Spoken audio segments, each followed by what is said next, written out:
The bell tolls as players gather to etch their name into the history books. Each year, legends rise and fall in search of that singular title, World Champion. 2 constructed formats, 15 rounds of flesh and blood played at the highest level. Preparation, focus, stamina, everything gets tested in these halls. The champions crowned here know it ain't how hard you hit, it's about how hard you can get hit and keep moving forward. So join us all weekend long, live from Philadelphia, as Flesh and Blood's 4th World Championship starts right now.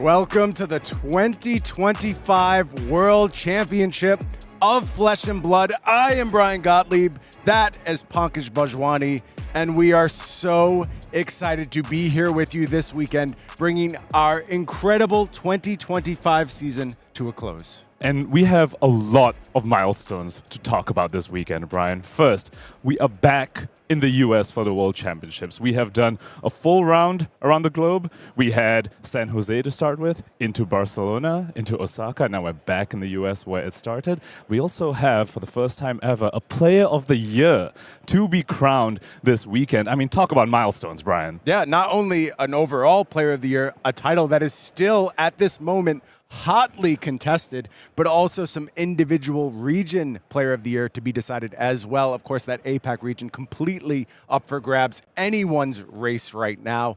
It's been the most exciting possible year here on the World Tour in 2025. I think it's worth remembering how we got here, Pankaj, how we got to our World Championship, because it means so much more when you realize how much hard work, how much dedication it took players to even be in the mix, to be considered to be Player of the Year. It took globe trotting, it took deck refining, it took effort after effort, and things started off early in the year on the calling circuit. And here we see all of our calling winners throughout the year. Who stands out to you here, Pankaj? Which of these are your most memorable moments from the year? I'm going to shout out Jacob Clements, Brian, because I think his story throughout this year, the run that he's been on, it cannot be described as anything other than an absolute tear. We have Brody Spurlock there on the top right, who was leading the Player of the Year race, and Jacob Clements out of nowhere just kept creeping up and up and up, and as you pointed out,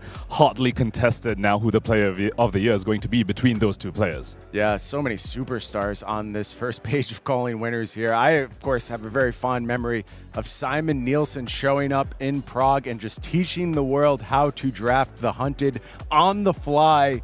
So many incredible matches played in crowning these calling champions. Then we kept things moving. You know, Tatsuya Okanishi is another name that really stood out to me. This dude showed up on stream, and I'm like, this is a superstar, an absolute G in the feature match area. Just dominant performance in Kobe with Florian.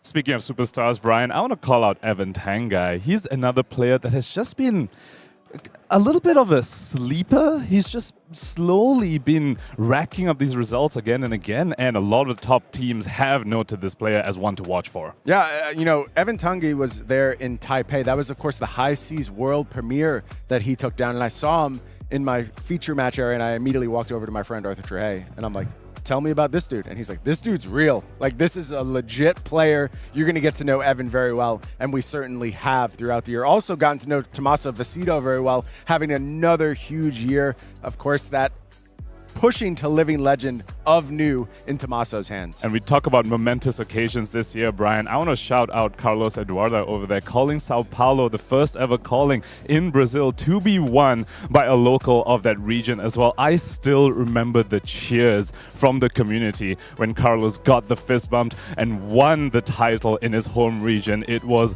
one to watch for sure. One of the most incredible moments of the year, one of the most incredible moments in the history of Flesh and Blood. Then we have another run of calling champions here. Of course, Shoma Yamamura in Singapore taking that down on Ira. Good to see our Pro Tour champion back in the mix. And who can forget Majin Bey's incredible run taking down the U.S. National Championships. You and I were there for a Pankaj. It was a sight to watch.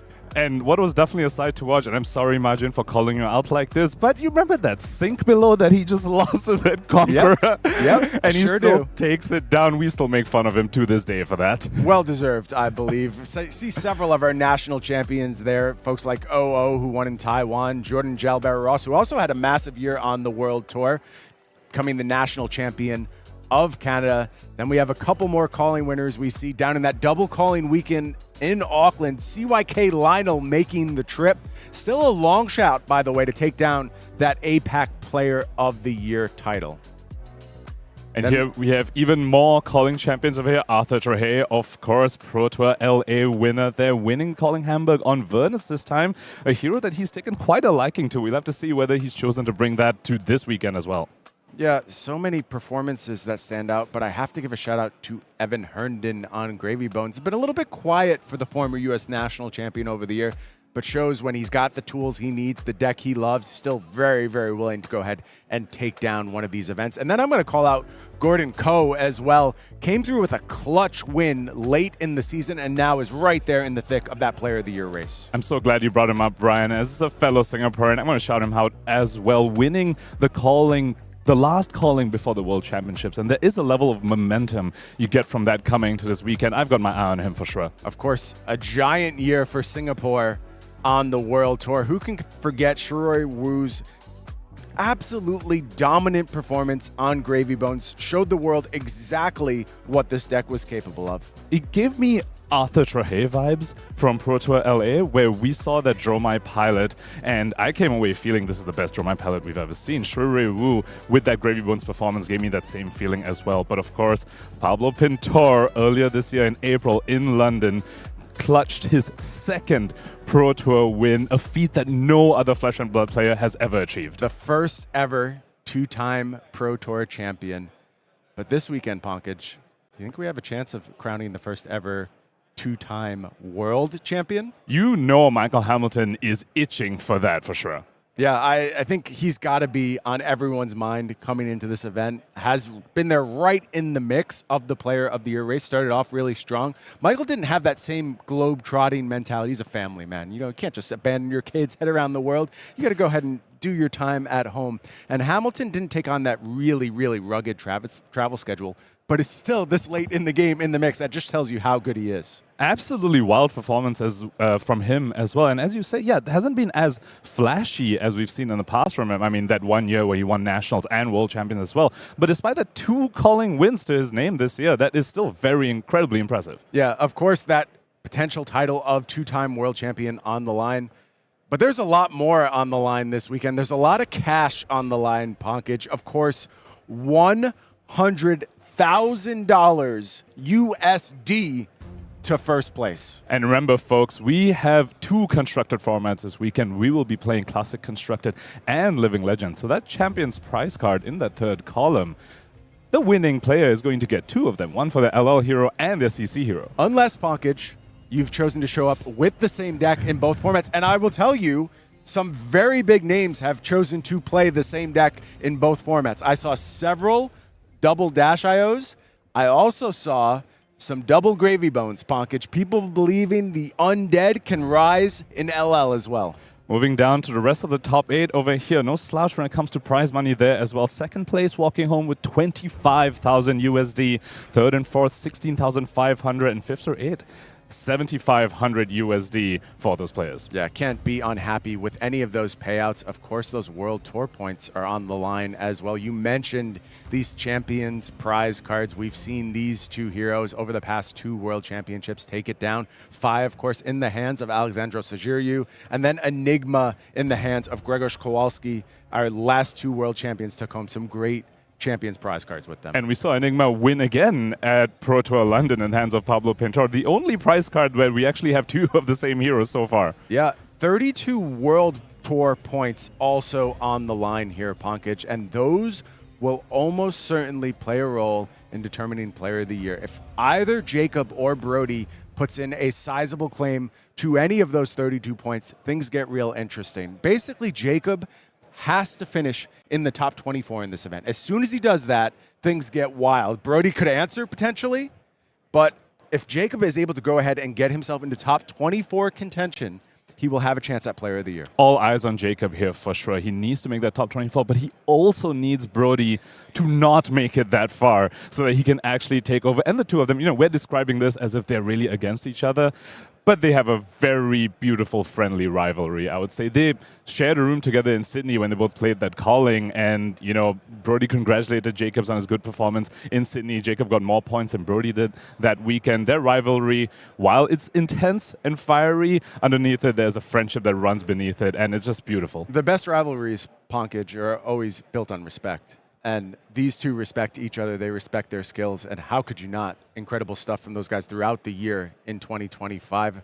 Of course, Jacob and Brody, only two of the players we're going to be watching very carefully this weekend. There you see some of our big names and what they have brought to the table. And I see a lot of Cindra, a lot of Verdance, a lot of gravy, as you would expect. But I want to focus on a couple wild cards I'm seeing here, Pankaj. Why don't you tell us the surprises you're seeing across these players to watch? The first one to me is Jacob Clements, Brian. Just 2 weeks ago in Sydney, he was on Verdance. He was adamant that that is the hero to be on.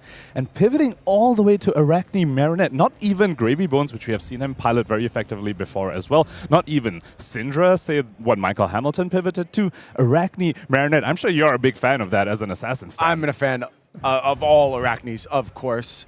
But in Jacob's hands, I think it tells you something. It tells you that these Arachnes have started to figure something out about these top three decks. And Pankaj, we saw that reflected with the last week of ProQuest events where Arachne Marionette actually went ahead and took the trophy lead. It's been nothing but Cindra, Verdance, Gravy in some combination. And then Arachne went ahead and threw their hat into the ring. And that was the last weekend of ProQuest, as you pointed out. So Jacob Clements trying to ride that momentum into this weekend as well. Speaking of other wild cards, Brian, Shoma Yamamura and Pablo Pintor. Both these players known to bring unique picks to Tier 4 events. Pablo Pintor brought Riptide this one time, and Shoma Yamamura, who can forget, winning Pro Tour Amsterdam on Uzuri of all heroes. Both these players have chosen to bring Kassai to this weekend. Yeah, of course, individual player performance, only part of the equation here.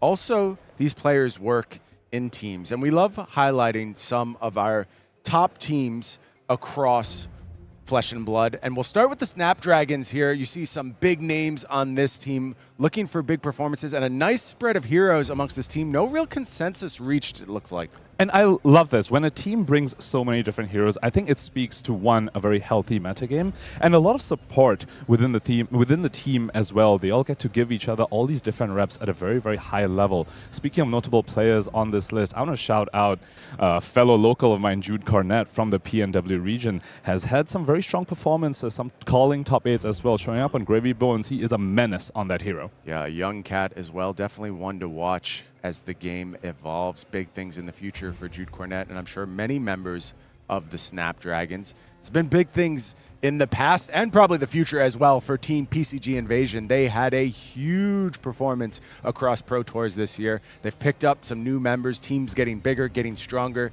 and you see again, we're floating around those top two decks. Very notably, less Gravy representation here. This is really more of a Cindra Verdance type team, but a couple wild cards thrown in the mix as well, mostly in the form of a Jarl from Michael Metallo. Huge Jarl fan, always playing Jarl. Not really surprised to see that one. Some Guardian players will just stay Guardian players no matter what. He clearly thinks he's found an angle with Jarl into this format. And I think Jarl can do some really scary things. I think people, if you're not experienced into it, you might just find yourself getting fatigued. I'm going to be keeping an eye on him for sure. Yeah, we know Jarl can blow up the compass. That's the plan against Gravy. The Cindra matchup is fine. I think they're pretty happy playing that. And then the Verdance is kind of the big question mark for me. What are you going to do in the Verdances across this field? So that's really interesting because a lot of Verdances have actually cut the combo package. Very and if true. you don't have that combo package and you fight a stray Jarl, maybe even a stray Arachne Huntsman, and you don't have that inevitable endgame, you could just find yourself losing on matchup, which should be incredibly favored for you. Look, heroes only tell a small portion of the story here, Pankaj. A lot of this is going to be built on deck lists, on innovations, on planning, and a great team for decklist and innovation. I got to call out the Runaways, of course, famously Noah Bagelman and Yuanji Lee combining on a beautiful Viscerai list earlier on in the Pro Tour season. So many talented players here across this team. And we see the first appearance of Kayo so far today. And we see it 4 times. We have Noah Bagelman, Shane Martin, Charles Dunn, and Cody Williams. I think that Charles Dunn and Cody Williams being on Kayo is really surprising me, Brian. Charles Dunn, of course, former U.S. national champion, winning it on a Fatigue Briar list, always known to play the mathy defensive blockout sort of decks, but showing up on Kayo this time. And Cody Williams has been a Gravy Bones stan since Gravy Bones released, but showing up at the World Championships on Kayo. I think Noah Bagelman found the sauce and has shared it with the team. Yeah, took down that AGE East Players Championship with Kayo and had a different take on it. Looked quite strong. I was impressed by his build. Also impressed again by the diversity on display across this team. We see a single Prism, we see a single Acilio, we see a couple of Arachne Marionettes, we see a Dash IO as well, all represented across the Runaways. So a lot of different deck choices here. Then we move on to Table 1. A lot of familiar names, a lot of big performers on the Pro Tour. You see folks like Maximilian Klein, Rob Catton, folks that are multi-time top 8 performers. These are the former Value Vampires now going by Table 1. What catches your eye here, Pankaj? I see so much Kayo. Well, we are the World Championships, Brian, and the first thing that sticks out to me on this list is the breadth of nationalities in just one team. We have Siweke Lionel, Vespa over here from the APAC region, next to Rob Catton, Jordan Jalbert Ross from the Europe region. And I just love that about this game. We talk about the common language of great games, games bringing people together, and just seeing these players from different countries come together, working together at the World Championships. It's beautiful. It absolutely is. Also beautiful, the super team. The super team that everyone's watching, we saw them show up at the last Pro Tour almost universally on Gravy. Things changed this time. We have pivoted very hard, none harder than Jacob Clements, who at the moment, he needs his biggest performance of the year to claim that Player of the Year title. He's going with Arachne Marionette. I'm so glad you brought up that they all came on Gravy at Pro Tour Singapore, but before that in London, they had 12 different heroes amongst their 13 players. And here we're seeing somewhere in the middle, half of them on Cindra, but a smattering of heroes across the rest of the players. We already went over Pablo Pintor, of course, on the Kassai. Justin Koo has been on a tear on Gravy. We've seen him on stream decimate Cindras, a matchup that is supposedly incredibly unfavored for Gravy. And of course, Jacob Clements and Arachne Marionette. I can't wait to see what he has in store for us. I mentioned the players who were bold enough to bring the same deck in both formats. Justin Koo, one of them. Gravy in LL as well. Can't wait to see how these LL deck lists break down. You see that ominous question mark looming as we see in the future the LL metagame will be unleashed upon us, and man, has it changed dramatically over the past few weeks, Pankaj. One more team to check in on here. It is Team Sigil representing, again, a really diverse mix of heroes and strong representation from this team for Dash IO. What do you think about how Dash IO is set up in this format right now? I think Dash IO has a very strong matchup into Cindra, has a very strong matchup into Gravy, and gets to play the game into Verdance. I think that matchup is maybe a coin flip / slightly favored, depending on who you ask. It's one of those 60-60 matchups, if you will. I think that's a fantastic pick for this weekend. I think the problem for Dash IO is some of those heroes that are outside the top 3. We speak about the Arachne Marionettes. We've spoken a little bit about Jarl. Those can be a little bit of trouble for Dash IO. I also want to shout out the one Prism on Team Sigil over here. Prism is a hero that a lot of players have been thinking about leading into the World Championships as perhaps having a very unique angle into the top 3. If the Cindras don't have the 7 power poppers, if the Gravies aren't prepared for the game plan in that matchup, and the Verdances aren't ready with the tech as well, lack of Channel the Tranquil Domain, at least so far in the latest Verdance list that I've seen, Prism is also a very real threat in this matchup. Very true. It's all about deck building, as we'll say time and time again throughout this weekend. Not only are we watching players here this weekend, you got to keep an eye on that LL leaderboard. You never know which hero is going to be next to leave us, although I have a pretty good guess. At some point, Kano is going to be done. It's not much longer now, Pankaj. I feel like we've been saying this for a while, but Kano's time is about to come to an end. Of course, with a win here this weekend, Kano would ascend to Living Legend.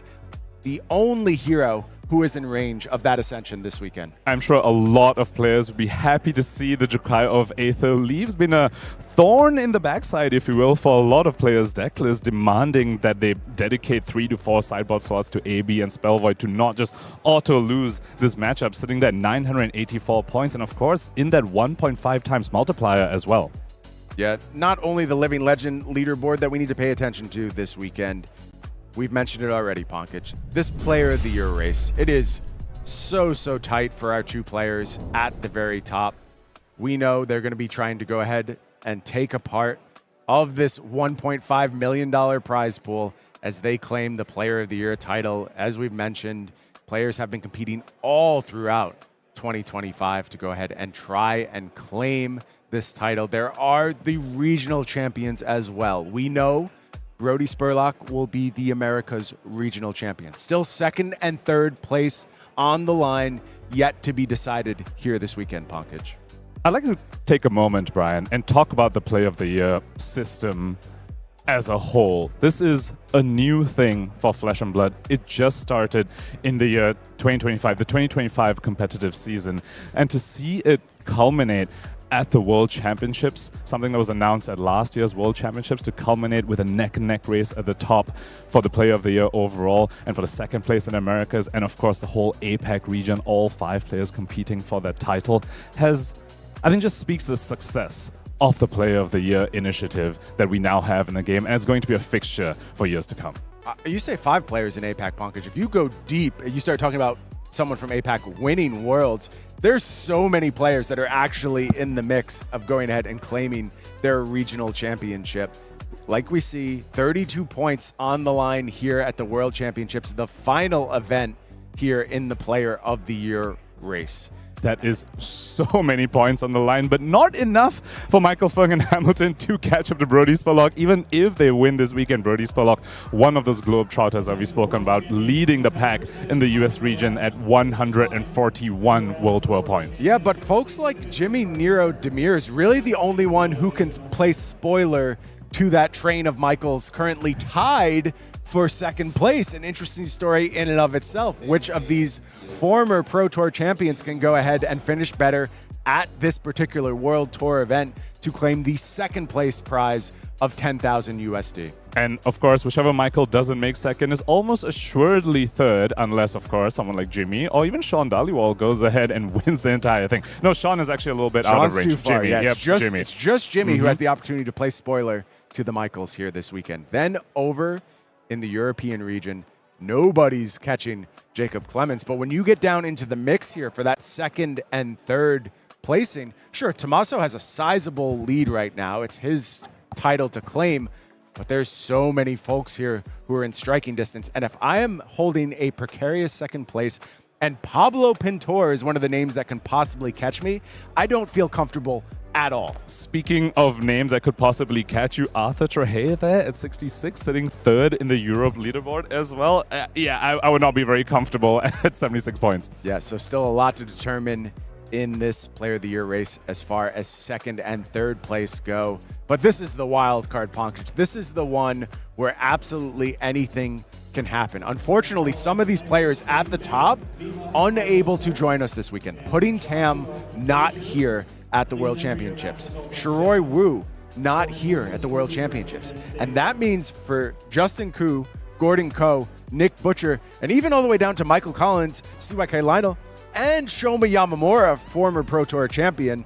all these players are in range. Literally everyone on this screen, except for Xincheng, who I have forbidden from participating in this tournament, has a chance at going ahead and taking down first place in the region. You know, I was really hoping for a blue pitch victory at a Tier 4 event, and then you went ahead and poached Xincheng and Alan Liao, and I will never forgive you for that, Brian. But the story of the APAC World Player of the Year race is, I think, just speaks to an incredible story that we have from this system. All these players so neck and neck. Any one of these, as you pointed out, could be a Player of the Year for this region. Yeah, I know they're all so excited to figure out who will claim that title as we head down the stretch. But when we get to the overall Player of the Year, it is a two-person race. It is Brody Spurlock versus Jacob Clements. Jacob Clements, if he finishes in the top 24, will pick up at least 12 points. That will be enough to go ahead and overcome Brody's 11-point lead right now. But Brody gets to come back to the table and try and earn some points his own and go ahead and claim that Player of the Year title. And it feels so fitting that it has come down to these two players. And I'm so glad that it did. For a long time, it seemed that Brody had it clutched up already, that there was no one who could catch up to him, but Jacob Clements, an absolute tear this entire year. We speak about momentum, Brian, as we lead into a Tier 4 weekend, and that momentum is firmly in Jacob Clements' side of it. I think it is so incredibly possible that he goes ahead and performs better than Brody at this event and maybe even takes over. We're going to be watching so closely to see what these players can do. I'm also going to be watching the World Tour next year, Pankaj, as we go ahead and bring $2 million to the table. If you didn't catch the keynote, I made a promise to our players last night. As long as Flesh and Blood keeps growing, keeps succeeding, and it's doing both of those things right now, the World Tour will keep growing, keep succeeding. We care so much about the World Tour at LSS. It means so much to us, and we know how much it means to all of you, and we're so grateful that you're going to join us at 36 pro-level events around the globe next year. You speak about feeding the success back into the World Tour, back to the hands of the players. And I just love that so much about this game. I mean, the Player of the Year, the new system as well that came about, that's another injection of the success of the game feeding back to the players. And with next year as well, with the World Tour prize pool being raised from 1.5 million to 2 million and more to come, I'm sure, for the rest of the year, I think Flesh and Blood has an incredible future ahead of it. Also, for the rest of the year, we may as well check up on where we're headed to wrap up 2025 before we head into 2026. Big events all across the globe. I'm going to have a close eye on those callings out in Valencia, out in Seattle, because they are also bringing alongside them a early access event for Silver Age. They're going to be playing Silver Age on Sunday. Get our first peek at that competitive format. Hong Kong as well, also going to get the chance at a Silver Age Battle Harden. And then 2 more Silver Age Battle Hardens just added to the schedule. Akihabara in Japan will offer Silver Age, and Columbus, Ohio also going to have a Silver Age Battle Harden. And I know players are absolutely frothing to go ahead and get in the mix in that format. Speaking of Silver Age, I mean, I'm really looking forward to World Premiere London, Brian. If you haven't checked out the keynote, folks, go check it out. It is on the official Flesh and Blood YouTube channel. Lots of information about Compendium of Rathe, which is going to support both CC and Silver Age. Yeah, we're so excited to offer Compendium of Rathe, Pankaj. I could barely hold my excitement as I was delivering the keynote last night. Built from the ground up for Silver Age. Also, a huge set, a massive set, loaded with so many goodies for so many formats. I'm so proud of this set. I'm so proud of what it offers. The context of being able to go ahead and offer an expansion set, because that's what we wanted to do. Previously, we didn't have the resources. We were kind of priced in to not making sure every single set was a draft set. This go around, we really wanted to offer this expansion set experience, and we have offered the ultimate expansion set experience. I believe I speak from the players and the listeners as well, Brian. You don't need to hold your excitement in. If you just want to start spilling some secrets about Compendium of Rathe, I'm sure everyone would love it and really appreciate it. Pankaj, we are here for the World Championship. That is the focus of the weekend. There will be more Compendium of Rathe in the future, but this weekend, it's all about the players. And I want to start hearing from some of our players. We grabbed some interviews with some of our big names across the hall to hear what they were thinking as we get ready to play our 2025 World Championship. Why don't we hear from them?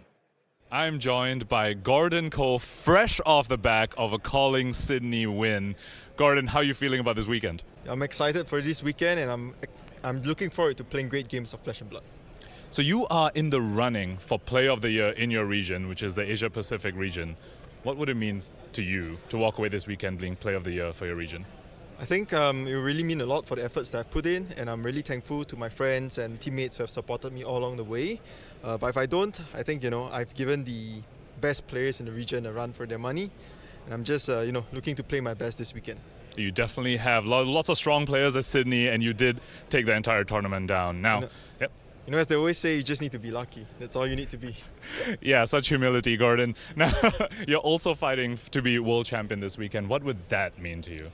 think that would mean the world. I've never top 8 a tier 4 event. So, I hope that's the first time for everything. You've come real close, though. I've been watching your records. I know you've come real close to that. Maybe this weekend something will be different. Maybe. And good luck with that. There you have it, folks. That was Gordon Co. Thanks, Pankaj. We'll see you in the next one. Take care, everyone. Love to hear from Gordon. Such a positive force on the World Tour. And yeah, he has to battle down the stretch here to go ahead and claim that APAC Player of the Year title. And one of the players he's going to be battling against is none other than Justin Koo. We'll hear from him next. I'm here with one of the most notorious gravy players currently in the World Tour circuit. We have Justin Koo. Justin, how are you feeling about the weekend? Nervous as always. A little extra nervous because Cindra is on the rise, and I feel like I don't think I've registered any other deck, any other CC deck at a rated event other than Gravy since his printing, and I feel like I'm kind of here. I was thinking about moving to Cindra, but honestly, that deck is a little hard. It's a bit harder than people think, and I feel like I do better as Gravy in the Cindra than in a Cindra mirror, if that makes any sense to anybody. So a little bit nervous there. Just, nervous as always, but hopefully it turns out well. I mean, we have seen you absolutely destroy Cindras on stream before, so I know you're just going to repeat that for us this weekend. Now, you are also fighting for Player of the Year in the APAC region. What would that mean for you if you walk away this weekend as Player of the Year in that region? It would mean a lot to me. It would feel like it feels like I need I want to get one more achievement in Fab just to cement myself somewhere in its history, and it would mean so much to me for that. That's also kind of why this weekend is so nerve-wracking for me. Yeah. Well, I would say you are already cemented, but of course, APAC Region Player of the Year would just add to the growing legend that is Justin Koo. Now, you're also fighting for being world champion. What would that mean for you? I think if I was world champion, it would just kind of give me the kind of peace of knowing I'm where I'm meant to be, which is honestly something we all look for, right? We all want to find where we're meant to be because we always get that feeling of we don't know, right? Is this what I'm meant to be doing? Am I making a mistake, doing something else? And if I was world champion, I just feel at peace that I'm right where I'm meant to be. That sounds really special. Well, good luck with that, Justin, this weekend. And that was Justin Koo. Pankaj, as you talked to these players yesterday, I mean, that's the day before the tournament. They're not even in the mix of it. You heard Justin mention nerves there. Were you sensing nerves from these players? I was. There is so much heart that goes into these players' mentality coming into this weekend. I think we heard it in Justin's voice that I felt it there standing next to him, staying next to all the other players I had the pleasure of interviewing as well. And yeah, there's a lot of emotion that goes into this. When they're at the table, when they're in the feature match and they're playing the games, they are stone cold killers. But remember, folks, people pour their heart and soul into this game. I think we see it in a lot of these interviews as well. We also managed to catch up with Jacob Clements yesterday as well. Brody Spurlock, excuse me. Let's go ahead and check him out. I'm joined by the current leader of the World Tour Point leaderboard, Brody Spurlock. How are you feeling about the weekend? Hi, I'm feeling good. I feel like at the last few Tier 4s, I've learned a lot of lessons, and I'm just hoping they all pay off. I feel like every event, there's some major takeaway for me about the process or how to select a deck or how to prepare. And I don't know if my prep has been perfect this time. It's actually had some bumps in the road, but all in all, I feel good about where I am now. Feeling confident about the weekend? Yeah. So you're not here just competing for the title of world champion. You're also trying to maintain your lead as the current forerunner of the new Player of the Year title. What would it mean for you to walk away this weekend knowing that you're Player of the Year for Flesh and Blood? I would be very excited, and I'm going to work as hard as I can to keep that lead that I currently have. But as we all know, Jacob is close behind. We've been traveling together to all of these events. 2 weeks ago, we were in Sydney, in the same hotel room, and then get up in the morning, and then I didn't get any World Tour points at Sydney, Jacob got 10th at the event, gave him 8 more, so the gap is kind of closing. So it's going to be a good end of the race. I'm just going to play my best, and hopefully I can keep the lead. We absolutely love a little friendly rivalry going on over here. That was Brody Spurlock, everyone. Good luck this weekend, Brody, and we will see you in the next one. Brody has worked so hard to go ahead and cement that lead over the World Tour leaderboard, living on a plane, basically, battling across a year's worth of CC formats, Pankaj. And now we get to the end of our 2025 season. And one of my favorite podcasts, I won't say which one, that feels like unfair, but they're all very handsome and very wise. And they happen to state this is maybe one of their favorite metas of all time. How are you feeling about the CC meta? Do you potentially agree with this random podcast that I'm mentioning? Or Yeah, I'm not sure what podcast you're talking about, but I definitely do agree with the sentiment over here. I think on the surface, it seems like the season has been defined by the 3 top heroes, Cindra, Verdance, and Gravy. But the amount of churn that has been happening in these lists and in the number and the heroes right outside this top 3, which aren't too far behind. We're not talking Zen Nu in Amsterdam, for example. There's a lot of churn happening. There's a lot of minor tweaks happening to these lists that are causing massive shifts across their matchup spreads. I'm so excited to see what list the players have landed on, where the matchups have landed. Well, I want you to get into it a little bit, Pankaj. Why don't we take a look at some of the features of this format? As we mentioned, these are our top 3 decks. They have been for a period of time now. But again, narrowly the top 3 decks. You're talking about a format where the top 3 decks have something like, you know, a 16% representation, 14%, sometimes down to 10, 8% in that 3rd place slot. That's a healthy metagame, Pankaj, and it's one that these decks can adapt for each other within, and the broader format can adapt around them. And the fantastic thing about these 3 heroes is that it isn't a tight triangle. You don't have Verdance, for example, being favored into arguably either of these other 2 top heroes. Her place in this metagame is, in a sense, raw power level and being very good into the decks outside of the top 3, but not within these top 3 as well. Cindra, arguably favored into the other 2, but maybe struggles a little bit into like the Arachne Marionettes that have been creeping up the past few weeks. And Gravy Bones obviously does not want to face a Cindra unless your name is Justin Koo. Happy to face the Verdance. And what I mean with that is that you don't have the classic triangle where each deck is favored into one and unfavored into the other. And I think that is what has led to this churn in the deck list, these iterations that are going on, and the possibility for decks outside of these top 3 to really come and compete at the highest level. It's been so interesting because I feel like at moments, basically all of these heroes have felt good about matchups they should have felt bad about. We saw someone like Matt Rogers show up last weekend in Sydney saying, I've got a plan on Verdance into Gravy, and it's working. He beat some of the best Gravy players in the world over the course of that tournament, including Justin Koo on Verdance. And we've seen things like Justin Koo playing Gravy, taking down Cindra's routinely. So there are steps all of these decks can take to get some matchup edge across the big 3. For the first time in a while, I think we can confidently say there aren't that many 90-10s or even 80-20s, and that has just led to an incredibly diverse metagame. Now, speaking of diversity, I do want to go ahead and talk about some of these sort of dark horses because of how loose the top of the metagame is. I'm not even sure if I want to use the term dark horses. This is not Uzuri and Amsterdam, for example. I want to start with Prism. I think she gets the most benefit from the meta coalescing, which is something that you typically see at these tier 4 events. She doesn't want to face a random Kayo, for example. When you bring Prism to a pro quest, you might face a random, the classic brute player. Every region has one. You know who it is. You know who you are. But over here, when players are focusing on Gravy, Verdance, and Cindra, Prism asks them a very difficult question. Can you respect me? Can you put the 7 power poppers in your deck? Do you have the game plan experience to beat me?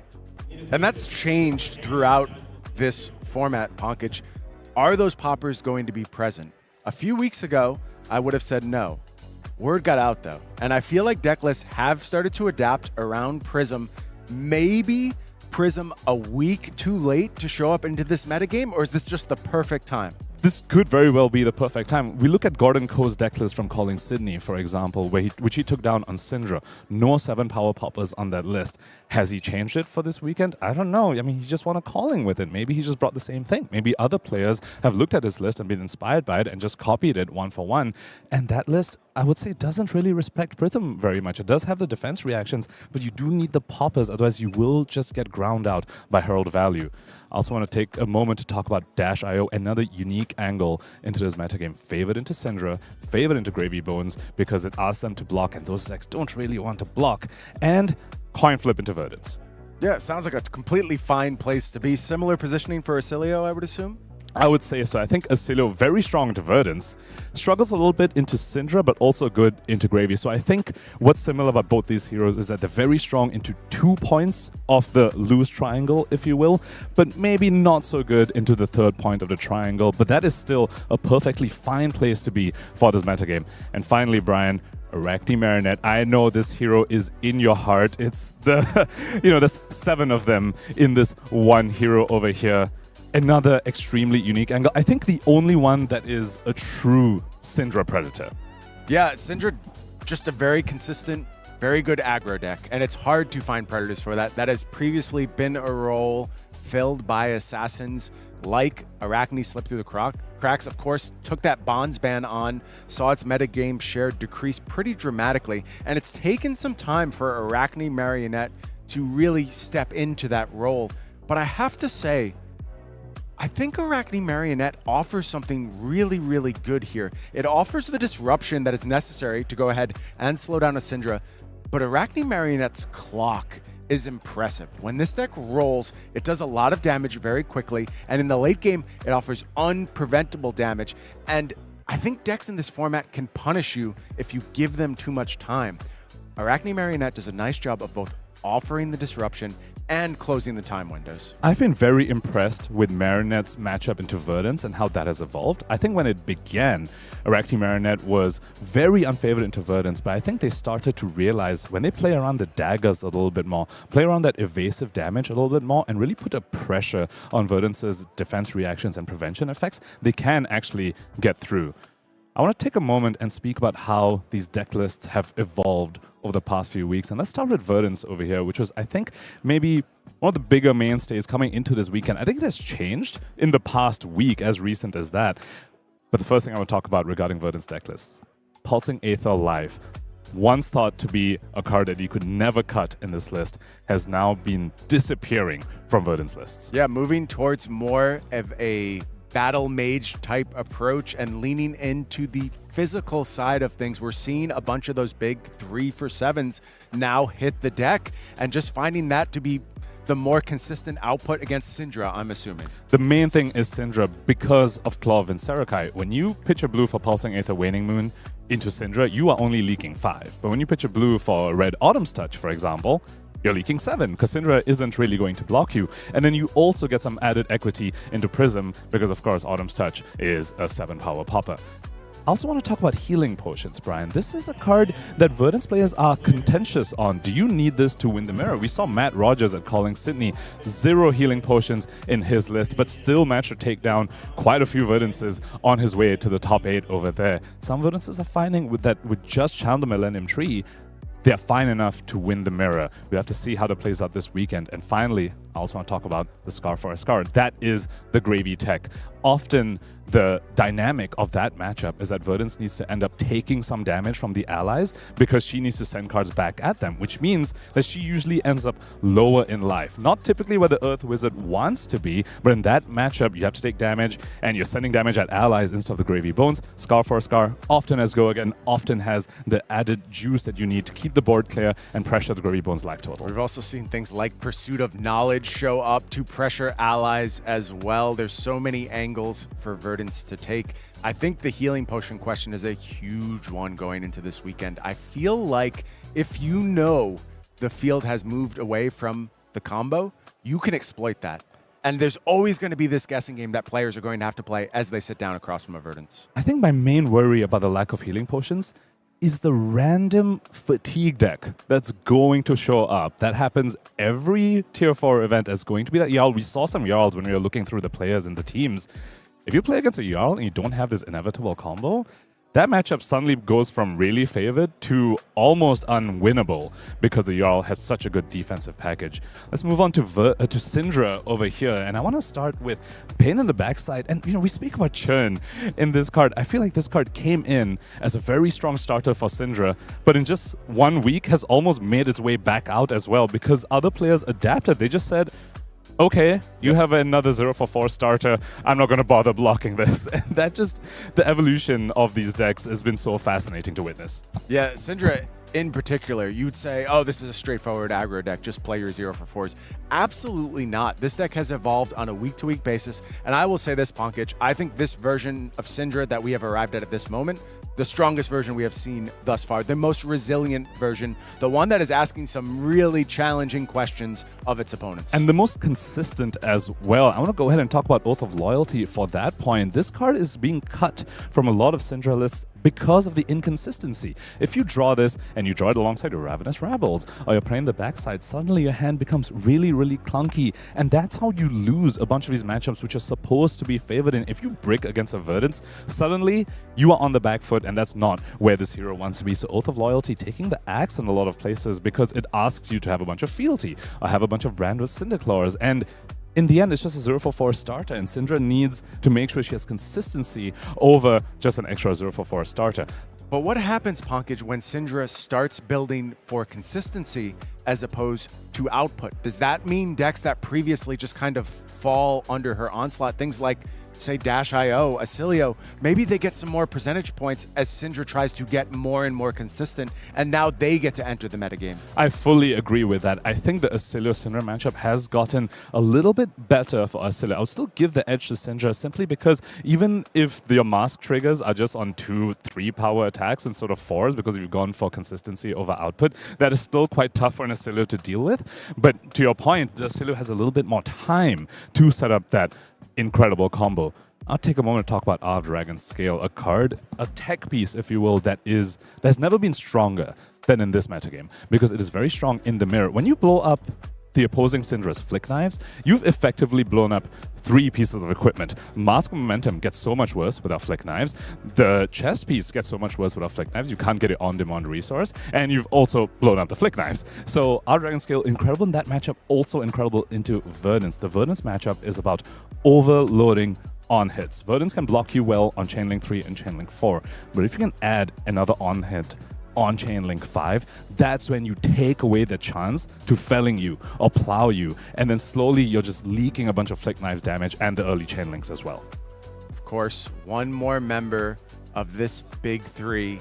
It is Gravy Bones. I feel like Gravy Bones has been kind of trending downwards recently, Pankaj. Would you agree with that assessment? Fully. I think a narrative that's come up this past week really is Cindra's prominence. I think Cindra has been on the rise, which definitely doesn't bode well for a hero like Gravy Bones. But Gravy Bones does have play into the Draconic Ninja, and a big reason for that is the third card on the screen, Brian, Prismatic Leyline. I think this has now become the defining card for Gravy lists. It used to be Golden Tipple. Post-ban, they struggled a little bit to try and find what the deck is about, and I think Prismatic Leyline is the answer they've come to. This card lets them match Cindra's output effectively and just send an absurd amount of damage. Card I actually made years ago.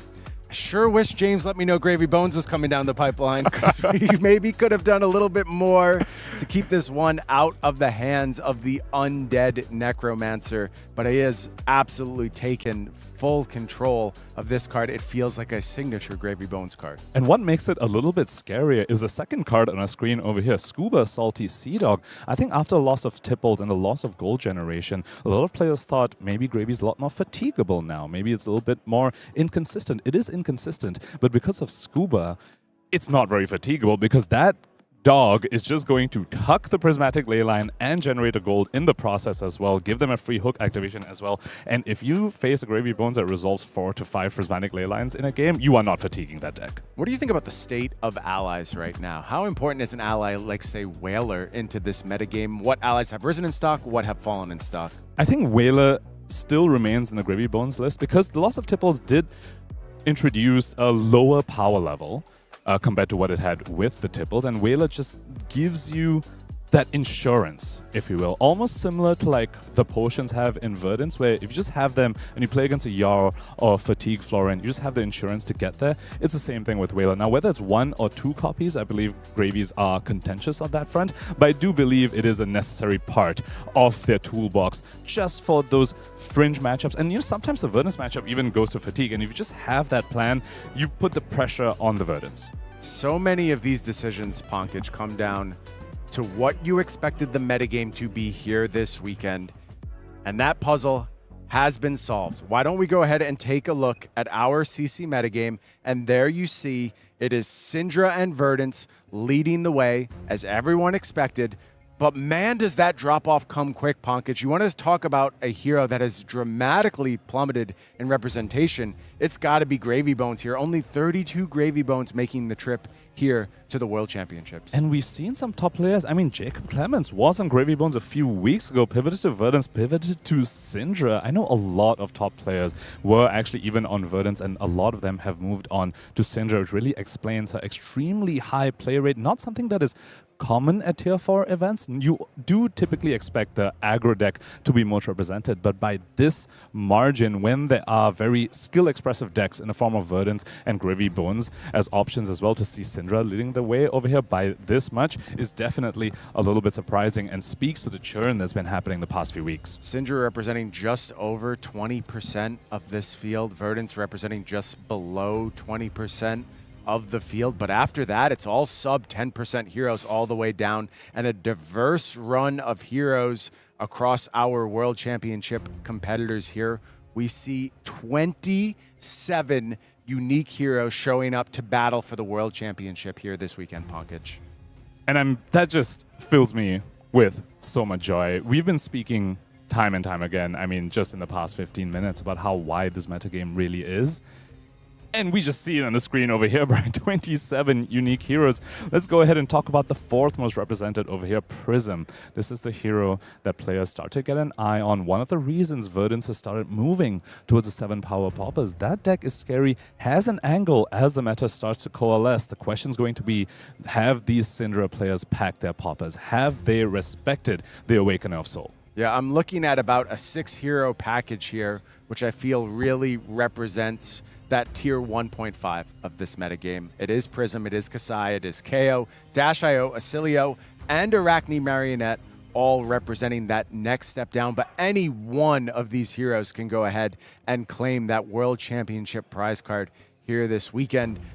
I got to give a shout out, though, to a hero. Look, 6 copies of a hero, usually not a big deal, Pankaj. But when it's Arachne Huntsman showing up, 6 folks bringing this hero to Worlds, shout out to those brave Huntsman believers battling this weekend. If you told me 6 months ago that at the World Championships in Philadelphia, Arachne Huntsman would have more of a representation than Arachne slipped through the cracks, I'd say you were on something. But here we have it, 6 Huntsmen here at World Tour Philadelphia.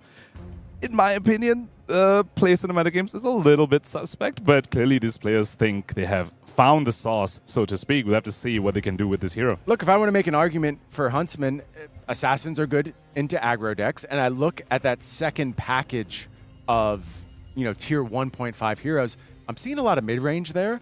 I think Arachne Huntsman is set up pretty well into mid-range. I am unsure about its positioning into the very top of the field. I don't know that you want to play Verdance. I don't know that you want to play Gravy Bones. I think your Cindra matchup is good enough. I think that's a reason to go ahead and play this deck. But when you get a little bit further down, if these players who have chosen to represent tier 1.5 here this weekend were correct, if they're the ones who ultimately tell the story of this tournament, if this Arachne could make it to the later rounds, there's a very good chance for Huntsman to shine a little bit. Speaking of unique angles, I want to take a moment to talk about the 4 Dorinthea Iron songs that have showed up. Now, of course, previous Pro Tour Top 8 competitor Josh Liao, known warrior stan, is on Dawnblade Dory for this event. I think that hero perhaps has been a little bit underexplored, offers what I would say is a favorite matchup in the Cindra and a favorite matchup in the Gravy Bones, and will need the tech for Verdance, but Authority of Attire, released in Super Slam recently, can do a lot for their matchup, and I believe I've been hearing rumblings of Dauntless entering these Dawnblade Dory lists for their Verdance matchup as well. I'm curious to see whether we can have a Dorinthea make top 8. Again, the story is all about deck building. It's about what options did you bring to the table. The hero matters so much less than exactly what your plans are as that hero. That will ultimately define who becomes our 2025 world champion. How good of an underdog story would it be to see something like the one Max in the field, like the one Riptide, like the one Fang? Fang Gang, no longer a Fang Gang, just a Fang this time, Pankaj. Yeah, Fang's a little bit tough. I think the main culprit for that is the Verdance. Scour remains to be quite a thorn in the side for the Fang players. We speak about the low representation heroes trying to sneak their way into top 8. My heart goes out to the 2 Marlin players, Brian. I would love to see a Marlin in the top 8. We know she's making waves in LL, but clearly these players also think she has a place in CC. Yeah, I don't think the story of Marlin in this tournament is going to be about CC, but when we get to those LL rounds, Pankaj, we're going to talk a lot about LL. We'll, of course, be bringing you that metagame breakdown when we get ready for those LL rounds. It's so cool to be telling the story of basically 2 separate tournaments here, 2 separate metagames. Really, really unique experience for this year's World Championship. And 2 different constructed formats as well. A lot of players tend to, what I like to call fidget spin, where the week leading up, they are rotating between all these decks. And to see that happen across 2 different constructed formats has been quite entertaining. Players like, am I going to be on Viscerai for Ella? I'm going to be on Chain. Maybe I'm on Marlin. And then same thing happening on the CC side. Cindra or Verdance, or maybe Gravy. Marinette suddenly coming out. It's been such a roller coaster, and we're finally here. This is the culmination of all that iterating on the deck building side, on the hero choice side. I cannot wait to get in some games. It's been a blast to watch, and it's going to be a blast for all of you to watch at home. And we want you to go ahead and share that experience with us. Go ahead, make sure you're subscribed to the Fab YouTube channel, and then post a pic of your watch party. Use that hashtag FabPhilly, and you will be in the mix to go ahead and win one of those exclusive diner promos on offer here this weekend. Pankaj, who is your favorite of the diner workers? Definitely Dash.io, Brian. Who's yours? I'm going to go with Florian. He looks like he's not that into his job, just like chilling a little bit. I used to work in hospitality. I know this vibe. I definitely showed up needing a few extra pots of coffee to get me through the day because the last night was a little bit rough. And Florian's fully representing that on this card. And if you need something to get through your day, go ahead and post on social media, and maybe you will win one of these amazing diner promos to really light up your day. Love to share that with our fans at home, and we're going to share so much more this weekend, including a match from the first ever world champion. When we come back, it's Michael Hamilton in our feature match area in just a few. Do not go anywhere. Let's make some magic.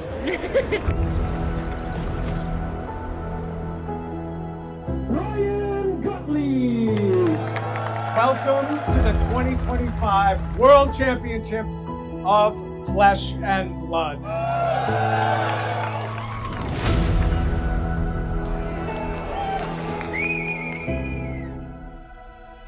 Your calling is your own.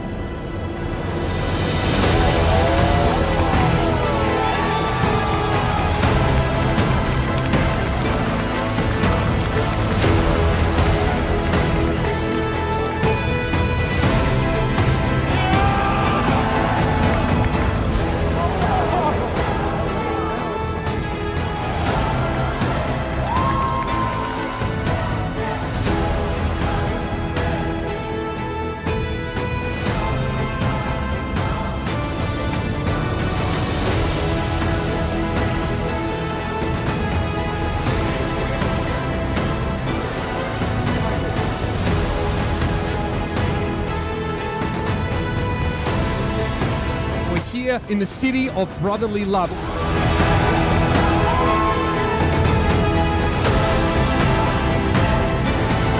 Jock, how cool was that? The keynote was so lit. Everything they showed there was so insane. I'm hyped for Silver Age because a lot of my friends really like it. I love testing it. I'm hyped for CC. I'm hyped for Montreal because I'm East Coast. I'm hyped for Vegas because I love Vegas. Dude, it's just so lit. It's just the game that keeps giving. That was absolutely sick. That was amazing. I absolutely loved that. I could not be more excited. Yeah, no, the keynote, it left me with absolutely no words. What was your favorite part from the keynote?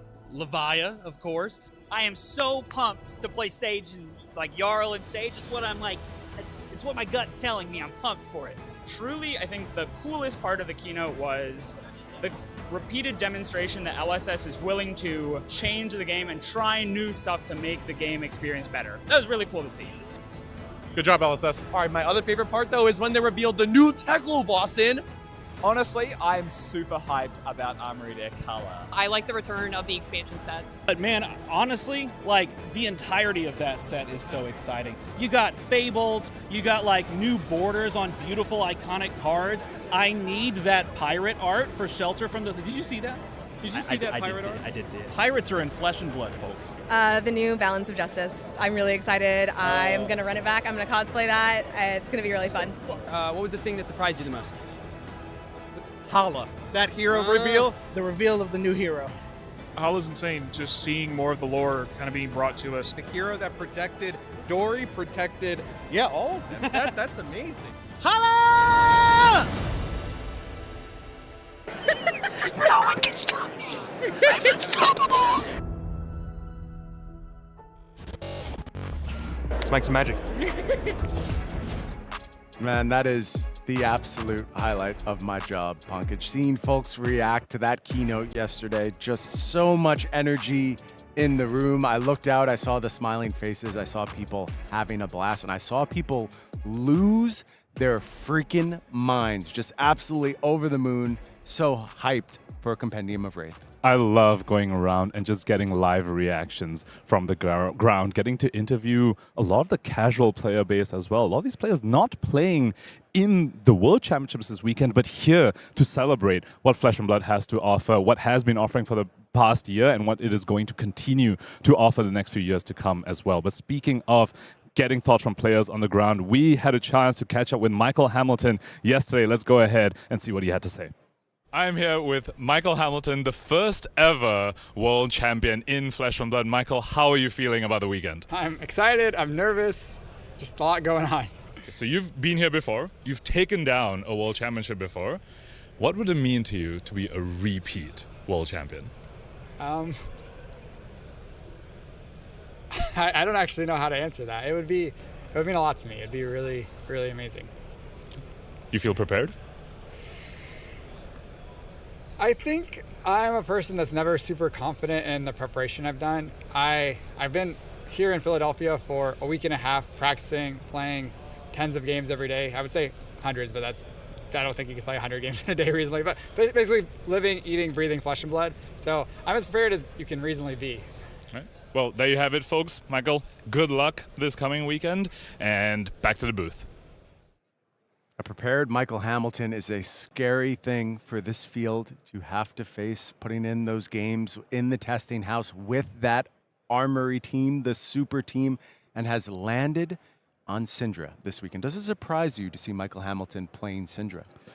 It surprises me in that Cindra is an aggro hero, and that is not something you expect Michael Hamilton to be on. What it doesn't surprise me is that it is one of the best decks in the room this weekend, and Michael Hamilton, one of those players that will just default to the best deck. He's not the type to bring a Dark Horse to try and find a unique angle. He will just play the good numbers, strong deck, and ask the opponent the tough question. It sounds like he is ready down in our feature match area as he begins his quest to become the first two-time national champion, world champion, even bigger stakes. He's got a national championship too. He's got so many titles, I can't keep him straight anymore, Punkage. He's going after the world championship this weekend, and he is ready down in the feature match, taking on Jared Wyce on Kassai. What a monumental challenge for Jared as he sits down here in our feature match area. It cannot be easy to show up for your first round of the World Championships playing against the first ever player to do that in the form of Michael Hamilton. Let's see if Jared Wyce has what it takes to take down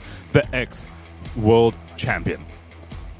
Starting off here with an Unsheathed over here is Jared Wyce. Has perhaps chosen to go first, sending in 5 with a Centauri Saber with Go again, of course, thanks to the Unsheathed. Now, this can offer a little bit of awkwardness on the Cindra's side, mostly as attacks to block with. Thankfully for Michael Hamilton, has 2-3 blocks that are both attacks, so does cover up the Saber fully. Let's see if he can do the same for the second one. Yeah, second Saber attack here. Hamilton doesn't want to expose himself to any risk, so just goes ahead and commits the full grip here, trying to prevent something like a Centauri Sellsword from joining the fray. So I believe there's an in the swing in Jared Wyce's hand. Could go ahead and leak one more should he choose to. Looks like he's going to park that in the arsenal. And this is the way you want to attack turn 0. If you're going to attack turn 0, you make sure you take all the cards from your opponent because you don't want to let them effectively mulligan their hand and just discard the cards they don't want to keep in that opening hand. You take all 4 from them, you just give them a full, fresh 4-card hand. And here you see Michael Hamilton, perhaps not the greatest start, starting with a kunai. Yeah, on his turn 1 here, so not a huge burden to go ahead and produce massive output on turn 1, but goes ahead and pushes in that kunai as the starting salvo of what's sure to be an expansive combat chain. We'll see many expansive combat chains from Cindra throughout the weekend here. Let me see exactly why. Starting with the kunai over here, has a whole bunch of attacks in his hand that require a draconic chain link already. So the hot in the heels headed to the pit zone. Kunai attacking for 1 is a tempting dynamo block over here, but this is the sort of question that Cindra asks you. If you use dynamo here and say a 4-power attack comes later, now you really wish you had dynamo for that. Jared instead going to go ahead and use the shelter from the storm here, get that prevention shield floating. 2 more instances of prevention on tap for Jared. So Hamilton fires off here with the Burning Blade Dance. So that insulates him from a Flick Knives activation over here. We'll go ahead and cover that, which means Cindra doesn't get to continue the chain. I was going to say continue the chain for the Mask of Momentum, but oh my god, Brian, he has chosen to bring Mask of the Pouncing Lynx for this matchup. Instead, completely glossed that over. I just assumed it was going to be Mask of Momentum, but Michael Hamilton wants to play perhaps a little bit more of a combo-y game plan, not confident that he'll be able to get Mask of Momentum triggers into a defensively slanted hero like Kassai. Display loyalty is the push here. That's going to go ahead and get that fealty. Important for unbricking hands in the future for Hamilton. Down to 39. First blood drawn by Hamilton here in the World Championships and immediately goes to the Mask of the Pouncing Lynx. So what this tells me, Pankaj, is that Hamilton just says, I need to take every point of damage I possibly can as fast as I can, and just goes ahead and cashes in for this lava burst immediately. You want to get your opponent into Flick Knives range as soon as possible. Once the opponent is under 5-ish life, every activation of Flick Knives just shortens the clock that much again and again. And it's only so much you can block a Cindra because that's how wide they go. So Michael Hamilton here cashing in the Mask of Pouncing Lynx on the first ever hit he's gotten this game over here. This is just his first real turn of the game, and already it's explosive. This is going to ask a question to Jared. How much do you value that hand, or are you willing to go ahead and let some damage happen? And it's not going to only be that lava burst. We're going to go ahead and fire off additional damage on this turn. 4 more headed the way of Jared. We speak about iteration of deck lists, about unique tech. And here we have March of Loyalty showing up in Michael Hamilton's Cindra list over here. Does have Go Again thanks to the fealty generated from the display of loyalty coming in for Go Again. I think what Michael Hamilton has realized about this matchup is that he does not want it to go long. The longer it goes, the more Valen Dynamo value the Kassai player gets. So if you put the pressure like this, if you take the entire hand, that Dynamos isn't going to be refreshed on Jared's turn. And that means Michael Hamilton instead gets to continuously leak throughout the game in the form of Flick Knife. So he wants his 1 point of value every turn while denying the opponent their 1 point of value every turn in their equipment in the form of those Valen Dynamos. Yeah, and it started off on the right foot for achieving that. We know those Dynamos not going to be refreshed this cycle. Nothing from Jared. Turn just passes back to Michael. Michael now has to play a 4-card hand without any headpiece. Does have a fealty ready this go around. Speaking of headpieces, I want to take a moment and talk about the Kabuto of Imperial Authority on the Kassai side. This is insurance for Wrath of Retribution. Kassai, a little bit of a slower hero. You can expect this game to go to 7-8 turns, maybe even longer than that, which means it's plenty of time for the Cindra to find the Wrath of Retribution. This headpiece insulates you from that very important card on the Cindra side, which is a one-off, and it is incredibly explosive. And for that reason, I'm actually curious whether Michael Hamilton even brought the Wrath of Retribution in, because often against a warrior that has access to Kabuto, you might choose just not to bring the card in, because if they present Kabuto, you effectively have a really bad head jab in your deck. Hamilton back on the offense now. Ravenous Rabble kicks things off 4-4. No blocks from Jared. No reaction. And just damage coming through for Hamilton. And that is one of the downsides of not presenting Mask of Momentum. Now the other side just gets to play in numbers. You effectively don't have any more on hits. Maybe Michael Hamilton is running something like a breaking point. Maybe there's some mark on hits or like a burning blade dance, one extra ping on hit.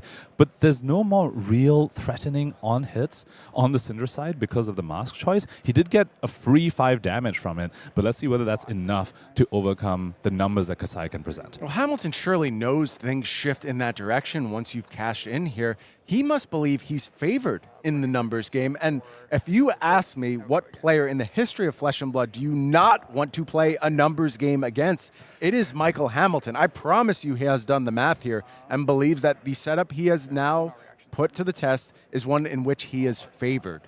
Speaking of numbers, I mean, that was 3 card 12 over there. 2 4 power attacks, 1 3 power attack, and a Flick Knives activation as well. 12 damage off of 3 cards. I mean, that is scar for scar into Wounded Bull if I've ever heard of that. The play that made Michael Hamilton famous to begin with in that Icelander deck. Jared's opportunity to go ahead and get on the board here. Not only a slice and dice, but a Kassai activation going to kick off the turn. Jared looking to pick up a few pieces of gold across this turn. Centauri Saber is the first salvo here.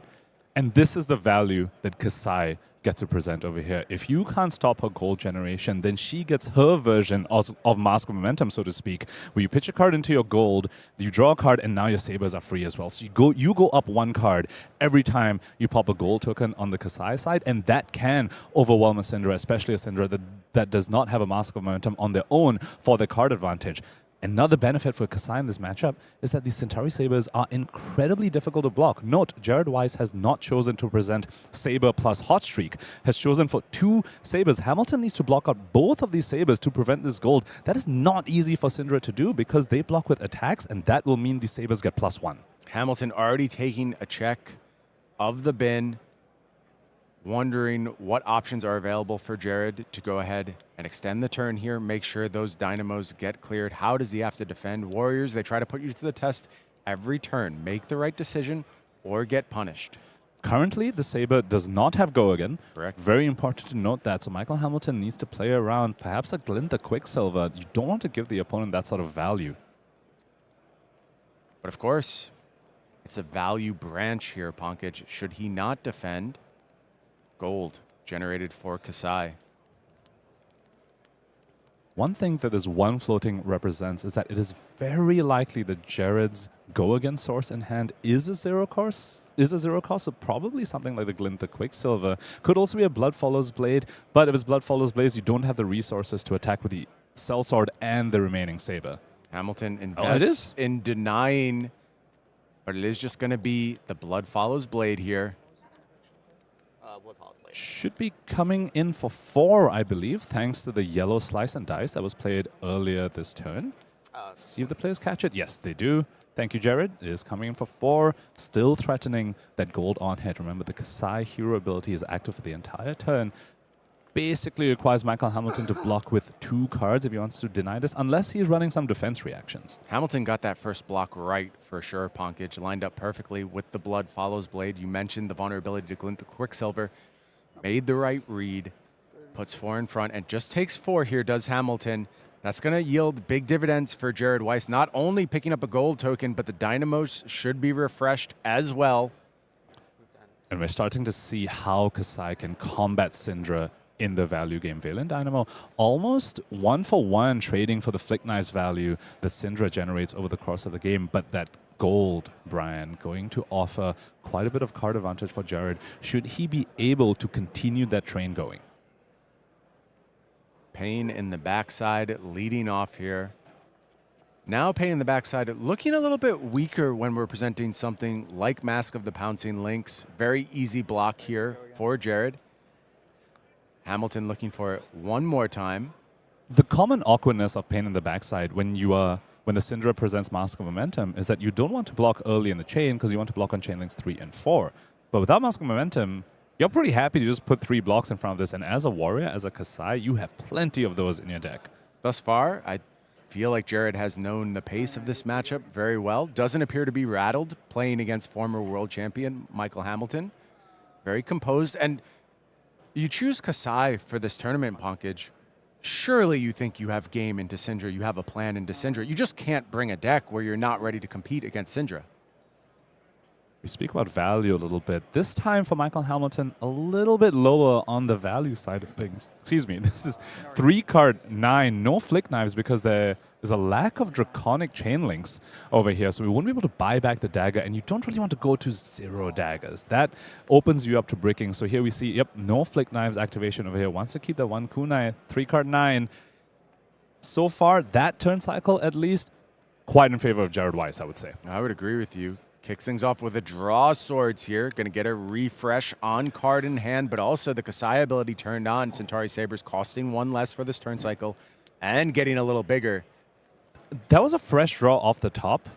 He needs that to be a go-again source. Because looking at that hand that he had, I think it was lacking a go-again source. So Swenhead did the draw swords. Did he find something like a glint or Bloodfaller's Blade? Also needs to be a 0-cost go-again source. Yeah, firing off the Kassai activation here, you kind of just fire that anytime it's available for the most part. So it's not super telling. I think he probably committed to activating Kassai on this turn cycle no matter what. But it is going to be successful here. Going to get a hit in, meaning we will pick up an additional gold for Jared. And that is the end of the turn. Second gold piece over here. A lot of players have been calling Kassai the original pirate, if you will. 2 gold pieces to speak of already here for Jared Wyce.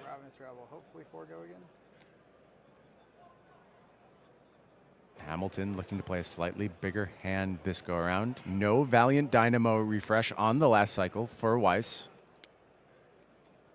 4 go again, name of the game for Michael Hamilton.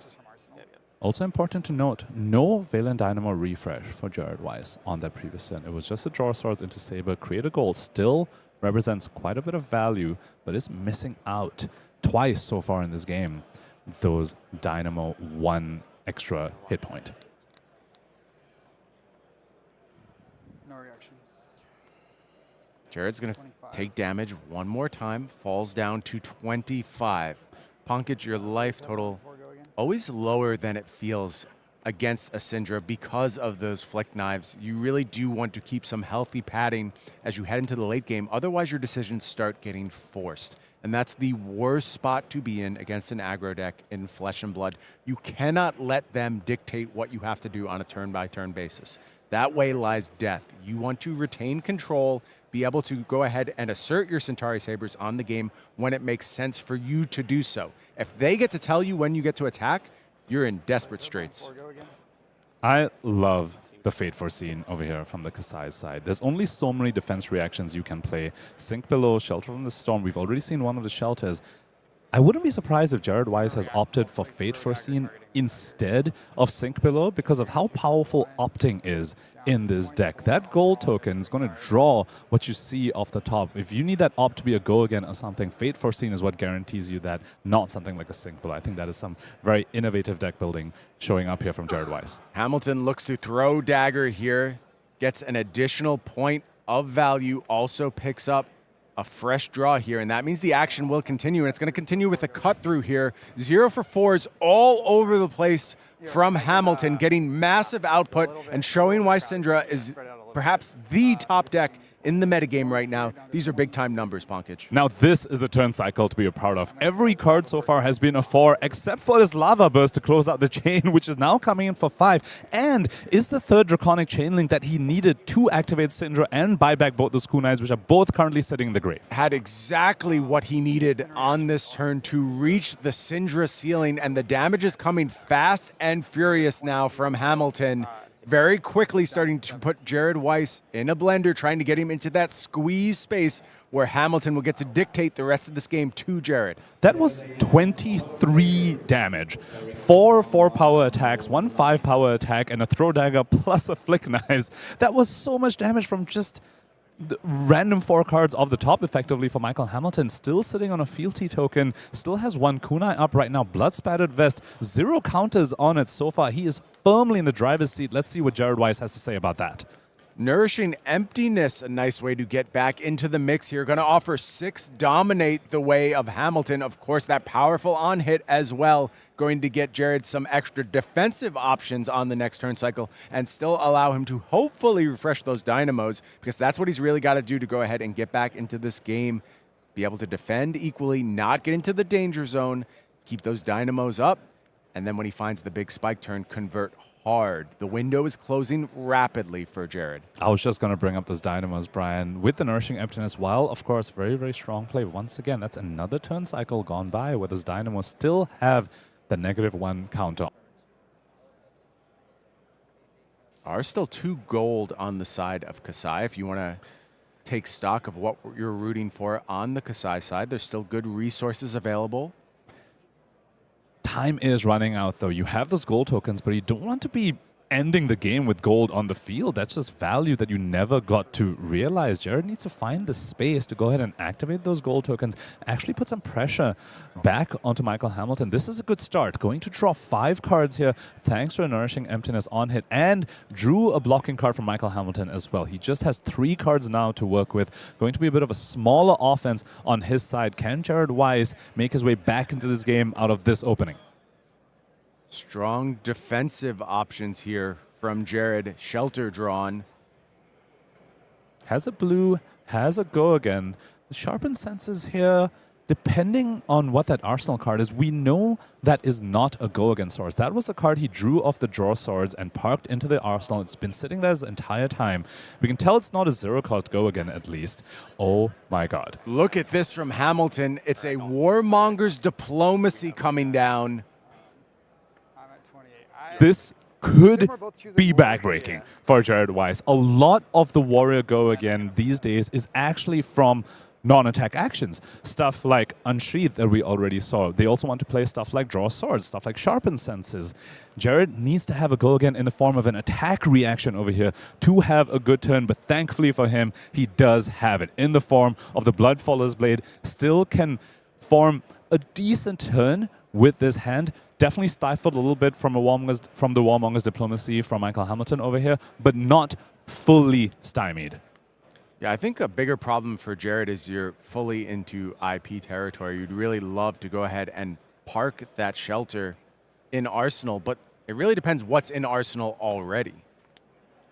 So one nice thing about Grains of Blood Spill, which is one of my favorite designs in Flesh and Blood, especially for the Warrior class, is to solve that IP problem they're talking about, Brian. When these swords hit, you can convert those cards into Vigor tokens for the following turn, but it looks like Jared Wyce might be able to park that Shelter from the Storm into Arsenal because he's got a Blade Flurry here to go with the Bloodfaller's Blade. Perfect Arsenal card here from Jared. That means we're going to offer decent damage across this turn. The Bloodfaller's Blade also going to put out the Centauri Sellsword, and this turn is nowhere near over from Jared. Has actually escaped this Warmonger's Diplomacy very well. And normally having an ally on the board against a Cindra can be incredibly tough because they usually have Mask of Momentum and they could leverage the ally to guarantee that on hit. But Michael Hamilton brought in Mask of the Pouncing Lynx, so this Centauri Sellsword is just going to soak up some damage from Michael Hamilton's side, or it's going to confer additional value turn after turn for Jared Wyce. And we already see a Vigor token being generated, has a use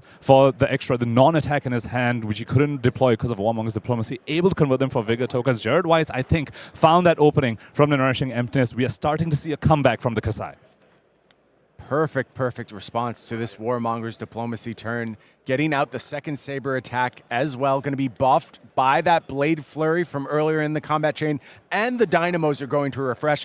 And Shelter from the Storm parked in Arsenal for Jared to take care of Hamilton's next offensive outburst. And still has one more floating right now, which will promise another Grains of Blood Spill trigger. Should this hit, looks like it is going to hit. And moving into your next turn with 2 Vigor tokens is incredibly strong for Kassai, thanks to that gold. That means you don't need to pitch a card to activate the gold token. Your Sabers are now free. This leaves him, it allows him to block a little bit more on the following turn and still have an incredible offense, still has a Shelter in the Storm in the arsenal as well. That Warmonger's Diplomacy was effectively 3 life lost from Michael Hamilton. Yeah, just did nothing on this particular cycle. Jared had exactly what he needed at the right moment. Hamilton's got to get back on the offensive foot here. Kicks things off with an Oath of Loyalty. Good 0 for starter. We know Jared has good blocks lined up in the form of Shelter. And as you mentioned, Pankaj, not really all those many on-hits to deal with at this point. Might just want to go ahead and get the 4 defensive value while he can, should Hamilton have a hand full of head jabs.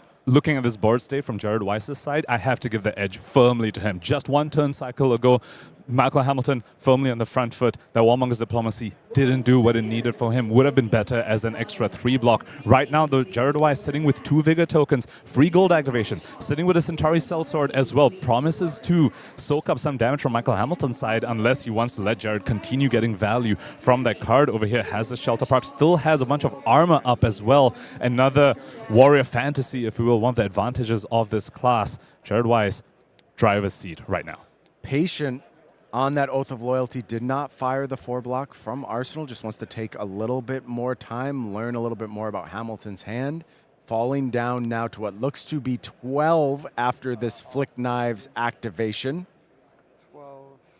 I'll create a Will we finally see Blood Spider Vest counter being used over here? Looks like it is. Michael Hamilton representing 1 resource. Blood Spider Vest being used, and Jared Wyce might be rewarded for his disciplined patience in keeping the Shelter from the Storm in the arsenal, because Michael Hamilton representing potentially an on-hit at the end of this. Auto Dragon Scale off the back of the fealty, maybe something like a breaking point as well. That Shelter with the Valen Dynamo unblemished right now as well could cover up the 5.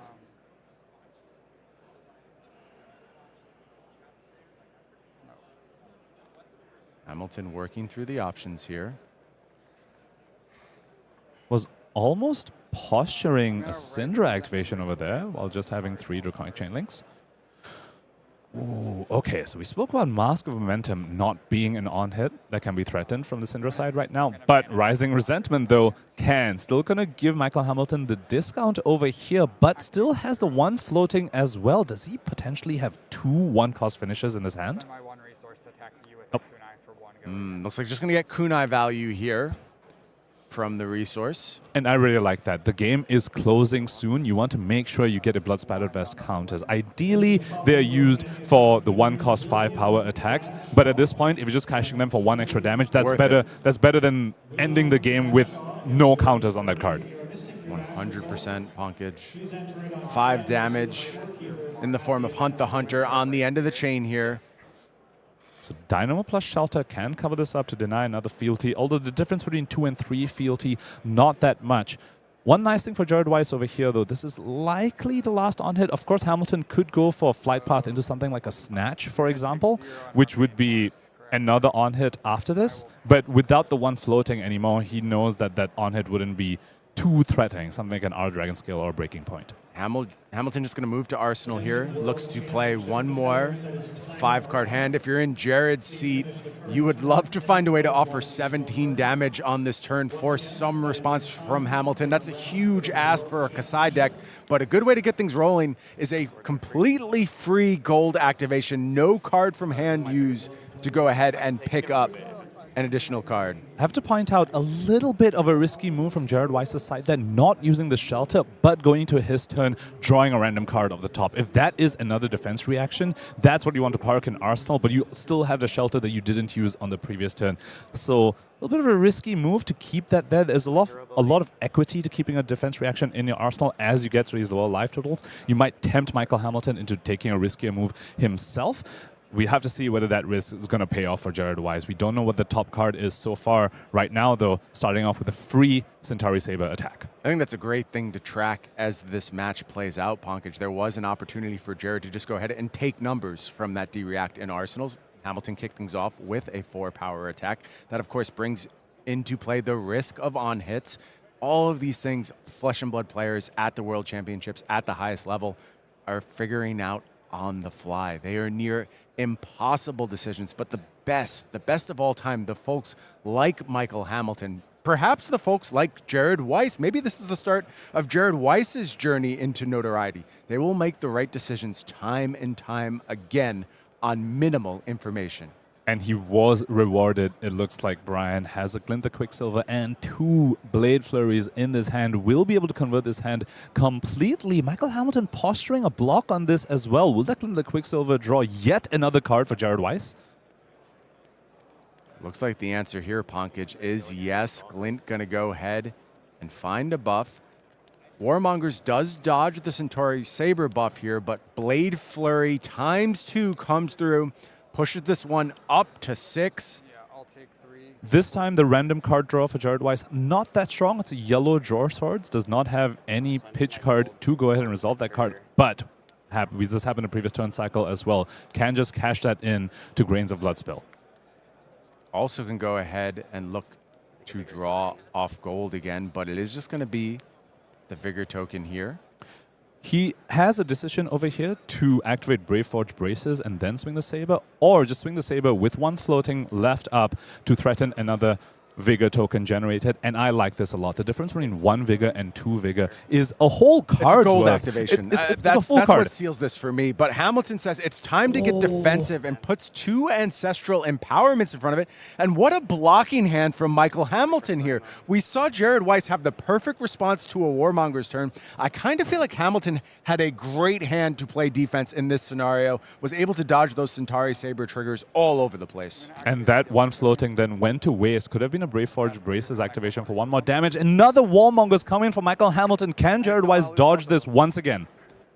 This is going to be a Draconic Warmongers on the back of a fealty, just making sure those fealties stay around. But it is Blood Follows Blade once more. There is Go Again available for Wyce in this hand. This time it is way worse, though, because he has Spoils of War and Sharpened Senses, cards that he's not allowed to play. This is just going to be Saber, Bloodfaller's Blade, maybe the Sellsword if he gets that on hit into another Saber. Can't even activate Brave Forge Braces because that is not a weapon activation or an attack. He can pop into Vigor, but that's just 2 Vigor tokens potentially, and now we are firmly in IP territory. This time the Warmongers did what Michael Hamilton needed it to do. Does, very importantly, pick up the Centauri Sellsword, though. That means this turn should get just a little bit better, Pankaj. Making something out of very little here. Vigor token also being refreshed. You see why Kassai is such an appealing deck. Uses resources so well. Even in punished scenarios, still gets a lot out of a hand. But if I'm sitting in Jared's seat and I'm seeing Hamilton just saying, yep, send me the bill, with 5 cards available and that Flick Knife still rolling, this is a really scary spot to be in.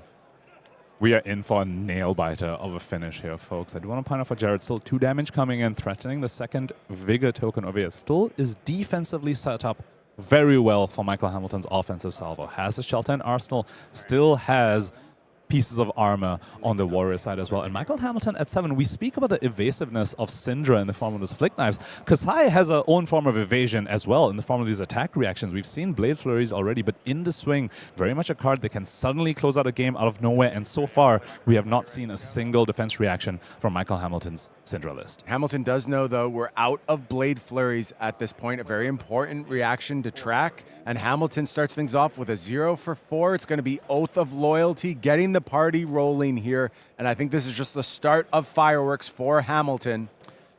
I want to come back again to the decision from Jared to not use the shelter on that earlier turn. Had he used it on that turn, his arsenal would have been free and he wouldn't have needed to IP on the previous turn cycle. These are the sort of decisions that make or break a world champion. These decisions that have a rippling effect for a few turns later down the line. That shelter ended up clogging up his arsenal after he got Warmongers. It was a tough call, Pankaj. I understand you want to get maximum value out of a card like Shelter. You want to prevent that on-hit, which will be backbreaking in so many scenarios. But Hamilton was just trying to turn the game into numbers, was trying to sidestep, trying to pivot a little bit, find good Cindra defensive turns. And yeah, I think you're exactly right. It has cost Jared effectively a card over a couple of turn cycles now. Will that be the difference as we head down the stretch here? And going down to 7 now, we are hitting danger zone for Jared Wyce. It's almost akin to playing against a Strider's deck. You have to be scared when you're hitting the 5-point life total against the Cindra.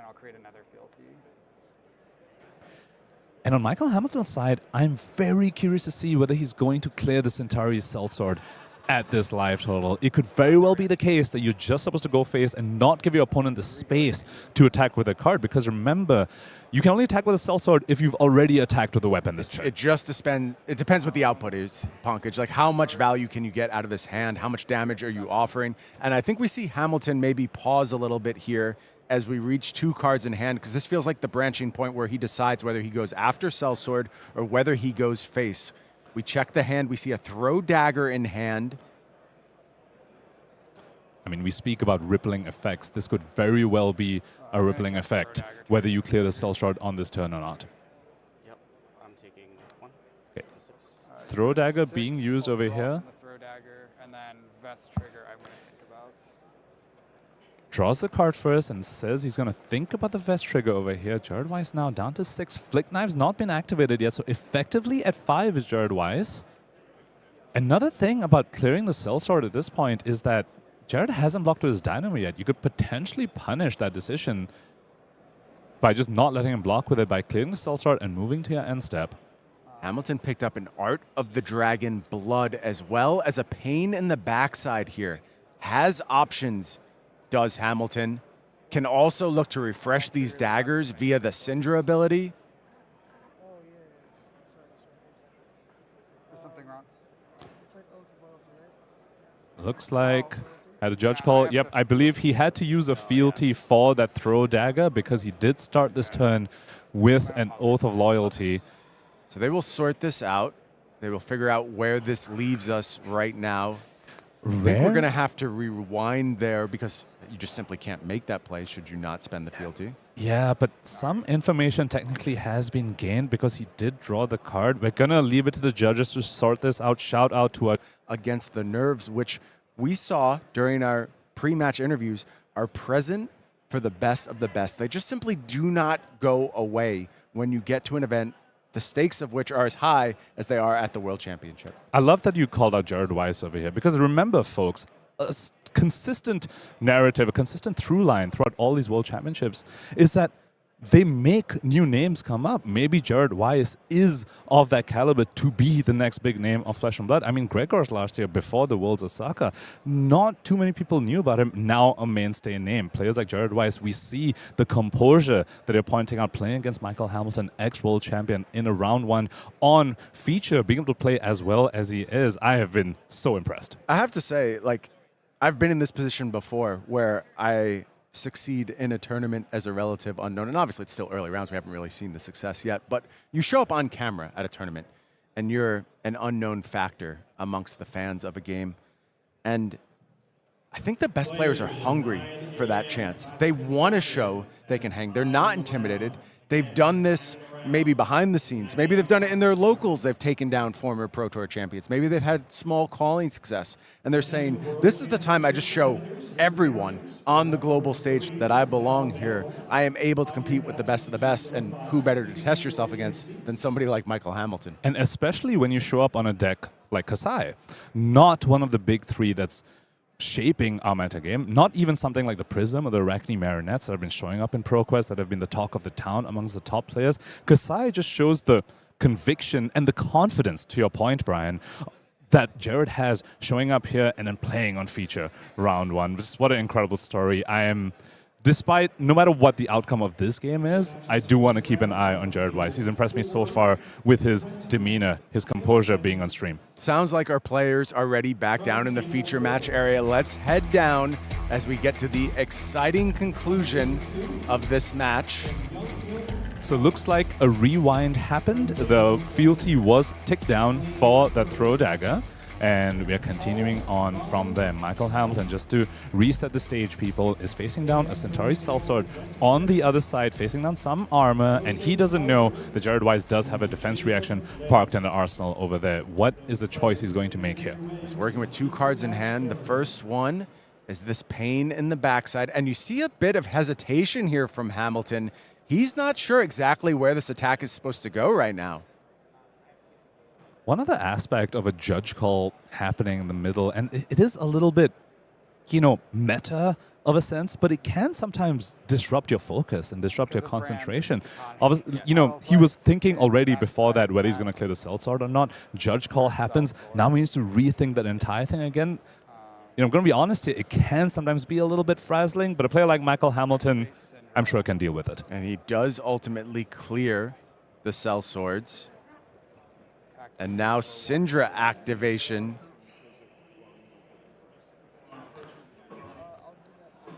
Gets back the kunai here. And I believe that was off the resource that he made from the Blood Spattered Vest. Once again, for the second time, we've seen Michael Hamilton just cash in Blood Spattered Vest counter for just a kunai activation. This is the state of the game that we're at. And now, with 2 counters on this Blood Spattered Vest, he's free to block with it. Now, you can use the last counter either for a resource, maybe 1 more damage from kunai, or use it as a blocking card. So Jared ultimately gets this 4 value here. They are checking now on this Oath of Loyalty. Yeah, so making sure that pain in the backside is okay. It is following a brand with Cinderclaw, so nothing to worry about there. That one was safe. And still has 1 fealty left over, which is very, very good for Michael Hamilton. Near guarantees that he doesn't break on the following turn. Hamilton now at 7. Wyce at 5. Starts things off with double vigor. That means there is a gold activation available for Jared. There's also potentially a Kassai activation on this turn. Question mark. I don't know if the second yellow was there or not. We'll kick things off with the gold. Card drawn, Kassai active, Centauri Sabers discounted. And let's get a peek at Jared's hand.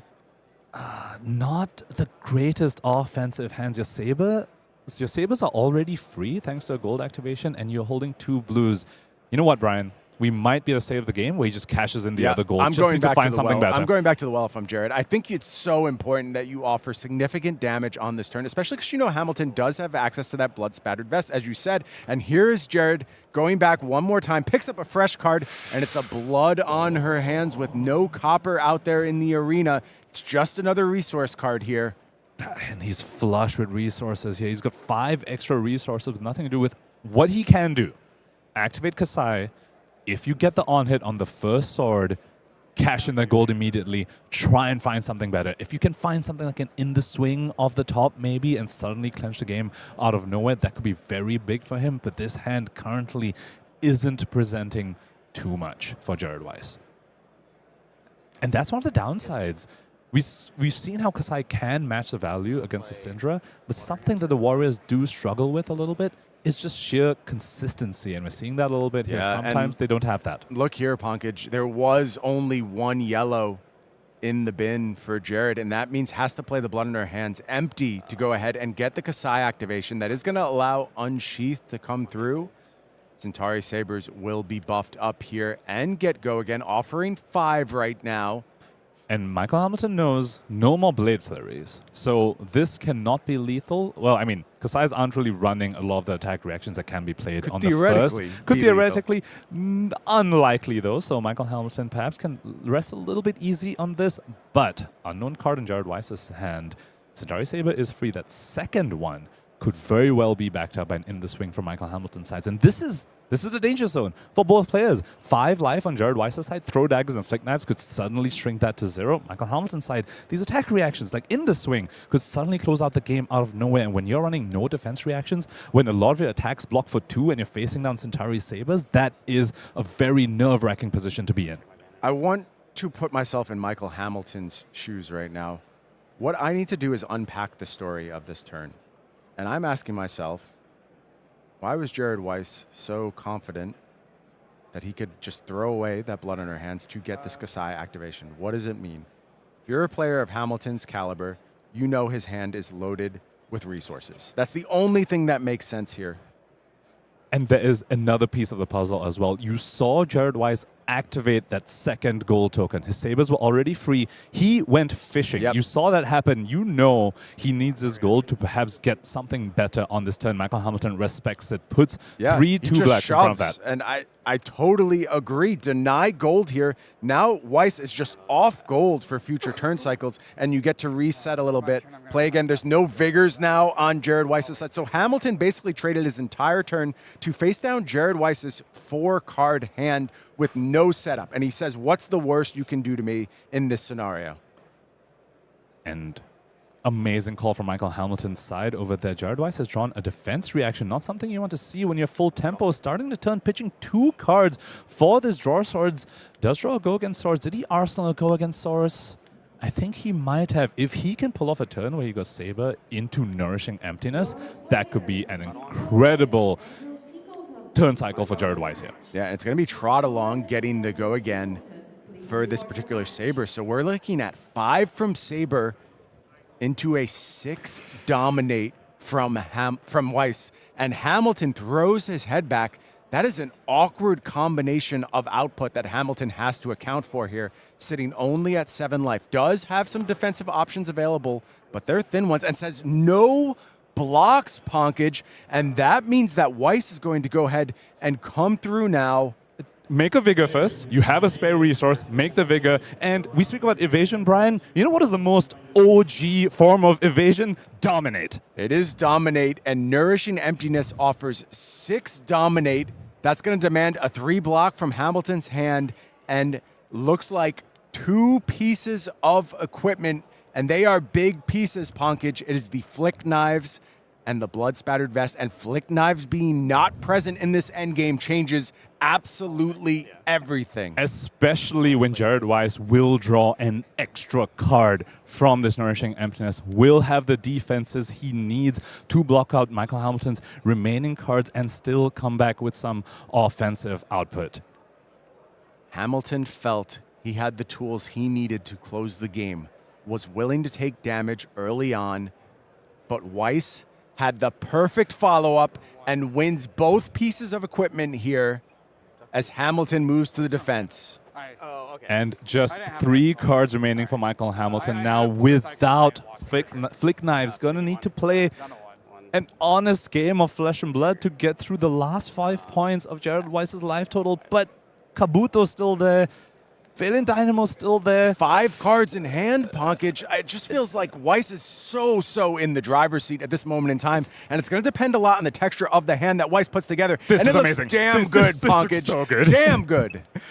I was going to say, as long as he doesn't brick, I think Jared Wyce might have this in the bag. Life totals yet to be updated. Right now, Hamilton, I believe, is sitting at 1, just a 3-card hand.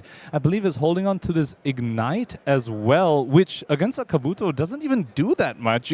Jared can just put a Kabuto in front of the Ignite and deny the 1 extra resource. And Jared happy to just block. Feels I have 5 very cards. comfortable defending here.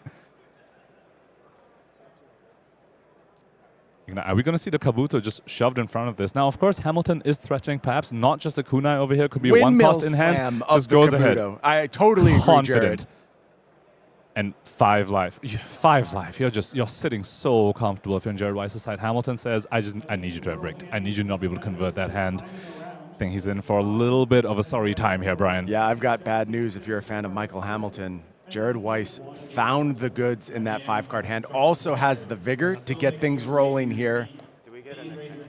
And the moment you see a slice and dice start the turn, I think you're going to be really sad from Michael Hamilton's side. I'm at 1, right? Yeah, you are at 1, yeah. Yeah, and it just gets even worse. Draw swords, now discounting, and just picks up nothing but the goods. And I think this might be curtains for Michael Hamilton. Will need a miracle to escape this turn. And you see the laugh from Hamilton. He knows the output is too much. And Jared Wyce takes down the former world champion here in round 1 of the 2025 World Championships. What an incredible start to the weekend, Brian. That was a nail-biter of a match. And to see it end with an upset, with the newcomer coming to the stage, coming to this weekend, taking down the player that was the first to do it, the first to lift up the World Champion trophy. That's why we're here. That's why we come out to watch this weekend. We have kicked things off at the 2025 World Championship in a huge way. What a game to start our proceedings here this weekend. If this is even a sliver of the excitement we are in for, What a weekend we have in store for you. Michael Hamilton taken down by the relative unknown Jared Wyce here in round 1. And on Kassai, of all the heroes, everyone was saying, oh, it's just Verdance and Gravy and Cindra. Jared Wyce showing up on Kassai, taking down the premier force of the metagame, the most represented hero here. He's showing us this deck has the chops for it. He has come prepared, has taken down a former world champion on the most represented deck. We said Kassai showing up in some unexpected places in the hands of Pablo Pintor, in the hands of Shoma Yamamura. Did these players figure something out? Did they figure out this is the angle into the metagame? You know, I watched that Kassai deck play out. Stock, mostly stock. I didn't see anything too unexpected as the game went on, but the numbers were good, the plans were good, played beautifully through a Warmonger's diplomacy turn, was just patient, making all the right decisions along the way, and caught Hamilton at an unopportune time. You got to go back to the beginning of that game, the decision not to present Mask of Momentum, Punkage. You know, hindsight's 2020. In retrospect, do you think Hamilton made the right call? So the Mask of the Pouncing Lynx, let's just look at numbers real quick. It converted to a Lava Burst. So it converted to 5 extra damage on board. It's a little bit hard to project how much a Mask of Momentum would present, but I think not presenting Mask of Momentum sort of plays into the Kassai game plan a little bit, where they get to just think about their numbers. And we saw Jared Wyce do that perfectly. Just says, I'm going to maximize value from these cards. I'm going to hold on to the shelter, save it until I can get the full 4 value from it, for example, and just grind out Hamilton on that front. And you just have to wonder, maybe it was Mask Momentum, maybe if it puts a bit more pressure on the armor from the Kassai earlier, put a bit more pressure on the defense reactions, the prevention effects as well from the form of discarding shelter that we saw Jared Wyce do. Maybe that could have led to more than the 5 damage of the Lava Burst, but far be it from me to question someone like Michael Hamilton, to be honest. Yeah, you know, Mask of Momentum also, to me, a lot of the value comes from the unknown, the risk you face when facing down Mask of Momentum. It pushes you into awkward angles. And honestly, it felt like that game just kind of played according to Jared's script. It was exactly how he wanted to play on a turn-by-turn basis. And when you look at the cards that Michael Hamilton has in his deck as well, mainly Throw Dagger. The strength of that card is to offer another chain link where you have effectively a Flick Knives activation to keep your Mask of Momentum train going. Now you're threatening Mask on Chainlink 3, Chainlink 4, and potentially Chainlink 5 as well because of Throw Dagger. On Chainlink 3, say you Flick. On Chainlink 4, you Throw Dagger. Now Chainlink 5, still threatening Mask. That puts your opponent on so much pressure, does not allow them to refresh the dynamos at their will, for example. I think there was a little bit of anti-synergy there between presenting Throw Dagger in your 60 and not having Mask of Momentum. We're going to have to watch how that plays out for the former world champion throughout the weekend, but has already started with an uphill battle. Going to have to climb out of that 0-1 start. We're here this weekend to wrap up our 2025 competitive season. Of course, that means we're on the cusp of the 2026 season, and a lot's changing in the 2026 season, Punkage. Maybe nothing more so than the arrival of the Silver Age format. And we at LSS have been so excited to start sharing this format with our fans around the world. Of course, these Silver Age decks are going to be the gateway for so many players to enter the Flesh and Blood world. A $20 ticket to the $2 million Pro Tour, Punkage. It is our newest format. Common, rares, and basics only. Fast, fun, affordable fab on offer. And I love that for the game. I think now that we have a premier format for the casual player base to step into the World Tour, to step into a high level of competitive play is something that the game has needed for quite a while, and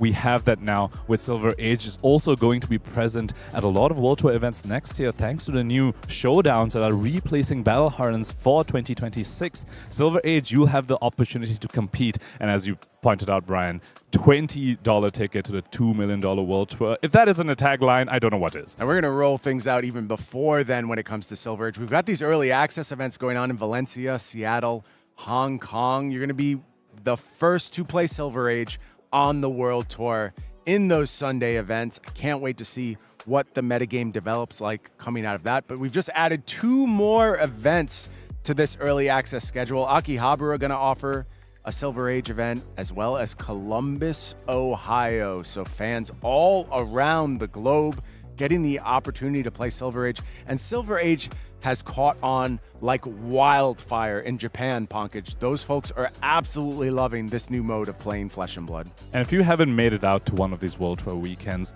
go ahead and do that with the Silver Age. If you've been hesitating, trying to get your foot in the door for Flesh and Blood, this is the perfect way to do it. Absolutely. We already mentioned these pre-con decks going to be so easy to join for established players. Honestly, there have been times where I have been traveling. I do not have my Flesh and Blood cards with me, and I'm like, man, I would really like to pop into this armory, just participate.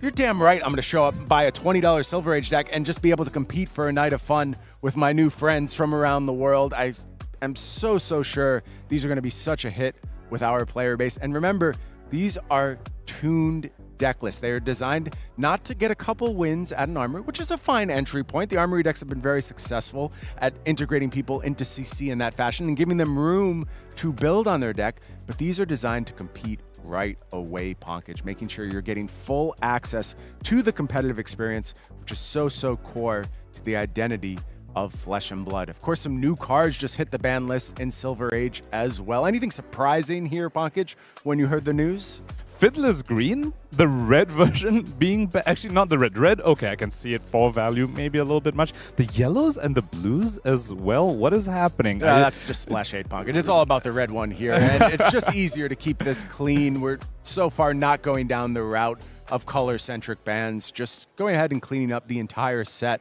of Fiddler's Green here. You know, I want to get into this a little bit here because I haven't really had the chance to talk about this. I mentioned it yesterday in the keynote. We really explored the Silver Age format in totality after the release of Compendium of Rathe. That was where dev focus lied. A lot of these adjustments have some of that in mind. So I think there may be a few things here that may not make the most sense. Perhaps after Compendium of Rathe releases, you'll look back on this and be like, I see what we're getting at now. Speaking of looking back at things, we've mentioned the keynote a couple of times so far. If you have not checked out the keynote, go ahead and watch that. It is on the official YouTube channel. Brian Gottlieb here has dropped a whole bunch of goodies in that. You don't want to miss it. Yeah, I tried to set the stage for Silver Age and what's going to be coming in the coming months, but there you see we talked about early access. Of course, there's World Premiere London, where the World Premiere format itself is Silver Age, a very cool new offering with those pre-con decks. But we also have the Silver Age Calling, the first Silver Age Calling right on the back of that, and Compendium of Rathe will be legal. It will also be available as part of your sign-up for that world premiere, which is up right now, by the way. And don't forget about those hot stamped heroes, only available at the world premiere. For the first time, the calling attached to a world premiere is not a limited format, but a constructed format. But because it is Silver Age, it is no less accessible. And I love that about these world premiere weekends. I think the name of the game for these weekends is accessibility. Everyone can show up and compete at that level, enjoy the cards of the new set, and in this case, enjoy a new format as well, and looking to be quite a fixture for the game for years to come. And you said everyone can compete, and everyone will compete all the way up to our Pro Tour competitors at Pro Tour Yokohama. It's another all-constructed foray. It is classic constructed, and it's Silver Age being played at Pro Tour Yokohama. Silver Age is going to be a big part of what we do going forward in Flesh and Blood. As such, we got to keep things fresh, baby, and we are giving the power over to the players. They will have control over the legal heroes available in the metagame. At the release of a set, we will go ahead and do a voting session. The top 3 vote getters will sit out for 1 season to start. The second time a group of heroes gets voted out, they will sit out for 2 seasons. Now, an important point of clarification. I didn't mention this in the keynote, Pankaj. You and I were talking about it, though. You cannot be forced to sit out multiple seasons in a row. So you do your timeout, you get your 3 months or 6 months on the bench, you're coming back in the next season. So heroes might get timeouts, and they might get progressively longer timeouts if they're particularly hated heroes, but they're always coming back. So if you're a fan of one of those heroes that just rubs everyone the wrong way, you know who I'm talking about. I'm an assassin player. Like, I rub everybody the wrong way. I know what it's like to be the target of ire but you deserve to play your heroes too. You might not get to do it as frequently as you would like, but they will always be back. They'll always have another chance to shine. A message to the community. Please don't take Icelander away from me multiple seasons in a row, please. As the Ice Wizard as well, I've been on the other side of the ire a whole bunch. I think we should take it away from him, just because. That's one of my favorite things about this, actually. The capacity for social engineering around these bans. I think it's completely reasonable, completely fun, completely within the spirit of Silver Age for there to be campaigning for the heroes you want to see removed. And you know what? If the community wants to come together and vote out a nonsense hero, go for it. Have a good time. It is your format to do what you see fit with, and as long as it is bringing joy to Flesh and Blood players around the world, that's all I care about, Punkage. So sounds like you're saying content creators have maybe a big voice when it comes to these things. I will need to slide into some DMs. Not a bad idea, Punkage. It's also not a bad idea that you stay with us for the rest of the World Championships. We kick things off in incredible fashion here in round 1. We saw Jared take down Michael Hamilton. What other upsets are in store for us? Stay tuned and find out.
Well, suffice to say, sparks have already flown here at World Championship Philadelphia. I am Mitch Leslie, joined by Scott Mines. Thank you so much for being on board, and welcome, of course, your debut here on the world stage. Great to have you. Yeah, I mean, I've had the pleasure of playing a few World Championships so far, and somehow I'm more nervous this weekend than I was in the field over the previous years. I'm sure that's not the case for all the players who are battling for their lives today, though. Yeah, no, I'm quite sure there's definitely some consternation out there, because we've already seen some of our top players, our heaviest hitters in Flesh and Blood, struggled a little bit in that first round. Michael Hamilton, of course, a perfect example of that, but where one falls, there are many more to stand up and take their places. I'm very excited to jump into this next match. One of the individuals we had a chance to sit down and have a quick chat with. Let's hear a little bit from the one and only Jacob Clements. I'm here with Jacob Clements, who has been on an absolute tear this World Tour season. Jacob, how are you feeling about this weekend? Good. I mean, a bit nervous, but it's always that mix of nervousness and excitement that always comes before a tournament. So you have almost caught up to Brody when it comes to World Tour points, a feat which a lot of people were expecting to be impossible. What would it mean for you to be Player of the Year? I mean, I still just feel like Brody... I mean, the way I look at it is Brody's still far enough ahead that there's nothing I could do alone to make it happen. So it's not in my control completely, so I just put it out of my mind. But if I won it, it would be something very special, not just for me, but for the region I represent. A lot of Europeans sometimes have a bit of a chip on their shoulder about our region, and so to take it down for Europe, I would be very special. That's an interesting sentiment, given the number of European champions we have. But aside from Player of the Year, you're also fighting for World Champion. What would it mean for you if you walk home with a title this weekend? Wow, I don't know. It would be something truly special. But again, I try not to. I struggle to think too far ahead. Just got to focus. It's easy to drift into thinking of this. Sometimes in my game I start thinking, even if I lose this one, then I can do this, and I'm like, gotta just stay locked game to game. But it would be something truly special. Awesome. Well, thank you, Jacob, for joining us, and good luck this weekend. Thank you. There you have it, Jacob Clements, never to be seen without his most critical hat on, of course, representing the UK and very much still in the running for overall Player of the Year. He's been busy. Montreal, Shizuoka, Hamburg, Sydney. The list is so long I have to look down at it. Those are callings that Jacob has competed in top 16 in all of them recently. The guy has been all over the world for Flesh and Blood. Yeah, Jacob made it a bit of a mission, I think. The interview kind of alluded to it a bit. A lot of people would have taken the foot off when Brody took such an insurmountable lead early in the year. Jacob took that as a challenge, which is something that I find remarkable for players who've become teammates, because there's got to be some friction there, you would think.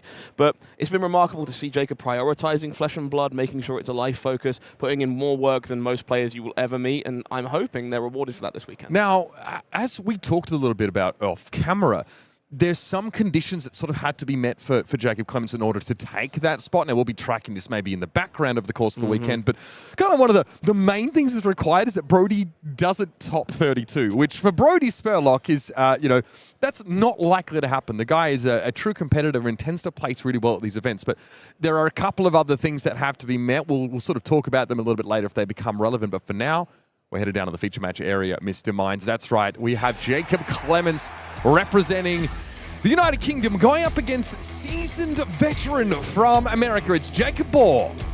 This is a matchup I'm incredibly interested to follow. If you haven't taken a look at the Super Armory team, you might not have noticed that Jacob Clements chose to default away from his teammates. The general consensus was that you're looking at Gravy Bones, you're looking at Verdance Storm of the Rose, Pablo Pintor, Jacob disagreeing. Jacob finding themselves on Arachne Marionette for the biggest tournament of their year, and this is why. Cindra, a matchup that is meant to be exceptional for this deck. Both players pretty happy to be racing in these spots, trading damage back and forth, but that tends to favor the one with on-hits and additional dagger damage. Yeah, we've noticed that Arachne Marionette not only has that deck velocity in order to stay in step with Cindra, but some disruption in the form of Mark of the Black Widow, for example, providing you can get those marks when you need them. And of course, Arachne Marionette can flip into any number of members of the Brood. Many of them also have some level of disruption, whether it's Arsenal or forcing discards. But Jacob Baugh going first, he opens up with a Rising Resentment. Worth noting here, Jacob Baugh choosing to start that Mask of Momentum. We've seen some deviation from that in recent memory for these Cindra players. Pouncing Links, not at its best in a matchup where the opponent is sometimes not incentivized to block, especially when you're racing. So Mask of Momentum going to force cards out of Jacob fairly frequently. And that's a bit of a punish sometimes. This deck doesn't block particularly well as Arachne Marionette. Cards like Scar Tissue, all very guilty of blocking too. And we're going to have to see a ton of overcommitting going on as the game goes on. Yeah, a lot of quick game actions being taken here, but that was Jacob Baugh quickly flicking his Kunai of Retribution and then activating Cindra also to make sure that he starts his first turn with both of those Kunai in play. Jacob obviously knew he was going to leak a little bit of damage, but a 2-card block on a snatch when your opponent still has a card to play with felt like a safe option. And now we head over to the Marionette's turn. Sometimes starting at 39 against Cindra in the modern format as we see it is a bit of a relief, actually. I find people often starting a little bit lower. Cut from the same cloth, one of these bread and butter cards we see from Arachne Marionette now, and this is why players believe this matchup is so favorable for Marionette. These cards just all trade for 4 damage. Kiss of Death, these front buffs we see taking place now, just means that you're typically 1 point ahead of those head jabs you expect to see from Cindra. Yeah, and rarely are you expecting to see a reaction in their hand unless there's like an ancestral empowerment or something like that. But it's getting the information off, cut from the same cloth, plus that +4 on your next attack that really matters. Pain in the Backside is also going to come on in. This is, of course, an assassin card that would inflict some pain, damage done by a knife where it would be allowed to hit. But this here, Save a Bloodshed, follows it up. This is a blistering pace that our competitors are playing at. Save a Bloodshed, going to give that +4 up front, and then were Jacob actually marked, this would be threatening a card draw. Small detail here from Jacob that I really want to highlight this early on in a tournament like the World Championship. It's very easy to run out that Save a Bloodshed ahead of time before you play a card like Pain in the Backside. Instead, concealed that information from Jacob Baugh, managed to convince a block to be made on that Pain in the Backside to deny some damage and also that mark trigger that we might expect. And then, of course, punish that with the Save a Bloodshed, now drawing cards as a result. Yeah, getting to flick that Clave to make sure Jacob is marked up to satisfy the condition of Hunter's Clave means that not only is this a whopping big hit, as the cut from the same cloth buff does not affect the Pain in the Backside. Like getting to see yet another card. Codex of Frailty, these guys are... They don't necessarily need to play this fast, folks. This is not exactly a drawn-out matchup. We're here for a good time, not a long time. But Codex will get a Leave No Witnesses in Arsenal. That was blocked with on turn 0. And in it comes, threatening some Arsenal disruption. Such a sign of familiarity for me for these players. You can tell both of them are incredibly well-versed in this matchup. You cannot take game actions this quickly if you're not entirely sure of yourself. Yeah, absolutely. That's when some of the errors start to creep in. So you can see just the sheer weight of reps for both of these players.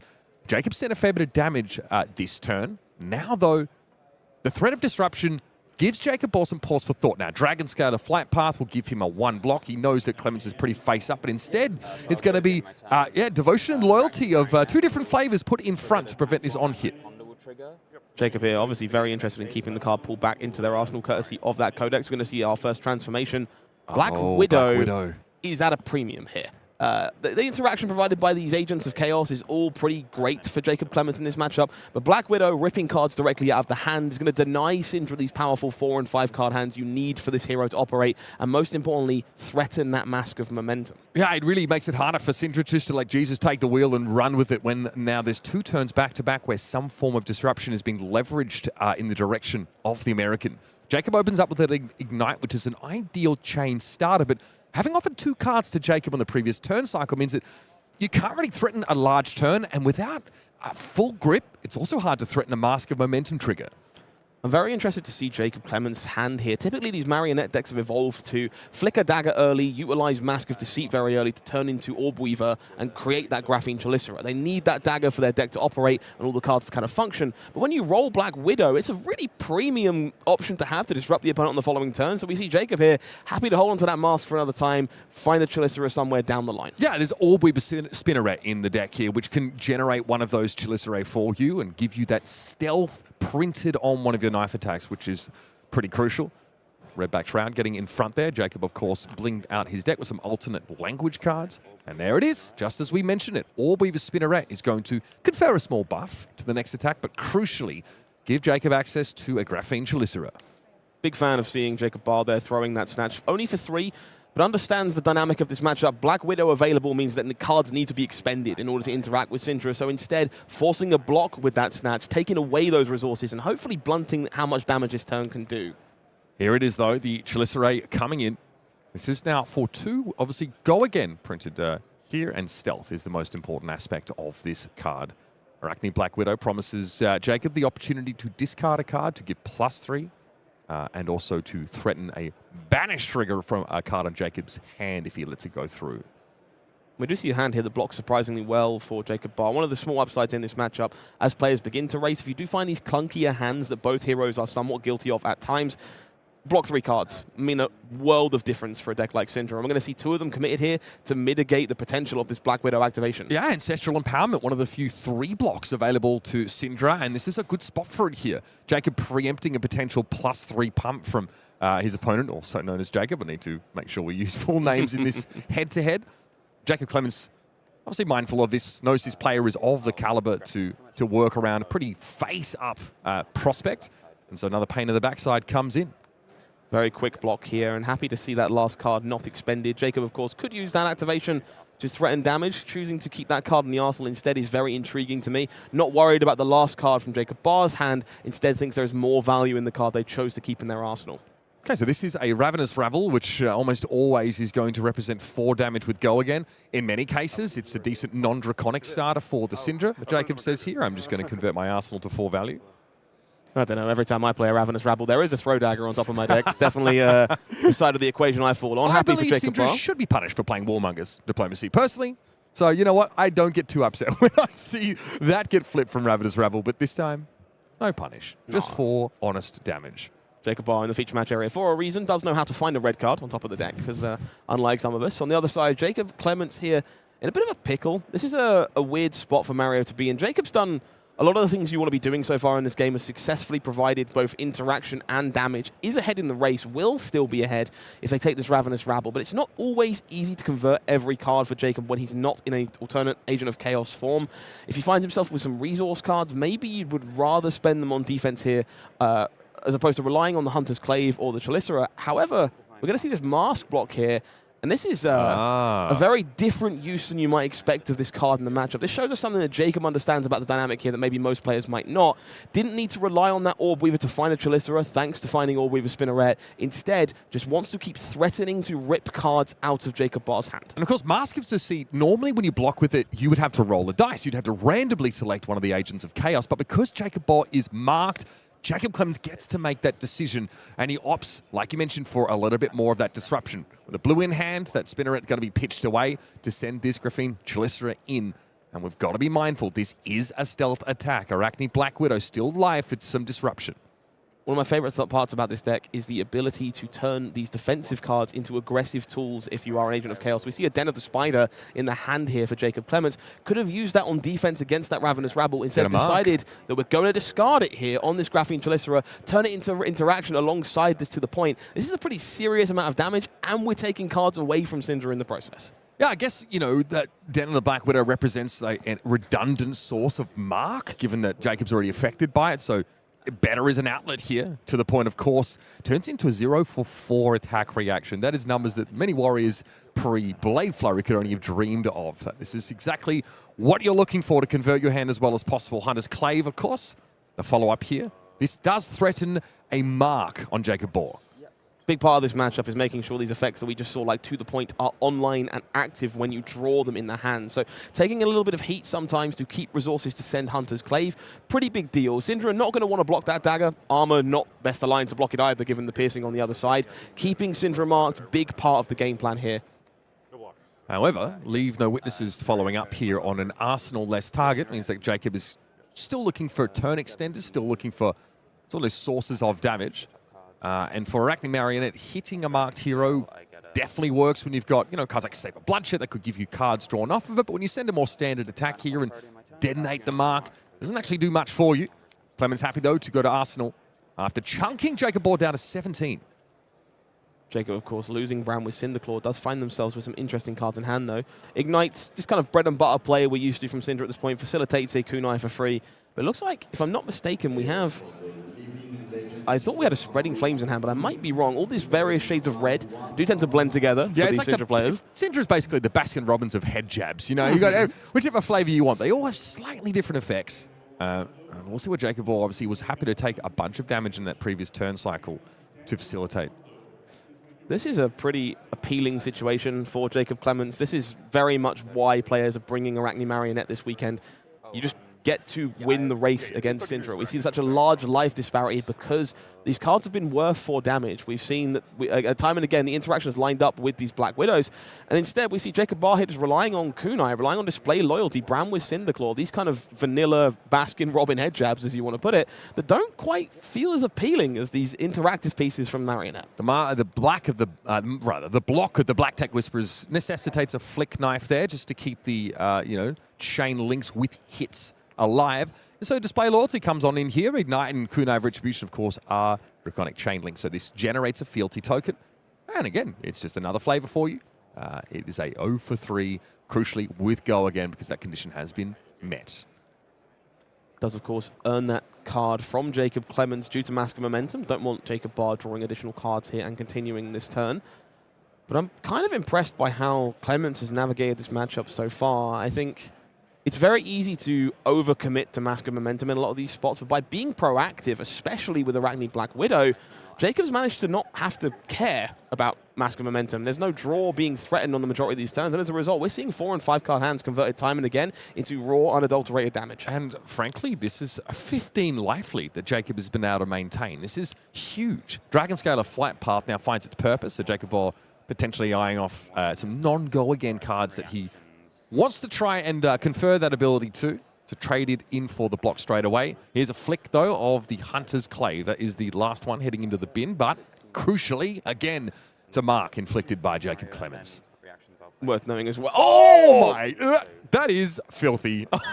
Okay. Normally, you play them one at a time, but yeah, we have a Tarantula Toxin here, Scar Tissue, and of course, to the point comes on in. A Loyalty Beyond the Grave is a 3-block defense reaction that comes in.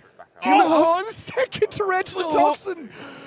Oh, we were worried that there was a loss of value there for Jacob Clements on the first one, but this second one will shred the loyalty down to 0 block. This is an immense amount of damage. Jacob Baugh's going to need Loyalty Beyond the Grave, because I'm worried they are about to be in a grave, I'm afraid.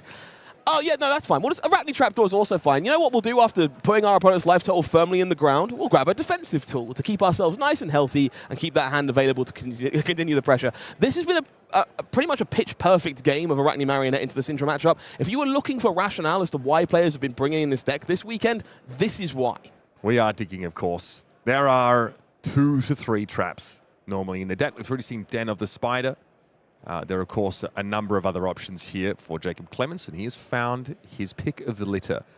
Now, Jacob Baugh, this is a reasonable hand. This definitely threatens some damage. Now, does it threaten 32 points? The answer is abso-bloody-lutely not. Yeah, we'll do some napkin math, unfortunately. Just a bit shy, and we do have to allude to, of course, the existence of Flick Knives in this spot does mean this is a little bit deterministic unless Jacob can find a card akin to Shelter from the Storm, something of that ilk, to blunt that Flick Knives on the following turn. We're going to see that Glafrine Chalicerer jumping into the jugular rather quickly, I think. Yeah, this, you're right. Jacob really knows that this is more of a formality at this point, going to deploy his hand regardless. Jacob Clements is simply going to look for Mask of Momentum triggers. Any risk of getting blown out, that's something obviously he's going to be mindful of. I don't even think Art of Dragon Scale does it for you here, really. No, not really. Art of Dragon Scale pretty good at removing that Flick Knives normally, but Jacob here pretty happy to just stymie the Mask of Momentum trigger and keep the rest of their cards to provide damage. So not only do you need to defy that Flick Knives, you need to defy the pile of attack reactions that are sitting in the hand as well. And we have seen an uptick of defense reactions from Cindra heading into the World Championship, but it's a little hard to play around so much versatility without a little bit of luck. Okay. Rising Resentment here, of course. Would ordinarily banish an attack action card and make it cheaper. But right now, it just represents another 3 damage to try and cap off this turn for Jacob. And you can see the resignation pretty evident on his face. A 25 life point deficit. We mentioned earlier that Arachne Marionette can definitely keep his foot on the gas. And when he's able to go Black Widow, League of No Witnesses, Black Widow, that level of disruption is frankly something that Cindra has to concede to. She has to offer 2 cards blocking per turn cycle, which drastically hampers her output. Something I do want to note here, Jacob did not block with that card they banished. Makes me wonder if they banished a non-trap just to thin something out of the deck they weren't looking to draw over the course of a turn cycle. Chose instead to spend that blue on defense and will simply line Savor Bloodshed into a nice, big, chunky Kiss of Death. I think I saw stains of the red back in hand for Jacob Clements there, of course. That is an attack reaction. And because Jacob Baugh is marked, it gets cheaper. This is pretty good upfront damage. Save a bloodshed, threatening a draw. Nice little 3-block there, and Ancestral Empowerment. Again, it's mostly how they're being utilized in this matchup, and the blood-splattered vest has to get in front. Here's that loyalty beyond the grave. Now, again, if you've got 2 of those in your graveyard, you can banish them to turn them into a card, but there's just not enough here. There it is. Flick Knives comes in, and Jacob Baugh has to extend the fist bump. Honestly, brutal, savage, wrecked for the Cindra. This is exactly what Arachne Marionette can do when you give him the space, when you let him convert the hand. And boy howdy, that was devastating.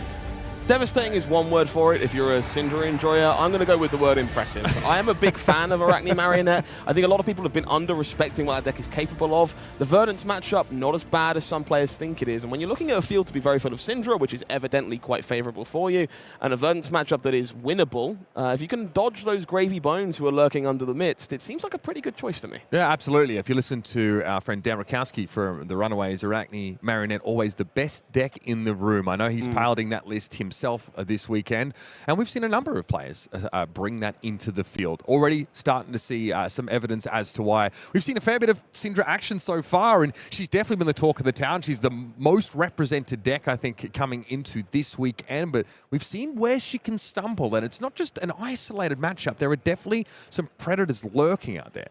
For sure. I think we've seen Cindra evolving quite significantly heading into the World Championships. Players leaning more into generic attacks to kind of up that power level. There is some concern with that. By doing so, you kind of draw these hands that are a little more non-functional, maybe you need a fealty to kind of come together, and that does give decks like Arachne Marionette the ability to really punish you with an interaction point, because suddenly there's a hole to rip in the game plan, where before it was a big pile of head jabs in some variety. Yeah, that is going to be tough stuff to deal with. I'm pretty impressed by what we've seen so far here from Jacob Clements. I'm also very excited about what we've got ahead, of course. For those of you that were able to catch our YouTube premiere of the keynote, or those here in person, you know that Compendium of Rathe is hurtling towards us at a rate of knots. And again, a very compelling prospect here, an expansion set that features some reprints of many of our favorite cards of yesteryear, plus the promise of even more, some fantastic alternate treatments as well.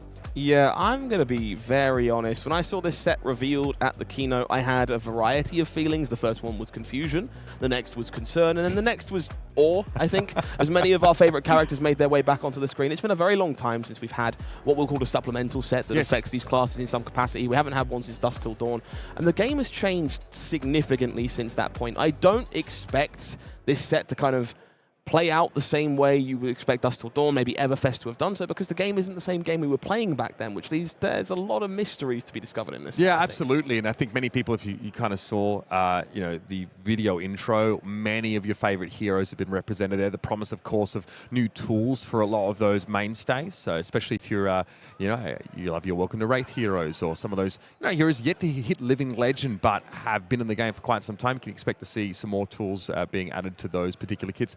I won't lie. We'll show you guys in just a second, but obviously, just the treatment that we're seeing on some of these, some of these new cards, the Fabled, of course. We've seen the Eye of Ophidia preview. We also we've had teased what that final spring tunic might look like here. So maybe. I think there's an Enlightened Strike hidden in there as well, potentially. So we'll see. I think for me, the tagline of the set is what interests me the most. The fact we're telling untold stories from Rathe so far, but also teasing a little bit of what's to come. And I love this mystery of, hey, maybe these are stories that aren't going to feature in a set anytime soon. So we want to tell you about them while we've got the chance in the big compendium, but some of them are going to be hinting at what's coming down the line in 2026. And I like having a taste of excitement way before it turns up.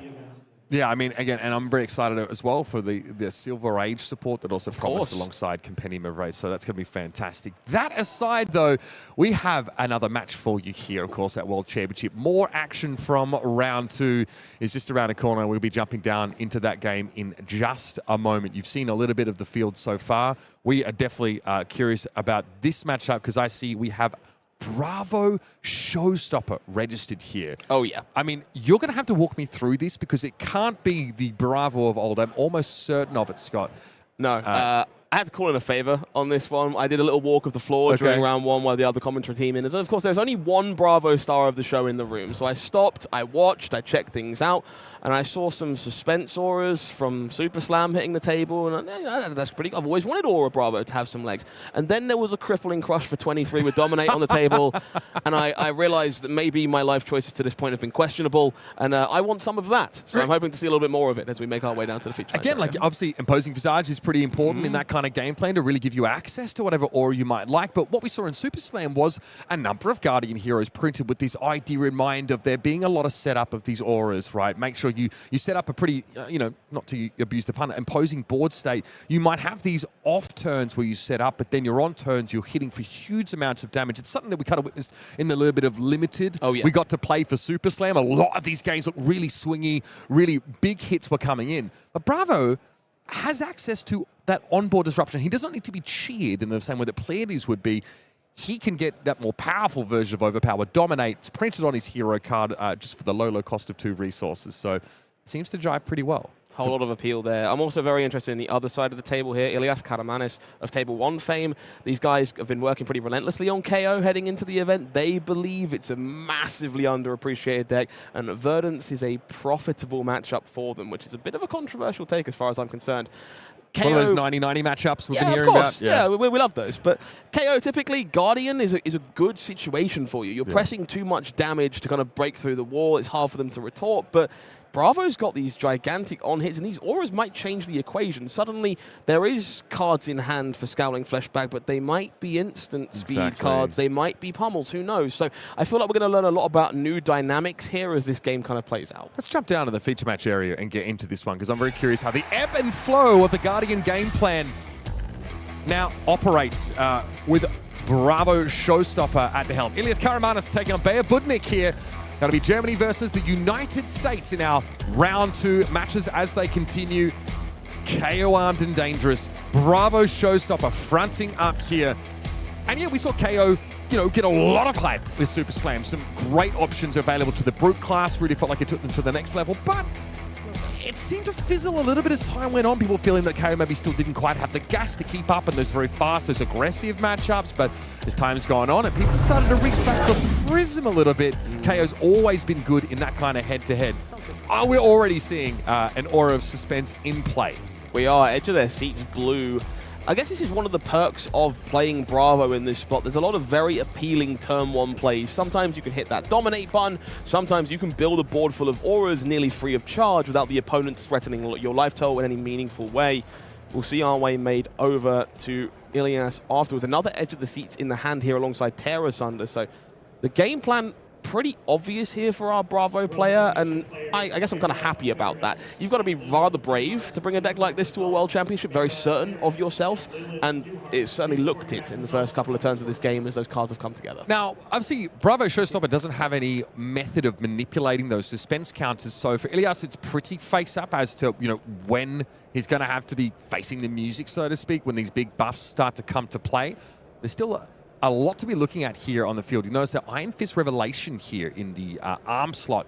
Obviously, a newer option here available to Guardian with Mastery Pack Guardian, allowing you to, defend with it, flip over a card with Crush in your arsenal, and potentially power it up for its inevitable deployment. Yeah, pretty significant upgrade for Bravo, I find. These Crush attacks at their best in this hero, thanks to that evasive hero ability. Show of strength in the bin here for Ilias. Not ideal, but Wild Ride kind of is. This deck needs to go wide numerous times over the course of a turn. Bravo not so good at the interactive element during the opponent's turn. It's very much proactive interaction with those crush triggers. So we're going to be relying on some number of defense reactions, I'm sure, but we need cards like Rouse the Ancients to function. And when you're playing these suspense auras, you're already playing a lot of cards that don't have an attack value. It's hard to fit everything in. And you're also feeling, if you're in Bay's position, that they want to go for it when those auras are coming into play. They probably feel like they need to maintain some attack action in order to benefit from that buff, and so that can affect your blocking decisions on the prior turn cycle. Something that Ilias is certainly going to be trying to make use of. It's a Reckless Stampede that comes in here, one of the newest additions in Super Slam. Will, on defense, Clash here, though, just represents a nice little 7 damage. I've got a rule when it comes to cardboard squares. If a card you play makes your opponent roll their eyes, it's a darn good piece of cardboard. And unfortunately for me, Reckless Stampede makes me roll my eyes every time I see it on the combat chain across from me. Multiple clash triggers if you choose to cover this up with armor or multiple cards. Each time you have to clash, right? When you defend it, yeah. Sometimes that's an awful lot of damage, and sometimes these KO decks are packing blue copies of Unexpected Backhand, which means you can reveal a card that does additional damage on top of the deck as well. So suddenly, in the late game, you're like, I'm on 8 health, I'm perfectly fine. And you can take it all from one gigantic chunk. Speaking of taking it all, very interested in doing so here from Reckless Stampede. Yeah, clearly there's significant incentive for Baugh here just to ship the bill. Part of this, of course, is edge of their seats coming into play. That's 2 suspense counters, of course, on it. So no clashes, even though that you feel like Showstopper can win some of those. There are some misses, though, of course, like Rousing Agents or a lot of these instant auras now that would cause you to lose those clashes. So not a chance you necessarily want to take. Boulder Drop here. Not going to be benefiting from any of those auras of suspense here, but of course still has a crush effect when it does 4 or more damage. Ilias would have to take a card from their hand and stick it on top. Huge upgrade for Guardian in general coming out of that Pleiades Armory deck. I think I asked Brian Gottlieb about this in Montreal and claimed I didn't think this card would ever see print, and he tells me it's a different time. And I think that's very indicative of where Guardian is now. This kind of on-hit, very pressing, forces interaction from decks like Because we saw the blue Boulder Drop in the Yalva Tradie list, the Armory deck, I want to say. It's been round the table, I think, the multiplayer kit. It's been around for a while, one way or the other. Maybe the Brevant list or something like that. But here, now being printed in red, which I think get in the Pleiades Armory deck, by the way, it represents 2 card 7 and gem packs as well. Yep, 2 card 7 with a crush effect, which is seriously nice value for Guardians. The game has definitely changed. We're seeing some level of power creep, and Guardians are able to benefit from that with their Mastery Pack having been brought into the game recently. It's going to be blocked out mostly. Just a little bit of damage sneaking through. Ilias happy to eat crow here. Important piece of sequencing from Baugh in the last turn, by the way. Playing that edge of the seats on the end of Ilias's turn means they are aligned with each other, and that's a really big part of the game plan here. These auras are below rate if they're played independently, and incredibly problematic if they go off at the same time. That's what we're looking for, and choosing that sequencing means that these edge of their seats are going to be triggering at the same time here. In line with a somewhat mediocre turn here from Ilias, gives B the freedom to do what they want to do here. Yeah, I mean, I mentioned that you can't really manipulate those suspense counters, but that's not fully true. You have so much agency as to when you deploy that aura, either on your turn or your opponents, that you effectively can decide if it has that extra suspense counter or not. Here we go. 2 edge of their seats are popping. This is a big old buff, and they are now looking at the hand, trying to decide if they want to stick a bit of evasion on top of this. Here's a Tear Asunder as well. This already gets you the dominate, but now threatening the on-kit of discarding 2 cards with the big buff and a Boulder Drop. Ilias is going to have basically nothing to work with when the dust settles. Boulder Drop for 16, not a phrase you ever really want to hear. Boulder Drop for 16 with dominate, on hit, take your house is really not a phrase anyone deserves to hear, I find.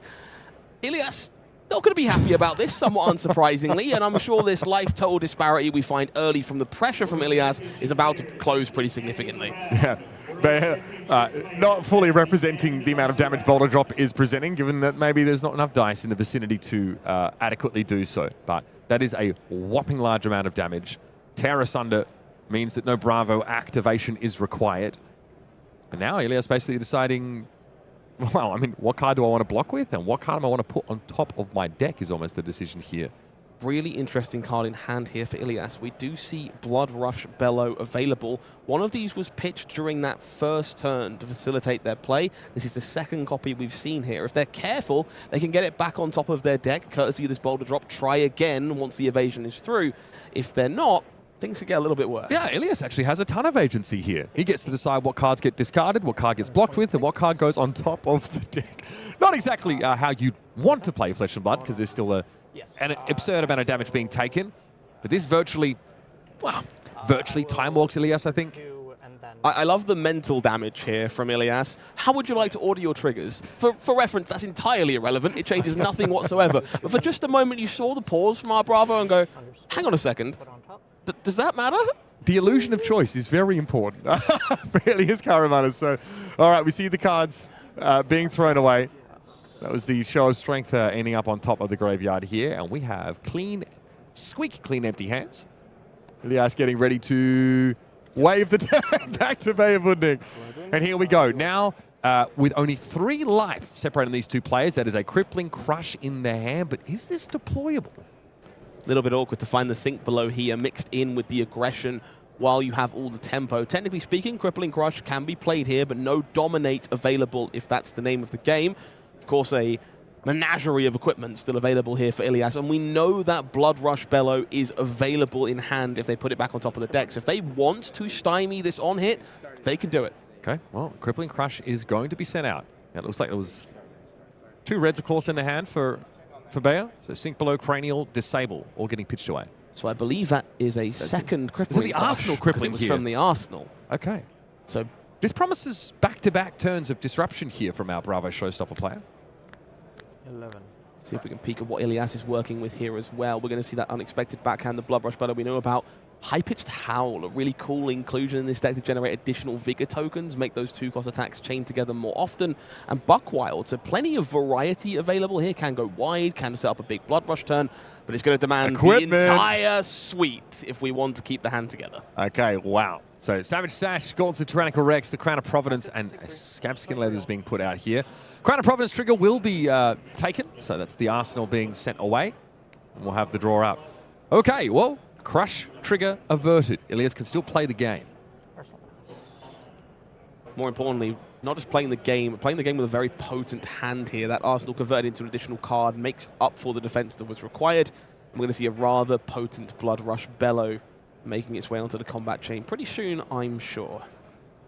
Yeah, this may force our Bravo Showstopper player into a more defensive cycle, but there is a Crippling Crush in the Arsenal, and they've got 2 reds in their hand, so they'd still like to be on the front foot if at all possible. I think the blocking decisions will be very telling in this game. We'll start, though, with the Blood Rush Bellow from our German national. 1, 2, 3, 4, 5, 6. I believe it's 3 reds in hand here for Ilias, so pretty much free real estate however things go. It is the high-pitched Howl. Not ideal, though. There's a 3-cost Buckwild in the hand that we know about, which is a little more awkward to navigate on this turn one way or the other, depending on what's found. But Ilias, of course, a professional player, just going to find blue cards that offer resources regardless, and not worry about it. Ilias trolling me there. Okay, well, we found our blues, haven't we? My goodness. That Buckwild, of course, there still promises to be deployed and will allow for a lengthier turn here. How do you sort of feel about this kind of hand to draw up, though, after the Blood Rush? I think it was 2 blues that were plucked off the top. This is kind of one of the benefits of the support that Kayo received from Super Slam. These blues aren't necessary evils anymore. They're genuinely very powerful cards. Buckwild extending turn, smashing ground, doing a Command and Conquer impression. Admittedly, Energetic Impact, not ideal in this spot. That's very much more of a defensive tool. But you don't mind drawing these resource-heavy hands because you can convert these cards thanks to these powerful 3-cost go-again options or even these impactful on-hits the deck has been given in forms of like Strongest Survive, for example. So not upset to see this. In fact, you should expect it. There's a much higher blue density in these decks than there was before. Yeah, I mean, and of course, only having access to 1 Mandible Claw, Ilias needs to generate, you know, like a lengthier turn through these attack actions and a bigger hand. Buckwild, that feels expensive. It's a 3 for 7, but again, getting that go again matters a whole lot. So Spinal Crush gets in front. One of the reds, I think there were 2 reds drawn up here by our American competitor. So first one of those is going to be offered up on blocks. Buckwild now, of course, follows up. This is 9, go again. Not a number to scoff at. I was very interested to watch if Ilias wanted to utilize the gauntlets here to activate Smashing Ground, if they wanted to threaten the Arsenal here from Bay. Worth noting, of course, the Crown of Providence still available, makes that line far less appealing. Instead, would rather just pressure and, well, just ridiculous numbers that come with Blood Rush Bellow. Yeah, exactly. The longer return you can have, obviously, the more times you're getting that +2 buff on each of your attack actions. This is complicated now. There is enough pitch in the hand for Budnik to send a Crippling Crush, but with a card blocked here, that starts to become less and less possible. Civic Steps, it's a bit of a Faustian bargain, I guess, that you sort of buy into there, because giving a Quicken token over towards Kayo can be relevant. It's something that the Brute player can certainly make use of. There are plenty of go-again sources available to them, but still. Yeah, this is the kind of spot I really like using Civic Steps, to be honest. We see 2 cards in hand here from Ilias. Very eager to send another attack, obviously. So you can just make that Quicken token expire and get wasted by using it in a spot like this. More importantly, Blood Rush Bellow, also the optimal spot to be using your equipment. Just stymie as much damage as possible while these numbers are so high. Yeah, so quick and token offered, but very difficult for Ilias to make use of it. That's what Baugh was able to determine. So Buckwild represented 9. 7 here from Smashing Ground. And of course, this is pretty relevant because on a turn when it has a buff, it threatens the arsenal. And so we're going to have to get in front with all of the toys. 2 cards from hand, even the shield being passed up here. Yeah, the Bastion there coming in clutch, definitely blunting that extra point or 2 provided by Bloodrush Bellow. And we know that Crippling Crush is in the arsenal there, and therefore a very important part of the future turn cycle for Budnik. We're making the way back over to Ilias here. Now, this is a very important hand. Kayo, of course, much better at converting their cards than they used to be, courtesy of cards like Buckwild, but sometimes very guilty of drawing hands that need to roll Scabskin Leathers to chain multiple attacks. And right now, we're looking at one of those. That is, yeah, it is a very blue hand. Might Token, of course, will be in play. That's a +1 for Ilias's first attack. I mean, plenty of blues all across the table. It might be a hand that can make use of Rousey Agents here for Budnik, but I don't think they're expecting to get to use it in such a fashion. Crippling Crush stuck in Arsenal, but can be shucked out of there by a block with the Crown of Providence if Baugh doesn't feel like that's a play pattern that they can afford to opt into. You can see the frustration on Ilias's face here. This is not a pleasant situation to find yourself in when you've managed to take the tempo away from a deck like Bravo. You kind of feel obliged to roll Scabskin Leathers to try and convert all these cards, but because you're so blue dense, even if you succeed and find that extra action point, you're not actually presenting much of relevance. And of course, you're having to take a risk here. If we don't roll just the 1 action point, we might find ourselves not sending Bear Fangs. Little spirited. Rolling like a brute. I appreciate it. Okay. A 2 rolled on that Scabskin, which means no extra action points. The risk now of an intellect penalty self-inflicted by Ilias Karamanis is real. It's going to be Bear Fangs, the most efficient option chosen here. Obviously, we'll be promising a discard of a card if it's 6 or more. This becomes a 7 power attack. This is maybe best case scenario for Budnik here. Bear Fangs yellow, slightly smaller than the red counterpart. Might Token going to be made, but we have enough of a life total here that if we want to hold on to these cards to present Crippling Crush, we certainly can. More importantly, that Iron Fist Revelation, Crippling Crush, pretty much the perfect target for that. And still, this is representing a significant portion of Baugh's life total. This has been a very aggressive game for both players. It's only just now that the Bravo player has actually had to be more defensive. Crippling Crush and Arsenal, you're right. It would be nice to get counter on. It also could be sent away and traded in for another card, but there's plenty of those to work with for the American. It's like Tear Asunder, copy of Headbutt in the hand. It's like a Thunderquake in the hand as well as, yeah, it's an interesting texture for sure. They're all blues. It doesn't matter. You can use that to fuel whatever sits in your arsenal, and you called it, Scott. Iron Fist Revelation gets in front. This, of course, will allow a +1 to be given over the Crippling Crush. Make that Crush effect even harder to potentially avert, especially if there's enough resources in the hand to give it good old Dominate. I think this arm piece is being still slept on just a little bit from folks. Of course, the other side of the table features the other equipment we've seen from Super Slam doing such a good job, Gauntlets, Tyrannical Rex. But Iron Fist Revelation represents 5 value across the game, and sometimes significantly more if you can stack those counters onto a card like Crippling Crush and suddenly create extra problematic breakpoints. Now, with 4 blues in hand, this is what? A dominated Crippling Crush with an arsenal target, potentially? That is very tantalizing. Yeah, very, I mean, you have all the resources you need to do the thing. The thing that's been done for a heck of a long time in Flesh and Blood. Bravo. Bravo ability. Dominate now on our next attack. Yeah, Ilias knows. The writing's on the wall. He's already sent his whole equipment suite. This is going to be extremely challenging to block out. Yeah, might have had 6 years of Flesh and Blood at this point, but this one has been here since the beginning. They dot. Very interesting to see Bear pausing here after the Bravo activation. Makes you wonder if they're deciding that Crippling Crush is better used elsewhere, or perhaps just deciding what card goes in the arsenal. Kind of like banking that Tear Asunder for later, should we get back to it, instead choosing to prioritize keeping that Rouse the Ancients. Understands that now the tempo is going to be with them. They want to find 5-card hands, and they want to keep their foot down while Crippling Crush is doing its damage. Now, of course, it's not a time walk. That is to say, it doesn't end Ilias's turn. It is very punishing. Kayo can operate really efficiently off small hands. It's kind of one of the nicer things brought to the Brute table with their inception to the game. But in terms of adequately threatening life total, that gets harder for Ilias. I got to talk about a card in the hand here for Ilias. Fearless Confrontation offers the ability to strip, dominate away from an attack. Would be an incredibly powerful tool here. Normally utilized to turn Mandible Claw on with an instant speed discard. But in this case, Wild Ride not blocking means that, yes, Ilias could convert this hand into additional defense, take less damage from this Crippling Crush, but they're not going to be able to find a way to have much of a turn however they play things out. Yeah, exactly. Like, you have a -1 on that Fearless Confrontation as well, so Crippling is now 11, no Dominate, but then you have two cards in hand to block with after the fact. It still leaves you pretty light-handed and in a tough spot. There is the potential that, I mean, Ilias can obviously offer some block, right?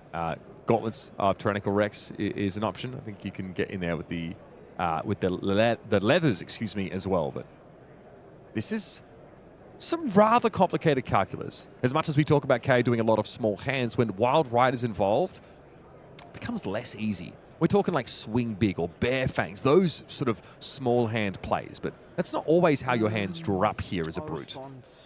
Ilias does respond. Okay, so we're going to choose to use this hand on defense. I think there was a lot of avenues this hand could have gone. You can always choose to take the risk that you keep Show of Strength and a blue off of this Crippling Crush and just tank the damage with your face, but instead... I can't believe it. Mm-hmm. Block 6, take 5.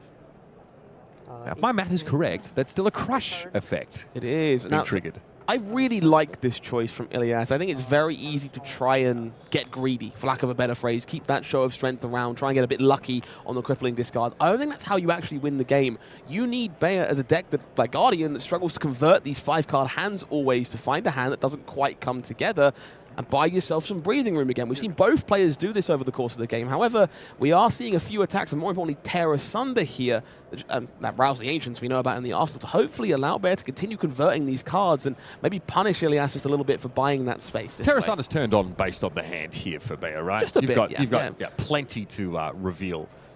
Just need to show 13 power of attack action cards when you play it, and well, the full hand, that's not an issue at all. So now we have a turn extender in Rouse the Ancients. We have Disruption in Tear Asunder. These are all expensive effects, but with blue from wall to wall in the hands of our Guardian player, this should be very much doable. Going to be tough to decide how you want to sequence this. Does take the Tear Asunder line instead. I like this quite a lot, actually. Just continuing to provide relevant on-hits for Ilias to consider. Leans into Buckling Blow here to align with this Tear Asunder. Going to present a breakpoint, going to present additional points of Dominate, and just keep forcing cards out of the hand. Not interested in letting Kayo keep these big hands that are required to convert from this point. Also, I mean, it threatens a -1 counter on one of Ilias's pieces of equipment. So it's a virtual +1 in terms of what value can be obtained. This is pretty reasonable, but maybe not quite the velocity we'd expected from this turn. What are we seeing here for Ilias? Double Wild Ride, not exactly what you're hoping to find when you're on the back foot, but Tear Asunder is the unfortunate part of this equation. If this was just an attack that was pressuring damage, Ilias would be very happy about the situation they find themselves in, especially given that Savage Sash is still available. But rewarded for not going wide off Rouse the Ancients here, choosing this Tear Asunder line means that this turn just doesn't quite come together again. Yeah, no, I mean, and the crush effect on Buckling Blow is not what is important here. It's Tear Asunder's hand disruption that Ilias is going to be subject to, most likely in this case. Dominate only allowing a 1-card block from hand, and I suspect that's not a defense reaction in Arsenal for our armed and dangerous player. 2 block here from equipment. Taking 5. 13. And we'll be divesting ourselves of a pretty significant portion of the brute's hand. 2 triggers, discard 2 first. I was somewhat panicking that perhaps no fear was lurking in the arsenal for Ilias, which would have been a disgusting way to get out of this situation in particular. Instead, choosing to discard Swing Big and Wild Ride. Very important that Tear Asunder, unlike Crippling Crush, is a choice. You do get to choose which cards you're keeping. Ilias doesn't have to take any risks here, understands the equation, decides that it's better to keep that Wild Ride available alongside the card in their arsenal and try and go a little bit bigger that way. Yeah, I'm curious to see what this turn looks like. Savage Sash activation, because in many spots you could just send a Swing Big and have an acceptable time of things, but no. We have Savage Sash activated now, so 6 or more power attack actions cost 1 less to play. This makes this Wild Ride a little bit more reasonable. Buck Wild shown off the top. Best case scenario is another relevant attack in the arsenal here for Ilias. Worst case, this is just going to facilitate a Mandible Claw swing alongside this Wild Ride. If that's the case, I still like this choice to break Savage Sash. We're at the stage of the game where these resources need to be cashed in for some amount of value, and we need to pressure relevant damage here. Based on 11 life, there's not a huge cushion to work with. Relevant damage is relevant nonetheless. I mean, Ilias had that fantastic Blood Rush Bellow turn that basically takes us to this situation despite a couple of difficult term cycles for the German. They're still ahead in life. They've been able to weather the storm of all of this disruption from the Guardian player and still now threaten something close to lethal on this turn. 9 is better than 8, I suppose. That's why Swing Big was not the option. Civic Steps comes in again, and once more, if Baugh is anticipating a Mandible Claw follow-up, it's a Quicken token that is completely superfluous. Love to see the use of Civic Steps in these profitable spots. Very well navigated throughout this game by our Bravo player. It is just the Mandible Claw as a follow-up. 5-card hand here for Baugh to work with. I'll be very interested to see if they take the defensive route here or whether or not that hand is capable of swinging for the hills. I think at a peak, we might have a small resource problem being baited just a bit there, but I believe we're, even worse, comes back as soon as I pull away. Look at that. So Command and Conquer, I believe there's a red copy of Edge of Their Seats and a Starstruck as well. So chunk of reds and a yellow does mean that we're going to struggle to facilitate Bravo and a powerful attack. Does decide, okay, love to see this. God. Okay, I mean, again, we see the Savage Sash come in, and, you know, a discerning viewer has to imagine that it's more for just the cost reduction of Wild Ride, but this is a one-cost attack here that, of course, becomes free. You do need to discard a cover 6 or more power, but that has been done, as I think Buckwild came off the top. And there it is, 5 damage. Talk about a turn extender out of the arsenal. That was an egg well hatched by Ilias Karamanis. Well managed, earns the card from Baugh as a result. I was very curious if the armor was going to bite the dust there, but we're getting to the point where I love the fact that we've chosen to stay at 3 life here. Reckless Swing is a very real card that these KO decks are capable of playing, capable of 2 damage as an instant speed effect. That's not a way you want to lose this game, not in how well it's been navigated by both of these players. Choosing to give up the card, go a little less wide, but remain at 3 means that we're not getting cheesed out of this game. More importantly, we're still throwing a Starstruck. Still enough, resource density in this hand to send Starstruck, of course. This was Dusk Till Dawn, I think, where Bravo was able to work with this card. It's a pretty relevant crush effect that says, you know, depending on how much damage you take, if this crush effect goes off, you can only attack with cards of more base power. Now, I don't think this is as much of a relevant on-hit for the KO. It certainly can be. It shuts off Mandible Claw, potentially, right? There's worlds that just denies a card. At the end of the day, you cannot let Starstruck connect and take away all of your 6 power attacks. I think a lot of people have forgotten about the potency of this card. There was a time where this was restricted in Living Legend. This is a card that is a well-known, renowned power level, but because we don't see so much of Bravo these days, it's easy to forget how prominent and powerful this effect can be. We are reading the card. See it as a result. Ilias is like, actually, I think I know what this does, but let me make sure I just don't throw this game into the trash can by forgetting how this Majestic works. And I overlooked the fact, pardon me, that Bravo was activated here. So this Starstruck is actually vastly more threatening now, where it has some evasion stapled to it. Only 1 card from hand can be blocked with. So in theory, Ilias would not be able to deploy, what, 7? Nothing. We would effectively time walk him here. And chewing the inside of his lip. He knows that this is actually extremely bad for the Brute. Ilias, I've been here staring at your hand, just hoping one of them turns into a Swing Big or a Show of Strength if you stare long enough. But unfortunately, does not seem to be the case here for our Brute player. Commits a block 2 on defense here on Buckwild. So even the 8s wouldn't have mattered.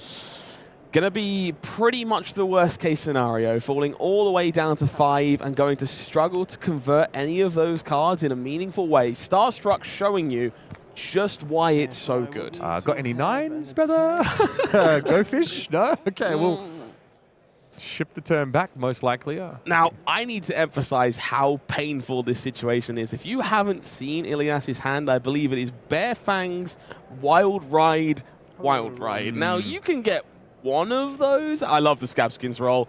That's just blissful. I'm glad that we took a game action over the course of this term, regardless of everything else. Well, the idea is to get a 1 out of like the Celestial Lottery, right?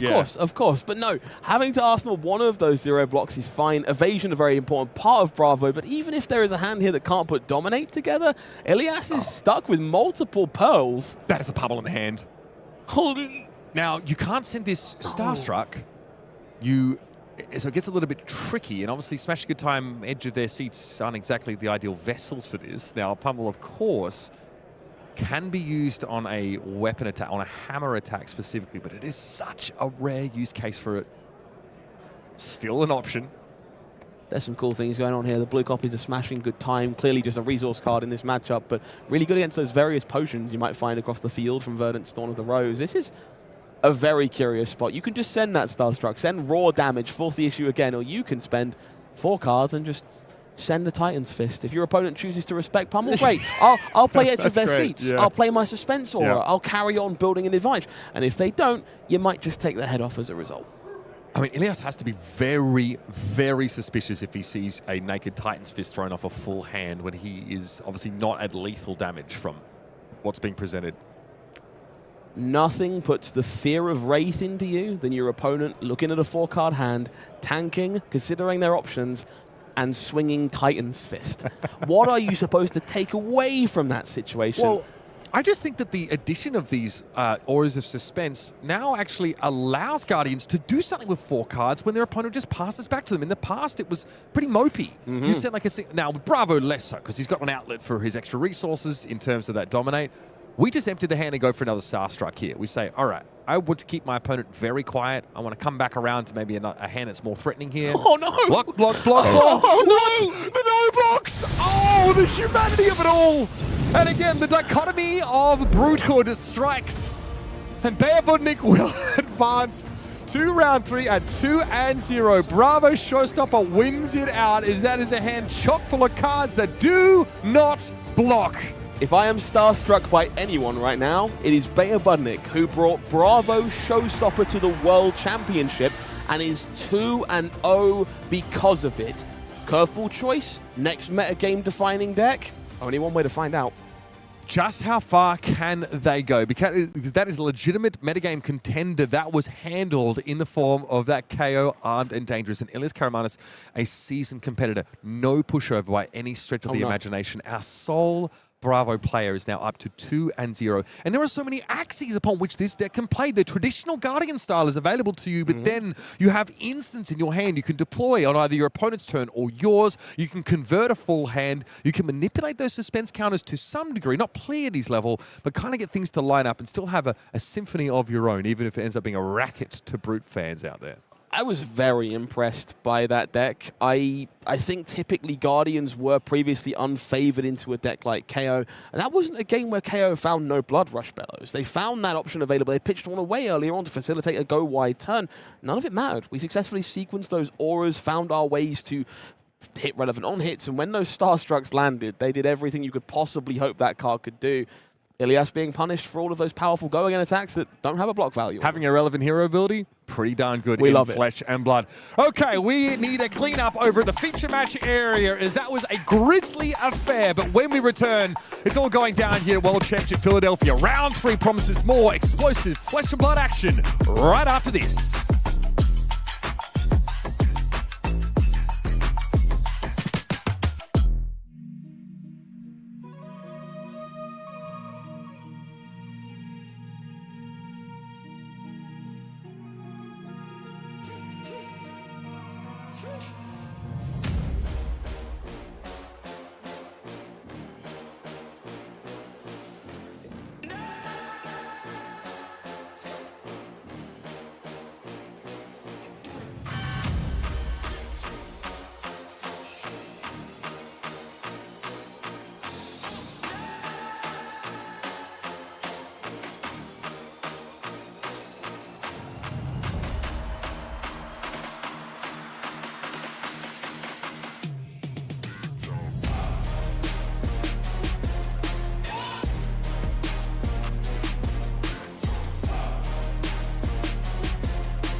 2 rounds gone by here from the World Championships in Philadelphia, and oh, so many more to go. Sam O'Byrne, Pankaj Bajwani, I'm home, brother. I've been over there watching like, get me in there. Get me in there. Let me in there, man. I want to see some games. And now finally, I get to jump in the booth with my very best friends. Just talk to me about what we've seen so far. You know, in the midst of all this earth wizardry, this draconic ninja flick knives, assassin stuff going on, it was refreshing to see just some classic Guardian bonking. Yeah. That starstruck there. I'm starstruck myself after that performance. Yeah, no, that was very fun to see. I remember we were, picking the feature matches. I was like, well, I mean, come on. We gotta see what the Bravo's cooking. Turns out a little bit of spice, and it's honestly cool to see, especially given that Bravo, perhaps a much maligned hero in our game. Perhaps a hero that's had some time, shall we say, out of the sun. Perhaps a lot of time out of the sun. But just, Super Slam, I'm not sure those cards were designed for Bravo or designed with Bravo in mind, but definitely the show-stopping hero put him to good use. And Bia showed us how that deck can use those cards to some really scary effect. That first boulder drop that was backed by 2 Edge of the Seats and a Terra Sunder to just take the KO's entire hand and just ride that to victory over there. That was some just impressive Guardian gameplay. Impressive Guardian gameplay was what we just got to see, but we have some more impressive gameplay coming up featuring a player that you and I both know very well, and I would hazard to say you all know her pretty well as well, given that she's an illustrious caster, somebody who's graced your screens time and time again, and she will be in our feature match next round. I'm talking, of course, of Elly Bird. We had a chance to speak with her yesterday, hear about her tournament, hear about what she was expecting, hear about what she was thinking. Let's hear from her. I'm here with caster and player extraordinaire, Elly Bird. Elly, how are you feeling? Good. Player extraordinaire. You can say caster extraordinaire. Player extraordinaire might be like pushing it a little bit, but I'm feeling pretty good. I'm like coming off the tail end of a cold that I got at our testing house, which is like you put 12 people in a house, someone's getting sick. But I'm feeling pretty good. I'm like stoked to play some Flesh and Blood. Well, we'll see about the player extraordinaire thing after this weekend. I think you have something to say about that, especially with your LL pick. How'd you land on Aurora? I really like Aurora. I was kind of like waffling on decks. I kind of had the thought like maybe this Aurora deck like has something to it. You just like play a bunch of Ball Lightnings, you play Arc Lightning. It's kind of like Sting Ball with a little bit of extra juice. And then once I played like 3 games, I was like, oh my god, I'm home. I missed playing that hero so bad. So I just decided to go ahead and lock it in. And I think the matchup spread's like respectable. Like I think it's a good to great choice. I might not be taking the best thing, but I feel good about it. I definitely do remember you tearing down the testing house on Aurora back in the day. Excited to see you repeat that this weekend. Now, Elly, you are both a caster and a player. What would it mean to you leaving this weekend as the world champion of Flesh and Blood? Well, nobody could ever argue with me ever again, which would feel really good. Honestly, I think it would just like... I think it's just exciting to be involved in Flesh and Blood's history in the ways that I already am. And I think that having a really big win to my name in that way would be really big in the same way. Like it's so exciting to be part of the game that I love in the capacity that I am. And just putting my name up there one more time in one more way would feel great. That is amazing. Well, good luck with that this weekend. That was Elly Bird, and we will see you in the next one. When it comes to Elly Bird, the word that comes to my mind, Sam, is passion and heart. And we see that in the hero choices that she has chosen to bring this weekend in CC. She is playing Phi, Rising Rebellion, a hero that has stolen her heart since his release. And in LL, she has brought Aurora, Shooting Star, 2 very unconventional picks, and so far doing very well. Also, a last-minute pick, a last-minute pivot. We had the chance, good friend in the booth many times. We were chatting with Elly before the event. She was like, up until literally yesterday, she was like, I'm playing Phi, I'm playing my boy, I'm just going to beat up on Cindras all weekend long. And then literally yesterday, as we were having a chance to chat with her, she was like, I pivoted, I went to Cindra, I'm so sad. And then we were looking at the first round pairings, we were like, Something changed. You can't take the Rising Rebellion away from Elly Bird. She has shown up in force, currently 2-0 so far. We'll be watching her round 3 in just a minute. Yeah, it's going to be an exciting one. I'm looking forward to that. And I believe we have some info on her opponent as well. This is a player you saw rocket to stardom on the shooting star herself, Elly Bird's preferred deck of that format. It will be Paul von Gijssel on the Cindra deck, facing off against Elly on Fi. And this is kind of exciting to watch because it's literally the reason that Elly brought this deck. She said, I want to bring Fi. I want to beat up on Cindra. I think there'll be a lot. She was right. In her words, she is adamant that Fi crushes this matchup, and I think she has found the sauce. And we'll see that in a little bit in the equipment pieces that she chooses to present. I will not spoil it right now. I'll save it for once we get into the game. Okay, that's exciting. Base of the Mountain. You heard it here first. Base of the Mountain for Fi versus Cindra. Man, Pankaj, you really are good at this game. Yeah, and Spellfray gloves. Wow, God, it's impressive to be next to an expert. Before we move into this next round, I would like to take a look and see how our players to watch are faring after a couple of rounds, because we are seeing some 0-2s and some 2-0s, but one of the players at 0-2, Pablo Pintor, we've seen this movie before. Pro Tour 1 in New Jersey. Pablo Pintor went 0-2 and then never lost again.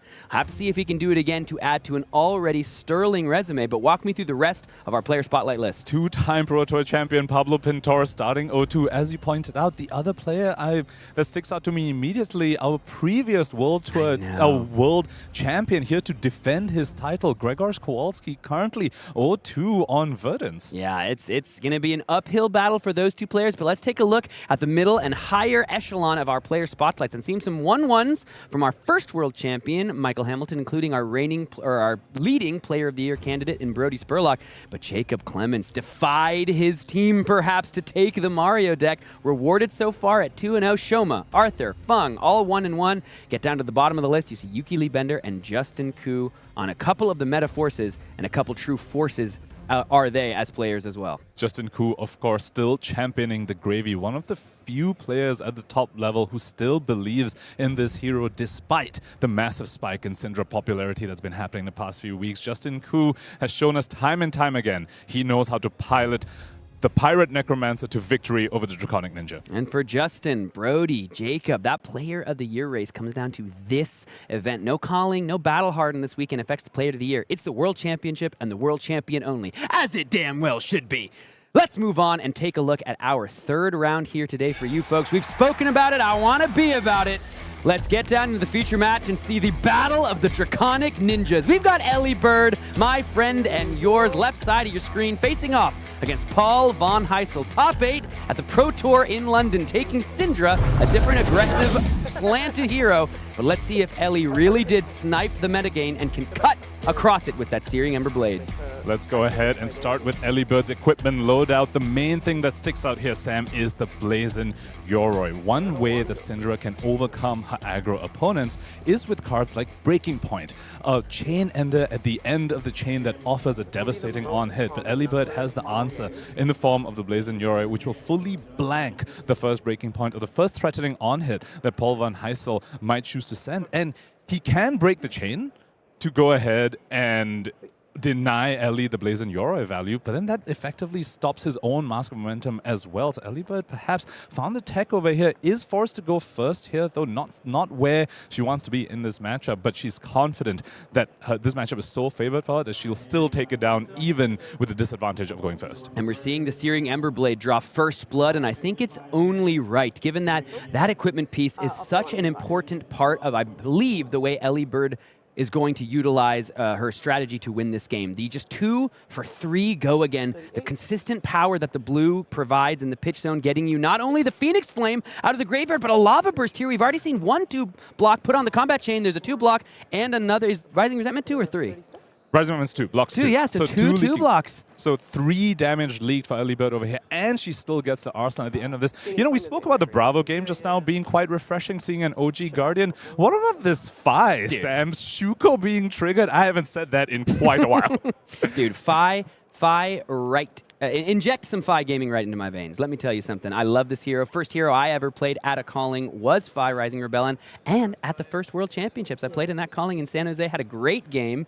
Multiple games, had so much fun. Let's see if Elly can get the job done with a formidable and respectful, great opponent in her way. Paul von Gijssel, just had the pleasure of getting to know him some in London. Great ambassador for the game. Got an Ignite here on the combat chain that's going to be taken by Elly down to 38. Goes the Rising Rebellion, and the Ignite, as often seen, powers up the Kunai of Retribution. We've seen one weapon from one ninja hit the chain. Let's see the other as the Kunai whirls forward. 1 damage taken as well. Elly down to 37. Speaking of other tech pieces that Elly has access to, that's a Shelter from the Storm in her hand, and I believe she arsenaled a Shelter from the Storm as well. So her take in this matchup is to play a little bit more mid-rangey with the Cindra, deny the mass triggers as much as you can, which is defense reactions. Have your Blazing Yoroi to insulate yourself from other mass triggers later down the chain or something a bit more threatening like that, and just outvalue the Cindra on that front. And to that effect, she has chosen to bring in Mask of the Pouncing Lynx as well. And this can represent way more than just 5 damage in 5 Rising Rebellion. Yeah, you can honestly quickly see 6, 7, even 8 with that Mask of the Pouncing Lynx at the right time. We see the Shelter from the Storm just not be utilized in the way perhaps Elly wants to for only the 2 points of defense value, but on the flick, we're going to see the Shelter from the Storm discarded from hand to prevent that 1 damage from the Kunai, and now that means that chain link is actually blocked out. The Mask of Momentum no longer live, probably for the rest of this turn.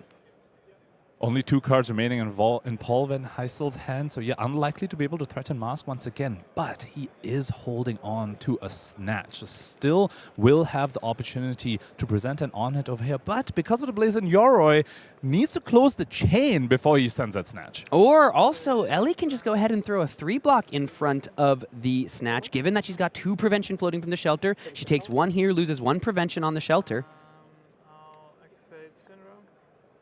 Looks like it's just going to be a Cindra activation. Let's see.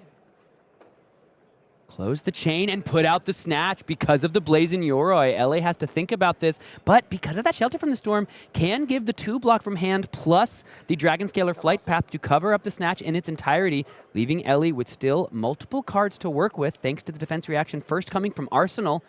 Let's see if she can keep utilizing both of these cards to keep the tempo now that Paul von Gijssel is going to be off of Arsenal after going second.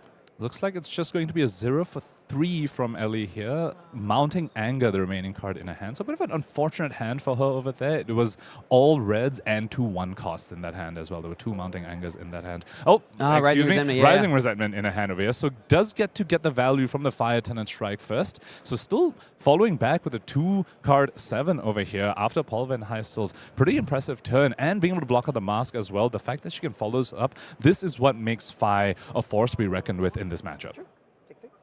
Interesting here. You're seeing Paul von Gijssel put the Dragon Scalar Flight Path rather than utilize the 4-block on the Shelter from the Storm immediately. You have to imagine if you're Elly, the alarm bells start to ring. What are the plans for Paul with that Flight Path here on this next turn, given that it was just a block for the 1 value? Perhaps Paul's thinking about cracking it here and wants to get that 1 block before it's gone. Every time I see Flight Path blocked with from a Cindra side, I just think, is there a Wrath of Retribution in my future? Is that why they blocked with it? So they're going to attack multiple times with a dagger that's being buffed by the Wrath. So far, the Paul van Gijssel just starting this turn with an Ignite and does have a Shelter from the Storm of his own in his hand. Going to be able to block some threatening on his from Elly's side, say a Snatch, which was definitely very popular back in the CC metagame when Fi was in the meta. Oh, yeah.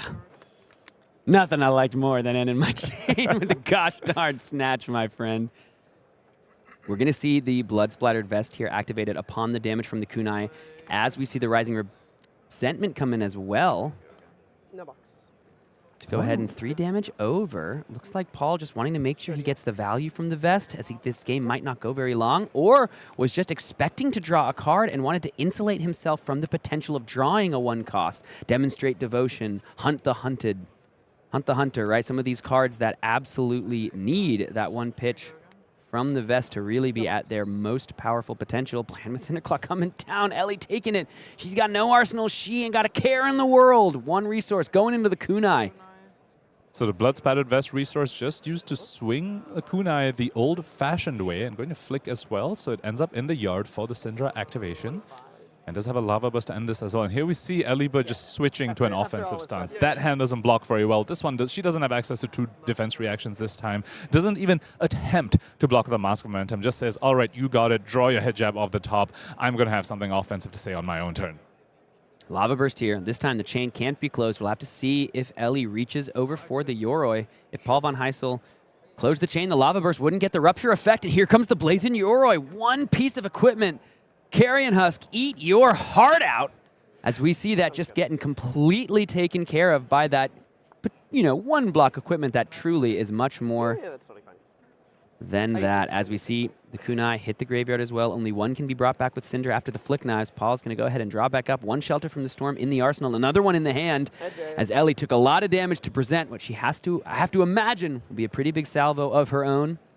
Brand with Cinderclaw once again hitting the combat chain. Both of these players branding all over the place. And that's the strength of Phi in this matchup. Blazing Yoroi effectively is 5 value on just the chess piece, and then Mask of the Pouncing Lynx represents another potentially 6. If you find a Lava Burst of the Mask of Pouncing Lynx and it triggers your Shuko, it's 6. Could even be a little bit more if, say, this is a Spreading Flames turn or a Rake Over the Coals turn, and can go even higher than that, which means Elly has access to 2 pieces of equipment, which combined give her at least 11 points of value, maybe a little bit more than that, and that's how she overcomes the offensive output of Cindra.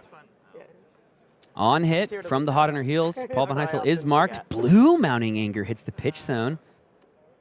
That's a card I've thumbed through plenty of times when looking through my Uprising cards. Never registered in one of my lists, but here it's going to go ahead and power up a Searing Emberblade down to 21.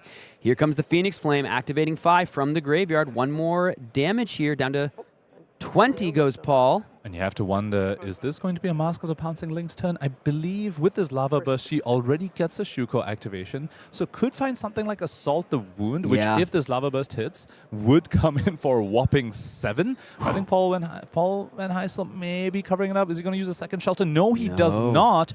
So 2 damage over, and yes, we're reaching for the Mask of the Pouncing Lynx and the Dragon Scalar Flight Path to give this Lava Burst go again in the damage step. 5 chain links so far. Assault the Wound's going to be a whopping 7. That's what we spoke about, Yeah, Sam. it can be 6, 7, or 8. Blazing Yoroi blocked for 5. Mask of the Pouncing Lynx converted for 7 on offense. That was 12 damage, 12 life points from 2 pieces of equipment from Elly's side. That's why she brought 5. That's why she thinks this matchup, in her words, crushes Cindra. Assault the Wound here comes down. It should be 4-7. I think Paul is seeing that right as we are. The Shuko already triggered on the Lava Burst, and yes, thank you, Elly, for correcting that. It is 7. Dysgraphia. It's like dyslexia for numbers. A little bit of an awkward hand from no. Paul's side. Not even a little bit of an awkward hand. That is a totally awkward hand. There's a D-React, there's one Draconic card, but then there's, of course, the Art of the Dragon Blood with no fealty and no... We've seen so many brands this game. Paul desperate for one here, but can't find it, which means that Rather Retribution's just going to have to hit the arsenal. Does he even have a starter to send the Art of Dragon? Is that a little bit... Yeah, I can't tell if it's a Demonstrate Devotion or not. Yeah. But we see Paul von Gijssel down to 15 after getting nice defensive value from the shelter from the storms. But this turn is not going to threaten enough. Oh, wait, no, he does have a brand. Okay.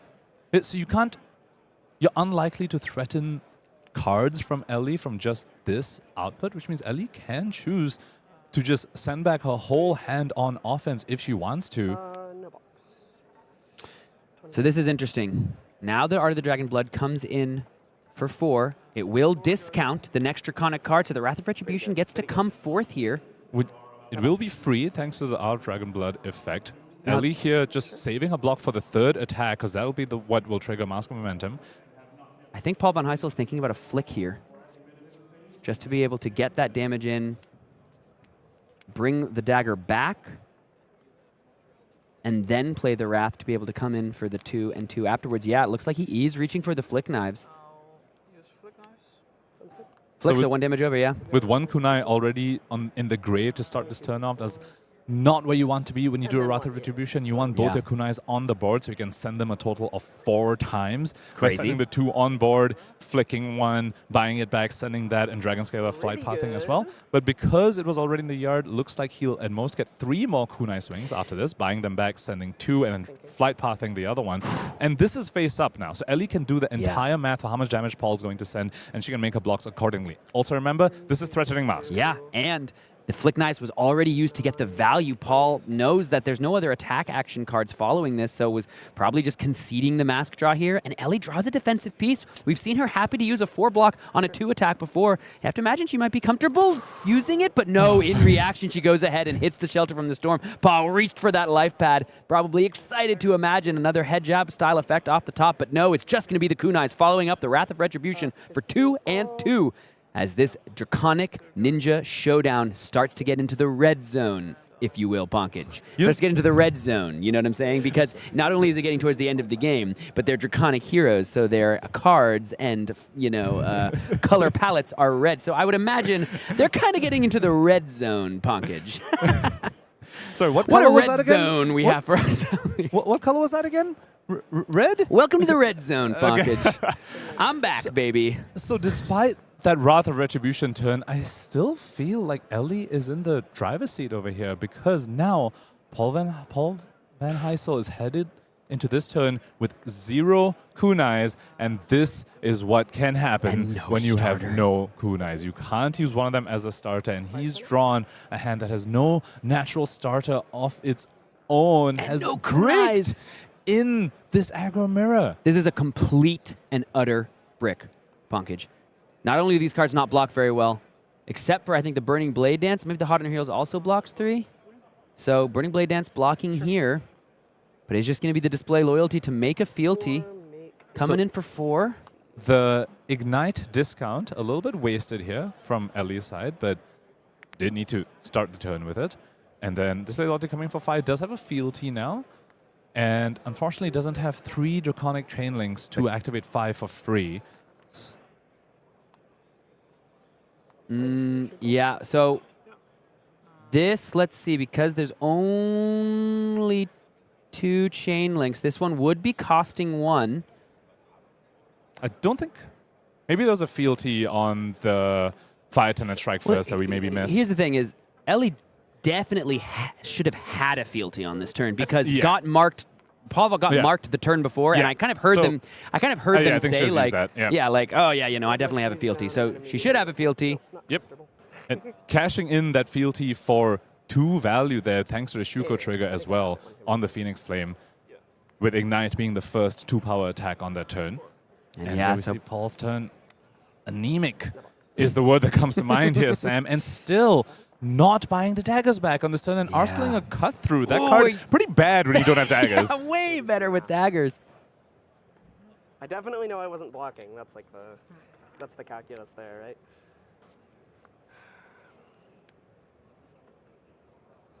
So now, let's see. Paul did draw Draconic Starter, but now we've got a Spreading Flames and a blue to pay for it, with a couple cards left in hand for Elly. And full tempo now on Elly Bird's side, starting with a Spreading Flame. If you're a Paul fan, this is not a 5-card Spreading Flames turn, but still threatens quite a bit. I wouldn't be surprised, Sam, if some point soon we see the Mask Momentum being blocked with from Paul's side, just to stay alive, just so we can send something back and stop Elly from just having full say on how the pace of the game is going to go.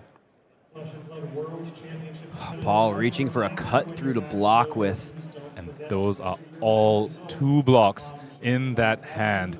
Pain in the backside, snatch, ignite, cut through, all blocking for 2 over here, facing down the Spreading Flames. Take 1.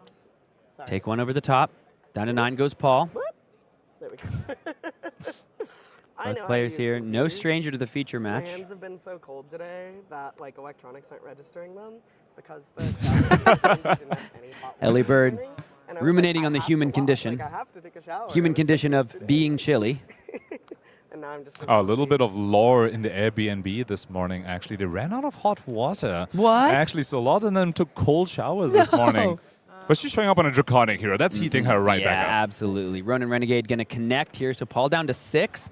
And this is where you kind of, it's not quite a mirror. They're completely different heroes, but the card pool is so similar. I just wonder, is this the true mirror breaker? Searing Emberblade with the blue being pitched. You are just consistently getting the 3 damage on 1 chain link. You know Phoenix Flame is going to be joining the party from here. And that will be buffed by the Spreading Flame, so will come in for 2. And I believe she's holding on to her Rowdy Locals in hand as well. If she pops a fealty on that, we'll get the +1 on the Spreading Flames and get a +1 from the Shuko as well. And also then threatens the Rowdy Local effect. You can respond to the Rowdy Locals, grab your Phoenix Flame back, discard it? No? Well, if she activates fine now for the Phoenix Flame, she won't be having it for the Rowdy Locals. But yes. you thread an extra 2 damage over here, and I would say it is probably worth it. Phoenix Flame now comes in for 3. Yeah, Shuko didn't trigger there. It will trigger on the Rowdy Locals, though. And I fully expect the fealty to be used as well for the Rowdy Locals to get the Spreading Flames buff. Sure. Fealty activated. Rowdy Locals. For 1, 2, 3, 4. 1, 2, 3, 4 is the call. And if it's defended by an action card, it goes gets up by 2. And Paul is only holding action cards. He has to block with both of these. This will go up to 6. And he'll still drop to 1 unless he gives up the Mask of Momentum. And Paul here is going to be in such a difficult position. Let's see. You can block 1, 2, 3 with equipment, give up the vest and the mask to go to 1. The question is, how much do you really think you can pressure with the 2 cards in your hand? You've got a 0 for 3 that is only a 0 for 3 with no daggers, and then, of course, the 0 for 4. So you will be able to at least take something from Elly, and we are seeing that play here from Paul. He can't give any cards to this. This Phi deck does not brick like that Cindra deck can. It is just so consistent, so powerful in that regard. The equipment has to be cashed in, not going to be used for their effects any time remaining in this one. So the problem is that Paul can't convert all 3 cards. The Arsenal is still a cut-through, which he can't give go again. And the Snatch, he can't give that go again either. So he's able to send Lethal. And I think that's what he was going for. Just want to send Lethal, take at least 1 card from Elly, but there's still the Shuko on the other side. She can't just give him that. Snatch for 4. You see Elly immediately, the eyes flick to the equipment. Make sure there's no Snapdragon Scalers to worry about. No box. No blocks on the 4, no reactions, take 4. Elly says, I don't care about the card in your hand if you can't use it. Paul's out here is if you can draw a blue off of this and pitch it to Cindra right now. Or a Sigil of Solace, which I don't think he would run in this matchup. Does not find a blue. Yellow, I believe. Was very close yellow over there. Brand with Cinder Claw. That does not buy back either dagger here. You're 2? Okay. And no action point to speak of. I didn't update the life totals correctly. That's my bad. Yeah, so representing the 1 damage taken on the last turn from that Rowdy Locals. Made Draconic from the fealty, buffed up by the Spreading Flames. Here comes Ignite coming in for 2. Which will discount the Searing Emberblade by 1. Don't think she needs the excess resource with his hand, but Ignite starting off, presenting lethal to your Draconic Ninja opponent exactly where you want to be. Elly here looking to lock this game up, looking to have a 3-0 stellar record at the World Championships. 2 floating still because of the discount from the Ignite. 3 go again. Pummel. Oh, wait, no. Sorry, no, not in this. I see 2 floating, I get flashbacks. Let's see what the block is going to be. Ancestral Empowerment has to come and jump in front of the Searing Emberblade. Activate Phi, still has the 1 floating. Here comes the Phoenix Flame. This one comes in for 2, thanks to the Shuko. Immediately has to buy another card. And can still send the Dragon Power in hand. Doesn't have a way to make it Draconic, but it sends lethal, and that's all you need.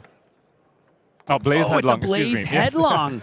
Much better. You have to put both cards in front of it, and all the tempo is firmly in Elly Bird's favor on her favorite deck in the current format. Down to 1 goes Paul after blocking with the Flick Knives on that attack for 2. It's just going to be a cut through for 3. Paul von Heisel saying, I am just taking something from you here. Might just be the Shuko if Elly's hand converts. And you have to feel for the Cindra right now, Sam. No equipment to speak of. No daggers to speak of even. Just sending a cut through for 3. 1 desperate final gambit from the Drakai of Retribution. Her daggers have fallen, her armor shorn to pieces. The Tiger Strike Shuko gets in front and barely covers this cut through. 1 damage leaking over as now Phi 2, all pieces broken. They are down to their final bits of damage here. Our players just having a little bit of banter at the feature match area, and we love to see that. Just a little bit of friendly rivalries going on. I don't know about friendly here, as Elly starts a turn by pledging fealty to the Emperor. The Cindra is sworn to with Oath of Loyalty, is starting the combat chain. A bit of a false declaration, perhaps, from the Rising Rebellion as the Empire of Volcor sits across on the other side, given 2 cards to this Oath of Loyalty, and that is going to spell, you have to imagine, doom for our Cindra player. Rising Resentment comes in for 3. Only 2 blocks remain. Both of those cards are going to have to jump in front of this. And the final follow-up is the Phoenix Flame to come through as the Phoenix rises once again. The Empire has fallen in our feature match area, and the Rebellion lives on in the hearts of Phi and Elly Bird. Your winner of this first game in the round 3 of the World Championships. What a game. It's always such a treat to see a player show up to the feature match area, to show up to a tier 4 event and take down a game on a hero that they just love. We saw it at the end of round 2 with the Bravo. We saw it round 1 with the Kassai as well. And now Elly showing us that if you love this hero enough, you will find the angle into the metagame. And that was convincing. Yeah, that was honestly sick. That was honestly sick. So happy for my friend. So happy for both of our players. Paul still with a very good record there at X and 1. Can absolutely still move forward in this tournament and kick some major butt on the way to a top 8. But for Elly Bird, we have to just wonder and wait to see if Phi turns out to be the secret deck and once again just steals a world championship out of absolutely freaking nowhere. I'm hearing that I believe our friend and colleague Brian Gottlieb had a chance to sit down with Elly following her match. Let's hear from her after that firecracker of a game. Welcome, folks. I am here with the one and the only Miss Elly Bird, sitting at 3-0 on Phi. Elly, what's going on? What the hell's going on? How is this your choice for the World Championship of Flesh and Blood? I feel like half of my reputation is like being the person that is just like super willing to go off the deep end. Like my last few stream games were like at like T4s were like Bolton at Amsterdam during Zen Meta. It was like Aurora Worlds. That was like maybe my most salient choice, and I lost both of those. But I don't know. I was thinking, I'm a big fan of Phi. I think if you just expect to see the top 3 decks at the event, like you're probably feeling pretty good. Your Verdance matchup is pretty close. Your Gravy matchup is pretty close. And I think you're quite good in the Cindra. And I was playing Cindra. They like interviewed me yesterday, and I was like, I'm playing Cindra. I wanted to play Phi, but I think Cindra's too broken, blah, blah, blah, blah. And then at 9:55, 5 minutes before the cutoff, I was like, I'm just playing Phi. Why? What was the thing in that last 5 minutes where you're like, this is the correct decision? Love of the game. I don't know. I really like Phi. He's one of my favorite heroes. I kind of always have this internal struggle with myself of like, if I'm going to make my mark on a tournament, I want it to be on my hero. And then I also have the external conversation with my partner, Yuki, who's always trying to get me to play something better than what I want to play at any given tournament. But my demons won this time, and I decided to just register the fun deck. I don't know, he's a blast. I love him. I really like swinging Searing Emberblade. I mean, it is working so far, sitting at 3-0. As you mentioned, you feel good into the top decks. What is it that you fear when you're playing Phi? I guess the opposite of the previous question I asked, why did you talk yourself off of Phi for a period of time? I just got talked into playing a few games of Cindra Verdance, and I was like, man, I'm not working half as hard for these wins as I was on Phi. But then kind of like sat down and thought about it. I was like, I don't feel like I have an edge in the Cindra mirror. You know, I don't think there's the reps there. I don't think there's the tech there. So was like not feeling so comfortable. So you think familiarity just... Definitely familiar. Unfamiliarity on your opponent's part really played a large role in it. Kind of both. Yeah. I think... Yeah. Unfamiliarity, familiarity. There's like some decks I don't want to see. Like you said, like, what are you afraid of? Prism, I managed to win round 1, but I don't really know if I want to see that again. Victor, please stay away. Like, I think Cindra can kind of scam Victor now and then. Not happening. Not happening with Phi. Okay. It's not happening. Okay. So, 3 rounds of CC down, a few more to go. Then we head to LL.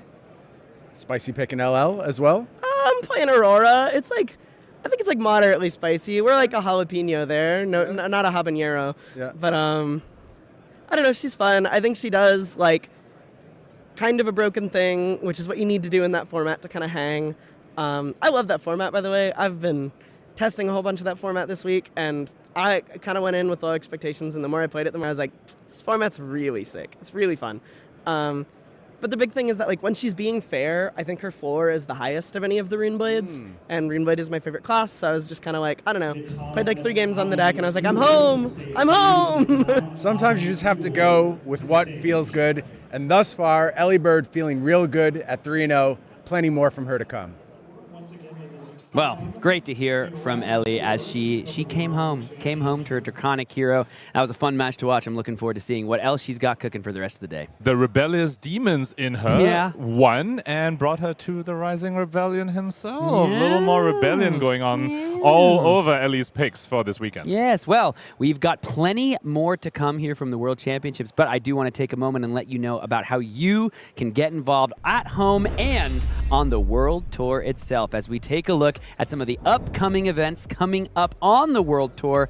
And take a look as you see the 1.5 dissolve away as Cindra and Prism burn the World Tour up to $2 million USD total next year. That's right, folks. The Flesh and Blood World Tour has stepped up the prize pool yet again, going from 1.5 million to 2 million.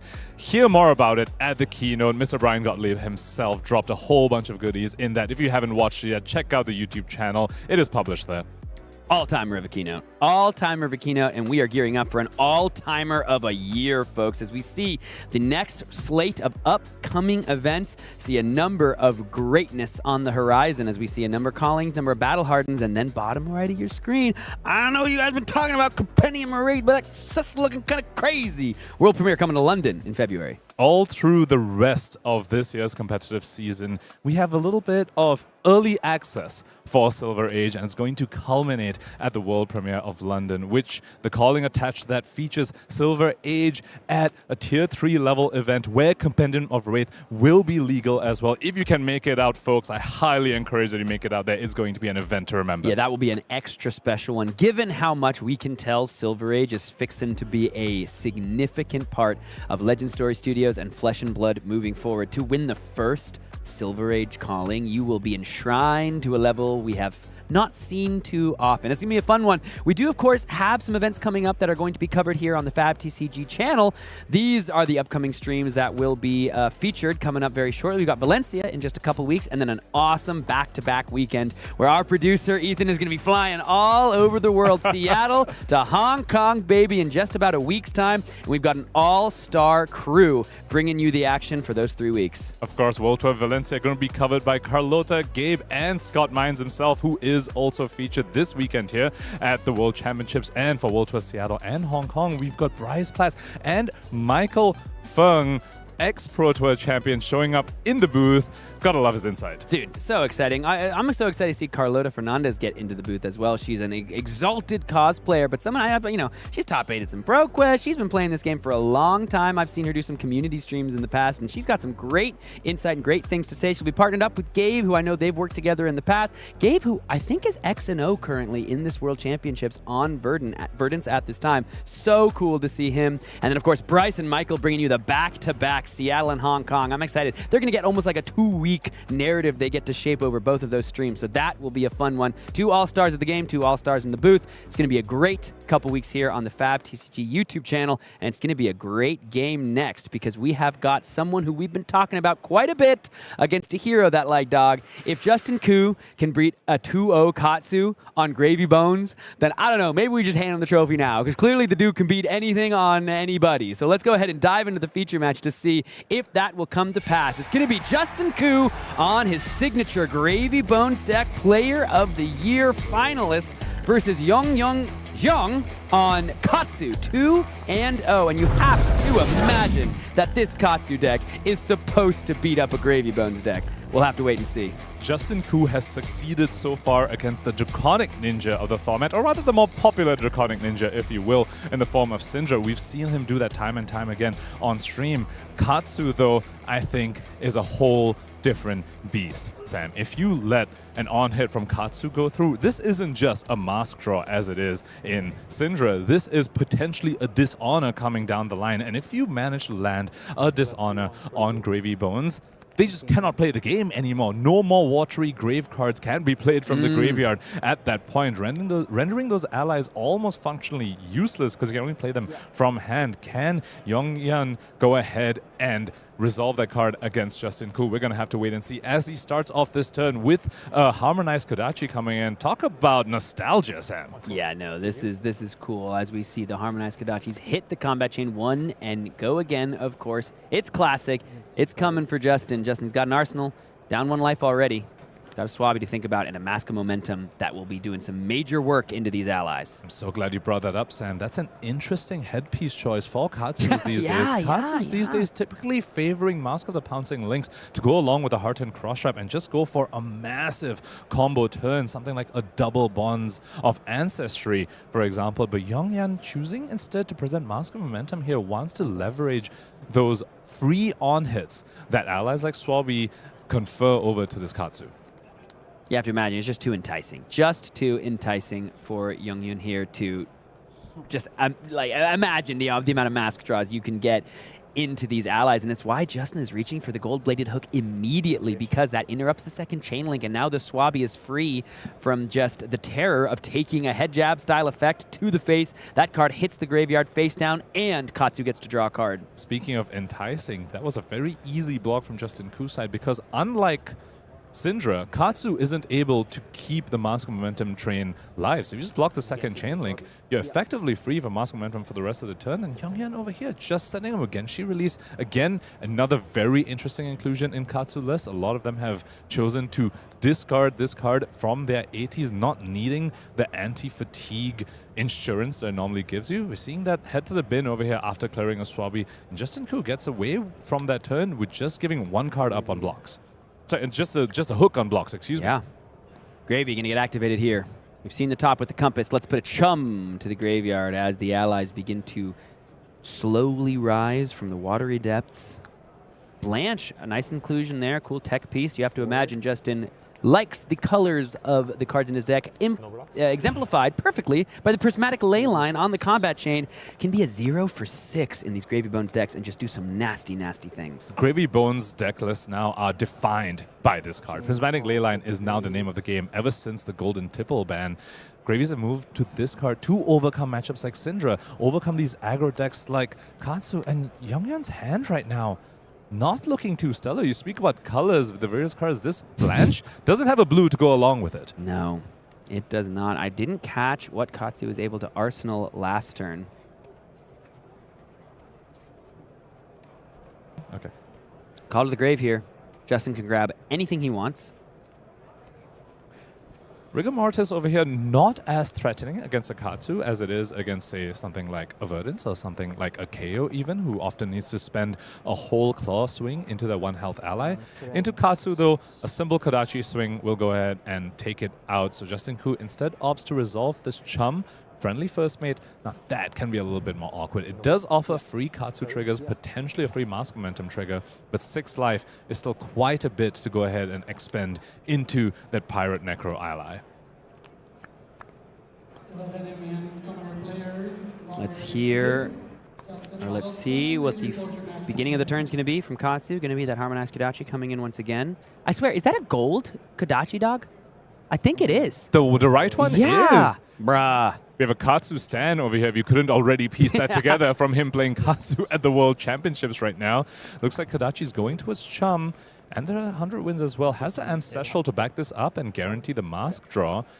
Does Justin have something like a Fearless Confrontation to go ahead and stop this chum from dying? Looks like no, chum does die. Mask Momentum does get triggered. Younghyun is going to draw yet another card and puts the Katsu and Breeze Rider Brutes trigger on the stack. Wants to resolve Mask first. Now he's thinking about the Breeze Rider Brutes and the Katsu trigger. Yeah, draws the blue right off the top for the Blanche.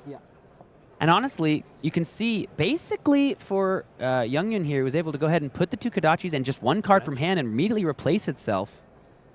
As the Blanche is just going to come down, he's going to overpitch the Bonds back into the deck.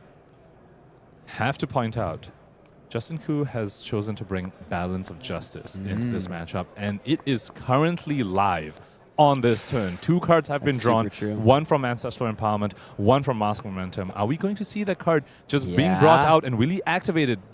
strength about Gravy with Balance of Justice in particular is the fact that he has access to Compass.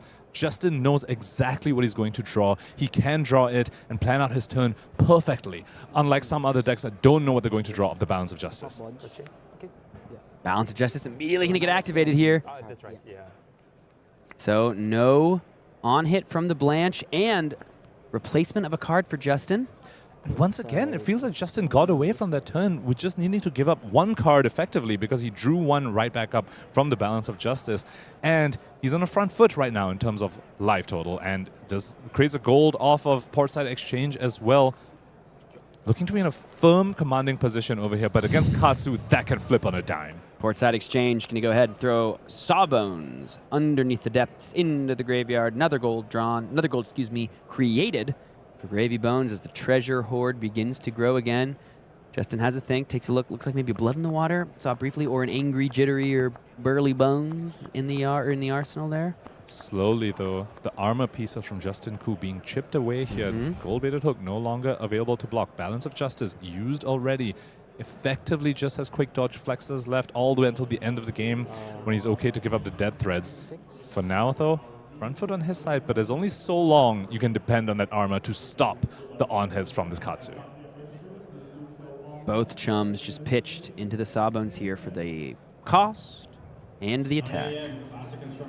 And that means, barring another call to the grave, Younghyun does not need to worry about another chum for the rest of the game until a call to the grave gets resolved. Ancestral Harmony, God, remember that card? Jesus Christ, that one did some nasty work in CC for a while there. Going to be blocking here as Katsu heads down to 27.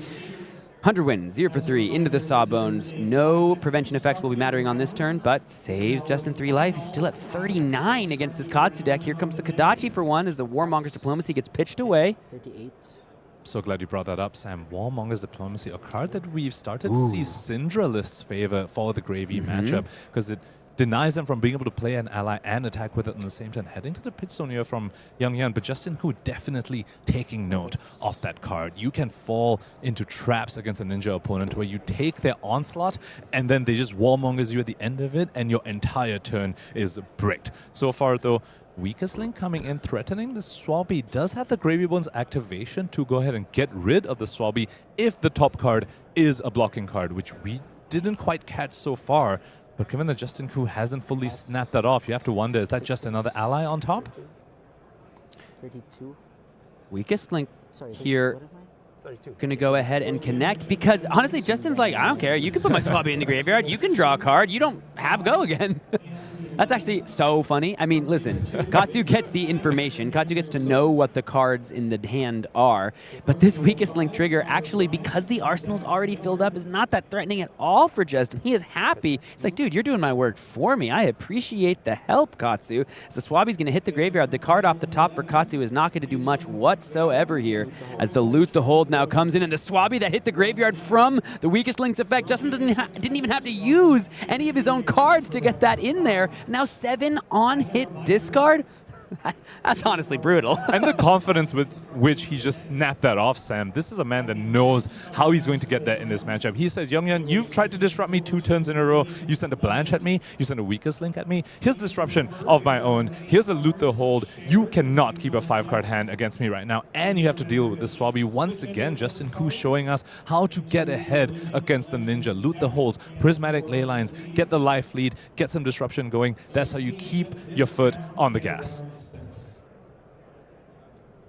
One thing I do like seeing from Younghyun here, just a little bit of a smile on the face the whole game. This is actually one of the first times we've seen it break ever so slightly, but no, you can still see there just a small grin on the face as he takes control or takes stock of the game. So could give up a piece of armor and 2-3 blocks. Look like 2 pieces of armor and 2 cards. Can you go ahead? Yeah. 8. Overblocking on that one, right? Because it's 2-3 blocks plus 2 equipment blocks. Yep. And he said blocking 8 as well. So a little bit of overblock from him over there. Likes the cards in his hand. What can he do with this? Katsu with, 3 cards, not super threatening, especially when you don't have Masculine Pouncing Links to suddenly generate an extra card out of nowhere. Of course, Bonds of Ancestry, a card that does generate further cards, unlikely to be able to resolve that here, though, with this hand. Yeah, kept the Surging Strike around, so I don't know what the arsenal is. Is it just the natural whelming that he wants to threaten? No, it's going to be the Harmonized Kodachi coming down.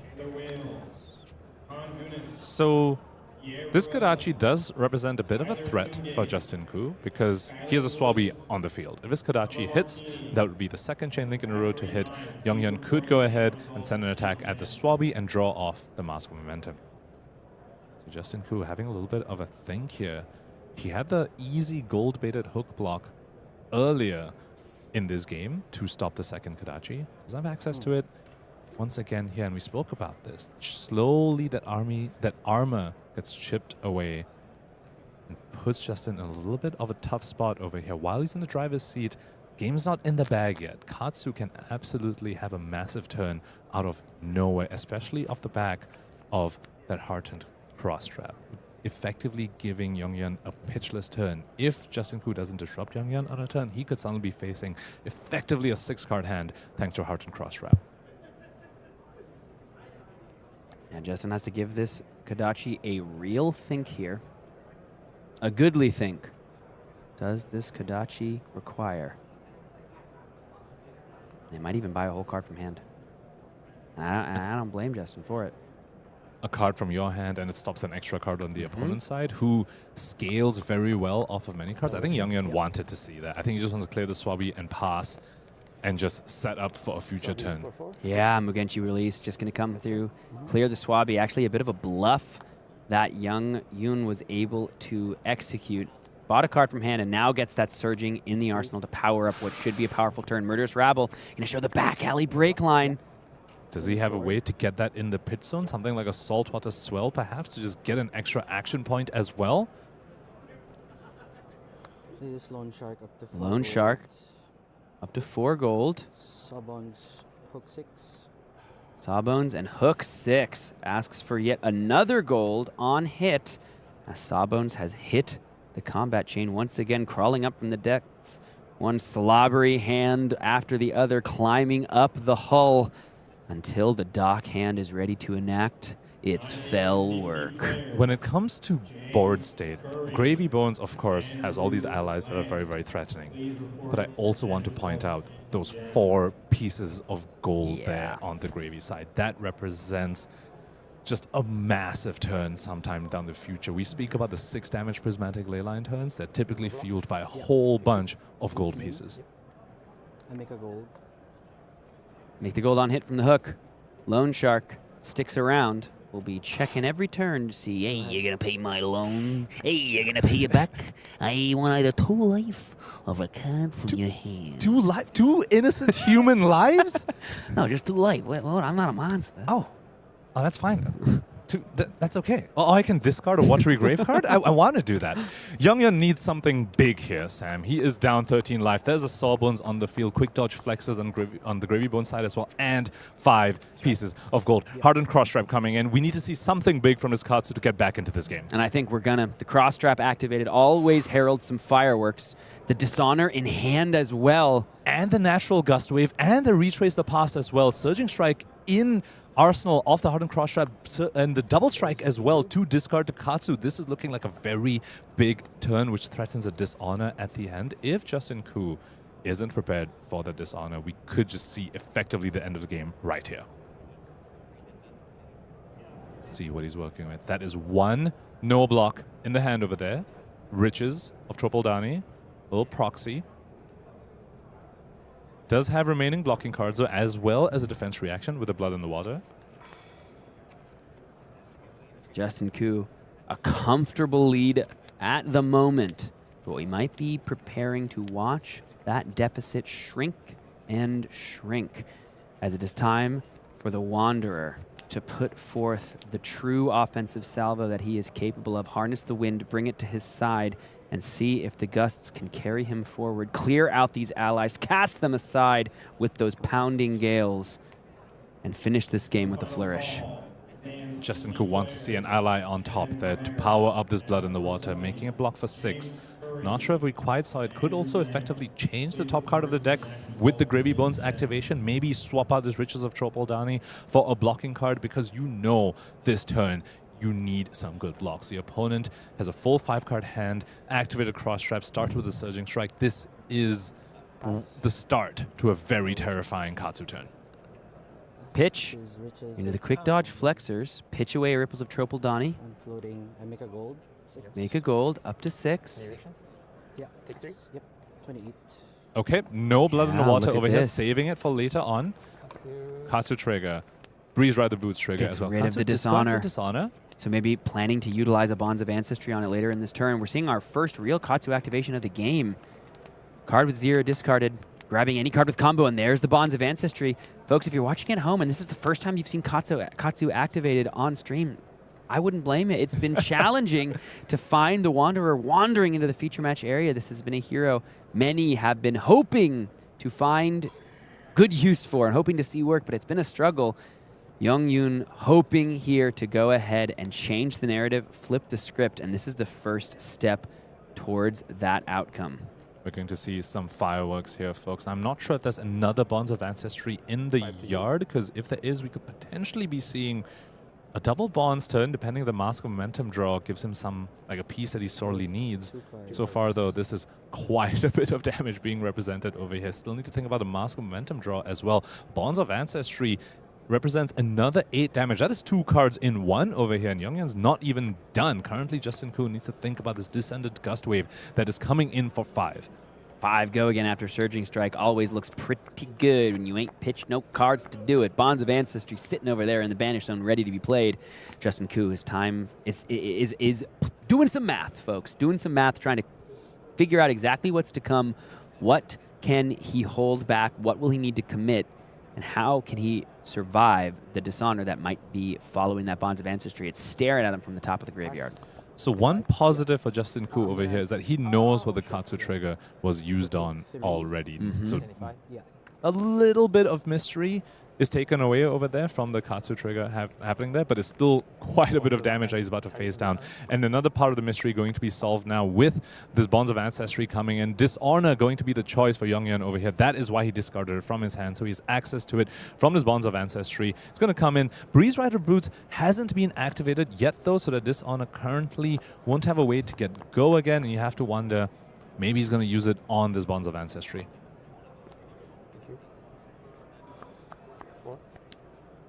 So here, right? Yeah. Yep. Sends that at the Sawbones, which is the 3rd chain link in a row to it. Draws a Gust Wave. But does he have another Bonds in the... He doesn't need another Bonds in the graveyard. He can just turn the Retrace the Past into Bonds. Would need to pitch for the Descendant Gust Wave, so could pitch a Double Strike, which currently just represents 2 damage. So you could go Descendant, Retrace, calling it Bonds, and then the Dishonor, which will see that you have Surging Strike, Descendant, and Bonds. And then do it that way. Give it go again to do something else with the whatever you bondsed. The second Bonds?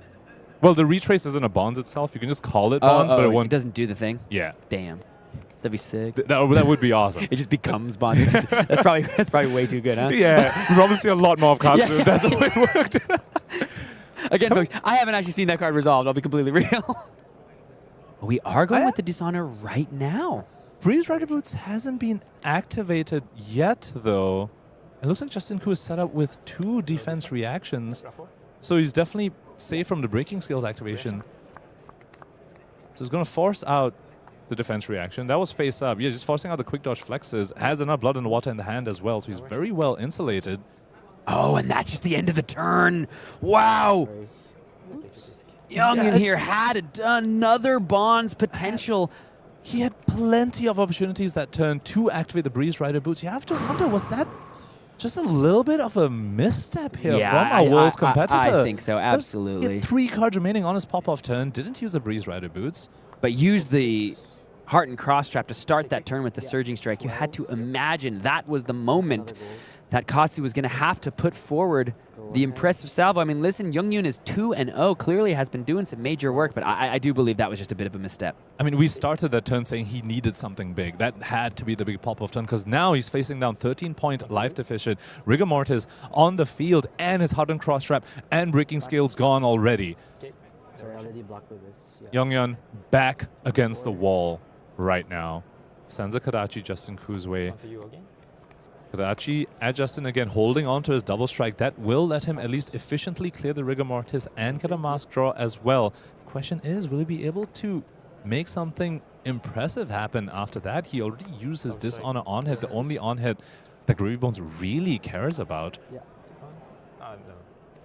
Mask, Katsu. Mask, Katsu, and Breeze Rider Boots triggers all happening at the same time. First, we're going to draw off the mask. Find another Retrace the Pass, so 2 in the hand now. And the Arsenal's another Descendant. Does have one floating. Does have one floating, yeah. To just play that the old-fashioned way, which will turn on the Retrace the Past. Now, that could let you do something interesting with this hand, because he does have Fluster Fist. So you could go Descendant Gustwave, play Retrace the Fast, call it Open the Center, and then now your Fluster Fist is very online, because you've hit with 2 Kadachis and a double strike. There's another double strike before that as well, depending on whether the Descendants and the Open the Center hit as well. That could be a very, very big Open the Center. Fluster Fist, excuse me. Sick. All right, so now big thinking time for Katsu. Perhaps we're still working, I think we're on the Katsu trigger and the Breeze Rider Boots triggers simultaneously. Potentially thinking whether he can maybe turn this into another Bonds line. Does have a spare card in hand. I don't believe he has a 0-cost Gust Wave, though, in the graveyard right now. I mean, yeah, honestly, maybe Younghyun last turn was just like, I don't want to keep losing value to the quick dodge.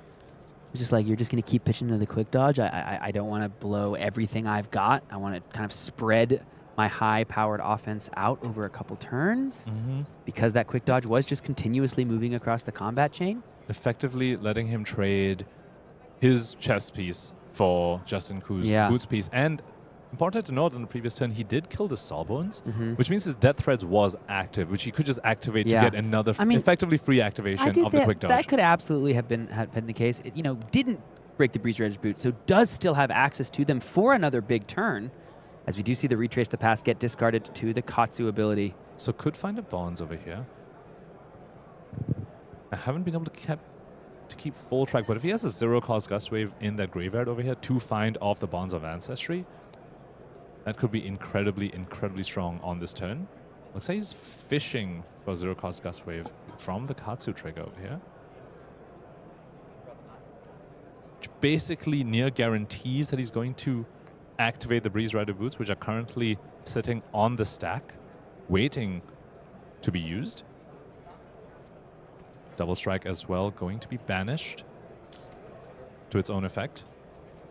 Doesn't need to put the Gust Wave in the banish zone, right? Not to the hand. And when it resolve? Yeah.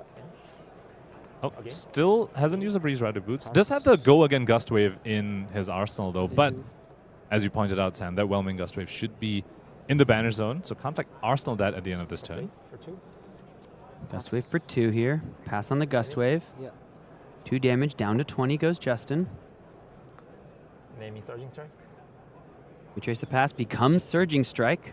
Sorry, what did you Katsu for? It's in So banish, that will mean that'll turn on this Whelming Gust Wave over here, because Retrace the Pass has been called Surging Strike. But he does give up the Fluster Fist line where you call the Retrace the Past, open the center, which on this combat chain would have been so much damage, Sam. That's 2 double strikes I've hit, and the Descendant and both Kadachis. So opting instead for the card draw, I think he wants something better. He recognizes he's on the back foot, opting instead for this card draw off the top to give him something good. If it gives him a Dishonor, he would have all the pieces on the combat chain. Maybe just, again, wanting to preserve the Breeze Rider Boots. You did see a moment there we put the hands to the face, maybe thinking, oh, there was an alternate line here, but still taking the 4. Down to 16 goes Justin.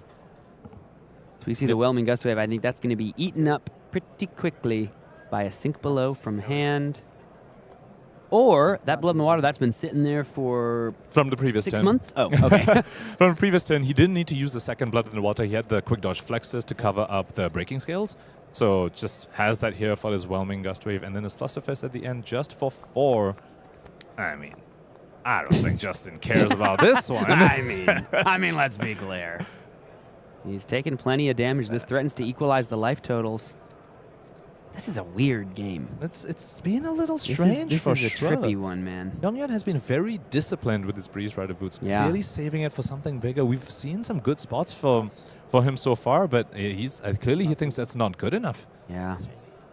5. So yeah, Flusterfist could have come in there for 9 at the minimum, right? Because that's just counting the attacks that hit before. Yeah, I don't know. What a trip. All right, turn passes over to Justin. I think we just saw a gold get drawn, used. We saw another gold get used. And here we start seeing these gold tokens being converted into extra cards. 2 cards already turned into 3, thanks to 3 gold tokens just being snapped off from Justin Gu. And we've just been seeing this time and time again. Sam, he just gets away with just effectively giving up 1 card on blocks and just coming back with a 4 or 5 card hand offensive salvo. 1 floating. This is always so crazy. Like, every time I see Gravy do this, I'm like, dude, that's just insane. And he's holding a prismatic leyline. Yeah. What he's looking for, he already has yellow allies in the grave, has 1 yellow ally in the grave to get the buff from prismatic leyline. That way, wants to find a red. You know what card we haven't seen yet, Sam? We have yet to see a Conqueror of the high seas from Justin Ku's side. Younghyun doesn't have an arsenal, but does only have 12 life. If that Conqueror comes in for 9, it doesn't matter that you don't have an arsenal. That is so much damage. Look at this pitch sound. So many blues in the pitch. Prismatic leyline hits the table. Hook is going to come down and be activated here. A little bit of Kano cosplay, if you will. With an Pitching an eye as well. Beating the pitch zone, yeah. Kano cosplay indeed, as we're going to see the golden tipple. First, we're going to see the utilization of the Eye of Ophidia opt, and there's the Conqueror staring Justin in the face. And the golden tipple hasn't resolved yet, so can go ahead and just discard his Rigor Mortis, draw into that Conqueror, make the extra gold as well, have the Death Threads be active because the Rigor Mortis would have hit the yard on this turn. This is looking to be quite a big one from Justin. Fearless Confrontation opts to the bottom. Now we see the resolution. Rigor Mortis goes ahead and hits the yard. Back up to 3 gold. And here we have it, the 6 damage Prismatic Leyline turn. We spoke about this, those 5, 6, 7 pieces of gold. That is what lets you resolve Prismatic Leyline for the full 6 value. Conqueror going to be the red card on this turn, followed by the Rigor Mortis, going to be the yellow attack on this turn, and we already had the blue one off the back of his golden tipple, currently coming in for 4, threatening a third of Younghyun's life total, and he just takes it all gold and went ahead and pulled off this absolutely massive turn. Let's count the damage, shall we? 4 from the golden tipple, 9 from the Conqueror, adds up to 13, 8 from Rigor Mortis, goes up to 21. 3 cards and a bunch of gold for 21 damage. I'd say that's pretty good, Sam. Dude, and there's an E-Pot in the hand of Younghyun. Top 10 things I did not expect to say. An E-Pot in the hand of Katsu, but in the hand it is. So the mask has to jump in, and that means this is just going to be a Kadachi turn. I think we're about to see Justin Ku once again take this Gravy Bones deck and lead his undead forces over a ninja that we might have all expected to cut down those forces. At this point, I want to say Younghyun's out is that if Justin Ku bricks. But with 4 gold on the table, that is quite a little bit of bricking that Justin Ku would have to do. Once again, to your point, Sam, yeah, it looks like we're going to see him again just overcome the ninja opponent, which should, in theory, the stats, everything says you should never win this matchup. But Justin Ku just saying, I'm going to play Blood and Water on your Kadachi and discard my Sawbones off the top. Just get that Sawbones in the yard, no problem. I'm just going to go ahead and make that happen real quick. Pop a gold. Oh, we've seen this before. Yeah, this is an unknown card because the Sawbones was off the top from the block of the Blood in the Water. Fearless Confrontation in the hand. Swell. That's lethal. That's Sees sending a swell. lethal. Gets another 3 floating in the pitch. Blanche has to block as Justin's going to present damage that must be respected at every turn from this point forward. And here's where the dinky blue attacks like Murderous Rabble, like blue golden tipples, all just take full cards out of Younghyun's hand. Close change for the C4 salvage. Going to go ahead and turn probably Mugenshi Release or Descendant Gustwave face down. It's not going to probably matter. It is going to be the Gustwave. That is the more technically correct choice given the potential for Bonds of Ancestry if we were in a different game where Yoon had really much chance of surviving. This one's just going to go ahead and take 2 cards now off the Sawbones. Sawbones is left over. Yeah, go. Justin Koo saying, yep, this doesn't take your whole hand, but with your 1-card hand, Katsu isn't doing anything. It can clear the Sawbones, sure, but now I have 5 cards with 4 gold. We're just... we're sort of just waiting for Justin to close it out here. Yeah, there's certainly going to be an offensive turn that Justin will be able to put together. So I think we can begin to talk about it. Justin Koo going to move on most likely to 3-0. He's got to conquer the high seas in the end. He's got a golden tipple that must be respected as well. He's got to chart the high seas. Does it hit perfectly? No, it doesn't. We do have to discard a loot to hold. We get plenty of floating from here, and we got all this gold. Justin Koo looking like he's going to move on to 2, 3, and 0 here. And he is putting himself into a strong position for most impressive Fab player of the last 3 months. Discarding a sink below to the Grippy Bones activation, saying this is not the time for defense. It's a time of offense. Conqueror of the high seas hits the combat chain, coming in for 8 go again, and the opponent is at 1. 3 cards must be committed. No block left in the equipment. Golden tipple for 1 must be blocked with as well. Is there any further damage? No, they're just going to go ahead and looks like extend the fist bump. As they're going to go ahead and check and make sure everything is okay on this. I didn't pop a gold. Yeah. And now put down the card, extend the fist bump. And you can see just a little look to the sky there as once again, Justin Koo at the helm of Gravy Bones' Conqueror cuts down the cutter. The ninjas fall once more to Justin Koo and Gravy Bones. A moment of suspense over there at the end for us, with the fist bump being extended and retracted, but then back out again as Justin Koo shows us why he is one of the most formidable Gravy pilots currently in the World Tour. Yeah, that was a great round of Flesh and Blood. 2 fantastic games, and we really do got so much more to come. We've only got 2 more rounds of Classic Constructed before we begin to hit the realms of living legend, the hallowed halls of heroes that have left us in CC, and perhaps some familiar faces from our current tables with some more powerful tricks. But before we get there, we got 2 more rounds of Classic Constructed, folks, and they are, I'm sure, going to be some bangers. Ponkage, you ready for more from the World Championships, brother? I cannot wait. Let's get to more games. All right, folks, 2 more rounds of CC as we see some familiar faces from the feature match and our World Championship tables. We got plenty more to come. Keep those butts in the chairs. We got more from the World Championship coming up right after this.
And so, 3 rounds of Classic Constructed play have transpired here at World Championship Philadelphia. We're just around a corner, of course, from our 4th round. Mitchell is here with Scott Mines. Let's check in real quickly, Scott, with the field. After 3 rounds, we're certainly getting towards the business end of things here on day 1, and there's a lot to break down. Yeah, certainly is. So a couple of familiar faces here at these top tables. Home country talents for me in Jack Mountford and Sean Nolden on Cindra and Oscillio, finding some success in the 3-0 bracket here. A lot of what we expected in general. Cindra finding a good home at these top tables here, but I am pleasantly impressed with the amount of variety in this 3-0 bracket. Yeah, absolutely. If we're talking countrymen, the stars that are on colour, but I'll claim Matt Rogers for the purposes of argument. He's, of course, on that Verdance. We are seeing a ton of variation here. The Kano players have turned up in quite a big way. See Alan Rogers there, Zach Miller, and also the Oscillios. Definitely something to look out for. I'm very excited to see how this field is shaped up. Taylor Crawford staying in the mix here at 3-0 on Marlin, which is obviously a huge standout pick, especially for Classic Constructed. And Andrew Cook of the Card Guys there on Prism, sitting there at 3-0. So we are definitely seeing a very wide open field. That's what we want here at the World Championships, folks, but there's still much to be discovered. And of course, we have 5 rounds of Classic Constructed play, and then we head to our Living Legend portion of the competition. This next matchup is going to be a compelling one. 2 very known names and 2 players with a bit of history and perhaps a score to settle. This was a matchup for top 8 at the US National Championships between Lucas Oswald and Jacob Lantz. And it was Jacob Lantz that was able to prevail, knocking Lucas down. Not the first time they played there either. Okay. So 2 players of prestige. I'm sure we also have 2 Classic Constructed decks of Prestige, right? Well, Prestige might be doing a bit of heavy lifting in the case of Jacob Lantz. He is going to be on Arachne Huntsman. We saw this pop up a little bit, right? We saw this actually, I think in SoCal was one of the first big results we saw Huntsman put up. But, I mean, the support that he's gotten more recently with a very powerful defense reaction that plays into his style of continuing to strip his opponent of cards and thin that deck down has catapulted Huntsman into a position of being able to command a bit more respect. Absolutely. Hunter or Hunted is a very powerful new addition to that deck. I think even more so in a world without Bonds of Agony. These Assassin players are looking for ways to meaningfully interact and strip cards away from the deck, which is a really big deal. And only Arachne Huntsman can achieve that now, courtesy of that card, unless you want to get a little bit risky with a couple of the other Assassins in the process. It's a really big part of this matchup into Verdance, Storm of the Yorick Rose on the other side from Lucas. This matchup comes down to that card quite a lot, unfortunately. Players will be aware of it, but you really can't afford to lose a couple of different cards in the matchup. That might be Healing Potions, that might be Burn Bears, but the big one is that life card on one side of the meld cards you expect, because people might not know this, but you can select any life card from Hunter or Hunted if you find any of them. So if a Pulsing Aether gets found and Everbloom Life gets found, suddenly all of your Rampant Growth lives are disappearing from your deck and you can't combo anymore. So there's a lot of risk in actually attacking the opponent as Verdant Storm of the Rose. Yes. So you have to play some really wonky turns in the early game to get Earth cards into the graveyard without actually hitting your opponent. Yeah, what is the Axis going to look like here? Is it arcane damage seems to be like a safer way to go and maybe sort of will cause you to walk into a little bit less of these disruptive defensive effects of the Huntsman?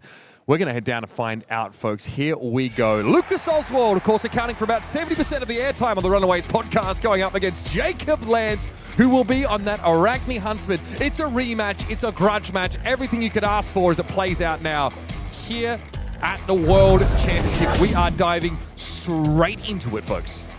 Okay, shout out Righteous Gaming. Team was lovely enough to help me prepare for this event. Happy to see their sponsored players doing so well in the stream as well. Lovely shiny Marvel heroes for both of our players here. Cadaverous Tilling appears to have been thrown here by Lucas. It will be Nerve Scalpel to start things off for Jacob. This is a really interesting choice in this matchup. Typically, Graven Call is a dagger of choice alongside Flick Knives to kind of rebuy it, force damage, have an eventual win condition. Looks like Jacob here prioritizing Arcane Barrier 3 with Arcane Lantern.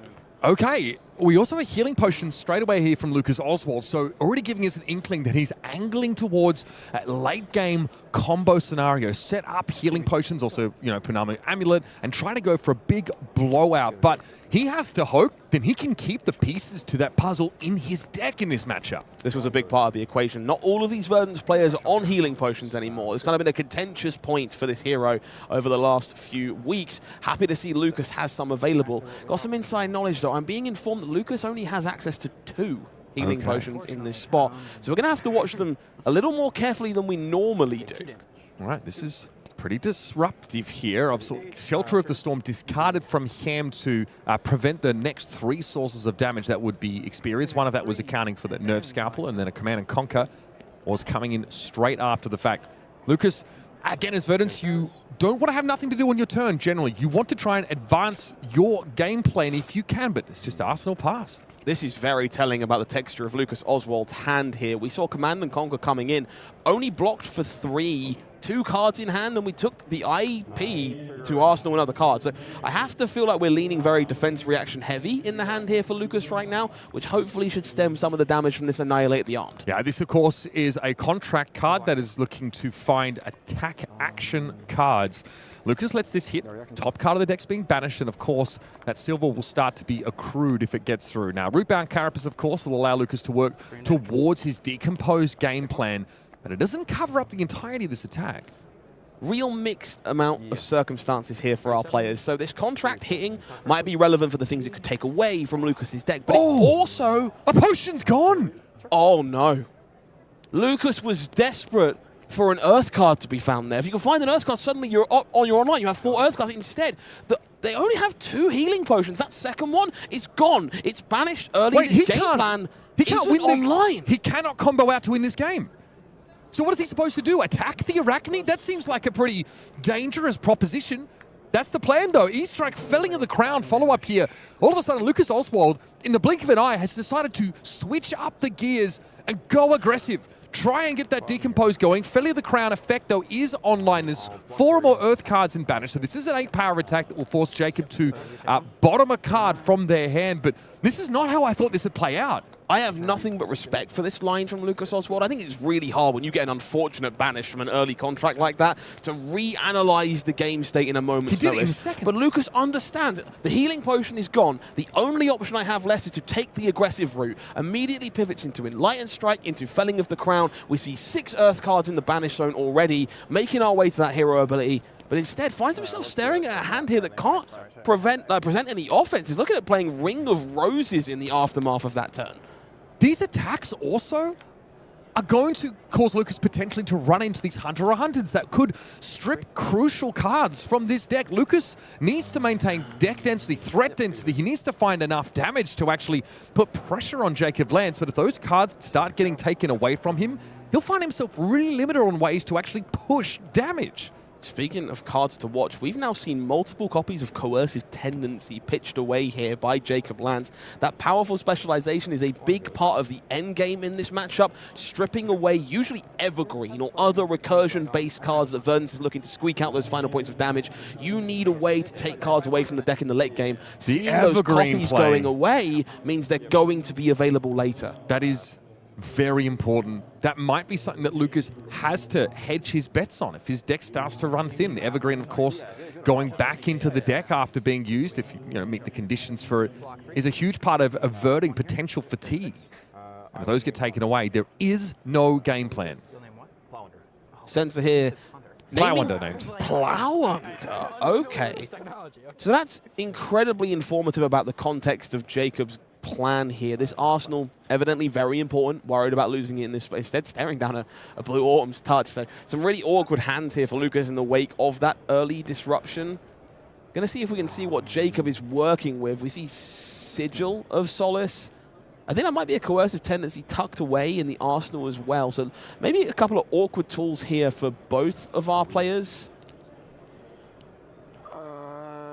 Blue Autumn's Touch, never really what you're hoping to be sending at your opponent's way. In fact, this is actually incredibly dangerous. We know Lucas has no choice but to spin these scenarios. Now they have no healing potions to work with, but defense reactions, healing pots, these are all kind of playing into Arachnid's game plan here. Yep. Bonds of Attraction, Sigil of Solace in the hand. Going to tick our Tunic up to 3. Bonds just pitch fodder now for this Nerve Scalpel. Jacob hoping to catch Lucas in an awkward spot where those defense reactions become a little less premium, a little limited in their impact. All right, so this damage is taken. So reaction cards have -1 while defending, and there is a surgical extraction. And it matters here because there is a sink below in the hand for Lucas Oswald. Normally would cover up this nice and cleanly, take care of surgical extraction. Unfortunately, this time going to have to commit additional cards on defense. Interestingly here, Jacob does choose to push the card from the top of the deck away for Lucas Oswald, so was not likely to be a blue to generate some silver.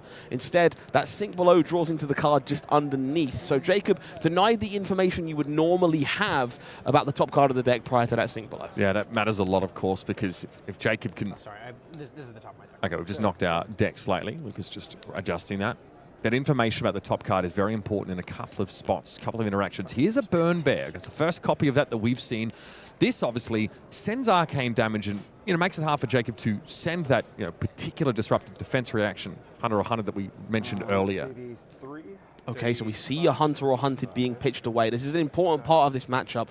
Both players need to track exactly where they are. You need to know when it's safe to attack, when that defense reaction is an option for your opponent. In this case, turns up in a hand for Jacob Lantz that is met by a Burn Bear. Cannot get efficient use out of it, and is therefore going to the bottom of the deck. That's one less copy to worry about as Lucas progresses through the rest of this turn. Now, this was played early, and Lucas indicated it. Ring of Roses says the first time he does arcane damage each turn, he will gain a life. Naturally, once he is online, fully decomposed, that has implications in terms of Verdance's hero ability. This is going to be now a proper block of the Nerve Scalpel. Plunder the Poor will be the contract attack action to follow it up. Card being bottomed again here from Jacob. Definitely fishing for both silver and information, pushing those important cards away. And again, we see this situation with Sink Below coming to fruition. Denying a card, Lucas now will find the other card. No information available to Jacob. Timely Sigil of Solace from the Arsenal, though. Not a premium card in this matchup, but allowing us not to IP ourselves in the process. Yeah, hands converted. I think if Jacob was worried about getting combo down, keeping a nice high life total to keep him out of range of that would matter, but we've already seen one potion sent away. It looks a bit silly, the healing potion now out there on the field. Okay, Lucas here online, courtesy of that Cadaverous Tilling, so Verdance's hero ability will now start triggering away and doing things, but I'm not... So we see some blues, and I thought I saw Hunter or Hunter, but it looks like it's just a menagerie of blues here for Jacob Lantz. We see Persuasive Prognosis, multiple double trouble, which obviously a very potent tool for... Oh, is it in the arsenal? Here it is! Number one, Hunter or Hunted. Reacted with... Obviously, there's some discussion here, but first of all... Oh, no! Name a card. If you know what the top of the deck is, you can go through. If that is the named card, you can banish it. You can go through opponent's hand, deck, or arsenal for up to 3 cards with that name and banish them as well. Okay, so this isn't the worst case scenario. We didn't lose Burn Bear. We didn't lose Light Up the Leaves. We might be okay losing a life card now. The combo is less of a relevant factor of this game, but it is pretty bad. Heartbeat of Candlehold is one of the more powerful tools once Verdance's hero ability is online. Threatens to be worth 6 value in the life gained and the damage dealt. This is a virtual 6, 12, 18 value just removed from Lucas's deck. 4 more blocked by a defense reaction. Do you like one card being worth 22-ish value? Does that sound good to you? Yeah, pretty darn good to me. And Jacob obviously knows what was on top. He can name the card that he saw when he attacked with the contract card in the previous turn. That's why Lucas, when he can, is trying to sink away, change what that top card is. We've seen players, try and react to alter the order of things to avoid this. This is very, very powerful. New tool for Huntsman. Yeah, the power of Hunter or Hunted, of course, is that it is a contract card itself. So Arachne, easy to forget, but you do trigger in both players' turns. So you play it, contract triggers, look at the top card, perfect information. So you're never going to miss unless the opponent activates Gravy Bones or gets in the way and does something a bit Singing tricky. Skill Blade or something, yeah. Not always easy to change that order on your turn. Here comes the Burn Bear. Sorry, I didn't actually resolve the Okay, so Jacob having a phenomenal game so far. Lucas doing the best they can with the scenario they've found themselves in. Everbloom Life likely to be a pretty important part of this game now to kind of create a resource loop towards the end of the game, fill the deck back up, multiple Verdance triggers as a result of that card, and we're looking for a copy of Evergreen. That's going to be the card I'm now focusing on now that we've lost so much potential from We're working our way down the list of win conditions for our Verdance player here. Certainly are, but Lucas doing a great job here with the Burn Bears they have found, pressuring damage. Unfortunately, this time, walking into both Shelter from the Storm and I believe Oasis Respite in hand again. I mean, this is lining up very well to prevent damage for Jacob Lantz. Yeah, Oasis was an option, but he is higher life right now, so it doesn't feel quite as nice to send off the Oasis, which will obviously gain you a life if you are lower. A lot of damage prevention, though. We're going to go for it anyway, so trying to cover up that burn bear as much as humanly possible. Shelter from the Storm also offering damage prevention that's already on board. It is very difficult to batter down the doors of the Huntsman's Menagerie. Really tough to get across the line. Jacob will drop to 37. Lucas is throwing some big spells at him, and he's able to shrug them off. Some really important sequencing there by our players, actually. Lucas choosing to Waning Moon in response. After that shot from the Storm had resolved, so trying to eat a point of prevention from it before Burn Bear lined up. And of course, Jacob able to punk that out, pays the AB2 through to the Waning Moon, and Oasis Respite does the rest of the work in the process. We'll see another Everbloom here, a card that is definitely worth watching. I imagine the first copy here going back to the bottom of the deck to try and line things up for Lucas as these turns continue. Interesting looking hand here for Jacob Lantz on the other side of things. It is very red heavy, but very functional. A Lightning Strike into Leave No Witnesses, to say nothing of the content of the arsenal, is a pretty decent prospect.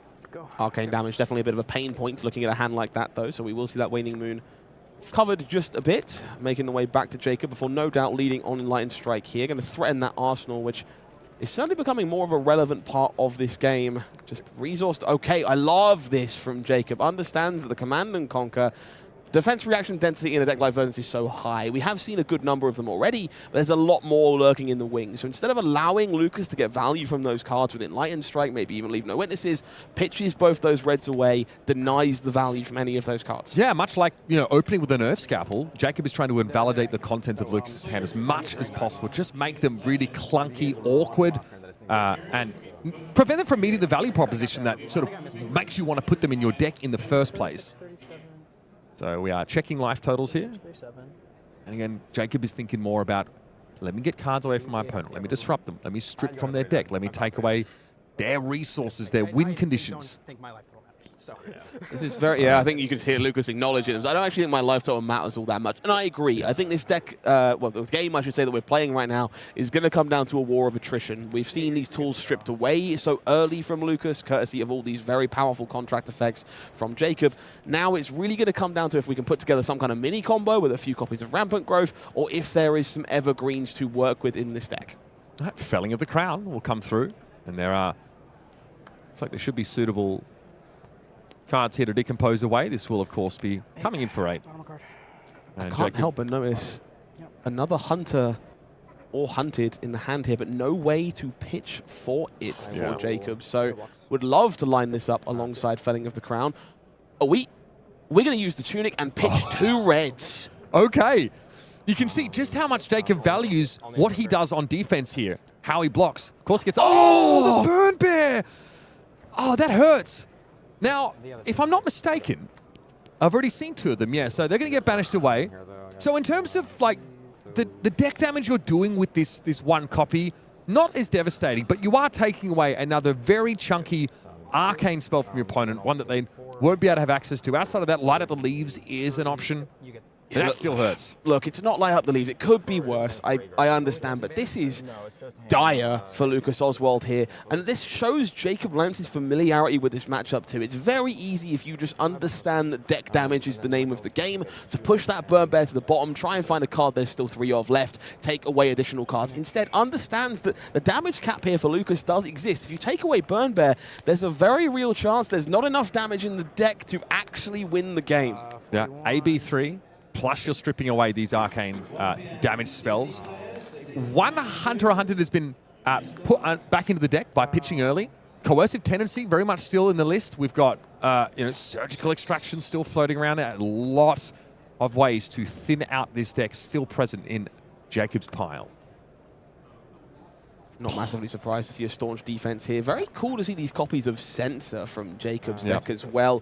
Powerful tool in a format that is so defined by specific power cards. It's going to allow you to try and shut those down in spots where they matter. We saw earlier on, naming Plow Under to defend a very potent arsenal was a relevant part of this game. So you also kind of see what's coming into the Verdance's hand. If you're not banishing those top cards, you have that information, so it's a little bit easy to make it line up.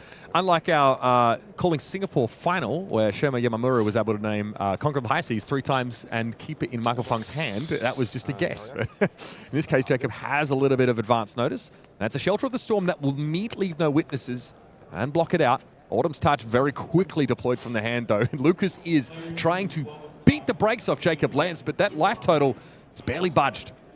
So that Red Autumn's Touch coming out of the arsenal there, so was previously saved by Lucas. It's very telling they understand the unfortunate scenario they found themselves in. The only way they're going to be able to win this game is by successfully chaining together some amount of physical damage and hoping that Jacob Lantz chooses not to respect it to keep their tools available. Instead, we see Jacob here dedicating 3 cards on defense again, understands how far they are ahead in terms of deck damage, and it's just going to bolster that life total, make sure there is no way to get through the wall now that so many tools have been taken away. Okay, Surgical will power the Nerve Scalpel. That is enough for Jacob Lantz. He says, I'll take my little bit of damage very quickly. That Light Up the Leaves emerged from the hand. Not all that surprising here. We see Fruits of the Forest in the hand here for Lucas as well, so no doubt going to see a Verdance trigger alongside this, regardless of whether or not Ring of the Roses will do any more things in the future. So again, this Shelter from the Storm lining up quite well into this Arcane effect for additional prevention. We see Lucas leaning for that Waning Moon again to try and juke that bit of prevention ahead of time. And we will see Jacob respecting it, pitching away the hand. Just understands if they can keep their life total high, they're not in any danger.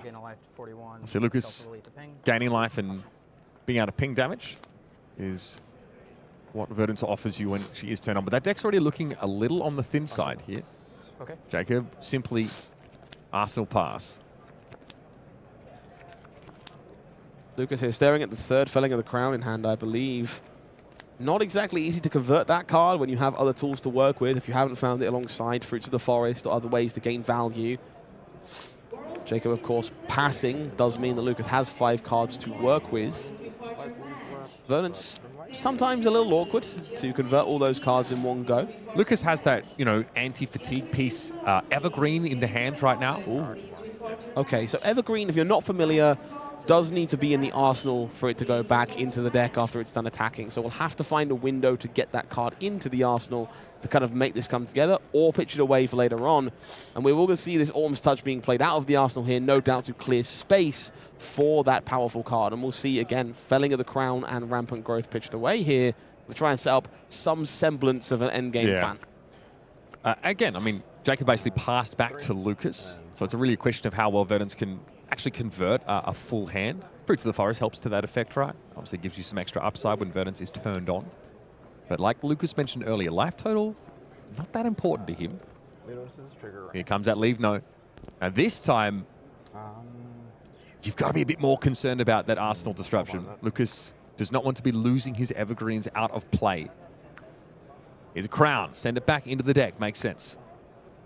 Big fan of this. Lucas obviously looking at a hand they would rather keep, doesn't want to get punked out by a Cut to the Chase or similar reaction to make this much larger. That's exactly what Crown of Providence is for. Gives you that one-time insulation to keep a piece you cannot afford to lose somewhere deep down in the deck. Sync here is going to join. This is... Lucas might be valuing the filtering potential and also just trying to maintain life total, but once again, it's less of a concern. 40. All right, tick down to 40. Yes, 31, 40. 31 is the correction of Jacob Lantz's life total. He converts that Cut to the Chase into a little bit of value, and also another peek at Lucas's deck always helps. Worth noting, Lucas Oswald here is generating a surprisingly potent endgame stack towards the bottom of the deck. More importantly, Jacob Lantz doesn't necessarily know all this information because between Enlightened Strike, Sink Below, Crown of Providence, a lot of these tools have been slotted into that stack without being shown to Jacob. That's worth its weight in gold given that Jacob knows about the rest of your deck. What is going on here? Oh, 2 Coercive Tendencies. Justinic. Cut to the Chase. Going to get in on blocks. So that is a very reaction-heavy hand. I think Jacob probably wants to make use of as many of those coercive tendencies as he can on offense. So here comes the Sigil. Oh, the Sigil in response to the Plow Under is... It just always feels so cheeky. It's a classic. I don't know. It feels like a classic complaint, maybe, is probably the way of putting it. Well, it's 3 value for a card. It's very reasonable. Extremely innocuous card. Here we go. Okay, so coercive tendency does block out alongside that Justinic. And we might see an Arsenal pass here from Jacob Lantz again. I like this a lot. I think Jacob is fully aware that Nerve Scalpel is not what this game is about as we make our way towards this attrition fight. Doesn't need all of these coercive tendencies to nick those final few cards away from the deck. Just going to park one of them in the arsenal, not IP themselves, and then stare down, light up the leaves. And again, I'm sure we'll just see this hand utilized to prevent as much damage as possible. Jacob Lantz understands the assignment. AB3. Got AB3 here, that Concealed Blade. I believe that's Command and Conquer in the hand there for Jacob as well. Going to threaten this arsenal once more from Lucas Oswald. Definitely feels like it's been an important part of this matchup as important cards have been tucked away. Now Crown of Providence no longer available to give Lucas protection. I wonder how much defense we're going to see for those Arsenal cards. It's, again, easy to forget, but if you're playing defense to defend a card in Arsenal, you are playing into Arachne Huntsman's game plan. You're giving them more cards. It is deck damage in a sense. I mean, Command & Conquer feels like an amazing proposition there. You trade your 1 card for their 2. Do that enough times, and of course your opponent's resources are going to dwindle. Okay, that second light at the leaves pitched away. That is the last one remaining to Lucas. That represents the last of those tall arcane attacks he has access to. And he's used most of them, but when you bring AB3, you can shrug off so much of that. There's Arcane Twining going to the bottom alongside it, alongside a Fruits of the Forest, I believe. So that turn cycle will have a very potent amount of arcane damage available for Lucas. There is still some good tools in the deck here, but they are running out of resources. 29 doesn't feel unattainable, but we do have to remember, of course, that Jacob Lantz has access to a variety of corner-case life game between things like Oasis Respite, Sigil of Solace. So 29 might not actually be the target. So Coercive Tendency is sitting in the arsenal here for Jacob Lantz. The card needs to basically satisfy a contract condition to give those assassin attacks go again on the chain. That's one part of it. But crucially, it gives you a pick of the top 3 cards of your opponent's deck to banish away. That might be even more so what Jacob is leaning towards. But you know, it's the kind of thing you need to keep a larger hand to really tap into. Everbloom Life makes its way back around here. So we're going to start seeing Verdance triggers from this card now that everything is online. But this is going to be an important part of what puts these final few power turns together for Lucas Oswald. Typically, Everbloom Life very guilty of just targeting another copy of itself, making sure that resource loop continues. But if it can be partnered with a Sigil of Solace, it can do things like putting Burn Barrel out of the leaves back into the deck.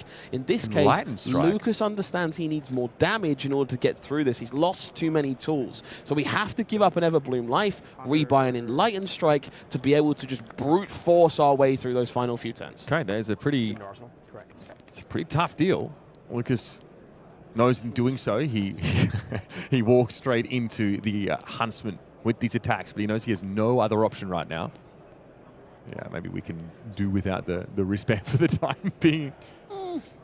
So Jacob, what are we working with? There's a Coercive Tendency in hand, so that might be the 3rd copy. One should be sitting in arsenal. We saw these all pitched away together very early in the game, so back into the 2nd cycle now. Bonds of Attraction, I really like this card out of Arachne Huntsman. Has all kinds of implications against a deck like Gravy Bones to banish multiple allies in one go. Here, it's just going to steal some more cards away, and that's all you want from your blues, especially when they line up alongside Coercive Tendency or Just a Nick. Okay, so ideally, completing a contract with this. I think there's a Codex in hand, so that might allow for another leave no witnesses. Okay, Rampant Growth Life gets banished. Okay, Rampant Growth Life, again, not the worst case scenario, but I love to see Jacob leaving this on top. They understand there is still a Healing Potion in play, there is still a Ring of Roses in play, there's some potential for a mini combo turn of some capacity, so by stripping those away, we're going to make sure that's not something we have to worry about. Instead, Cadaverous Tilling, just raw physical damage, which is a game that Jacob Lantz is very happy to play. Yeah, getting in front with 2 block here, and there it is, another hunter or hunted. What has he seen on top? I'm almost scared to look here, honestly. Okay, we're choosing to bottom the card. Resolving this, okay. Emeritus Scolding on top. You can see the reaction from Lucas is almost as visceral as mine. That is like one of the few remaining sources of arcane damage going to be stripped away, courtesy of that powerful, what appears to be matchup defining. No, I don't think it did. I think Jacob didn't like what he saw on top of the deck.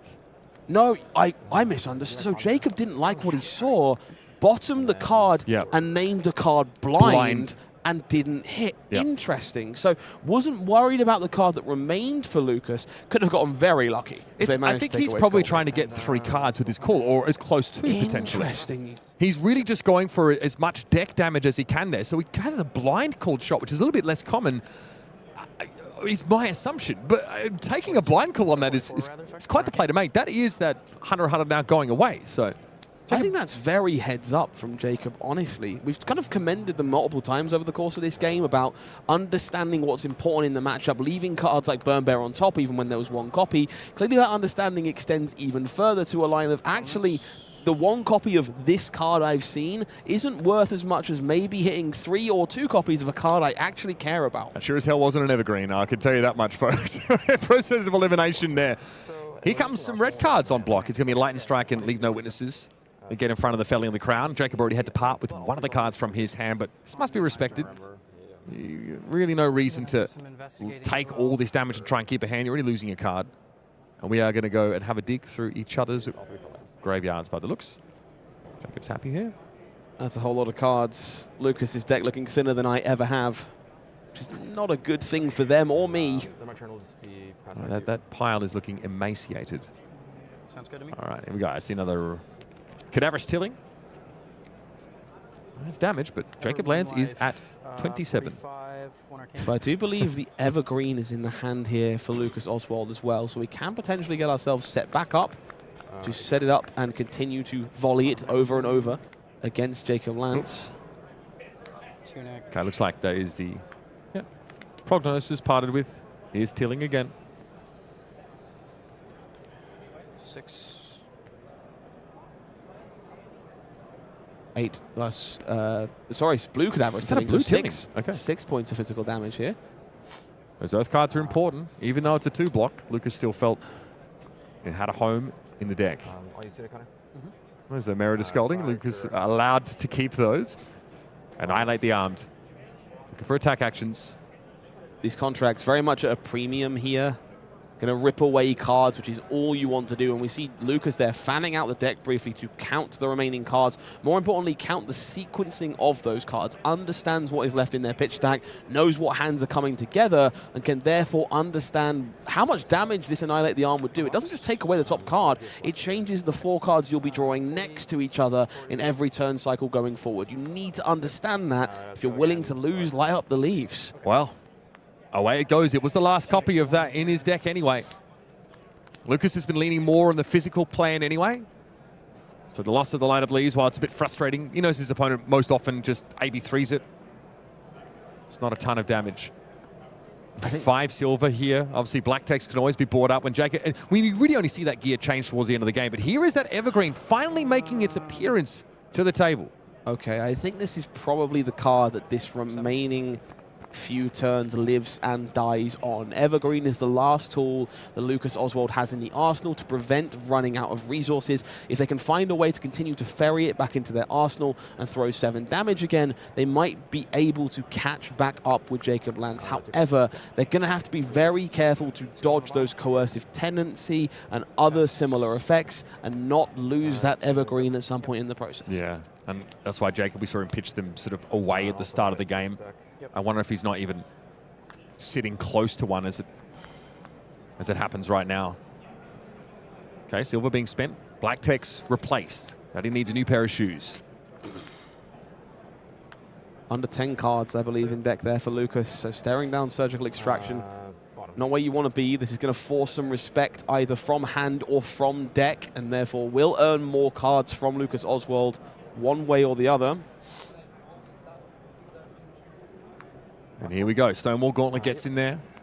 Just for his printed value, and an Emeritus Scalding also committed to blocks. Lucas doesn't want to part with these cards, but he does it either way. His life total, not an issue. He'd take damage if it weren't stripping more cards from his deck anyway. Yeah, deck count again. Yeah. 5 go again is the call on this Enlightened Strike. You have...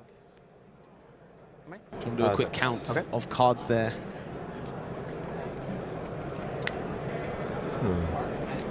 So 10 cards, I believe, here from Lucas left remaining.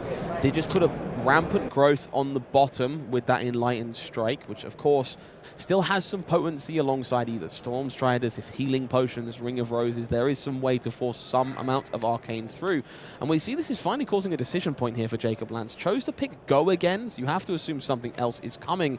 Jacob here, unsure how much they need to respect this damage, given the texture of the game we've played so far. Bonds, Justinik, Command and Conquer. 10 cards, plays 7, I think was what we heard. Yeah, I gotta say, for a matchup that has revolved so much around card attrition, Jacob Lantz isn't that far ahead. They do have a few tools to work with. That's no doubt the reason why there's so much consideration over stymieing this damage from Lucas. Suddenly, cards have become a very valuable resource for Jacob as well, and they know they're going to have to fend off this Evergreen for a while. They've got to keep some semblance of an endgame. There's 40 life on the other side of the table. Yeah, like I said, that is not particularly relevant here. It's the player under into the sigil play yet again. Still, Jacob actually loses that card. As opposed to having to tuck back in under his deck, but this is as good a time as any to make it work. Here we are checking. Might be looking for copies of Tendency here.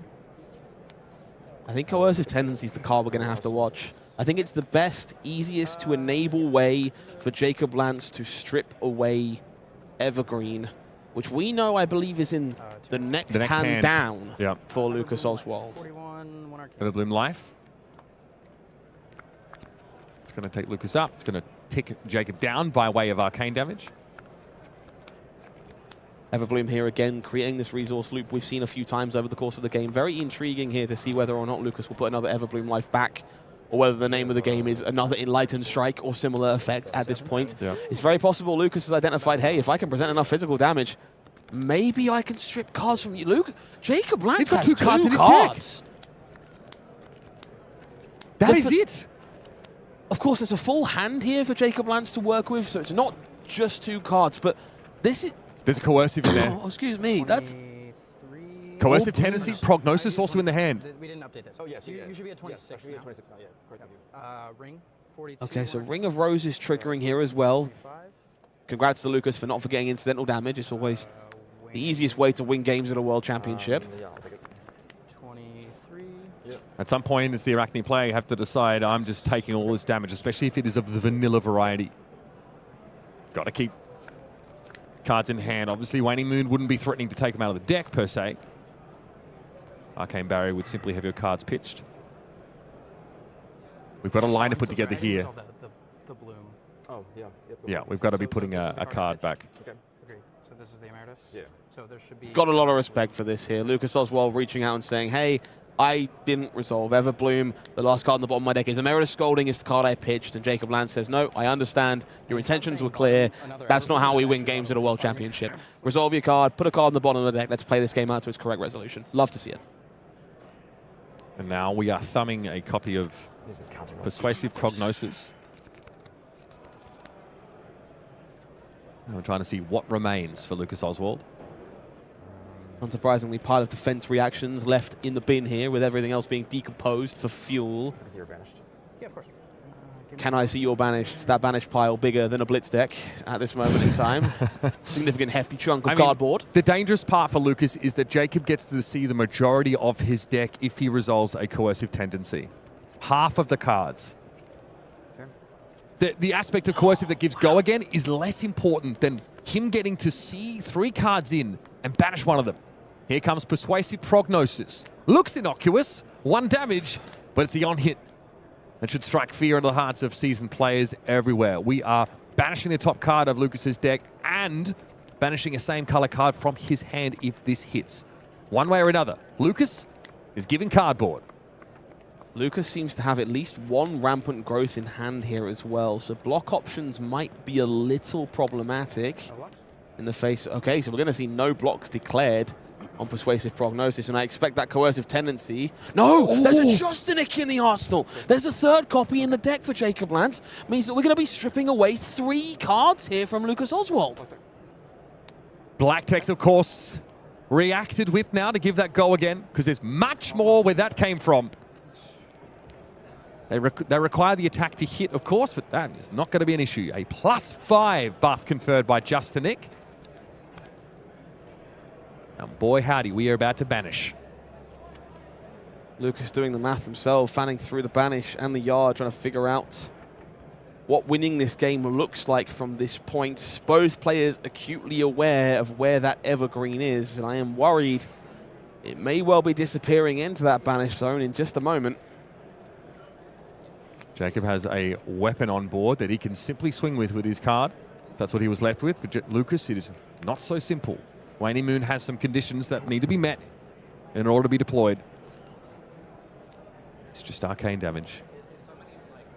This might be the most representative thing of an event of the level of the World Championship that I love seeing in these games. Players thumbing through multiple times Banished Stone's graveyards, not just analyzing specific cards, but computing all of that information together. At this point, Lucas Oswald is the kind of player who's going to know how many Fellings I've been through, how many Plow Unders I've been through, my Light Up the Leaves. All this math is being done in real time, and we're watching him compute the final 6 cards in their deck moment by moment. So we will know, well, Lucas will know, maybe we're not quite that good, exactly where everything is going to be and knows exactly what they will lose if this prognosis connects. If Evergreen is not in hand or arsenal, then it's in the top 4. Correct. The thing here is Persuasive Prognosis is color dependent on some of the cards it strips away. So if Lucas can correctly remember where everything is, they might be able to figure out if Persuasive Prognosis could miss. We are going into the Mind Palace. More importantly, Jacob Lantz can stack those triggers in 2 different orders. So what do you do if Justin Nick resolves first? What do you do if Persuasive Prognosis resolves first? And suddenly, these are the questions that both of these players are considering in real time. But you can see why Lucas Oswald is having to go so deep into that Mind Palace and consider every permutation, because they have a million outcomes available and only one of them where they win this game. Yeah, it's that second function of Justin Nick that we're trying to call to your attention here. It says target attack with stealth gets, when this hits a hero, banish the top card of their deck. Yeah, the +5 is obviously amazing. Well, not like we've said, not really relevant here. Extra banish is huge. That means card from hand for Lucas, card from the top, and then a second card from the top. I'm enamored with these players in this game that we've had the pleasure to watch so far. I think this is a very strong example of what to expect in this matchup. There's a lot of lessons to learn here. The risks of attacking into your opponent, understanding when you have to attack into your opponent. Lucas here reaching for Storm Striders. Okay. We didn't really think this would really be a huge factor in this game. Ah, that is brilliant. Lucas making sure he gets that Evergreen out of his hand. There's no risk of it being taken away. He's pitching it to activate Storm Striders and send us a mirror to scoring. The damage doesn't matter. The spell doesn't matter. It's that he gets the Evergreen out of the line of fire. I know they're paying me to say words, but I'm out. I've not got any left. It's round 4, Scott. It's round 4, baby. I know there's 2 incredible days of World Championship remaining, but this is possibly the best testament you could ask for the level of skill on display at an event like this. We are in round 4. Both of these players are 3-0, and you are seeing plays that you simply will not see anywhere else. We're both thinking so much. Look at us using our brains. Just as we're struggling to find words, these two have no issues finding thoughts. I'm glad Lucas agrees. I'm glad this is a relaxed environment where people can lean back, enjoy a sip of coffee, a sip of water as well. Yeah. You know, not like we're playing for $100,000 or anything, $300,000. I mean, he does bring the Gen Z nonchalance to Flesh and Blood that sometimes it may feel like it lacks, which I appreciate. I've heard it referred to as charm, also heard it referred to as a few other things. You know, that one, that's in the ear of the Bahira, as they say. Sigil of Solace up to 46. Sigil of Solace, okay. Rampant growth. So how does... So I'll go up to 41. So we're going to get some amp damage through here as well, courtesy of this rampant growth. Ring doing ring things in the process as well. Okay. So this is a Waning Moon, obviously, that gets pretty impressively amped up by the life gain. So you take 4, go to 18. There's a heck of a lot happening here. This game is incredibly attainable for Lucas Oswald. I think if you go back 25, 30 minutes, it's easy to see things going so poorly for our Verdance player in those early turns, losing important tools, and yet they have found a way. But what about the coercive tendency? Coercive tendency is still in the mix here. We know those final 1, 2, 3, 4, 5 cards here. So I think he's the last card in Jacob Lantz's hand. Interesting. Okay, so we're going to get the coercive tendency in the arsenal and a full 4-card hand to work with for Jacob, which is going to include Double Trouble and Conceal Blade. So Lucas Oswald is going to have to block to respect a triggered double trouble, which means we know they're losing 2 cards from the deck here. They're going to draw up their hand and have they can't draw Evergreen. The Evergreen has to be in the deck, so he's going to have to respect this attack or lose his only way to win the game. That's right. Very little left. I think that was 2 cards that remaining in the deck. Evergreen is one of them. He cannot afford to have that banished away because coercive tendency. Let's Jacob see all of it. He can just take the card out of the deck and deny Lucas his ability to win the game. He can simply do it by playing the card. No way. Jacob Lantz here with one final barrage. These deck zones looking entirely empty. We do see that Codex alongside Double Trouble, Concealed Blade, and we know about that coercive tendency. The Black Tech Whisperers being rebought gives another attack reaction available here to threaten this Double Trouble as well. Banishing the top 2 cards of Lucas's deck. He cannot afford that. He cannot afford that to happen, and now we're looking for attack reactions. Can this Double Trouble be forced over? The +2 from that, the attack reactions being activated, that's one thing. That can be covered. The rest, though, that is what Lucas has to account for now. Is it cut to the chase? Is that a fact that just the Nick works on this card as well? What a puzzle to solve for Lucas Oswald. They need to remember what's available. We see that rampant growth, of course, in the last chunk of cards here as well.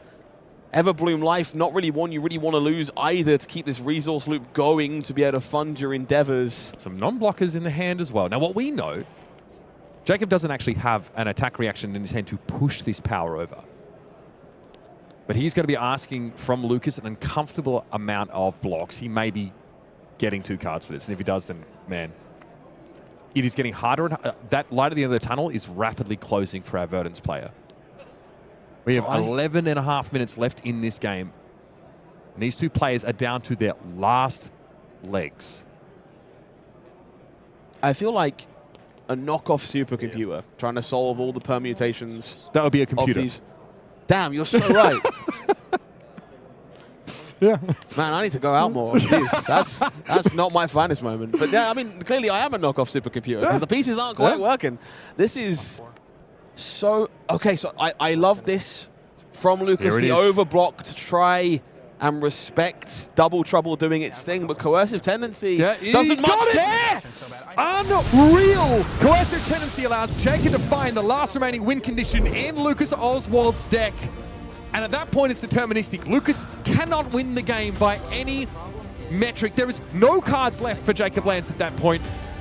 But that was all he needed. The last tendency gets him there. And Jacob Lantz, once again, beats Lucas Oswald in a high-stakes match. First, of course, it was US Nationals. Now it's on the biggest stage in flesh and blood.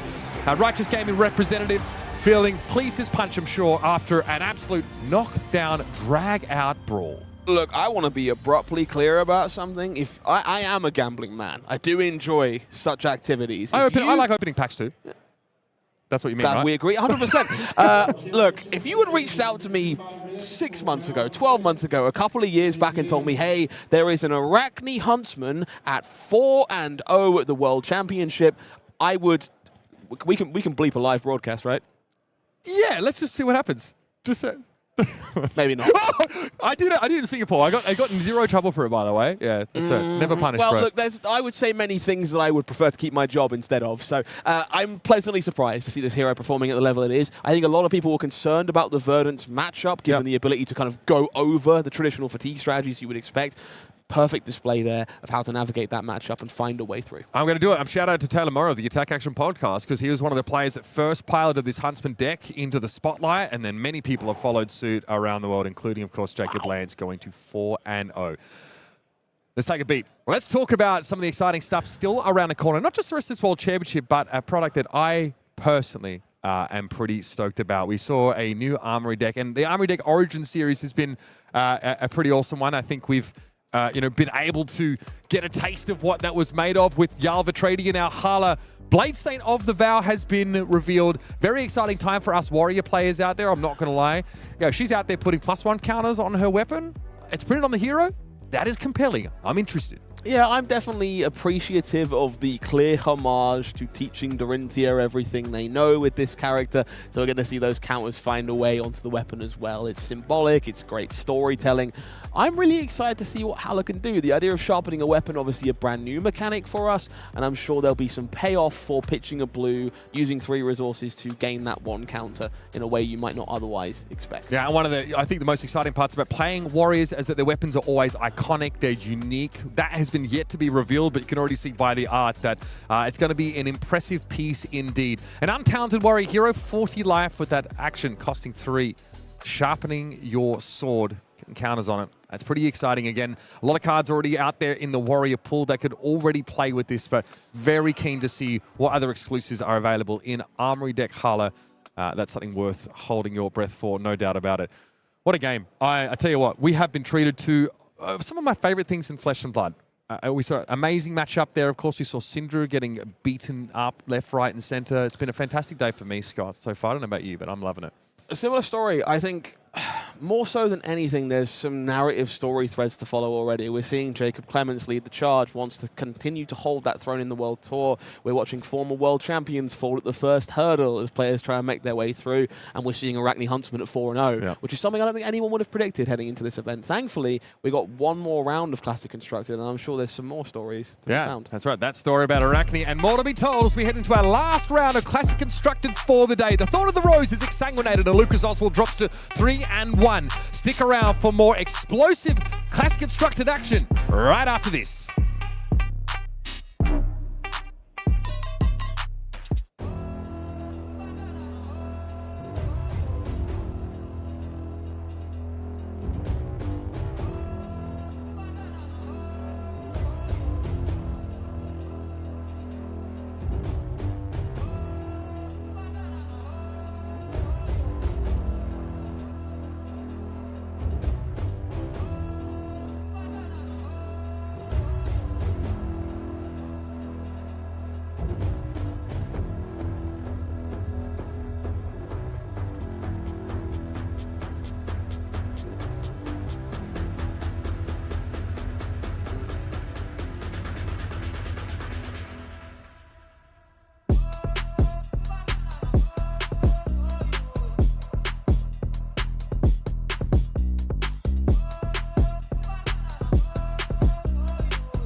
Arachne Huntsman, best deck in the game, Punkage. Like I have been saying nonstop for about 3 years now. I've been correct the entire time. It's nice to see people finally coming around to what has always been true. We hear about illusionists winning the game 40-0, but here we sort of see the reverse, where the losing player lost at 40 live. Kind of the strength of Arachne Huntsman. And I want to call back to something that you pointed out at the top of the show, Brian, that these Verdance lists that are cutting away from these combo pieces, shrinking down number of potions, the number of rampant growths, vulnerable to that fatigue. If someone brings that Huntsman, that fatigue Jarl, that Florin, and we saw that happen to Lucas Oswald. I'm going to keep emphasizing this throughout the weekend. The story of this tournament is one of deck lists, of deck building, of innovation. That's going to be what carries people to unblemished records. The way our players in our feature match have been carried to unblemished records. We have 2 absolute all-stars of the game, and it sounds like they are about ready. There you see on the left-hand side, it is Pro Tour 1 runner-up Florin-Cristian Loghin, desperate to get another chance at that big W, taking down World's 1 top 8 competitor, Pei-Tung Liao. Pei-Tung Liao, of course, also off the back of a runner-up at Calling Sydney just 2 weeks ago. Unfortunately, lost the finals to Gordon Co here with an unblemished record so far as we head into round 5 of Classic Constructed here at the World Championships in Philadelphia. Picking things up in action, and a big play actually from Florin-Cristian on this first turn cycle. Able to go ahead and defend with a vigorous smash up, pick up a Vigor token. I think this is a big pickup for Kayo in this metagame. Brand new Cinderclaw starting the chain off for Pei-Tung Liao into Pain in the Backside, which is Draconic thanks to Brand new Cinderclaw. So already 2 Draconic chain links for LPT. Gonna come in for 4 in this cut through because the Flick Knives was used on the Pain in the Backside chain link, I believe. So this coming in for 4 with Go again, also threatening chain link 2 for Mask of Momentum. Fearless Confrontation also available there for Florin. Reaching for some equipment blocks here. It's going to put the beaten trackers in the way. This is a card that's also worked its way into KO list recently. Has really impressed me. Flash the no block in his hand with that Wild Ride. Tried to put on the combat chain. LBT taking advantage of that. I'll take that. Sounds good. Does not threaten Mask, so it's just going to be 3 damage with the mark, and the mark is quite relevant. But I do want to come back to the boots choice that you pointed out, Brian, the beaten trackers from Florin-Cristian Loghin. He knows this game isn't going to go long. He just wants to get the immediate value from that card off of something like Savage Feast, for example, and you suddenly just get the extra card, get the extra action point, and just get to run at your Cindra opponent. Because make no mistake, people, if this game goes long, it is in Cindra's favor. Gauntlets of Tyrannical Rex, also the pickup there for Florin in the arm slot. Over on Pei-Tung's side, got to call out. You see it once again, Punkage. It's the Flame Scale Furnace in the chest spot becoming popular in these Cindra decks. I think that's because KO now, with the release of Super Slam, has a whole bunch of haunt hits that Cindra does need to care about. Strongest Survive, for example, it's going to pick apart one of the attacks from your hand if you don't manage to block it out. So Pei-Tung Liao ready for that with the Flamescale Furnace. If he's running a similar list to what he was running at Calling Sydney, I have to wonder whether he's also sporting some of those defense reactions that him and Gordon Co both seem to favor for the Cindra. Oh my god, Brian. Florin drew the Blood Rush off the top from the Wild Ride. Bullet dodged, and dodged it. Look to do well at the World Championships. Luck has to be a little bit in your favor. Florin definitely got away with one there. Gets the go again on the Wild Ride. Picks up that Might token. And gets to follow this up with the Swing Big and just arsenal the Blood Rush. Nice and pretty. Be a very strong turn cycle for him over here, offering 14 points of damage and a Might token for the following turn as well. This is how you want to play if you're in the KO seat. 6 into 8, stash that Blood Rush Bellow for an even bigger turn, and no blocks from Pei-Tung Liao, it looks like. I'm still reeling from the random Blood Rush draw, Brian.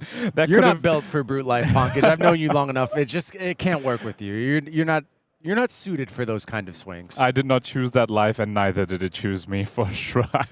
My heart would have been in my mouth if I was in Florin's seat. Over to Pei-Tung Liao, 10 life points behind now from Florin. It has a full 4 cards here. Of course, no Arsenal. Did go ahead and use up all the cards last going around. Kicking things off with an Oath of Loyalty, so it needs to play this turn in very specific fashion. And we spoke about how important the mark can be because of the generation of fealty, and this card is exactly why. Oath of Loyalty makes you play only Draconic cards for the rest of the turn, but thanks to the fealty that LPT is going to get off the mark, can go ahead and perhaps play the turn in a way that he wouldn't have been able to originally. And remember, he can just flick at any point to get the on-hit and get the fealty immediately off the mark. Yeah, so there's no real way for Florin to defend against this. It will happen if Pei-Tung actually needs it. Otherwise, I think Florin could probably talk himself into a big equipment block here early on. But that mark is now claimed. Fealty is available. Oath of Loyalty going to be able to contribute to the turn positively now, regardless of the texture of Pei-Tung's hand, unless we're looking at something like a double. But it gets even better for Pei-Tung as we pick up second fealty here on the back of Display Loyalty. More damage on offer. You mentioned Ponkage, these decks looking to get more and more consistent. I think pickups like Display Loyalty really play well into that type of ideal. More and more mark fealty generation entering this deck over time. And that seeing second fealty generation near guarantees that LPT will be able to play the turn the way he wants to. Often, Oath of Loyalty can have a lot of anti-synergy with cards like Ancestral Empowerment or Throw Dagger. But Pei-Tung Liao here with 2 fealty tokens will be able to resolve those cards should he have them. And not just 2 fealties, excuse me, third fealty coming in the way for Pei-Tung Liao over here. I think he's loyal to the Emperor. Certainly feels like it. Thus far, Florin has been loyal to taking a bunch of damage, but we know that Blood Rush Bellow stashed in Arsenal. We'll get a peek at Florin's hand here and see exactly what he wants to keep. It's like a Tear Limb from Limb in hand. That could very well just be the pitch card for the Blood Rush to empty a hand of any non-6s. I have to wonder, that Flesh Bag looking quite tempting over here for 2 reasons. Not only will it basically stop any mass threatening on this turn, it also makes Pei-Tung Liao have an arsenal for the Smashing Ground that's in Florin's hand. Yeah, and Florin saw the opportunity and went for it, pushes forward both the Savage Sash and the Scowling Flesh Bag here, gets the Intimidate, and that means, as you said, Ponkage, that last card destined for Arsenal.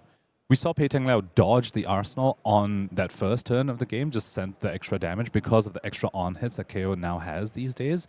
But this time, though, because of Scowling Flesh Bag, basically forced to go to an Arsenal. So as long as a Smashing Ground doesn't get discarded to his Blood Rush Bellow, that Arsenal might be contested. Yeah, here's the discard. Show of strength, big numbers, but still keeping the disruption. And we are rolling on this turn for Florin. Blood Rush Bellow about to do its thing. Resources aplenty. I believe he's currently thinking on the Beaten Trackers trigger. Has not drawn the cards off of Blood Rush Bellow yet. Needs to decide now if he wants to use the Beaten Trackers. Does go ahead and use it. We're looking for a big turn right off the bat here. Turn 2 of round 5 of the Classic Constructed matches at the World Championships in Philadelphia. Oh, and rips double Wild Ride off the top. Are we going to see the Savage Sash being popped here as well, making these Wild Rides cost 1 each, as long as they don't get discarded to each other? That is the fear here. Definitely going to be some variance that plays influence over this turn.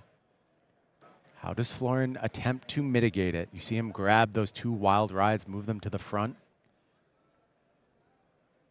He needs a 3-wide Blood Rush turn to really lock this game up in his favor. If he can go 3 wide and end this turn with a Smashing Ground as well, which would come in for 7 thanks to Blood Rush Bellow, that would be an incredible, incredible start for him. Reaches for a Savage Sash. We're spending it all in this turn, Ponkage. Beaten Trackers, Savage Sash. So these Wild Rides, not only can they discard each other, they might also discard the Smashing Ground. So if that happens, he hopes to find something better off the top. What is the draw? Hopefully, if you're a Florin fan, not another Blood Rush Bellow. Little protection in the form of that extra action point right now. Here's the discard, though. It is going to be the Smashing Ground, headed to the bin. That means Florin likely picked up a new card here.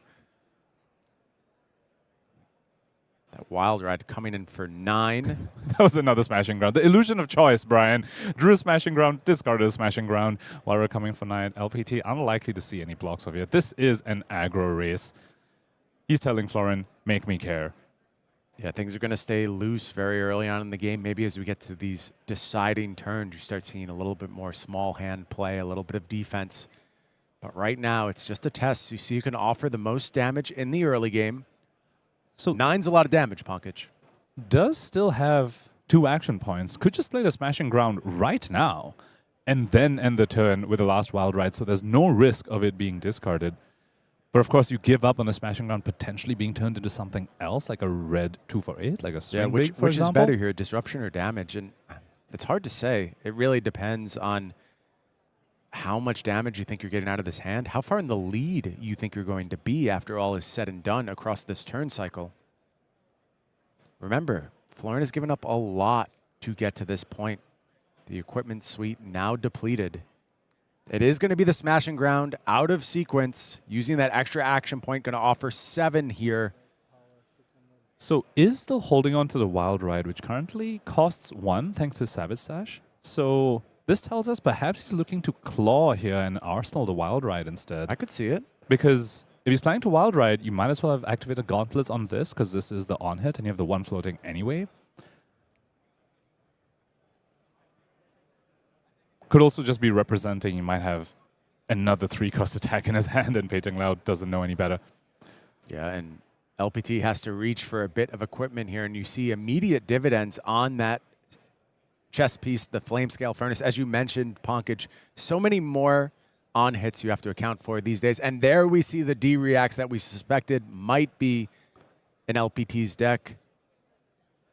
Not just any D-React, Brian. That's a fate foreseen. I think that tells us that LPT has brought in the entire defensive suite into this matchup. And Florin is going to note that Sync Blows and Shelters very likely going to be in Pei-Tung Liao's 60 that he has chosen to present over here. Can Florin overcome that mid-rangey defensiveness that the Cindra promises? I would say so far, as facing down a massive Blood Rush Bellow turn where Savage Sash legs were spent, you're feeling pretty good if you're in LPT's seat. Has navigated this turn very well so far. Is not through yet, to his knowledge. Going to go ahead and face 5 more here from the Claw. Could be worried about something like a run roughshod to go ahead and close out the turn, offering 7 more. Is about the ceiling here. We suspect we're just seeing an arsenal from Florin. Still have action point too, so Florin is representing a potential end to this past the claw. Have to shout out Pei-Tung Liao's discipline over there, holding that defensive piece for the on-head, which can be a little bit of a risky game to play against Kayo these days because they also have Reckless Stampede, which punish you for blocks. So you're holding a defensive piece, preparing it for an on-hit, but then suddenly they send a Reckless Stampede and you're holding this D-React like, oh, I didn't get max value from this. Pei-Tung Liao, though, with the discipline, goes ahead and manages to cash in the Fate Foreseen for incredible value, saving his arsenal as we head over to his turn. I think those are 4 blues that Florin just drew. Okay, a little bit of a reprieve for LPT here. Sitting at just 15 right now, but still plenty of space to get back into this game. Because it wasn't just the Sash and the Beaten Trackers, there was a flashback as well. The Florin cash in. Everything possible to be used offensively was used by Florin there. That is as big as it's going to get. And to be at a still somewhat stable 15, Cindra certainly can play out of these scenarios. One of the things that's really defined Cindra's run as the premier aggro deck in this format, being able to play hands of multiple sizes. You just do so well. And that means if you need to play some defensive shenanigans in the mid game, especially in a build like LPT's where we're loaded with defense reacts, you can do that very effectively. So when Florin has an off turn, when he draws 4 blues, LPT is going to get some real windows to get back into this game, and we're seeing perhaps one of those right now as we fire off a couple of Draconic Chainlinks here. Another big advantage for Cindra in this matchup is that Kayo doesn't run any defensive pieces. No defense reactions on that side. So when you have your combat tricks like Ancestral Empowerments, like Throw Daggers, there's no prevention effects to speak of on the Kayo side as well. Those nearly always land. You basically get to fully plan out your turn past all those things and eventually just bury your Kayo opponent in Mask of Momentum value. LPT looking to keep the hits coming. Uses the Flick Knives and is going to follow things up here with Art of the Dragon Blood. This is offering a Mask of Momentum trigger. So very likely going to see some armor block come out of Florin, or maybe 2 cards, since this hand doesn't really offer too much in the way of offense, being 4 blues. Yeah. Might instead save the armor block and just give the 2 block.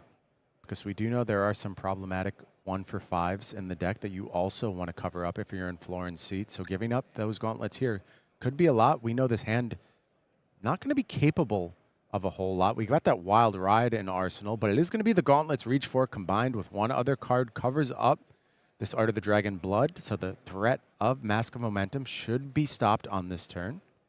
And thanks to the Art of Dragon Blood effect, if LPT has one of those 1-for-5s, could just go ahead and send it here for free despite not having a floating resource from something like a Vest, because Art of Dragon Blood would discount it. Looks like it's just going to be the Arsenal for LPT. Could perhaps be another one of those defense reactions. Florin's got the Unexpected Backhand in his deck to combine with those vigorous smash-ups. A lot of unexpected damage on offer here.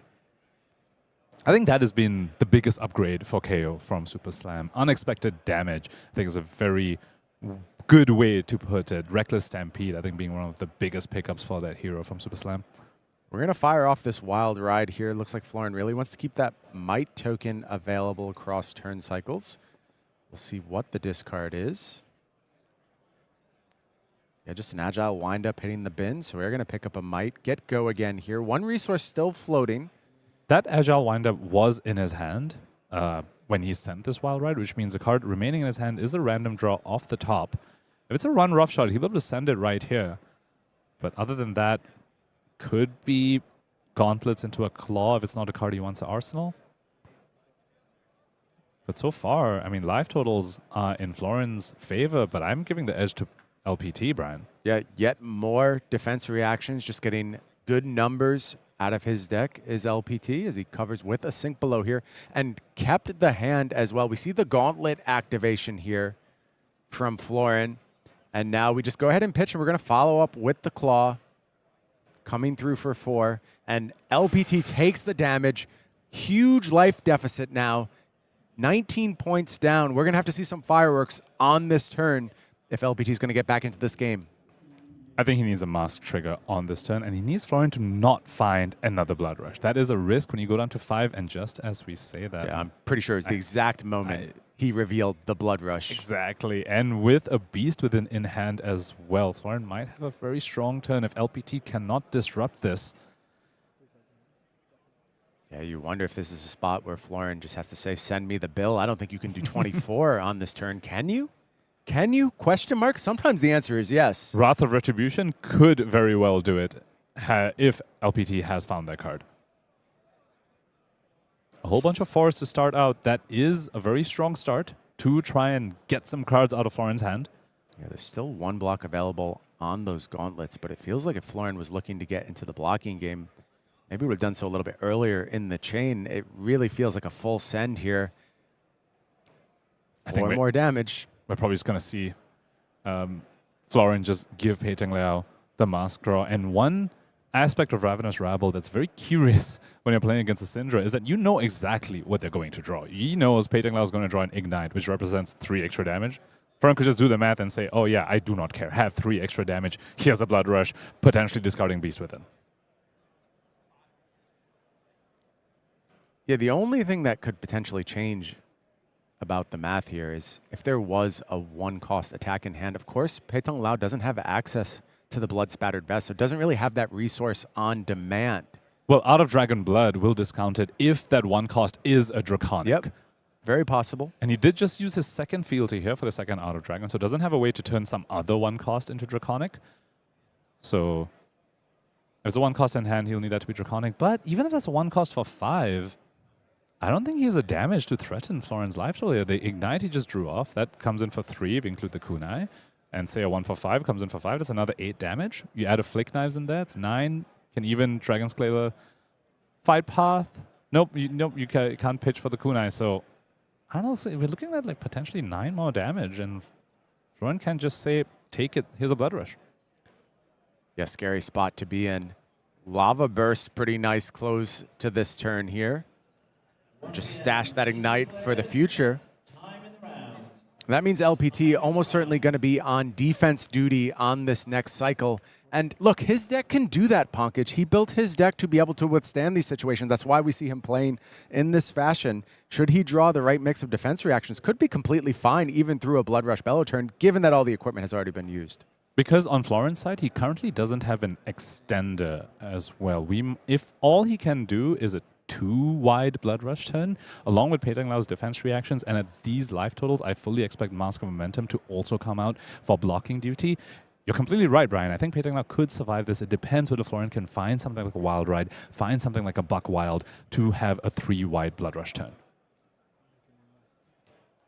High-pitched howl. LPT reading virtually every card in Florin's deck. So Beast within left in hand there for Florin. Did not get lucky on that front. I think I saw a yellow Wild Ride. Nope. Yeah, that's a vigorous mashup. Okay. Yeah, all smash-ups and a Beast within here. So not the strongest hand for Florin. Defensively, I wonder what LPT is working with. Do we have maybe a couple of reactions to make this math really good on his side? We know that Ignite is ready to do its thing. How much equipment can Florin claim across this turn cycle?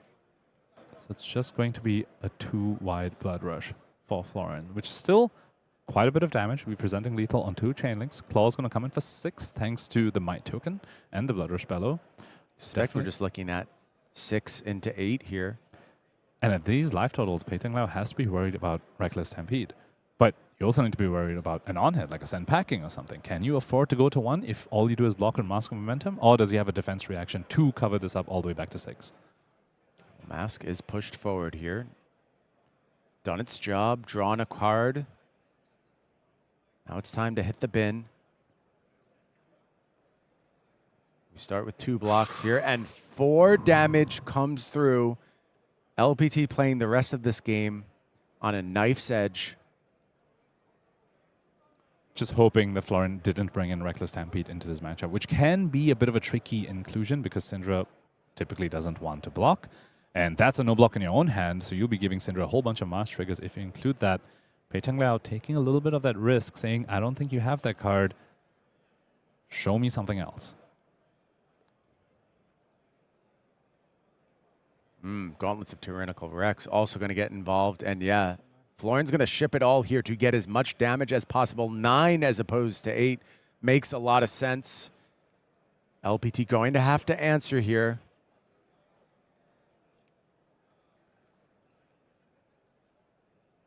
Let's take a look what LPT is working with. We do see 1 defense reaction there, and then 3 head jabs that all block 2. Awkward, Punkage. Very, very awkward. Looks like it's going to be Flamescale Furnace with 2 of the 2 blocks and the Shelter to cover this up, which means you have the Ignite in your arsenal, which both players know about, and 1 head jab in hand. So we'll be able to send lethal with Ignite, Kunai, Brand, and a Flick as well. So Florin will be forced to give at least 1 card on the following turn cycle, if that's a block that Pei-Tung Liao ends up going for. You got to play to your outs, Punkage. Let's not forget Florin. A lot of no blocks in that deck.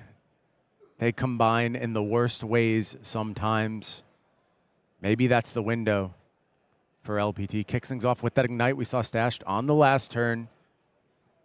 And speaking of no blocks, Brian, that's 2 of them, I believe, in Florin's hand. I think I saw 2 Wild Rides. He does have 2 Wild Rides here. Another scary thing at these low life totals on the Kayo side is your own deck might kill you. If you send a Wild Ride, draw and discard a Beast within off the top, and suddenly that just kills you when you had like 1 or 2 life points. I've seen games end that way before, and that's another reason why the Brute Life isn't quite for me. Florin is in the lead right now, but this game is not done. There are outs for LPT playing towards them right now.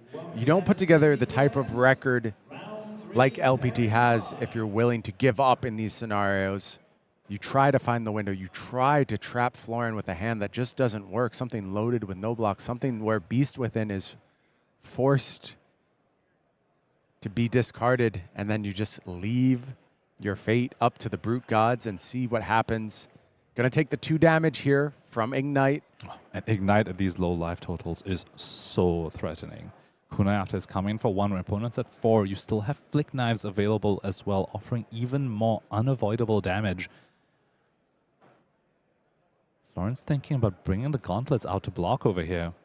But then if Pei-Tung now sends a 0 for 4 at the end of this, you're going to wish you saved that for that. This is the fork that Cindra puts you in. One of the reasons why she's at the top of Metagame right now. No blocks here. Florin falls down to just 3. A lethal head jab being shown here. Can't give the gauntlets over here because of the Flick Knives activation. If you do that, that is still lethal, so you need to give a real card from Florin's side. And the Flick will still come through and put him at 2. It will be bought back by Cindra because Pei-Tung Liao does have 3 Draconic Chainlinks. That's another strength of Ignite over here. That was 2 cards, but 3 Draconic Chainlinks. Gets to have a free Flick, gets to Cindra them back. Does still have block value on that Flick Knives as well for the next turn cycle. That could buy him just that little bit of time he needs to go ahead and convert those kunais into very real threats. Virtual Kodachi lock may be something that is available.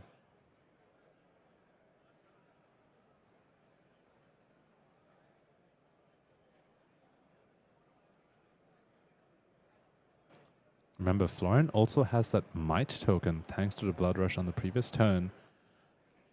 Could just opt for sending 1 attack. I believe he has an 8 power in his hand. Agile windup is going to clear that Blaze headlong. Pick up a Vigor token here. Does that unlock 2 attacks for Florin?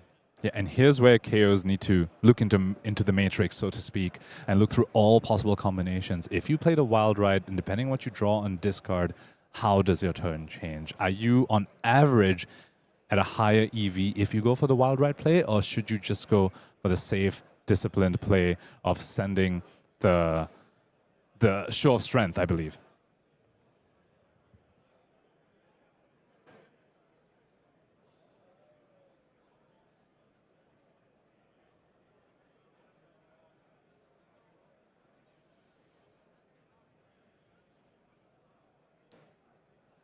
Florin really in the tank here, trying to figure out the permutations of his next turn.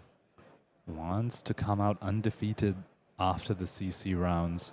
1 p.m. CC players. Knows the draw now, knows Agile windup will be picked up. We're going to get 2 attacks from Florin's hand, should he want them.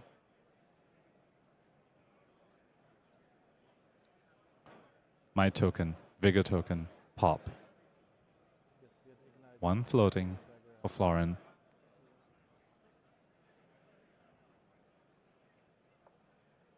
Is he going to start with a Wild Ride, or just send the Stronger Survive in his hand? A lot hinges on this moment, Brian. What's the downside of sending the Wild Ride here? If you get left with the red, then all you're doing is a claw, which is still 6 into 3. But if you keep the blue, you get to also gauntlets and then send the claw. So it will be 6 into 4, which, if Pei-Tung Liao does not have a defense reaction, could be the whole extra card you need. Blue was not kept. The Agile windup is discarded here. Still, 6 go again. He knew he was safe from a beast within. So you have that going for him. It's a good spot to be in. That's the hand for LPT, and it is loaded up with 2 blocks. 3 of them, to be precise. 1 3-block left behind. All 3 of the 2 blocks put forth in front of this Wild Ride. The follow-up here is Claw, claims the last card from hand. And now the ball firmly in Florin's court as he looks to move on to 5-0 across our CC rounds. We talk about brute gaming. If he had kept that blue over there, he would have forced Pei-Tung Liao to block with that Flick Knives. But unfortunately for him, kept the red, couldn't gauntlets. Pei-Tung Liao still has a threat of the Flick Knives. Starting with a Buck Wild is Florin over here. Has drawn a beast within. Needs to try and not discard it unless he's guaranteed sending lethal. Yeah, looks like he's in a good spot here to just go Buck Wild, claim 3 cards, take that go again. Follow-up looks to be a Bare Fangs. It's going to be pitched is the beast within. No risk there. And that means that Pei-Tung Liao is going to do a little math. put down the card and give the fist bump. And Florin-Cristian Loghin has played Kayo, Armed and Dangerous, to 5-0 in our CC rounds, Pankaj. My heart is beating so fast from those last few turns. Any moment could have just been a beast within off the top and maybe like stolen the victory away from Florin over there. But that is exactly how KO comes ahead in that matchup. You do need to find your blood rushes early and you just need to go. We saw him not even hesitate, blocked with a Savage Slash, blocked with a Flashback, and just popped it immediately, popped the beaten trackers before he even knew what he drew of the Blood Rush Bellows, and that's how he got rewarded. It was a quick game, but it was an interesting game, Pankaj. A lot of decisions made along the way, a lot of small optimizations, and it wasn't a game that was decided by that big Blood Rush Bellows turn. It put Florin in the driver's seat, but so much had to be done down the stretch. You never feel quite safe when you're up against a Cindra, and when your own deck is ready to turn on you the way a Brute deck is. And I do want to commend LPT's side of deck building as well. All these defense reaction, the flame scale furnace as well. Very innovative deck building coming out from both him and Gordon Ko, who played the exact same list at Calling Sydney, met in the finals 2 weeks ago as well. Really showing their prowess in deck building as well. And Pei-Tung Liao came away with a loss from that game, but still that disciplined play was incredible to watch. We saw our latest set, Super Slam, have a big influence over that match. So many pickups for KO, Armed and Dangerous in that set, brought him back into the equation. And now the next question on everyone's mind, what is Compendium of Rathe going to do to our next metagame? And we're going to start exploring exactly that question when we head to the world premiere in London, February 6th through 8th. Pankaj, those tickets are on sale right now. Definitely get your hands on these tickets. Compendium of Rathe looks to be such an exciting set. We are back to expansion sets. We don't know for how long, but this one indeed supporting both. One expansion set, Pankaj. I know for how long. We're going back to playing limited after this. I promise you a nice stretch of limited events, but for one time, we will go ahead and go back to expansion sets. And it's supporting both CC and Silver Age, which will be present at the calling attached to this world premiere. Yeah, we're going to go ahead and do something different for this world premiere. We're playing Silver Age with those Chapter 1 and 2 pre-con decks, but there's special versions of those pre-con decks with these hot stamped heroes only available at this singular event on the weekend.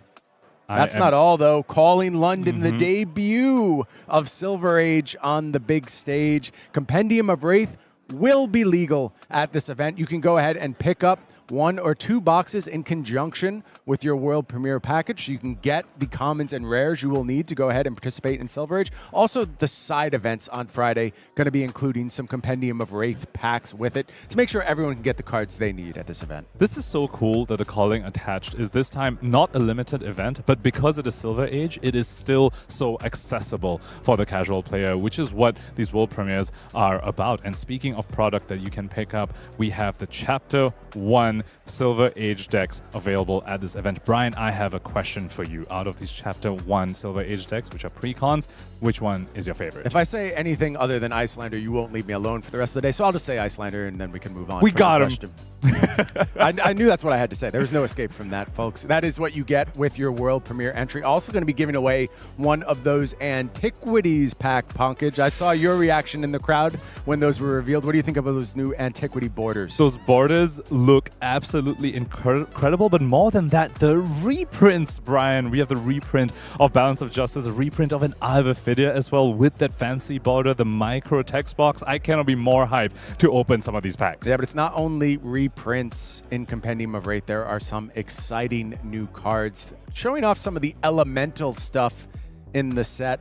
This is not an elemental set, though, Pankaj. This is only a small sampling of what is available as part of the Compendium of Rathe. Just the very beginning of what you have to get excited for in this set. Also excited to go ahead and pick up one of these collection packages. This is where you go ahead and get your Compendium of Rathe boxes. Also some additional promos alongside that. We'll have all the usual stuff on offer for this calling. You can go ahead and pick up your packs. But this brand new tournament pack also showing up for the first time at Calling London. And as I mentioned in the keynote, we're going to be offering some really exciting treatments of tournament staple common and rares in these tournament packs. I think folks are going to be really happy to add these to their decks. And that's not all, folks. 2026 marks the year where we start having showdowns in place of Battle Hardens on the weekends of these World Tour events. And make no mistake, World Premier London will have a Sunday showdown, which entry will also grant you one of those fancy new tournament packs. Yeah, those tournament packs going to be available all over the World Tour in 2026. The World Tour headed all around the world, as you would expect, and there's so many exciting events. But before we get to the 2026 season, we need to conclude the 2025 season in epic fashion. We have played 5 rounds of CC. The best of the best are starting to distance themselves from the field. But now, everything changes, Ponkage. LL rounds coming up next, and you will not believe the metagame we have for you.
The skirmish season approaches. Head to your LGS from November 29th to December 14th to give Blitz a proper farewell and snag some sweet prizes and participation promos while you're at it. Ring in the holidays with some Blitz gaming.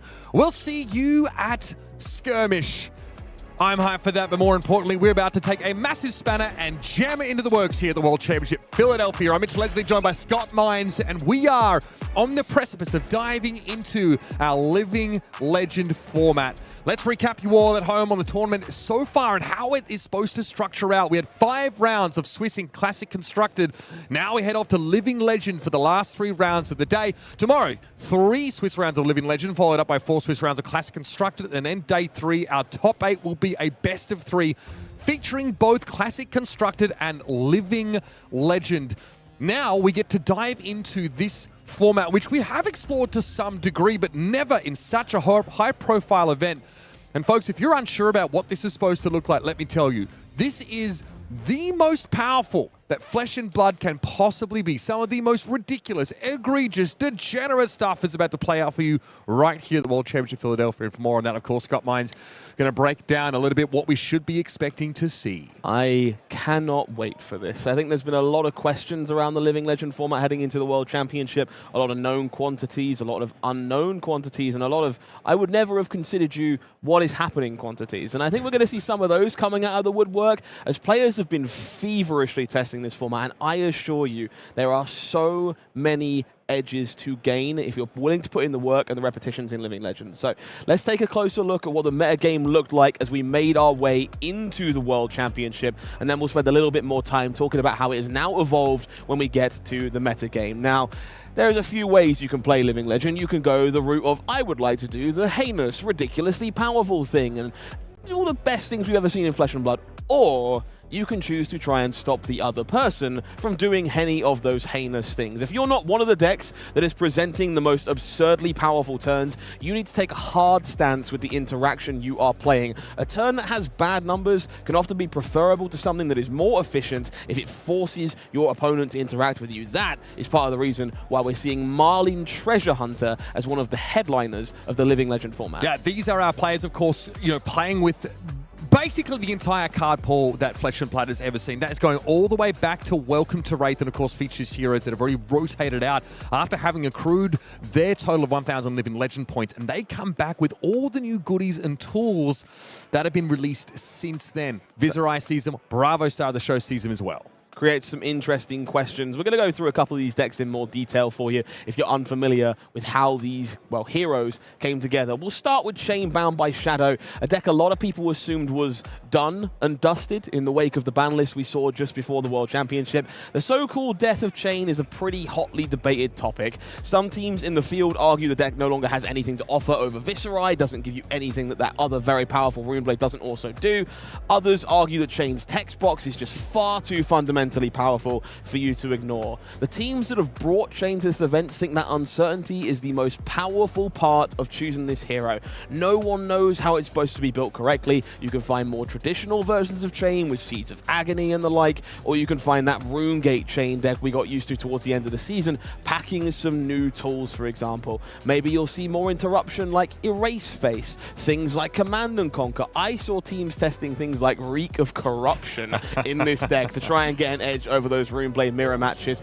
I am most excited, though, about Chains of Mephetis. Now, do you have any idea why someone might want to register this card in Living Legends? A cursory glance over it, it seems like one of those pieces you mentioned to interact with your opponents or to stop them from doing the kind of gross thing, because there's a card out there known as Cash In, allowing players to draw at the cost of their gold, draw a heck of a lot. And Chains of Mephetis, it seems as if, like, your Marlin, for example, you can't just rip arrows off the top and find a way to play them. They go into Banish, which you can't load from. Bad news. If you're a Marlin enjoyer, this is definitely the counterpiece to that strategy. If you find those buffs, great, but you're not pitching to your cannon, and you're certainly not playing an arrow. Those have got to come out of the arsenal, and a great incentive to play Chain is how good of a Marlin matchup it finds itself with that deck being an open secret that kind of came out just before the World Championship, and everyone trying to get an edge there. Bravo Star of the Show is another known quantity in this format, as is Viserai Runeblood. Viserai honestly hasn't changed all that much. This deck was definitely the target of those changes just before the World Championship.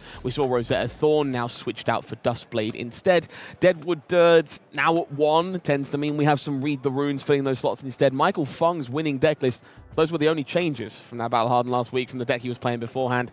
Ultimately, this deck is still a Bloodsheath Skeleta machine. It is looking to do very unfair things with Sonata Arcanix. Yeah, it gets you a look at a lot of cards off the top if you can sink enough resources into it off of Skeleta's Generation. Powerful deck indeed. Let's talk Bravo star of the show. This guy was a menace in Classic Constructed when he had his reign, and in Living Legend still just as valid.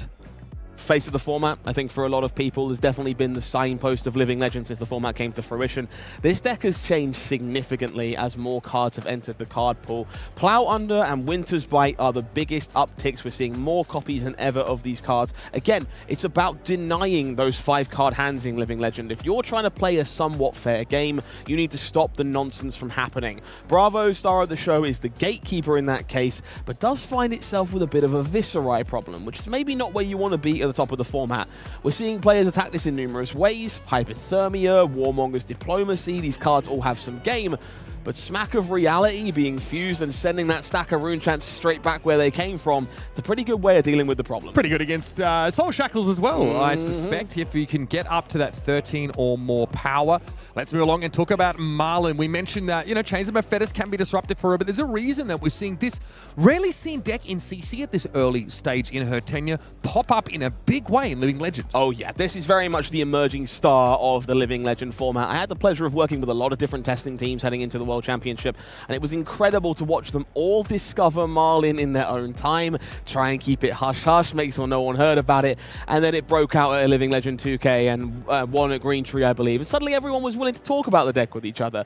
This one is a bit of an anomaly if you're not familiar with the Living Legend format, but the other decks at the top of the format are a very concise mixture of non-attacks, attacks, yellows, blues, reds. So all of a sudden, all of your harpoons that sometimes struggle to find a card to rip away in Classic Constructed, there's just a great mix against everyone. Those harpoons are very rarely missing. You also get access to some of the best card draw in the game. We get Golden Tipple in its full amount, no longer restricted like it is in Classic Constructed. Cash In, Art of War, 3 of a kind. This deck is going to be drawing 2 to 4 cards each and every turn and pumping out 16 overpower like it's Christmas morning. Yeah, we saw Cash In banned. Was that around Heavy Hitters that it was banned? Or was it High so long Seas? ago. It was a while back. I think Heavy Hitters because we wondered why. Question marks were popping up as why that card was being taken out. And then we realized so much gold generation in the game made Cash In an absolute no-brainer to bring into the field. Yeah, happy to see this deck finding success. Warmonger's Diplomacy also a little bit worse against Marlin in Living Legend because of that density of Golden Tipples and a noticeable lack of defense reactions in the format as well. I want to take a moment to talk about Dash.io, though. This is a deck that is kind of been on the fringes of the format for a hot second. It is my dark horse for the weekend. If you're unfamiliar with the things that Dash.io can do in this format, you can play High Octane. I'm starting to put it together here, seeing this graphic. You can play High Octane, you can play your normal aggressive game plan like you would in Classic Constructed to try and play a game where your Symbiosis shot dumps a pile of damage into the opponent.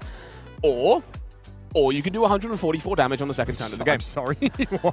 In playtesting yesterday, we may have fatigued on turn 1 more than once. There is a version of this deck going around focusing on Cash In, Art of War, Stubby Hammerers even, to turn all these 3 power boost attacks into gigantic threats. When High Octane's available, you haven't got to worry about boosting away generics. You're getting your action points back anyway. So if every card in the deck draws 2, you can find your system reset, you can find your Cerebellum processors, and if you watch that World Championship match from Sam Sutherland some years ago over in Osaka, the big old 85 burst of damage through Matt Rogers, we're doing that amplified to 11 over here.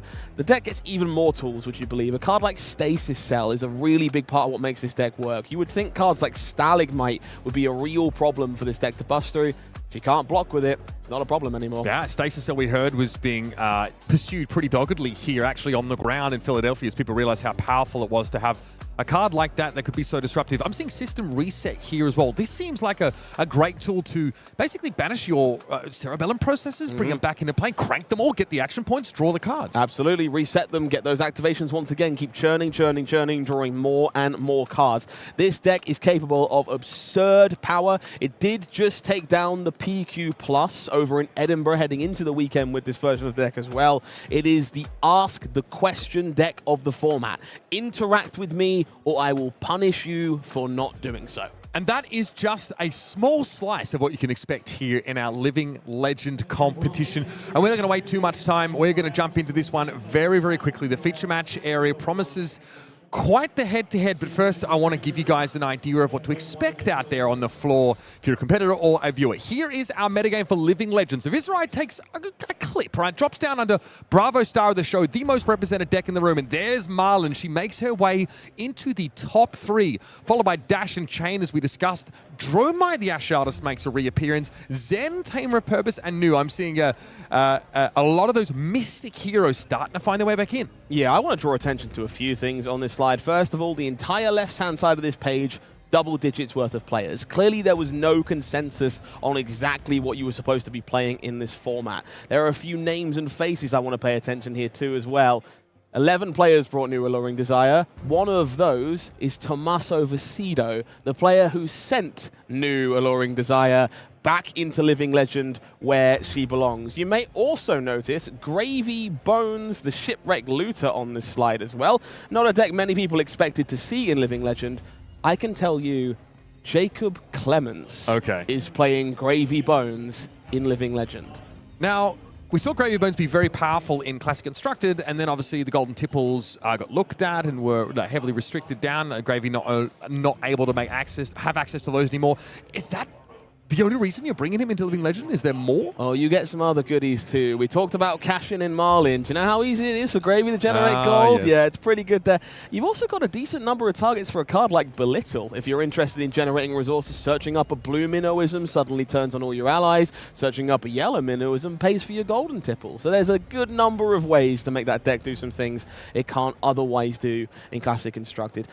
Thank you to the 2 people brave enough to bring Icelander Stormbind. You are clearly here to win my heart. I'm very happy to see her in the field. But a couple of perhaps unexpected one-offs here as well. Victor Goldmane, Verdant Storm of the Rose, a deck that gets to use Tome of Fiendel alongside Mage Master Boots for a really big Rampant Growth combo turn. Yeah, we definitely heard whispers of Verdance being a bit of a terror in Living Legend initially, with a combo plan that could just blow people to smithereens and draw a ridiculous amount of cards.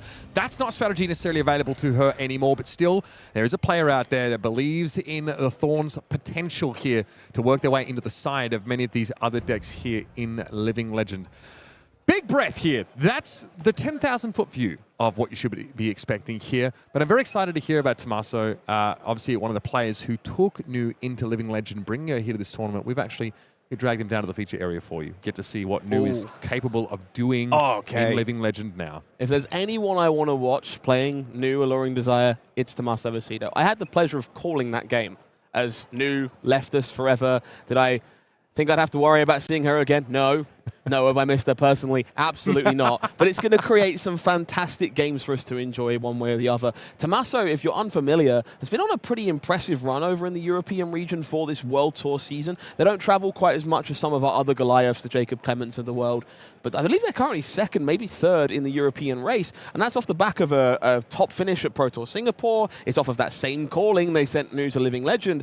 If there's any way to back that up, it's going to be right now in our feature match area. Yeah, cannot wait to see how this game plays out. Remember, this Living Legend format is an important part of the competition here at World Championship. You cannot afford to have a strong CC showing and then let things slip when we get into Living Legend. And so our players have applied themselves. They've locked in and they are ready now for this round number 6. Our feature match awaits you folks. We're going to head down to it right about now. This one is going to be good. I've already teased you one of the players. It's Tommaso Viscido representing Italy on New Alluring Desire, taking on Xincheng. And he is going to be showing us a bit of what Dash.io can do in this format. Okay, I'm incredibly curious to see which version of Dash.io Xincheng is going to turn over here in the feature match area. We can look at the equipment zone. If we see that stubby hammerers, it's going to be very telling of what we can expect this game.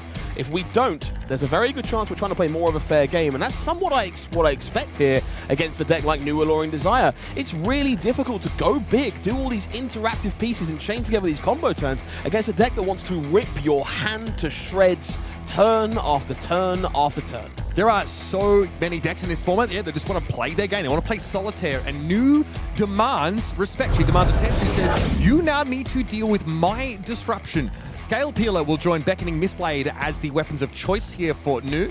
And notice that Alluring Wave, of course, will be there in that arm slot.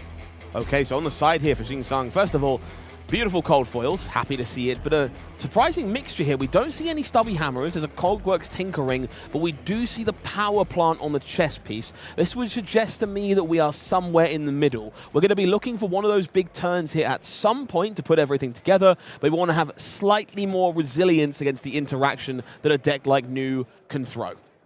Heavy Industry Power Plant, of course, will allow you to destroy it. Pay 1 resource. Whenever you boost, you'll gain a resource. So it really does depend on that one turn to try and get your value out of it. It's a double trouble opener here for Tommaso Viscido, and there are always plenty of attack reactions lurking in the hand of Nu. Turning this card on is rarely a problem. I'm going to talk to you real briefly about my least favorite card in Flesh and Blood here, Mitch, because it's in the hand of Tommaso Viscido. You ever see a Siren's Call? Is that one you're familiar with? I have suffered the attentions of Siren's Call before, yes. It fills me with pain, dread, many other emotions, ripping away blues from the opponent's hand. Not at its best here, but we do see, excuse me, double null time zone in the hand here. If you're not familiar, you can just force this no block item to block. Still going to draw a card here, not going to lock down any cards for you. Now, this is actually a really big deal. Null time zone is a huge part of these Mystic matchups. Being able to name in a chi gets them stuck in the hand for these Mystic heroes because you cannot pitch them to get them out, and you certainly don't want to put them in your arsenal. Yeah, exactly. You cannot put it, well, you can, but you certainly should not put an energy in your arsenal. It is never getting out if that is the case.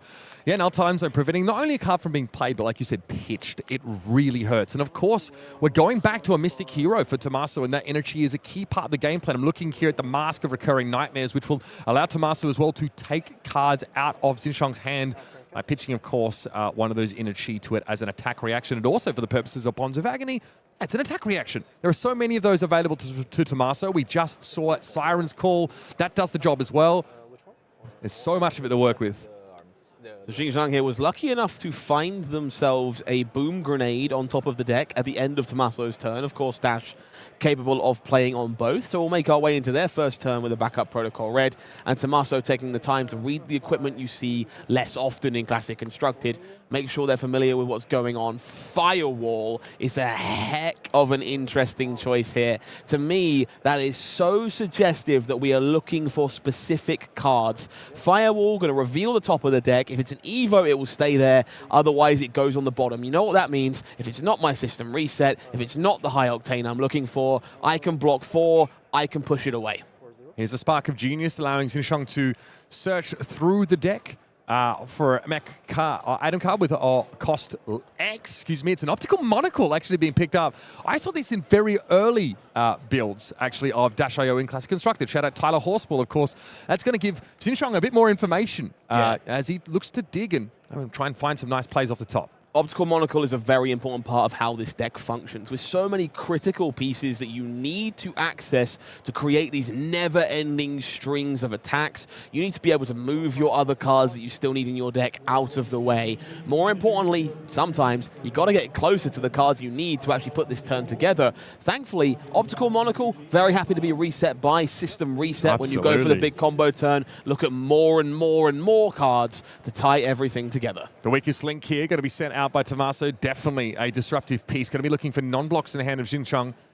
Were it able to hit, that would allow Tommaso to take an extra card, but really he wants to put pressure on this Dash.io player who sits on plenty of items, not unlike that Optical Monocle, for example. And won't be able to block with them. I do see no blocks in the hand here. One of those, of course, being Cerebellum Processor is a bit of a pain point here for Xincheng. It's going to be a card that you really, really do want. And as a result, can't afford to lose it to have those combo turns. Teklo Core on top of the deck, played in response to the on-hit trigger and bailing out our resident mechanologist. Yeah, Techniclaw obviously doesn't have the ability to crank, so on Xincheng's turn, he wouldn't be able to turn that into an action point. But that is nicely done. Get that out of the hand. Love to see this as well. The backup Protocol Red here making use of those remaining 2 resources. That's so clean. Picking up that 0 to 60, getting all the value out of every card and getting ready to send another torrent of damage courtesy of that Teklo Core. Play speed also very impressive as Xincheng, definitely comfortable in the driver's seat of Dash.io and Living Legend. Here's the 0 to 60. 0 for 4 with boost. It's about as reasonable. It's the most normal thing that Dash.io can do in this kind of matchup, but crucially, gets a boost started. and put some damage pressure down on Tommaso, who to this point has not taken any damage. Worth noting a race face in the hand here for Tommaso Viscido as well. Definitely getting the impression this new version they've brought to this event leans very heavily into these interactive attacks alongside that Mask of Recurring Nightmare, just trying to force cards out of the opposing hand at every opportunity. Love to see this as well. Teklo Core being boosted away by Sprocket Rocket, making sure to get that extra point of power on this one. Does line up rather unfortunately into Shelter from the Storm. Zipper hit though, going to be the follow-up. This is now boosting a Fast and Furious away. And this is 5 go again, more importantly. The Optical Monocle, worth bearing in mind as well, is you can, it's not a once per turn action, that one. As long as you have steam counters, you can continue to opt and dig. A very powerful tool to really get the top of the deck set up for you.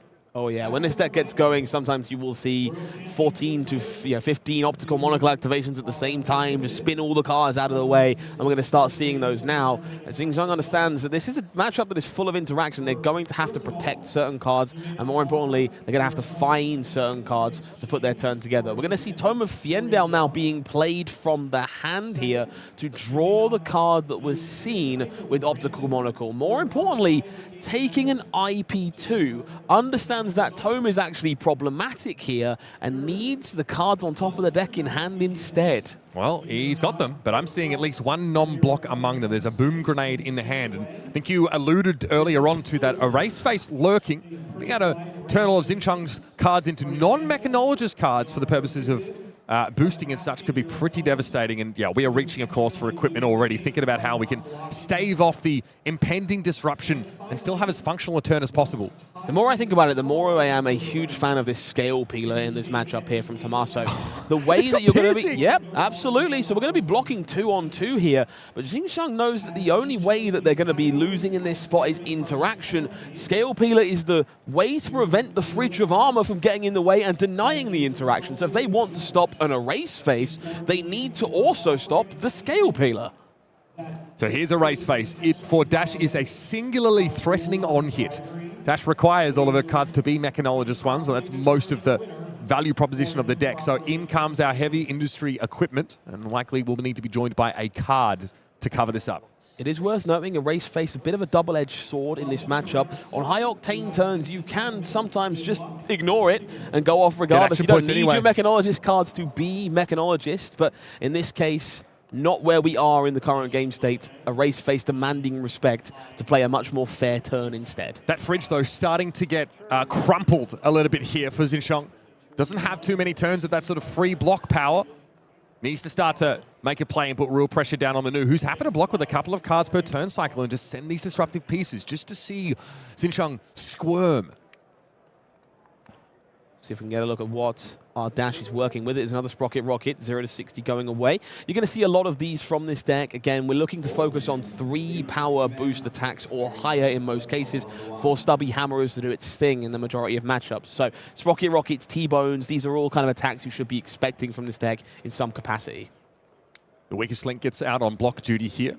See 2 resources still in play because that Tekla Core had its last turn in the sun, and wow, we can look very deep should that be required for Xincheng. He can, yeah, peek down a lot. Notice that Fast and Furious Banish earlier didn't put any steam counters on those monocles because they don't have crank, but that is something that it does for you if you do end up sending it away to boost for the right kind of item in play. That's a max V in hand, by the way. Okay, Spark of Genius now is going to be the move. Maximum Velocity is a very interesting inclusion here, actually, for our Dash player. Typically, these decks tend to ensue it if they're looking to go for full combo potential, because it kind of causes your hands to clump up a little bit when you need to chain these attacks together. Definitely makes me think that perhaps we're somewhere in the middle here with the list that we're looking at from Xincheng. Going to have the capacity to go very big with that attack if they find themselves in a matchup like this one, a much fairer game of Flesh and Blood. Cerebellum Processor came into play and was cranked, of course, because Xincheng boosted. There's a card draw off of that. So, yeah, Spark of Genius looks pretty different in the crank era of Mechanologist play. In the past, it was like a turn 0 or a turn ender, or you had to combine it with an Achilles Accelerator to keep going. Now, though, just crank and be on your way. There was a time where Teklo Pounder was the most feared item to be found from Spark of Genius. No longer Cerebellum Processor from that Armory deck. pretty significant inclusion in this deck, and Sam changed how Sutherland it would played agree, I forever. think. 100%. Yep. Yeah, that World Championship in Osaka last year, very much defined by the capabilities of this hero in Classic Constructed. Xincheng's tanking on this. So he still has an action point. We are now going to have a look. We're opting, or at least considering doing so. And this is, I feel, part of what... Okay, Twin Drive. Ah, I see. It's just a little awkward. Twin Drive, definitely a card that can satisfy that boost condition for maximum velocity. Gets sent out instead. And we've not played an item off the top this turn, if I'm not mistaken. So Xincheng might have been looking for something there. I think the dash is symbolic of the fact we have. I'm not entirely sure. Okay. But we did choose not to boost there with Twin Drive, which would suggest this is either an important card or a generic card of some capacity. Definitely finding ourselves in a somewhat awkward situation here. This deck is so incredibly decision-dense. Sometimes these turns, especially with optical monocles, can take quite some time to put the puzzle together. And we do see Surgical Extraction as the retort again here from Tommaso. Once more, we're just seeing this very deliberate game plan. I don't want you to have 5 cards to work with. That's how I lose the game. And you talked about it, I think, in our Living Legend preamble, that sometimes our players are not always opting for the highest numerical value turn, but instead try to get some disruption. That's definitely something New does. She's not really about the numbers. And Xincheng here has been trying to set up a little bit, right? Taking some turns where it's like, okay, I just want to get the Cerebellum Processor in play, crank it, maybe do something after it, send some damage, try and walk these life totals down. But this is not yet at the point of being a truly explosive dash IO turn. Looks like the Twin Drive is being thumbed for blocks here. Xincheng is checking the banish. So I think, if I'm not mistaken, the first copy of High Octane is in hand for our Dash IO player now. And so will no doubt be staunchly defended. More importantly, Teklo Power Plant going to get its block value before it no doubt gets to work on facilitating this turn. So I am expecting things to get at least somewhat explosive here. It was a Venomous Bite and a red defense reaction pitched there by Tommaso. More than happy just to power the Surgical Extraction. They get off to work. Okay, that's a Cerebellum Processor coming into play. This is where stuff can start to get out of hand. That was straight off the top. So now Xincheng has 2 action points, and there's the High Octane, Scott. It's about to get hot and heavy. There's a second copy in the hand here for our Dash player of High Octane. What? It is time for the engines to run. Buckle up, Buttercup. This turn could go anywhere. Every time Xincheng boosts, he's going to gain 2 action points. That can fuel, activations of the Cerebellum Processor, of course, a Symbiosis shot. And now we're going to activate the Heavy Industry Power Plant, gaining a resource every time we boost. It's time to get silly. All right, that's a very stately approach to this turn. It's going to be a maximum velocity boosted away. Gain 2 action points. Gain a resource. And now there's the damage aspect of 0 to 60 to be contended with. And you have to remember there are 2 optical monocles in play here. If the cards on top of the deck do not line up with Cerebellum Processor, it's no big deal. We can dig further and find the missing pieces. We can find Spark of Genius. We can find the 3rd Cerebellum Processor. And most importantly, we can find System Reset. Yeah, you have the ability to look into, 8, 9 cards deep at this point. More if you're able to boost in between. You mentioned System Reset. There's enough resources here, of course, to get that one off, to flicker, as we call it, those Cerebellum Processors back into play in case you actually needed more action points. Symbiosis shot, fortunately, has a maximum. You cannot just continue to put counters on that thing. You're eventually going to have to start firing them off.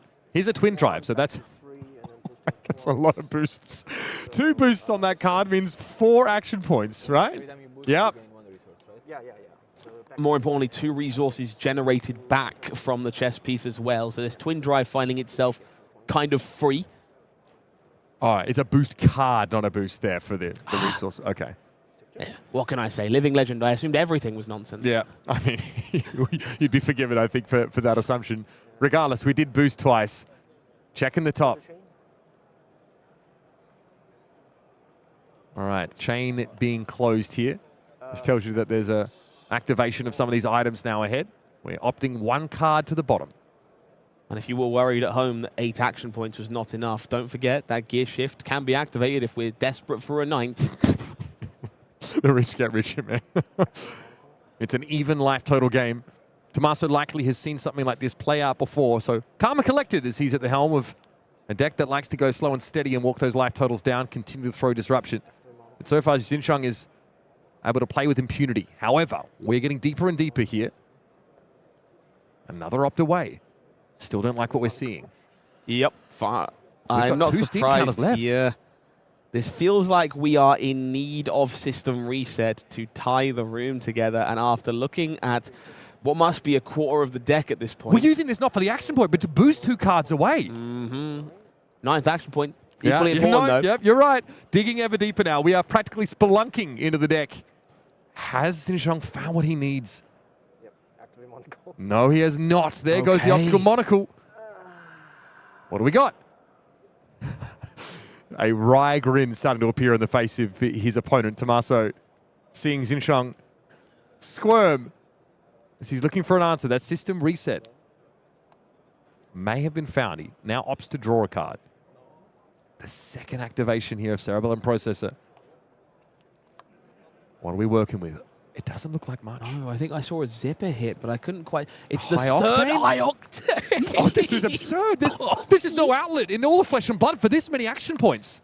We get to draw a card off of it. We get to refresh the Tome of Findle, though. Oh, my. We're digging. There's still more cards to be found. Again, this is part of it. Oh, my God. We found the system reset. Oh, Tome of Fiendel. Even cashing in some of these versions, even Art of War in some of the versions of these decks, do a great job at finding ways to draw cards even when you're out of Cerebellum Processors. And look at how many cards we had to go through to finally find another copy of System Reset. It's going to be good enough. These processors are going to be flipped away. We still have one monocle available to be flipped away as well. Blasting. And so we can continue blasting. Okay. It's not, what do you mean? Have you been watching this turn so I far? mean, the Symbiosis shot now is finally getting out there. Oh, I mean, we have to make some space for the counters we're about to make. What else are we going to do with 10 million action points? We don't have the Mitch? dice in the room. We're going to start sealing from the other feature match tables at this point. So, null time zone hits the pitch. We need to pay, of course, to activate the system reset. It's an X cost. Math is hard when you're playing with your entire deck. That is, I think, the biggest deterrent for this deck for a lot of folks. There's a lot of points to make a mistake, to put it bluntly. If you're not willing to take risks when you need to take risks, boost away the wrong cards, forget to pitch the right things, we can see very clearly, very decision-dense deck. And after a long tournament of 15 rounds of Swiss, that's not an easy decision to commit to. Okay, now we have the system reset. So I will use up 1 action point for that, and then when this enter, I will crank it, so again 2 action points here. And this will come back, and then this will back to 6. So 1 for me. I'm just mesmerized by the numbers. I just had to let Xincheng do my job for me for a second there. I know, it is. I'm really glad that we went to such lengths to point out just how ridiculous game states can get in this format. Now, Xincheng has actually eaten through many of those action points, down to 3. Make it 2. We are drawing, but I mean, every time we boost, we generate 3 action points. There's another system reset in hand here, Mitch. We are not done. Now, it is worth noting we do only have access to 2 Cerebellum processors here. So this isn't combo at maximum capacity. However, we're pretty likely to find the third one at some point alongside that third system reset. So while this could have been bigger, everything is kind of going how our Dash player wants it to go. They're just having to be a lot more careful about how they manage their resources. There's less cards to be drawn with the Cerebellum processors. Yeah, again, there's always the concern of running out of those cards as well. Xincheng definitely needs to be able to send these attacks. 2 cards in hand, 1 resource floating. System reset obviously is something that would need to be paid for. Shoot you once. 20. Just clearing those Symbiosis shot counters. 18. This is a surprisingly important part of playing this deck for what it's worth. That Symbiosis shot does cap out at 6. You do not want to lose damage by forgetting to squeak in these gunshots before you play your system resets, before you reset your items, put more counters on the Symbiosis shot. In a matchup like New, your damage is going to matter. Well, assuming you don't Tommaso realizing that sometimes fun is zero-sum. I mean, Tommaso's been playing New longer than most people alive. I'm fairly certain they were already aware that fun is zero-sum. Okay, well, system reset does the thing yet again. Optical Monocle's going to dig. We are still playing Flesh and Blood, folks. 18 life, though, still Tommaso sitting at. Xincheng needs to find some deeps here. There's only 1 card left in hand here for our Dash player as things stand. 1 Cerebellum available. Of course, that 1 card is secretly 2. Yep. Don't worry about it. Oh, is that another tome you just drew? backup data link and a backup protocol there in the hand. That did cost you an action point. Oh, yeah. Let me Sorry just go down about to that. 2. Yeah, Yeah, oh, no, that might no. be. I can't hold all these action points. But I feel like this is the T-Pain, meme of him slapping the hood of the car. You can fit so many tomes in this thing. All right, the mobile library of Xincheng Ho now starts to get closer, I think, to its terminus. I do want to take a moment to call out Data Link. I think this is a card not every version of this deck ended up on, and it's very suggestive of just the game plan of this deck. We saw the Firewall earlier on. Opting one is worth its weight in gold when you care about finding very specific cards. It plays nicely with Stubby Hammers as well. It's another vehicle for that nice little buff. Vehicle? Yeah. It's almost like it's a mechanologist card or that's something. right. Look at you, you're so good at your job. Yeah, it's the callback humor, It's like you bring me back. So what's the plan here, though? We obviously could fire out these symbiosis shots. There's definitely a lot of damage here. There's Xincheng's representing 10 of just symbiosis shot damage alone here. Yeah, this is a surprising pain point here, and this is kind of what I was alluding to with not having the full 3 Cerebellums at some point during this game. Eventually, you need to be replenishing the cards in your hand to keep this going by drawing 3 cards from every system reset. Yeah. It allows you to boost, provide resources from the chess piece, and have enough resources left over to system reset again. If you're trying to play this combo turn with only 2 Cerebellums, eventually these cards at hand start to dry up, especially if you're not playing cash-in, leaning even further into Art of War, these kind of things. And so as a result, we're running out of resources here. We've seen this Optical Monocle burn time and again. We only have 1 Cerebellum activation remaining, and Dash has been used. So if our Dash player wants to find their 3rd Cerebellum, they've got to do it the hard way. Backup Protocol is not going to be great at doing that. No, comes into play and we crank it. So yes, you have your action point. But it's a precipitous rise and a quick fall here for Xincheng. Now let me just contextualize in this. His opponent has gone to 10. Now we're getting to draw a card. So he's absolutely put Tommaso in the red zone. And he himself is at a pretty healthy life total. The deck's getting a little thin. Definitely getting chewed through. That's going to be the turn. Okay, just a very, very, very big turn here for Xincheng. Now, I want to be very clear. Does he have enough left, though? This is a very big deal. This deck typically doesn't do a great job at firing the second barrage of damage. Now, we do have 2 Cerebellums available that are going to still be in play heading into next turn. There is still 1 system reset in the deck, so there is potential for a mini combo that could do 10 points of damage. Is that a that natty being max V? said, Okay. yeah, it looks like we're going to need to find that hand pretty much immediately. Otherwise, Tommaso gets the breathing room to start interacting again, and that's when we might find ourselves in a bit of a sticky situation. A 20 life lead. We're going to get a boost attack with that backup protocol red activation. Cerebellum processors are still here. The power plant is long gone, that's for sure. All 3 copies of high octane. It's quite the cleanup step being undertaken here. Still an opt opportunity from this optical monocle. It's like Spark of Genius, Fast and Furious in hand alongside that max velocity. So some powerful cards, no doubt. Definitely capable of forcing 10 through 1 hand from Tommaso, but this is going to be the real test. We need this hand to continue to take all 4 cards and push significant damage, because if we're not in range, the last couple hands are really going to struggle to do it. Do we not have Natty Max V in this hand? We got 0 to 60. I think we said a Fast and Furious. So I believe it's Spark of Genius, Maximum Velocity as the other 2 cards. Okay. So natural, no, but Spark could theoretically draw some cards. These Cerebellum processors could be very dangerous if we find an item on top of the deck to generate an extra action point, draws a resource card. Okay. And that's exactly what we will do. So that Spark of Genius going to look pretty profitable as a resource card here. Cerebellum, hopefully, going to find the resources required to fire Maximum Velocity. Yeah. Yeah, I mean, obviously, backup protocol masquerades as any old boost attack, really, providing you can pay for it. That is the wrinkle, though, is this Spark of Genius only has 1 left floating after playing an item off the top. Fast and Furious boosts a Fast and Furious away. Regardless, we are still getting there. We have cranked this turn, so it still represents 4 damage. A little bit of value there from that Fast and Furious, putting a counter back onto Cerebellum Processor. Does hip-cup it around a little longer, and we do find another 0 to 60. That's 1 resource currently available, I believe. We have 3 boost cards now on the chain. We have Cerebellum that can draw us a card with the extra action point. In theory, we should be able to pitch to max V here. You would think so. Cerebellum can find any card on top of the deck if they want to Maximum Velocity here. Of course, finding a blue would enable Backup protocol to go even wider. Pay some resources there into another attack. Backup protocol. And it's is it a blue T-bone? I think this might be lethal. I don't know if Tommaso can actually deal with this level of damage. The 0 to 60 comes out. It's a 0 for 4. And you know the follow-up is going to be monumental. It looks like Xincheng might have done enough. 0 to 60 for more damage, and we know maximum velocity is lurking in the wings. It is foot down, gas up. This second salvo of damage proving to be just enough. That's the last card, getting in on blocks, and Xincheng slams the maximum velocity. It is a handshake extended, and Dash.io gets there with a truly explosive display of pyrotechnics and fast game action. Xincheng has gotten over the line against the disruptive boogeyman of the format, showing us just what you can do with unlimited action points. Fast, check. Furious, check.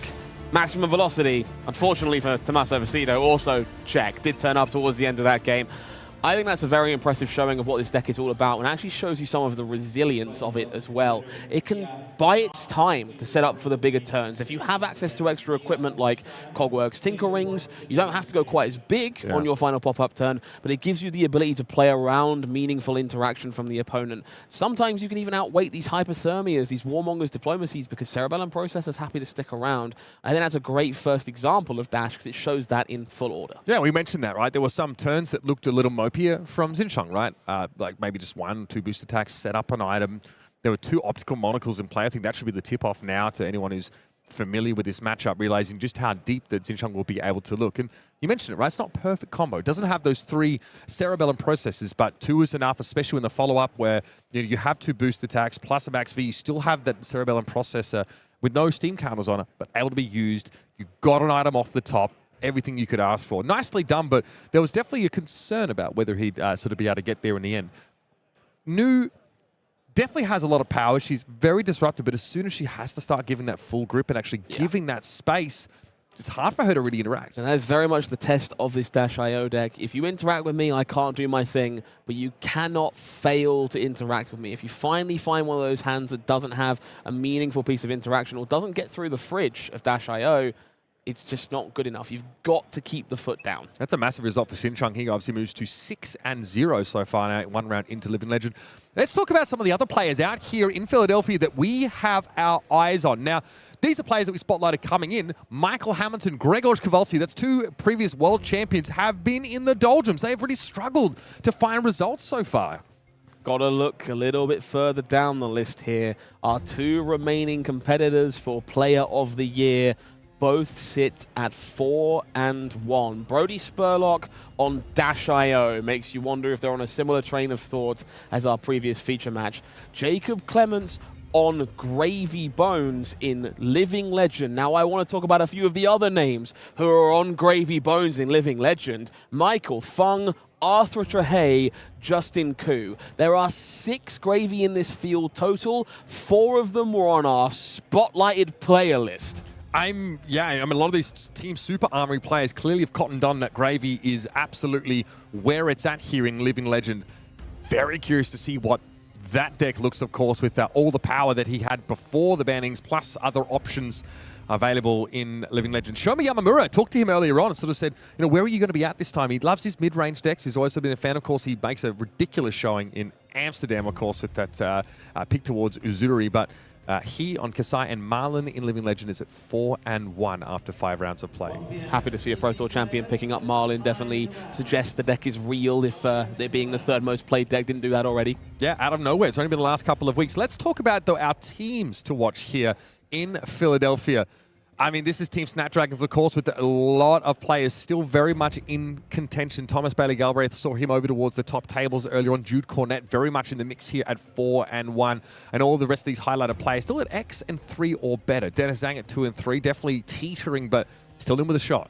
Got a lot of respect for that Kano lineup. We see at the bottom there as well. Always makes me happy to see people doubling down on their legend of choice. But yeah, looks like there was some uncertainty among the ranks here. Looks like we have a couple of people straying away from the expected. A lot of Bravo Star of the show and 2 copies of Dash.io. So good mixture across the board for Snapdragons. Let's talk about our next team here, Team PCG Invasion. Obviously with some really well-known individuals.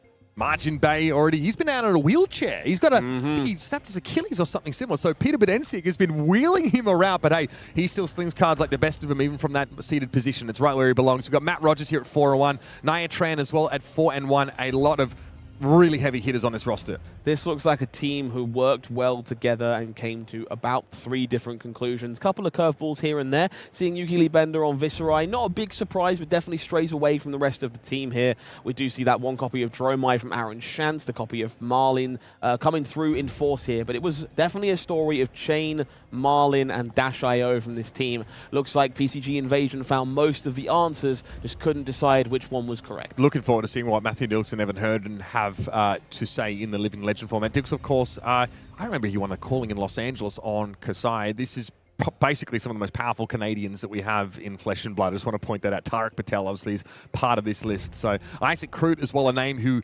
I'd say in the past he was looking very, very dangerous. It's maybe fallen off some of these lists in more recent history, but great to see him back. Great to see him fighting. He had a bit of a break, so now returns to play and has already been delivering. Here are your runaways, boys. We've already seen some of them on camera. Cody Williams is at 5-0. Looks like he, drank some of the Noah Begelman Kool-Aid and went over in the Kayo direction. Will be on Zen in Living Legend. Love to see Zen. I think Zen very much a counter pick to an expectant amount of Viscerai in the room. That 12-petal Kassai, a fantastic way to stuff a pile of Rune Chants straight back into the floor. Love to see players representing that hero if Viscerai was the expected big bad. Looks like we had a few other players deviating around here, some indecisiveness. I'm really surprised to see so many of these teams with multiple players on Dromai Ash Artist. I'm hopeful we can get one of those into the feature match area and learn a little bit more about what that deck looks like in the modern day. Yeah, no surprise to see Fino Black on that one. Obviously, always the illusionary story. Any board state hero, he's going to be quite happy to take. Charles Dunn, of course, who, remember that legendary Fatigue Brylist, I think it was one Nationals, if I'm not mistaken, that sent her out on Living Legend. He's a SoCal local at the moment. Great player, and good to see him a part of that mix. And Lucas Oswald, he had a tough game on camera, still at 4-1. Naive Mob is here, of course. These are some of the most known names in Flesh and Blood as well. Let's move along to talk about Table 1, talk about a star-studded roster here as well. From Europe, really impressive individuals. Francesco Giorgio, CYK Lionel here. Ilias, we saw him on camera earlier. Maximilian Klein, Pro Tour Los Angeles Grand Finalist here. And Florin-Cristian Loghin at 5-0. Yeah, this is a team I was lucky enough to spend my time preparing for the World Championship with. Got insight to their testing process, learned a lot more about their deck selection and how they got here today. The big story of this team was Chain. They firmly believed there was something to be gained by capitalizing on a somewhat indecisive way to build a hero, catch people off guard, and play these very powerful cards that have been an iconic part of Living Legend since the beginning. Yeah, and last team that we want to highlight here as part of our spotlight is Team Super Armory. Yeah, these guys are star-studded as well. Brody Spurlock, of course, locking up the American Player of the Year race. Still, of course, there's questions about our overall Player of the Year, but Brody at 4-1 is in very, very good shape. Justin Q is, 5-0, definitely gravy-pilled across both of our formats. Pro Tour champion Arthur Trahay also here, 2-3, so I stumble for him, but his French comrade Evan Tanguy here, able to be at 3-2. Looks like they're both on a very similar take here. Brody on the very aggressive slant, looks like here, both across CC and Living Legend. And I like it. I think we're definitely in a situation where the format is representative of that as things stand. Dash.io obviously looking very impressive in the feature match area. It's definitely the deck I would have brought if I'd been playing in the event, so I can't fault anyone else for doing so. I'm super intrigued to check out this Gravy deck, though. I know a little bit about what's possible here. Clearly, Super Armory, I think they cracked the format with so many big names bringing that hero to the format. And last but certainly not least, it is Team Sigil. Here are some more mixed results. Jack Mountford at 4-1, currently leading for the way for this team. Many of these players still very much online for day 2, but the margins of error are getting thin. Yeah, absolutely. Team Sigil, another team, I should say, that are made up primarily of folks from my hometown. It's a team I'm very familiar with, and they were very much big Marlin believers heading into this weekend. The story was, hey, we can meaningfully interact in all the ways we need to in order to correctly beat back the Living Legend format, and that is why so many of them ended up on Marlin. Of course, not everyone. Austin Reddington, another one of those renowned illusionist players, would be very surprised if they deviated away from Prism one way or the other, but a couple copies of Bravo Star of the Show in the hands of Jack Mountford, Jason Rolfe, who is known to stand a Guardian from time to time. So there it is. That's our teams to watch here, of course, at World Championship Philadelphia. Some big names across there, and I mean, you can see some of these teams are very large, right? These are large groups of players that are coming together, months before events like this, and utilizing their combined brain power to come up with the very best picks for both formats. We now have a chance to jump into yet another game now, opening Living Legend rounds. This one is really interesting. It's a deck that, for me, is a little bit more rogue in the Living Legend format. I'll say it now, we're going to be seeing Aurora take to the stage. Not only Aurora, we'll be seeing Aurora in the hands of Elly Bird, friend of the broadcast. Want to make it clear, Elly 5-0'd Classic Constructed on Phi Rising Rebellion is the only Phi in the room. They're on another hero here that isn't the most represented in Living Legend, but they clearly feel very confident about. I had the pleasure of talking to them about the deck just a little bit yesterday, and I, quote-unquote, this hero is broken. Okay. If that's all you need as a ringing endorsement to bring a deck in Living Legend, maybe Aurora is a deck for you. All right. On the other side of the bracket, we had to see this chain conundrum coming to a head, though, in the hands of Jimmy. I'm looking forward to seeing this deck playing out in real time. We discussed it a little bit in the overhaul before we got into Living Legend. Some people think Chain is not a real deck in this format anymore. Some other teams vehemently disagree. I'm looking forward to one single match determining that beyond all doubt. Yeah, I guess Rosetta Thorn departing, but more importantly, Deadwood Dirge, put a lot of players off that Runegate Chain idea. Felt it was a little bit harder now just to sort of generate those rune charts that you often needed to deploy attacks from your banish. But we're going to see what plan Jimmy Niro Dimmers is going to be on as we head down to the feature match area for yet another match here in our Living Legend format. At both 5-0, it's Elly Bird on Aurora Shooting Star going up against Jimmy Niro Dimmers on Chain, bound by Shadow.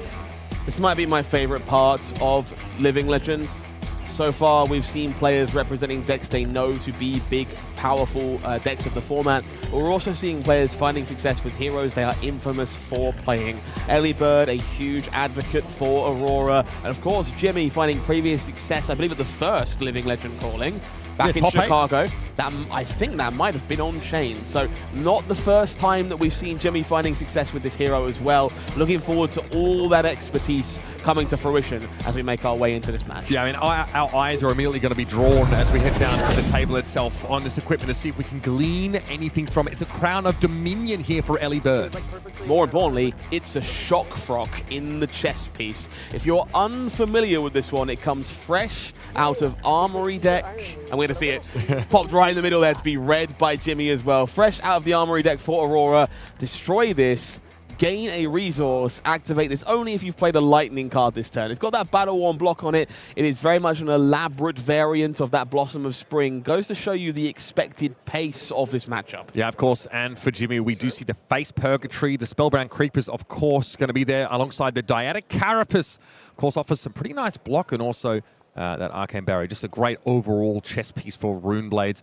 Soul Shackle will be generated straight away, of course. This is something that Chain does as the bread and butter. And Vexing Malice of the blue variety is going to be our first foray into the battlefield. Okay, so this is suggestive of what I'll lovingly refer to as Boomer Chain. What we kind of expected back in that original Monarch era. Very unlikely to be seeing anywhere near as much in the way of rune gating from this version of the deck. Instead, focusing on powerful one-cost attacks that can line up well alongside the Shackle, things like Vexing Malice, but more importantly, Snuff Out, meaningful interaction like that, following it with a 2-cost attack that forces the opponent to pay attention. That could be Erase Face, Command and Conquer, or similar styles of effect. This says, I'm presenting damage from my Banish Zone, I can still block you with cards, and I'm going to force you to interact. It is absurd to me how quickly Elly snapped off that block. She is so dialed in, and this is exactly why that Channel Lightning Valley is something that she wanted to get deployed, get it on the battlefield there, as Jimmy wasn't sending an overly compelling turn 0, but still got some block value here. Shockfrock just got thrown at the first thing by the looks of things. Elly very cognizant of life total.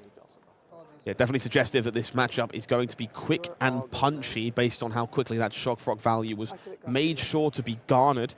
Crown of Dominion, a very interesting one as well, suggestive of perhaps copies of Cash-In in this deck to best utilize that goal. We'll have to wait and see. We're going to see Grasp activated here alongside a Lightning Surge from the hand, so perhaps a slightly anemic turn here for Elly. Yeah, okay. Obviously, Lightning Surge needs to be played from Arsenal to have that go again, but Channel Lightning Valley here, of course, is active. The first time Elly does damage, she'll draw a card. Trying to take a closer look here at Elly's hand. We do find another Channel Lightning Valley off the top, but I believe that's a Tome of Fiendel in the hand here as well. Now, this one can do some things alongside Arc Lightning. If you can give Tomes go again, there's some tricks to be found. Channel Lightning Valley will be the follow-up. These are both channel 1. Beautifully sequenced here from Elly Bird. Going to play out that second channel, pitch away a second card to facilitate Aurora's activation. 2 Lightning Valleys kept around. Tome of Fiendel parked in the arsenal. That is a cannon ready to explode. Yeah. Jimmy needs to meaningfully interact, and this deck is very capable of it. Unfortunately, Plunder Run going to be the banish here, so no additional value to be found there. Yeah, Jimmy not going to be able to deploy that from banish. No blood down on that one. Sounds good. Chain activation to start things off. Shadow of Ursa into the pitch zone. This is just a Reaping Blade opener. Again, this is very much the bread and butter of this version of Chain. Reaping Blade plays that role of a one-cost attack in absence of having something better to do. No Riftbind, nothing similar. Going to utilize those resources here. No immediate threat from the 2 resources, but we know Shadow of Ursa here going to banish that Riftbind. We know it's a Command and Conquer lurking in the arsenal here for Jimmy to finish up this turn that will threaten that Tome of Fiendel. And that's something, of course, much more powerful when played from the arsenal. If Elly can keep it there. This is what you wanted to see. Some disruption, some of Jimmy asking Elly to interact with him. Riftbind, of course, gets +X, where X is the number of non-attack action cards you played that turn, so obviously less relevant, something that you can sort of stash away there at the cost of some blood debt and think about for a later turn. More importantly, it is 6 damage presented, no defense reactions here, and when this hits Elly, she'll lose her arsenal card. Couple of powerful Living Legend cards in the hand here for Elly Bird as well. She's holding on to Cash In, she's holding on to Skyward Serenade, and I believe she's holding on to a Ball Lightning alongside that Skizik as well. We're blocking. Skyward Serenade and Skizik plus one of the last armor block there from the Grasp of the Arknight.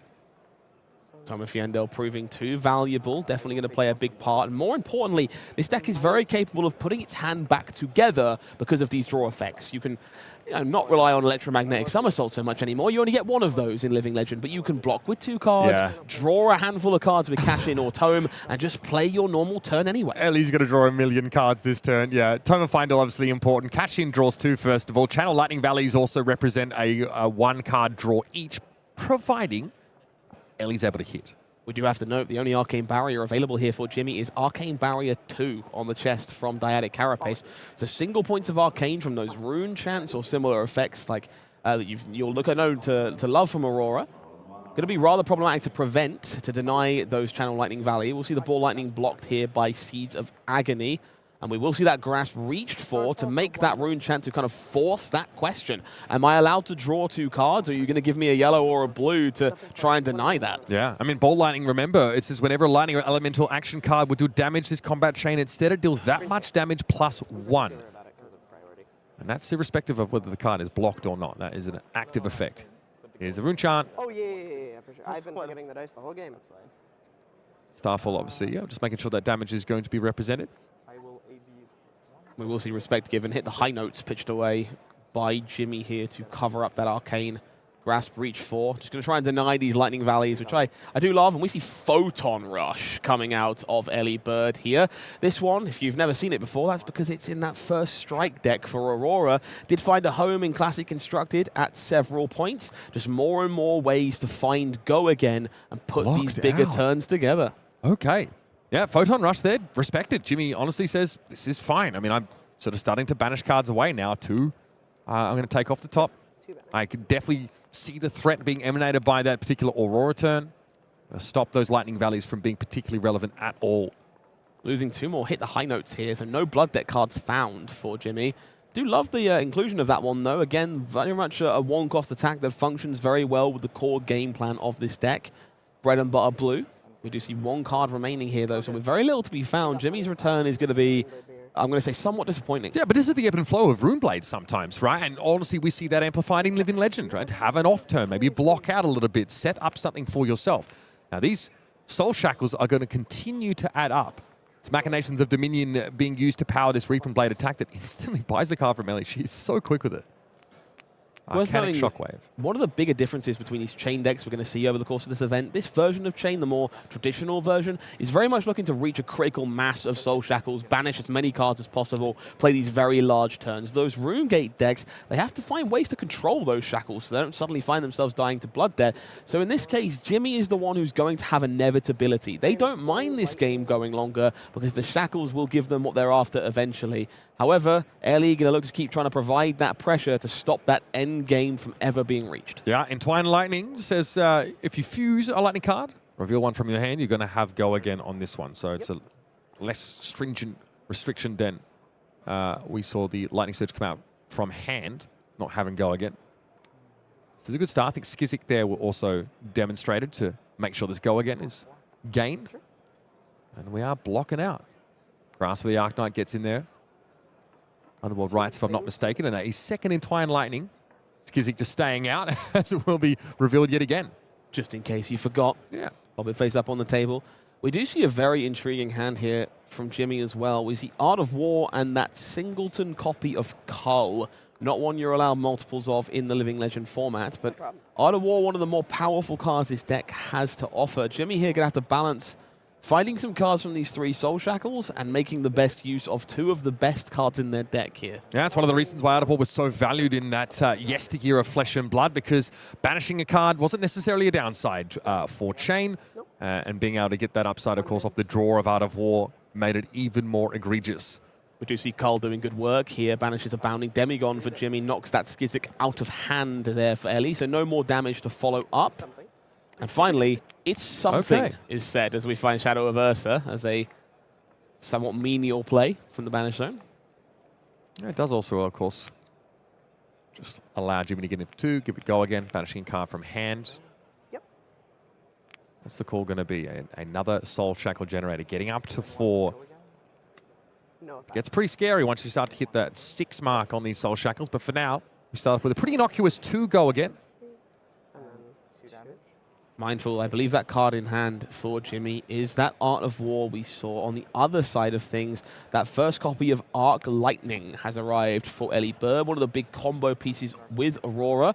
Does do some rather disgusting work alongside Ball Lightning, so the ceiling here, pretty impressive. Yeah, so in some senses can require a bit of setup to have that really big blowout combo turn. Elly might just favor a bit more velocity. Yeah, just play it out like this to cash in Arc Lightning's value here on this turn. Obviously, this is a specialization for Aurora, and a key piece to what allowed her to sing in Classic Construct. Whenever you get go again this turn, deal 1 arcane damage to any target. And here is the power of Shock Frock. If you're unfamiliar, it has go again. So breaking the Shock Frock on your Arc Lightning turn deals additional arcane damage. That go again is now being granted to Tome of Fiendel, which will ping for arcane damage and draw 2 cards in the process. And this becomes a problem because there is no Arcane Barrier 1 for Jimmy. If they want to deny any of this damage, it's going to require Dyadic Carapace, which is incredibly inefficient in the face of about 1 million cards in hand for Elly Bird. Yeah, this is Grasp of the Arcanite, not something like Quill Hand, for example. So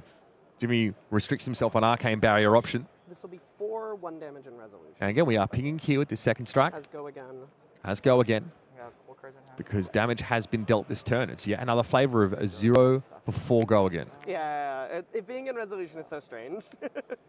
Both players there just confirming that Arc Lightning does happen after we deal with resolution of the attack. It is checking for go again after blocks is done. We see that face Purgatory jumping in. This is pretty much the premier spot for a card like this. It's hard to get too much value against a deck like Aurora, but here we're just looking to deny damage. We're on a very big Arc Lightning turn. Taking away any 1 card is likely worth the 4 power that's expected to be on that attack and some additional arcane courtesy of Arc Lightning. As good a spot as any here, just to shrink down what could be a pretty nasty turn. Starfall's going to be the follow-up. And again, in resolution, it will deal arcane damage because Elly's played a lightning card already this turn. This is 2 go again with a little ping. And these add up. This is only 1 use of Arc Lightning. There's obviously many more of those waiting in the wings. And this is going to be an embodiment created. Snatch with go again. And Snatch with go again seems pretty bloody good. Yep, another ping. A little bit more arcane damage coming on through. Snatch, of course, throwing a very relevant on-hit here because it does have go again. That last card in hand could be yet another attack for Elly. The card on top of the deck very much could be as well. This chain very demonstrative of what Aurora can do in this format. That time of find it with Go Again definitely made this turn pretty nasty. That Arc Lightning ability, conferring Go Again to the next action, really ties this all together. Ball Lightning? Ball Lightning. Okay. The final card in hand here for Elly, I believe, is a very interesting card in this matchup. If I'm not mistaken, it's Vaporize Shock, which is a way to eliminate Soul Shackles en masse if you're willing to do the work. What a way to ruin Chain. Oh, no. I would like your Soul Shackles to disappear from existence. Thank you for playing the game. Do not pass go. Do not collect your box of Super Slam. Thank you very much, Jimmy. Yeah, Elly is able to destroy Aura permanents with cost X or less, or up to X Aura tokens based on the amount of arcane damage she's done this turn. It's a match made in heaven for that Arc Lightning. Jimmy now knocked back down to square one. It has to build from there once more. Shadow Puppetry is going to be the opener, and a Bounding Demigod comes out. But boy, howdy, he would have liked to have seen a few cards off the top at the start of this turn. Not quite square one, as much as this is definitely a bit of a disaster for Jimmy. Having access to Bounding Demigod and Riftbind already in the Banish Zone does mean we're still playing a 6 to 7 card hand in some capacity.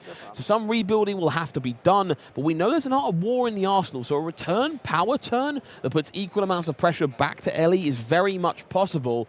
The question is if you've got enough of a life total buffer to find it. Because I think at this point, Elly is more than happy to ship much of this bill. I'm seeing Ball Lightning in the hand. Another split card there. And for Jimmy, breaking the chain, there's Soul Reaping. Soul Reaping, okay, and Seeds of Agony. Oh, Soul Reaping, my beloved. Perhaps the most ridiculous specialization.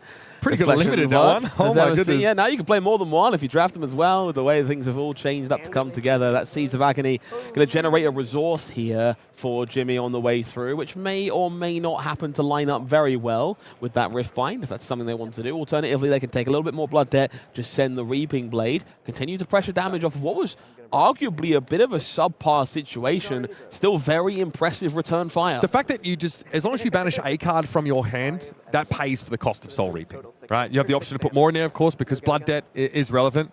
Comes in, 6 damage. I'll give you my Lightning Greaves. Riftbind here is going to be the follow-up. And now Lightning Greaves is going to get in front. Now, this is a bit of a worrying sign for Jimmy. That indicates that Elly's probably getting ready to make use of those Greaves. I will make sure I block with these. I would rather you didn't, tends to be my response in those scenarios, especially when the start of the following combat chain is a copy of Ball Lightning to amplify all of this. We'll see Starfall as the follow-up here, of course. That's it. Whenever a Lightning Elemental action card would deal damage this combat chain, it gets amped by 1. Lightning Greaves, of course, gives Go Again to any instant cards played, so that is action point generation on a pair of shoes. Here comes Entwine. A rather stoic turn here from Elly, actually. 4 on hit 5 from this Entwine Lightning. Not the most impressive, so making the, I guess, the most you can out of a somewhat awkward 4-card hand. Ball Lightning does come at a cost. No defensive value on that one. The second copy of Vaporize Shock, still pretty good, but not quite as impressive and backbreaking as the first. Yeah, definitely. Still, though, some arcane damage being done, enough that this Soul Shackle also needs to go away. So Elly just trying to keep a lid on Jimmy's potential. And even ending the turn with Embodiment of Lightning, with Lightning Greaves ready to be utilized if the hand makes sense. This game is hilarious to me canonically. I love the idea of Chain trying to sell his soul to a higher demon entity and Aurora just denying that at every possible opportunity. No, she's just out of singing songs. Oh, absolutely. Art of War, definitely a song I've heard once or twice. Going to be banishing away a Bounding Demigod, try and put together a big turn with what was arguably one of the most impressive Majestics from back in Arcane Rising. Yeah. Often the case here with this one is the +1 to attack actions, and then, of course, being able to banish and draw 2, given the Soul Shackle gives you Go Again, basically on a stick. Sure. Plunder Run comes out. Plunder Run, a card I find often forgotten by players, given it has been on that ban list for so very long at this point. The original Premeditate, if Premeditate was ridiculous, does find its way into the Living Legend format. Invert Existence in the hand here for Jimmy. Interesting inclusion, has a lot of applications in the format, but not really what he was hoping for right now. Was really looking for additional points of aggression on this Art of War turn. Yeah, looks we have a close of the chain here to activate our Grasp of the Arknight. It's a sync for those 2 remaining resources to create a rune chant. Still more action where that came from, though. Oh, it's a pretty blue-heavy hand, though. Yeah, Seeds of Agony being thrown in to send a Reaping Blade. I'll move to take 4 if that's okay with you. Elly says, 4 is good with me. That's a good number. I've got an Embodiment of Lightning. I want to use his full grip. Now, we do have to watch that Invert Existence does threaten to do 2 points of damage, I believe, if it lines up well with Elly Bird's Graveyard. 6, of course, not in death range currently, but not all that far away. On the other side of things, that Embodiment of Lightning looking to line up very well with Arc Lightning and Snatch once more, looking to be a pretty big turn here for Elly Bird. Okay, here's the invert. So if you get an attack and a non-attack, you'll get 2 arcane damage. That is a easy enough proposition to satisfy here. And a little difficult to interact with that one. If you are the Aurora. Instant speed trickery, something that is easily forgotten from the chain toolkit. Gives the deck a surprising amount of reach if it does have those soul shackles in play. Don't need action points to make the most of Invert Existence. Arc Lightning, I do see that snatch there. Always a premium go-again target. And again, we're seeing Jimmy punished for the choice to play Dyadic Carapace as the arcane damage source here. Definitely not incorrect by any stretch, but makes these Arc Lightning turns significantly more difficult to handle. Yeah, this is going to be just good value, good damage here for Elly. I don't know if there's a... Okay, it does look like there is a fuse target for that Entwine Lightning. All good. First up, though, it's 4 go again, draw a card on hit. Jimmy says, absolutely not. No. No. Big fan of this choice here from Elly. Closing the chain here means that Dyadic Carapace, it breaks. So we do not have access to Arcane Barrier whatsoever anymore. You leave that chain open, and suddenly you give Jimmy the choice, and that's not something you ever want to do. That is such a small thing, yeah, to call to close the chain there, just to make sure that that Blade Breaker is active, or rather the temper effect on the Carapace, right? Yes. 7 damage. Obviously, Sizzle empowering this Lightning Surge. May I believe that's asking if I can look at my sideboard real quick there from Jimmy. Take a look at what's available to find off this Soul Shackle, potentially. Can I look at your graveyard again, please? 7, of course, not 8, but this is a pretty, I'm going to say, damning spot to be in for Jimmy. If you choose to take 7 damage, you are dead to Grasp of the Arknight. The hand you keep has to finish the game as a result. If you don't take that damage, maybe you can buy a better window, and that's what makes this situation so interesting. And I'm sorry, but the contents of the hand is not super compelling here. Trot Along, Vexing Malice, Invert in the hand. Oh, that's good for, obviously, uninteractable, or nigh uninteractable, and mind you, there's Lightning Greaves in play. Damage. Elly Bird does have that AB1, though.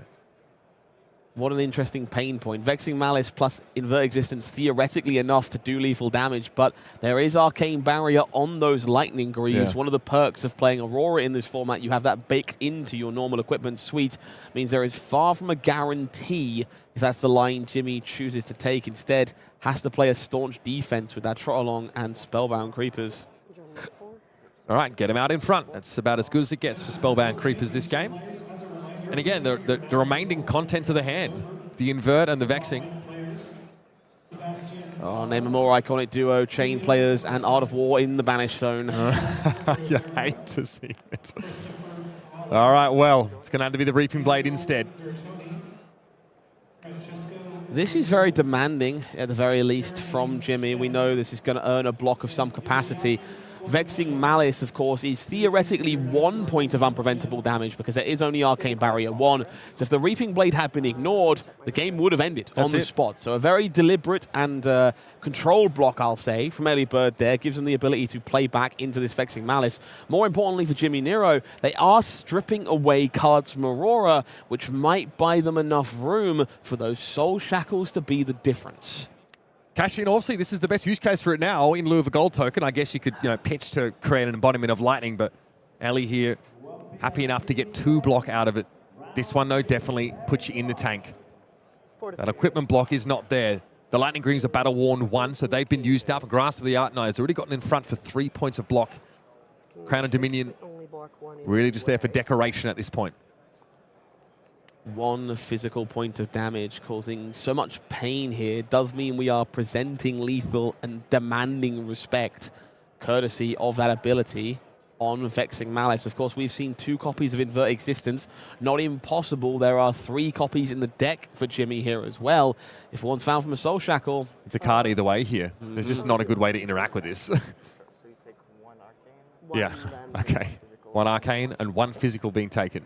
Strictly correct to pay for the Arcane here as opposed to putting Sizzle in front. It's an extra card in deck if we were to somehow ever get back there. Yeah. But for now, Elly going to have to try and make the most of Skyward Serenade and I believe a copy of Ball Lightning. So this is going to be multiple attacks. It will strip away multiple cards. Looking for Search here for a copy of Skizik and +1. It's very reasonable. I mean, Skizik obviously needs that +1 to get Go again. So that's totally fine, or rather gets +1 if it has Go again, pardon me. So Ball Lightning into a copy of Skizik, likely to be the way this turn is sequenced, I would imagine. Because it's like when you're only seeing this corner of this card, it is like completely invisible. Fair point there from Elly, of course. The thematic theming of these lightning cards does mean they tend to have the same frame. So you're fanning through your deck with Skyward Serenade. Sometimes Skizik is every other bolt of lightning you could possibly imagine on the horizon as well. That fear as well, wondering, wait, am I going to fail to find here? It's the worst card to not be able to spot at a site. It's the kind of card I would play in Whiteboarder given the choice. I just want to be able to see it in my deck when I pick it up and find it. Please be there. Ball Lightning for 4. Okay, so Ball Lightning for 4. That's right. The sequencing will be Skizik as a chain ender. There's no way to give it Go again easily here. Importantly, that means this turn cycle is very face up for Jimmy. There's no surprises here. There's no shocks.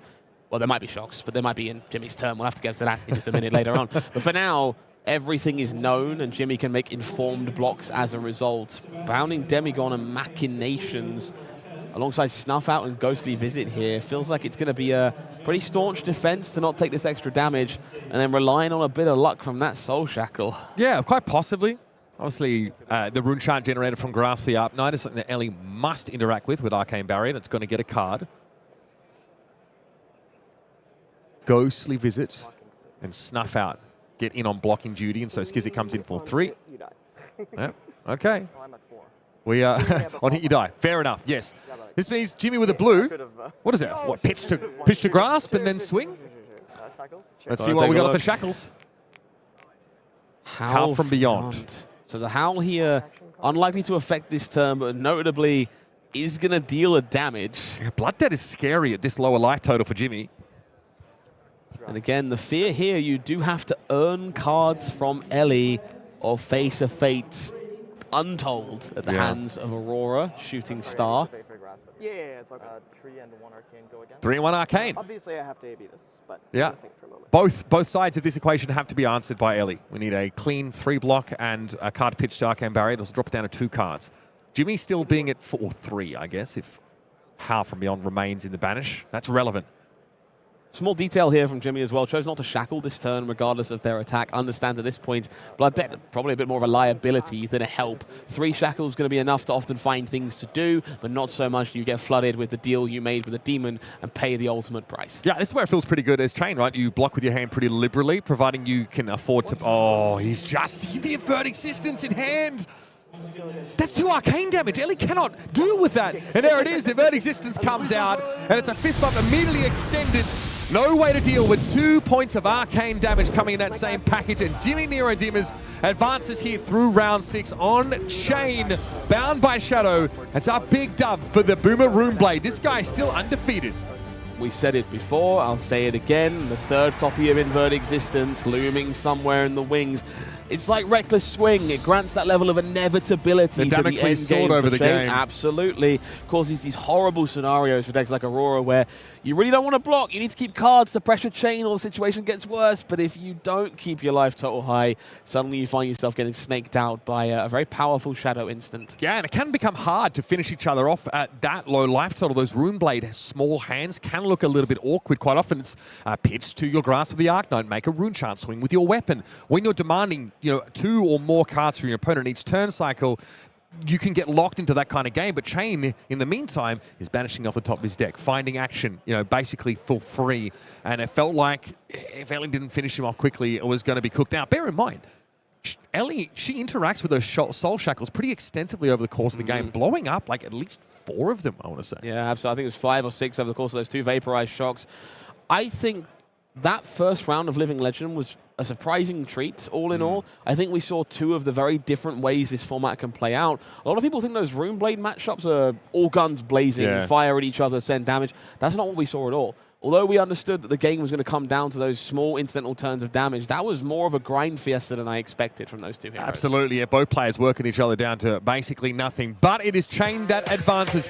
Round 6 has been an absolute banger. First it was Dash.io, and then Chain Bound by Shadow finding success here in the Living Legend format. But I've got good news for you folks at home. There is more of that to come. Stick around, more here from World Championship Philadelphia after these messages. Let's make some magic.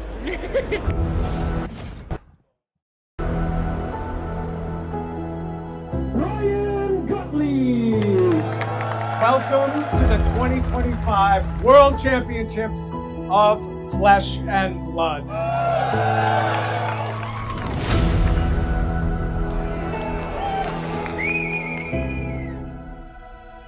Your calling is your own.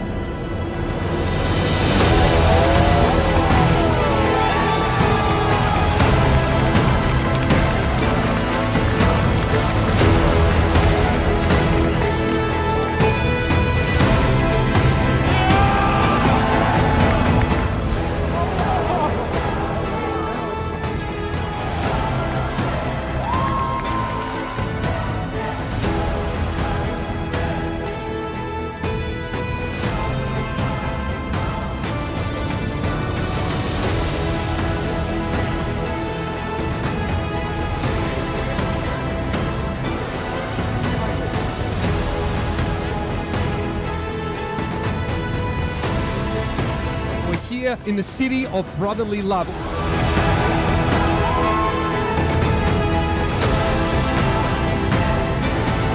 Jeong, how cool was that? The keynote was so lit. Everything they showed there was so insane. I'm hyped for Silver Age because a lot of my friends really like it. I love testing it. I'm hyped for CC. I'm hyped for Montreal because I'm East Coast. I'm hyped for Vegas because I love Vegas. Dude, it's just so lit. It's just the game that keeps giving. That was absolutely sick. That was amazing. I absolutely loved that. I could not be more excited. Yeah, no, the keynote, it left me with absolutely no words. What was your favorite part from the keynote?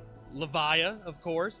I am so pumped to play Sage and like Jarl and Sage. It's what I'm like, it's what my gut's telling me. I'm pumped for it. Truly, I think the coolest part of the keynote was the repeated demonstration that LSS is willing to change the game and try new stuff to make the game experience better. That was really cool to see. Good job, LSS. All right, my other favorite part, though, is when they revealed the new Teklo-Vossen. Honestly, I'm super hyped about Armory Deck Color. I like the return of the expansion sets. But man, honestly, like the entirety of that set is so exciting. You got Fabled, you got like new borders on beautiful iconic cards. I need that pirate art for Shelter from the... Did you see that? Did you see that pirate art? I did see it. Pirates are in Flesh and Blood, folks. The new Balance of Justice. I'm really excited. I'm going to run it back. I'm going to cosplay that. It's going to be really fun. What was the thing that surprised you the most? Hala. That hero reveal, the reveal of the new hero. Hala's insane, just seeing more of the lore kind of being brought to us. The hero that protected Dory, protected, all of them. That's amazing. Hala! No one can stop me. I'm unstoppable. Put on your gambler's gloves, high roller, and get ready to head down to the Pro Tour in Las Vegas. Flesh and Blood's 9th Pro Tour is landing in the card-slinging paradise from July 16th to 19th, 2026. Test your luck amongst the finest Flesh and Blood players in the world as the Pro Tour returns to the USA this July. Welcome back, folks, to the booth as we got 2 more rounds for you today from the World Championships in Philadelphia. Sam O'Byrne, Pankaj Rajwani going to be bringing you a couple games from the Living Legend format, and they are sure to be some good ones based on what we just saw. Those 2 games, I think, really represent the breadth of gameplay experiences that you can get in LL format, which is not something even I was expecting. A lot of players were doubting it, but we just saw an explosive combo Dash.io deck into a very grindy Runeblade mirror of all things, and we have more of that to come. Our next matchup is going to be Marlin versus Viscera, and I'm so excited to finally see Marlin on stream. It's not CC, but still in LL, this hero packs a punch. Well, let's see who's doing well with what as we move move ahead into round 7. So this is the end of round 6 you see on your screen as we move into round 7 here in Philly. Break it down for me, Pankaj. What are you seeing? I'm seeing Justin Koo presenting presenting Gravy Bones in both formats, in both Classic Constructed and Living Legend. Just goes to show how confident he is on that hero. In Living Legend, that hero gets access to all 9 tipples once again, and cash-in as well, and some of them are also running Tomo Fendal, which you give go again off of Gold Kiss Rum or off of a lucky back alley break line. Have to point out, though, a little bit low EV, because if you win Worlds, you're only getting 1 Gravy prize card, unfortunately, for Justin Koo. Oh, that's true. That is true. Maybe they would, dude, straight up, they could give him 2. I'm hearing they don't. I'm hearing they don't. What are you noticing, if anything, between the types of heroes that are being brought by these players as we see the 2 coupled up for the first time with you and me together in the booth here? Anything you're noticing, like, people seem to be bringing defensive decks together? I look at Tommaso Viscido down there. We see that new deck. We know that they were on the Arachne Marionette deck earlier in the day. A couple of Assassins. That makes sense. A couple of Rune Blades. A couple of aggressive decks for Elly. Anything kind of patterns you're seeing as we look at these standings? Well, Noah Hicks bringing Kano for both events as well. Kano, Yeah. I think, perhaps a little bit, I don't want to say underexplored, but maybe a little bit slept on in both formats, to be honest. We talk about the cultural sine wave of Kano respect. I think we are, this weekend, at a little bit of a low point. People's ABs and Spell Voids are being quite taxed. So Noah Hicks 5-1 Kanos in both formats. We're seeing a little bit of differences as well. I want to point out, like Jacob Clements, for example, Arachne Marionette in CC into Gravy Bones in LL. 2 very different decks, but 2 decks that he has a lot of reps on. Absolutely. Got a shout out number 13 there on the standings, Mr. Joshua Rath. That is from my local team, Team AG. Shout out to him, 5-1. Let's take a look at just one more set of standings as we look at which players are doing well after 6 rounds of competition. But man, take a look at these names on your screen, folks, as they come and join us at the party right here, because any one of these players, any multiple of these players, could end up in a World Championship top 8. We're still seeing a lot of Rune Blades here being favored by these top players, by our 5-1 folks. Lots of Viscerize, lots of Chains, whose death was greatly exaggerated. That deck is still around and kicking. Margin Bay over there, Verdance in CC, Chain in LL, our current US national champion, of course, showing us that both those decks are incredibly strong in this format. I want to shout out Ian Jeong as well, bringing up Prism, Awakener of Soul in CC, a hero that a lot of players were starting to get their eye on, especially as we expect the meta to coalesce this weekend, and bringing a hero after my own heart, Marlin in LL. Yeah. Also, shout out number 30 down there, bottom left, Jude Cornett, a player that just burst onto the scene in the Calling Portland last year and did not let up. Just been putting up pretty impressive results since then. Excited to see how that young player continues the journey. Brody Spurlock and Joseph Clements, of course, both still 5-1. The race is going to be neck and neck, dog. Jacob needs Brody to not be doing so well. Yeah, and he needs to continue doing so well if he wants a shot at the Player of the Year. But Brody so far has had something to say about it, and that is big. You know, I feel like the past few Tier 4 events for Brody Spurlock haven't quite gone his way, but seeing him here at the end, at the apex, at the culmination of the 2025 World Tour, still kicking at the 5-1 bracket. We're going to be catching up with him for sure throughout the weekend. Yeah. Well, folks, we've got some more games of Living Legend to get after, and we've kept my co-caster from Marlin long enough. I want to dive down beneath the waves shortly to see what treasures the treasure hunter has to offer. Why is this Marlin deck so fun, dude? What do you like about it? Because it has Cash-In and Out of War. Cash-In converts your gold tokens into 2 cards. Out of War does the same thing because you Marlin into a Goldfin Harpoon. Out of War it away. And I'm sick of talking about this Marlin deck, Sam. I want to see it in action. Let's get down to the feature match. Showing me Marlin as we see Luke Magnuson 5-1 versus Connor Badeau. A couple American players here in their hometown. As we see, we got that Visceri list that many people got their eyes on for potentially best deck in the format versus the Marlin deck that burst onto the scene at the last minute. Clearly doing well enough for Luke. Currently 1-0 with it in the Living Legend rounds. I'm honestly so excited to watch him LL, dude. It's been so cool watching the way this format has developed over the last couple months, seeing the way player sentiment has kind of shifted, and the way that a lot of players in the last like 2 or 3 weeks, I just keep hearing people being like, dude, I've been testing LL so much. It's so fun. It's deep, it's expressive, there's a lot to explore, and you see it in that metagame. Players were split over many different varying paths as to what is the best option in this format, and we're going to find out as the weekend continues. The player sentiment of this format has certainly evolved over the past few weeks, as you say, Sam. Connor here on Viscedo does want to be the player going first and did manage to get that, setting up a rune chant and a blessing of occult, opting not to arsenal that turn. I think that tells us that he was trying to set up for a stack plan into this Marlin, saying, you have to keep pressuring me, you have to keep disrupting me. I'm not going to attack you for a little bit until I'm ready to pop off with my Bloodsheet Skeletor. Big game trophy shot, first activation. Going to go ahead and get rid of that Goldfin Harpoon. Put in the King Kraken Harpoon.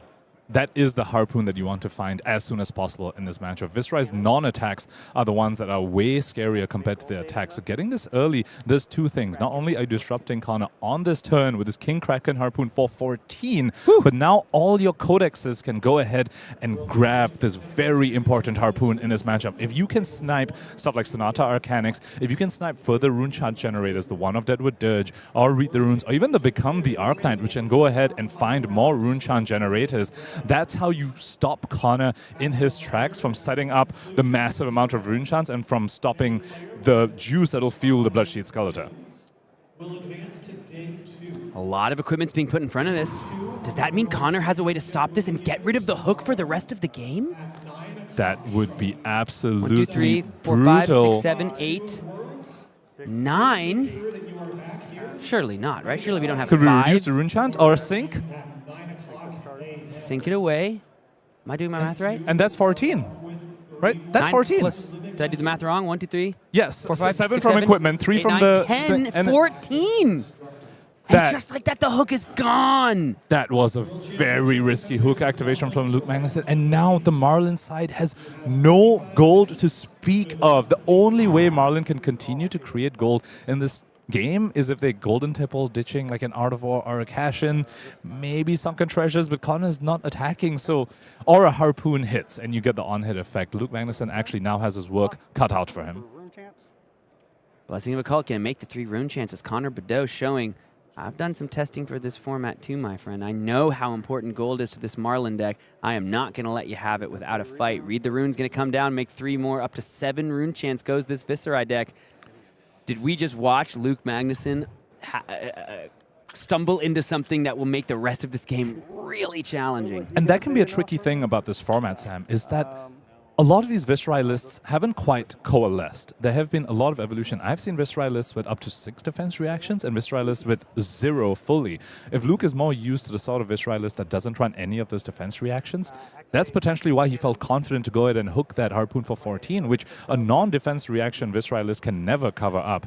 But Connor is saying, I have this version, which is a little bit more defensive. It runs Blessing of Occult, for example, into you and managed to blow up Luke Magnuson's hook. However, in favor of Luke over here, that is pretty much all the armor from Connor's side gone. He has 1 more block on the grasp. That Bloodsheet Skeletor cannot be blocked with again. He's saving that for the Sonata.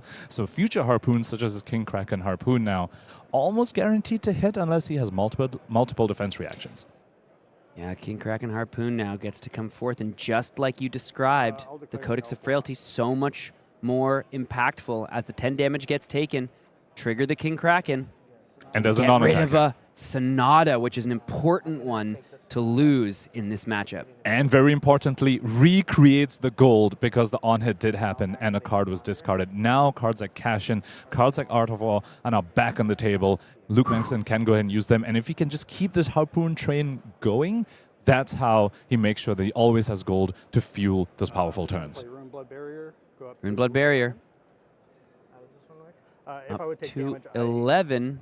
For each rune chant, it prevents 1. This is an interesting Like a bad spell. point of this matchup. You can overpower something. It will not go through unless it is absolutely massive because of the Rune Blood Barrier, but you will destroy all those rune chants that Connor has currently spent 3 turns setting up.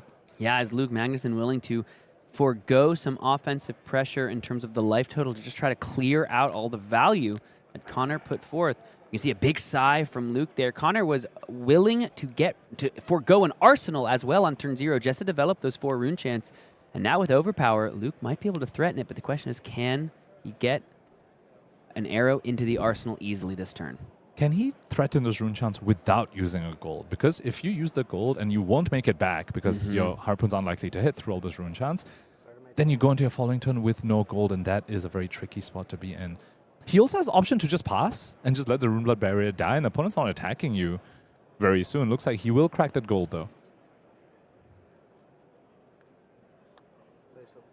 Lace with Blood Rot. Probably just +3 here on the turn. Another big game trophy shot. Can just discard the Harpoon. Yeah, but now all of a sudden, you have to wonder where's the gold generation coming from. So currently he has +7 in the form of pumps. If he activates the cannon and loads the King Shark that he has in his hand as well, that will come in for 17. So there are 11 rune chants there, but 17 means that even if Karna blocks with 1 card, he will get through, and then if there's an attack in that hand, you will make the gold right back. Yeah, and Codex of Frailty going to come in because of the Tunic. Luke is able to overpitch, pitch away the King Shark. This is maybe a massive, massive moment in this game. Tunic is going to be activated here. King Kraken once again, Man Ponkage. We've now seen 2 turns in a row. The Codex of Frailty just absolutely sing for Marlin like the sirens on the waves, calling forth these King Krakens time and time again. And we are going to see if clearing out these rune chants and dripping a card from Connor is enough to put Luke in the driver's seat. Finding King Kraken that early, as we spoke about, was absolutely critical for this Marlin. Now, that's a second Codex in a row. That is just a single copy of King Kraken that we have seen so far. It's just been recurred twice from Codex of Frailty. So there's 2 more Krakens left in the deck, 1 more Codex as well, potentially 3 more of this devastating on-hit that Connor has to deal with, while, as we've already spoken, he's almost out of armor. Just 1 block left on the grasp of the Arknight.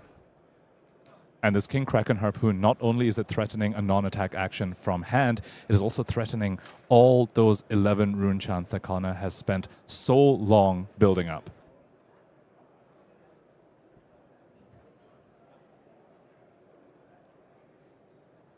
Question is, does Connor have a defense reaction to cover this up? Looks like not. 3 will leak through. All those rune chants are gone. Is there a non-attack in the hand? Another Sonata in the hand, and a Mordred-Tide, and a Malefic, all available to Luke Magnuson. Do you just rip the Sonata? No, he's going to grab the Mordred-Tide. He knows, I just cleared so many rune chants. I don't want to give you an easy way to make more. Mordred-Tide, about as easy as it is for Connor Beddoe to make rune chants. Has Luke Magnuson played anything that's not legal in CC yet? I'll activate Ponder. No, he hasn't. Yeah. Yeah, everything has so far been legal. Yeah, that's a great point. And that's pretty cool. And he made 2 gold off of that thanks to the Harpoon hitting and also the big game trophy shot on hit. So now he's back up to 2 gold despite losing the hook on the first ever attack he sent. Still no Living Legend cards for Luke Magnuson. We are currently watching, at the moment, a CC deck play a Living Legend deck. The CC deck is doing pretty well. Hey, I keep telling people Marlin's legit, but no one believes me. Rune Ranger Swarm here, interestingly, coming in to go ahead and make a couple rune chants on the back. 1 from Viscerai, 1 from the Malefic. That needs to tick down to 2. And he's holding on to the Sonata in his hand. I'll declare no blocks. Pick 1. No blocks. Question is Connor going to give up now that combo plan? Or is he going to stick the Sonata in Arsenal? So Luke knows for a fact there's no defense reaction in that Arsenal. He knows that's a Sonata. There could be Arsenal disruption in the Marlin list. So once again, I'm going to bring up the point about these lists not having coalesced. Conqueror of the High Seas is a little bit of a contentious include currently in these Marlin builds. Some of them are running it in LL, and some of them aren't. If Luke Magnuson is running that card, that Sonata Arcanix is not as safe as it might seem. King Shark Harpoon now comes in with a take aim and a toxicity for good measure, just to do a little more damage. Nice, they fixed the Malefic. Good call there. Block 3. Block 3. That's not the right one. That's the right one, Connor, as the Reducer Rune Champ comes down. 3, so blocking 7 on 13 overpower. And that's an attack being blocked with. So could very well likely be that Connor has no more attacks in hand for this King Shark to look for. I see a Condemned to Slaughter. Didn't quite see the other card. That's a Runeblood Incantation, so no attacks to speak of. No extra gold for Luke Magnuson here, but look at the life total, Sam. 18 life now on the Viscerai side with just 3 rune chants and a Malefic to speak of. I got the Blood Rot Pox. I take an extra 2. Yeah, so 2 more from the Blood Rot, down to 16 at the end of the last turn. So we'll get that reflected on the life total shortly.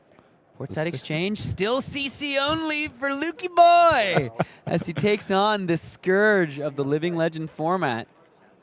And it looks like it's just going to be a bit more setup from Connor's side. Time is running out for him. He has a Sonata parked in Arsenal. Looks like Luke's maybe running a version with all these pumps that does not have Conqueror of the High Seas, but Connor needs to combo soon. He needs to combo with more than just 3 rune chants. Activate Marlin, get the gold pin.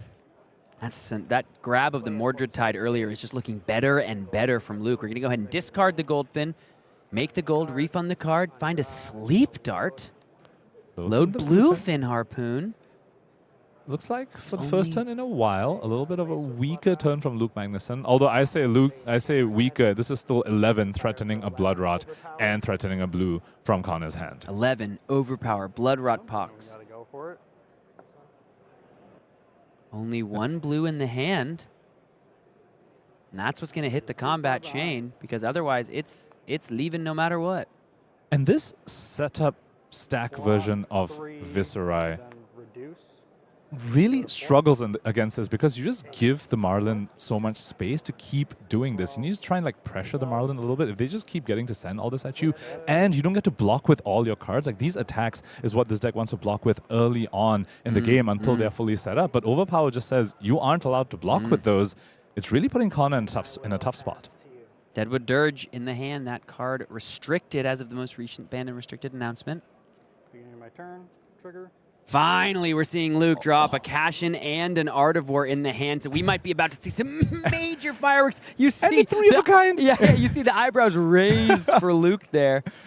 3 of a kind, Cashin, Art of War. That's 7 cards just drawn off of those 3 with an Eye of Viscido to boot, so he can even sort of set up the top of the deck a little bit. Dirge, you have to imagine he's just going to destroy the Blood Rot Pox. I'm not sure what the thinking is. Is there No, Connor, no!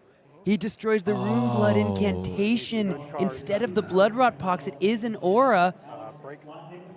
Okay, and he goes for a Skeletor play. Going for the Skeleta here. A little bit of perhaps nerves, Sam, here at the World Championship stage here on feature as well. Connor missing that he can just blow up the Blood Rot Pox with that Dirge. Misses 1 damage so far. Let's see what this Sonata hits. And that's just really 1 attack. Just a lone meet and greet off of a Sonata that reveals 7 cards. That's a bad Sonata, Punkage.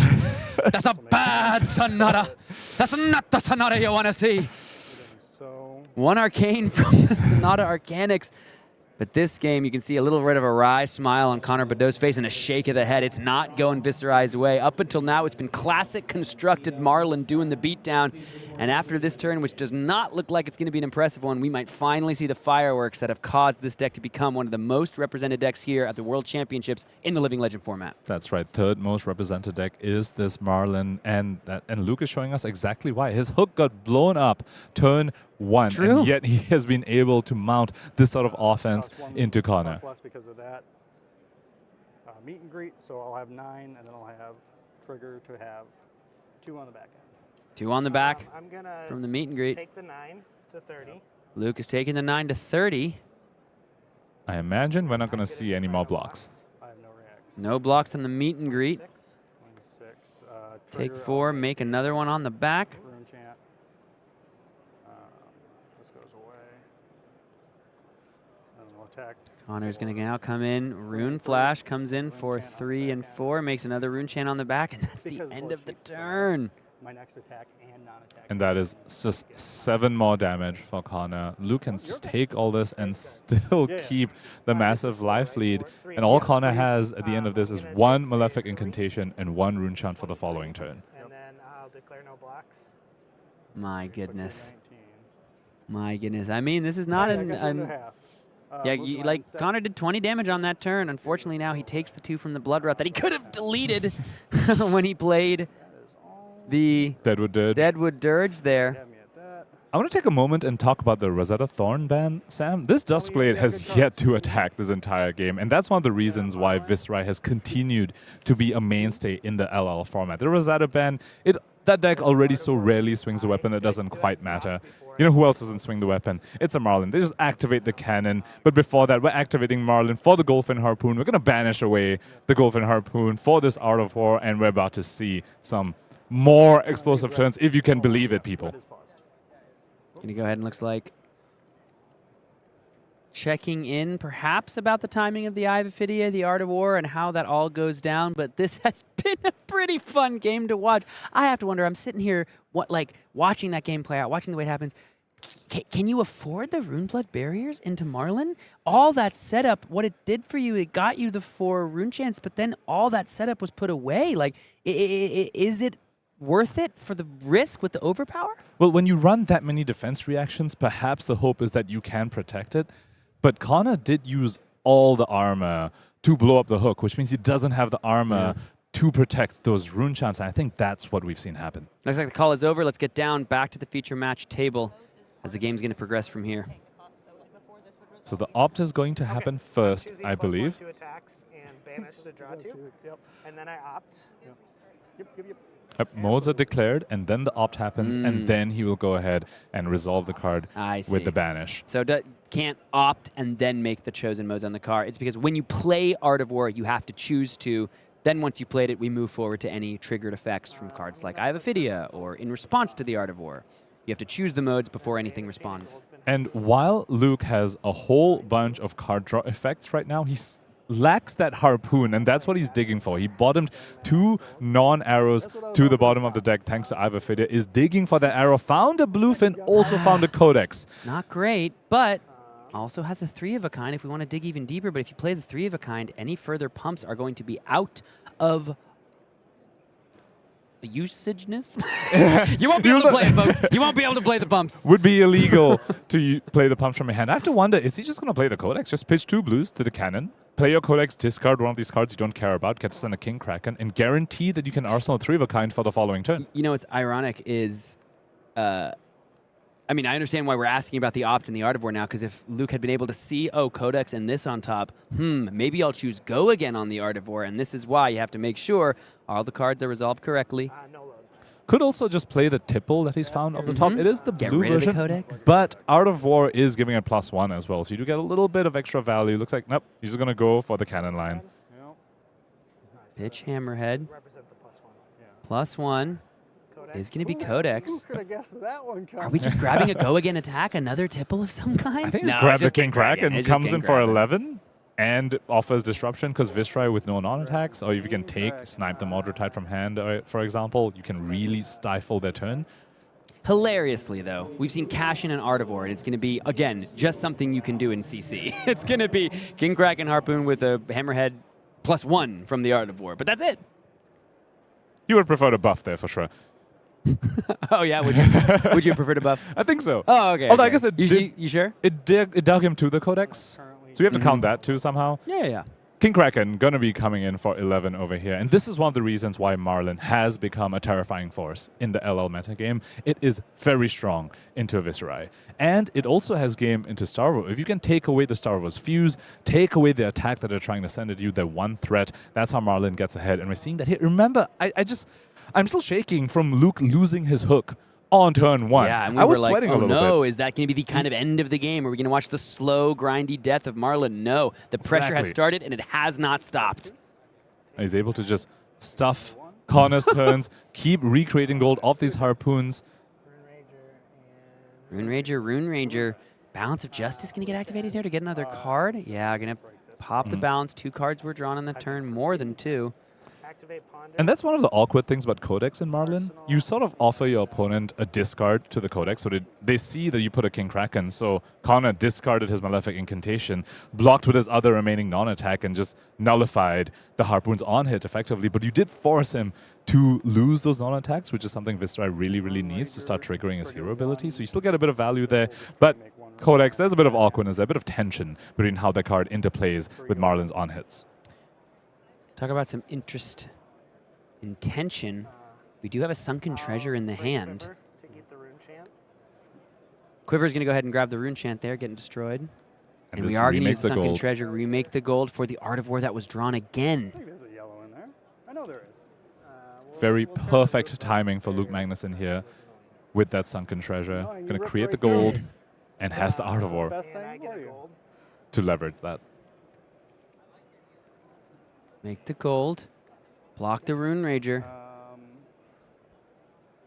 0 for 3 because I made a rune chant and then +1. And we know that he didn't draw a non-attack off the top because he would have started the turn with it, unless it's a non-attack like a Read the Runes or something. I'll take the rune chant. Go to 18. Taking the Rune Chant now down to 18 goes Luke. No blocks on the swarming. Go to 15. Just so comfortable as Luke Magnuson in this spot. For 3, go again because the rune chant hit. On hit, make a rune chant. 3 go again on hit, make a Rune Chant. I don't think Luke cares about this. And this is so funny because we've been like, oh, Connor's really struggling. Oh, it's been all going Luke's way. The damage is starting to pile up. He's got a fair amount of respectable damage to this Marlin deck. But with Overpower, will it even matter at the end? And remember, Luke Magnuson has a 3 of a kind in his arsenal. Art of War in hand with a gold token as well. He will be going fishing. This will get a +1 counter, so this will come in for 2. But you haven't played another deck. Oh yeah, it's just 1. One rune chant and 1. No non-attack was played, so Dustblade does not get any counters, just coming in for basically a Kadachi at this point with no go again, thanks to the Frailty token, which did offer basically 2 damage prevention on this turn, the Meet and Greet and the Dustblade being stifled. But even if it didn't, I don't think Luke Magnuson would have cared, sitting at a comfortable 10 against the opponent at 1 when you have evasion in your deck. I think we might be seeing the final turn of this game, Sam. Yeah. Tunic Resource activated from the Findall Spring Tunic. Getting a Harpoon in the hand thanks to the gold token that was created on blocks. Art of War now going to come forth. See a little bit of a laugh from Connor. I think he knows what's happening here. There goes the Goldfin Harpoon once again. Time to draw 2. There's a take game that can work with the pump. And that's another 3 of a kind. He's holding on to the Harpoon that he currently has in his hand and goes and plays 3 of a kind from hand, so he can still play the 3 of a kind from Arsenal. But he needs to find an arrow. Okay, he found a King Shark. He found a King Shark. Okay, for a moment there, I was worried he won't find an arrow, but he did. Double 3 of a kind. Marlin gets to load a card from here. It's going to be the King Shark Harpoon. We're going to be activating. +7 so far from 2 take aims and an Art of War. +4 from the Hammerhead's King Shark Harpoon for 17 overpower to very likely close out this game. Yeah, I think that'll do it. You can see Connor go ahead, count it all up. Only 1 life, only 1 piece of armor. Defense reactions have to be paid for, but there ain't no defense reaction in the world that could save Connor Beddoe here. He's going to go ahead and sink, and that is going to be the final action of this game as the fist bump is extended. Connor Beddoe, he takes it like a champ, but he takes it on the chin as Luke Magnuson moves on. X and 1. This Marlin Treasure Hunter deck did some powerful things, even after for a long time just playing CC. For the first 5 turns, no cash in, no Art of War, just big game trophy shots off of a starting gold, losing the hook turn 1 as well. This Marlin deck has what it takes to hold up against Viscerise and the Star Wars of the format. Yeah, that was a wild little game we just got to watch. I mean, so Pankaj, tell me about this Marlin deck. It's a deck that you had spent so much time early in the high seas meta crafting, building, loving, leaving. So now that you've seen it kind of rise to prominence in this way, tell me about what it does in the metagame and why it's such an important pick for these people. I think a big part of the LL metagame is that defense reactions and defensive pieces are lacking. Most people want to do their absurd combo. They want to play the Dash IO that's just playing 60 cards and just wants to find Cerebellum Processes, Sparkle Geniuses, and Art of Wars. They're playing stuff like Viscera. They want to stack a little bit. They have some defense reactions, but not as much as, say, like a Verdance has in CC, for example. Everyone just tries to play the combo Starvo even. They have a few turn Timbers, but otherwise they just want to fuse and send threats at you as well, and Marlin can capitalize on that, especially because she gets to pick the card in your hand. And when you get to pick the card against something like a Viscerai or something like a Starvo, you can basically fully stifle their turns, and let alone a combo deck like Dio. You pick away the Cerebellum Processor, that deck does nothing anymore. Yeah, man. Well, what a game we just got to watch. That was so much fun. And guess what, folks? I got good news. We got more Living Legend here from the World Championships, and I think we should start it right about now as we head down to the feature match area for our second game of Round 7, and it is a clash of absolute titans. 2 players, no stranger to the feature match area, but we finally have to answer the question. Can Justin Koo ever get taken down by a ninja? Ever? I mean, we've seen it, yes, in the calling just recently. recently in Shizuoka. It was so close for Justin at the finals there against Cindra, but it feels like almost every time he's in the feature match facing down a Ninja, he finds some improbable way to win. Can he do it against the most busted Ninja Flesh and Blood has ever seen? Cody Williams definitely has something to say about that. Justin Koo did start this game, did resolve a Sawbones Dockhand as well. And before we get into the minutiae of this gameplay, Sam, I just want to point out the hero choices that both these titans, as you put it, have brought to the World Championships in the LL format. Justin Koo with Gravy Bones in LL gets access to all the tipples, get access to cash-ins, and does get access to Toma Fendal as well. Cody Williams on Zen. This man was a massive proponent of Zen, even after Zen sort of fell out of favor after the book burning, so to speak, in Flesh and Blood. Cody Williams was one of the few people standing who still believed in this hero, and he thinks it has the chops, it has what it takes to come to the LL format and stand its own here as well, as his Biting Breeze here gets blocked out by the gold-baited hook. So Justin Koo still leaving the Sawbones Dockhand prevention available for activation over here, not using it for the Biting Breeze on hit, instead using the gold-baited hook as Cody Williams finds the Transcend on his first real turn of the game. That can often be a little bit of a sticking point for these Zen lists, a little bit of a bottleneck, if you will, where they just don't find their chi early enough, which means their Traverser Universe is also not online. But Cody Williams here, first time of the game, has found it and has tutored for one of the most powerful cards that Zen has access to in the form of that Chase the Tail. Did have that Tiger on hit on the Biting Breeze nullified though, so clearly has some other way of making the second Tiger. He has one Tiger in hand right now from the Zen hero ability. Needs another way to create it. I believe I saw an aspect of Tiger body in his hand. I think that's going to be the way he can create the second Tiger to get max value from this Chase the Tail. Chase the Tail now comes down. One of my favorite cards from that era. Even if I didn't like it when it was played against me. Such a flavorful, such a powerful card. Embodying what it means to utilize the mystic arts of Mysteria. See the gorgeous Marvel Inner Chi in the pitch zone. It takes a lot to get Cody Williams, I will say, the most famous chain player from that era, from that Monarch era. Thousands of games on that hero. It takes a lot to take him off chain. It takes so much, as we see he is getting rewarded for his decision here, 1-0 so far with Living Legend. Can he continue that record and feel a little bit of vindication for moving off of his beloved pet deck? I wonder if he's going to clear the Sawbones or if he's just not going to respect it. Looks like Cody Williams sent the aspect of Tiger Body to Justin Koo's face over there, and Justin goes ahead and activates Sawbones, saves himself 1 life, and now Cody Williams has a Tiger that will come in for 3. Nope, excuse me, it's going... Looks like he's going to swing the Kakara first, so the Tiger will end up coming in for 4 and sends a Kakara at the Sawbones. Tiger now going to come in for 4. Did give up an Arsenal there. I think in his original plan he would have liked to Arsenal the Ancestral Harmony, but goes ahead and leaks. Total of 10 points of damage on his first real turn of the game. And Justin Koo, no gold to speak of and no allies either. And an Inner Chi headed to the bottom of the deck, which means the Traverse the Universe... She's back. Traverse the Universe once again remains on the field in the arena for our competitors, which means it's something that Justin has to be thinking about for the remainder of this game, because on block, Cody Williams can say, yeah, I'll draw the best blue in my deck, and I'll make my next turn go nuts. And this is what happens when you don't start the game with a gold and you don't generate any further hard cast cash in over here from Justin Koo's side, which isn't even a blue, so Gravy Bones isn't even active even if he had any allies in the yard, which he doesn't, and he doesn't have gold to get them there either. Needs to find some other way to make some magic happen on this turn. Golden Tipple could be exactly that. Rigor Mortis to the bin. Card drawn. Gold threatened on this attack for 1. Stride of Reprisal, not battle-worn, like the Pouncing Paws. Most of this armor has a cost, but we are still going to see it come forward here.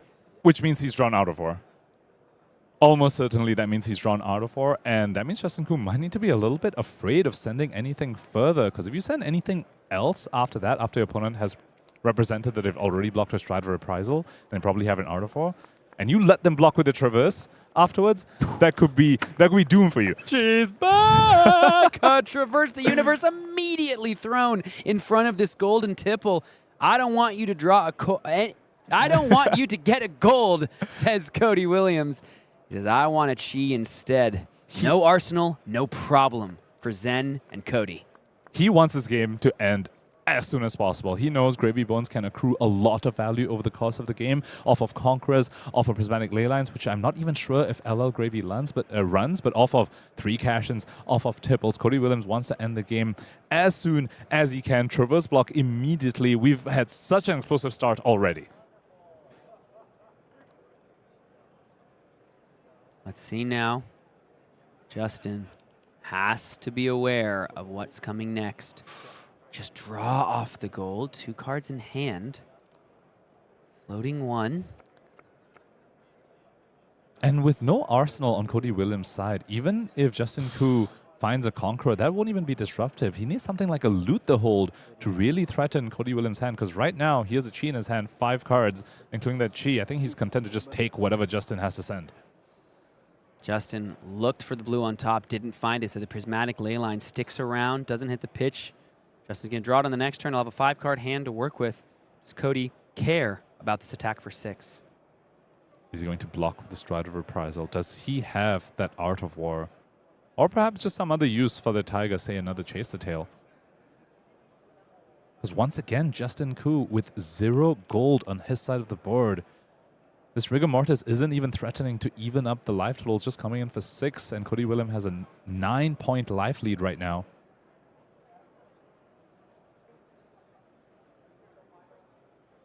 Cody giving this one a real think. He knows this is the end of the turn. It's often when you see high-level Flesh and Blood players, once they can fully calculate out what will happen from here, from this point in the game, that's when they'll sit back, they'll do their final calculations, and the calculations for Cody land on Tiger. Stride of Reprisal hits the combat chain as a blocking card.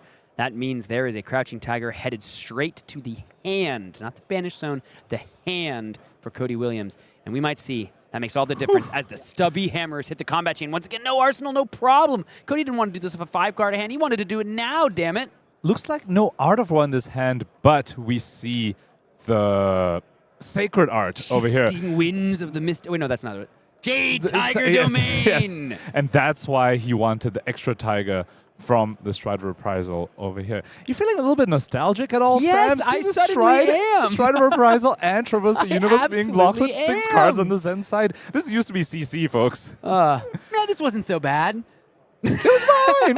Come on. There were no problems. Easy.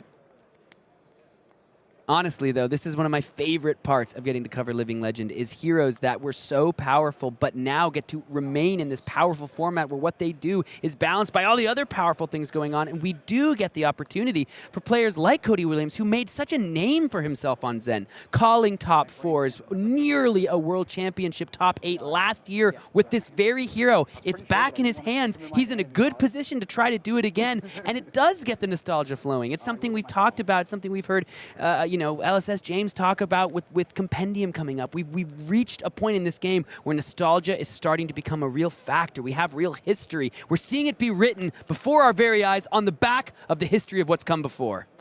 All 3 modes chosen for Sacred Art Jade Tiger Domain over here. 2 Tigers created in Cody Williams' hand. All his Tigers get +1 this turn, and he transcends, gets a resource off the Kassai. Thanks to that, currently Cody Williams is holding 4 Tigers in his hand. 1 from Strides, 1 from Zen's ability, and 2 from the Sacred Art. All of them will be coming in for 2 each, thanks to Stubby Hammers and the Sacred Art as well. And he's looked for Descendant Gustwave while he's holding a Bonds of Ancestry in his hand, Sam. Descendant Gustwave comes here onto the combat chain. It's going to be 4 go again thanks to those Stubby Hammerers. And throughout this entire time, one benefit of not having Art of War here, but instead of having the Sacred Art, is that Justin Koo can't activate the Balance of Justice over here. Cody Williams has not drawn 2 cards. He started this turn with 6 cards in hand, generated a bunch more with of Crouching Tigers, but has not drawn 2 cards. So Justin Koo's defenses here, he's activating Quick Dodge Flexes this turn, because clearly it's going to be a big one, but won't have the added defense from that balance of justice.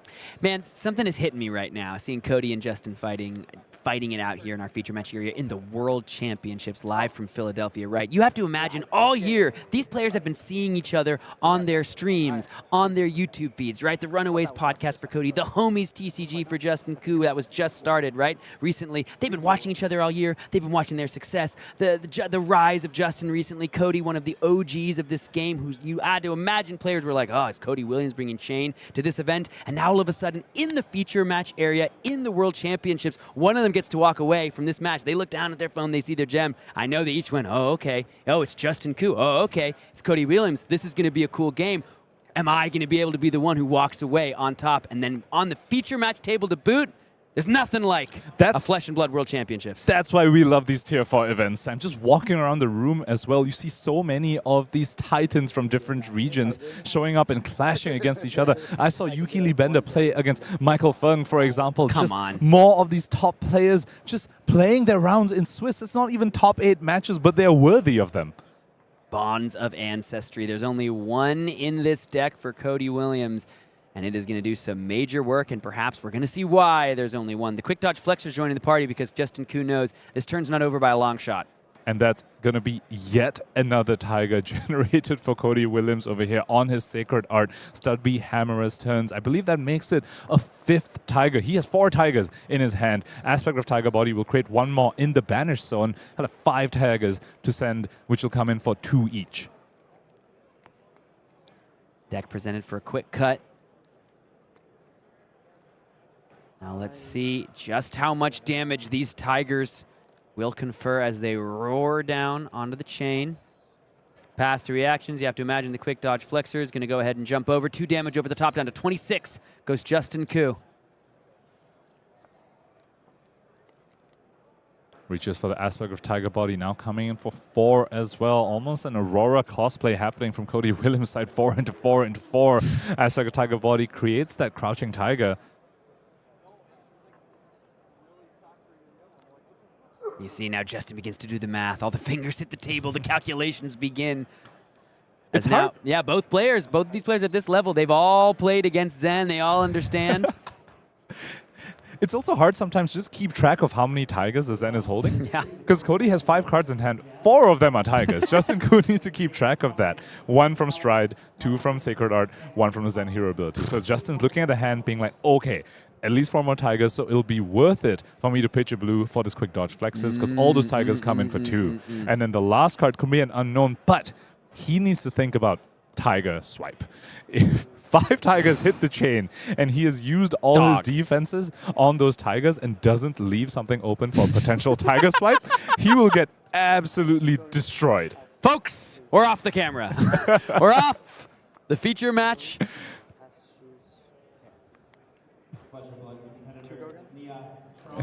Another Crouching Tiger hits the chain. The Quick Dodge Flexers continue to rocket across. As we are seeing one of the longest chains I have ever seen in a feature match of Flesh and Blood.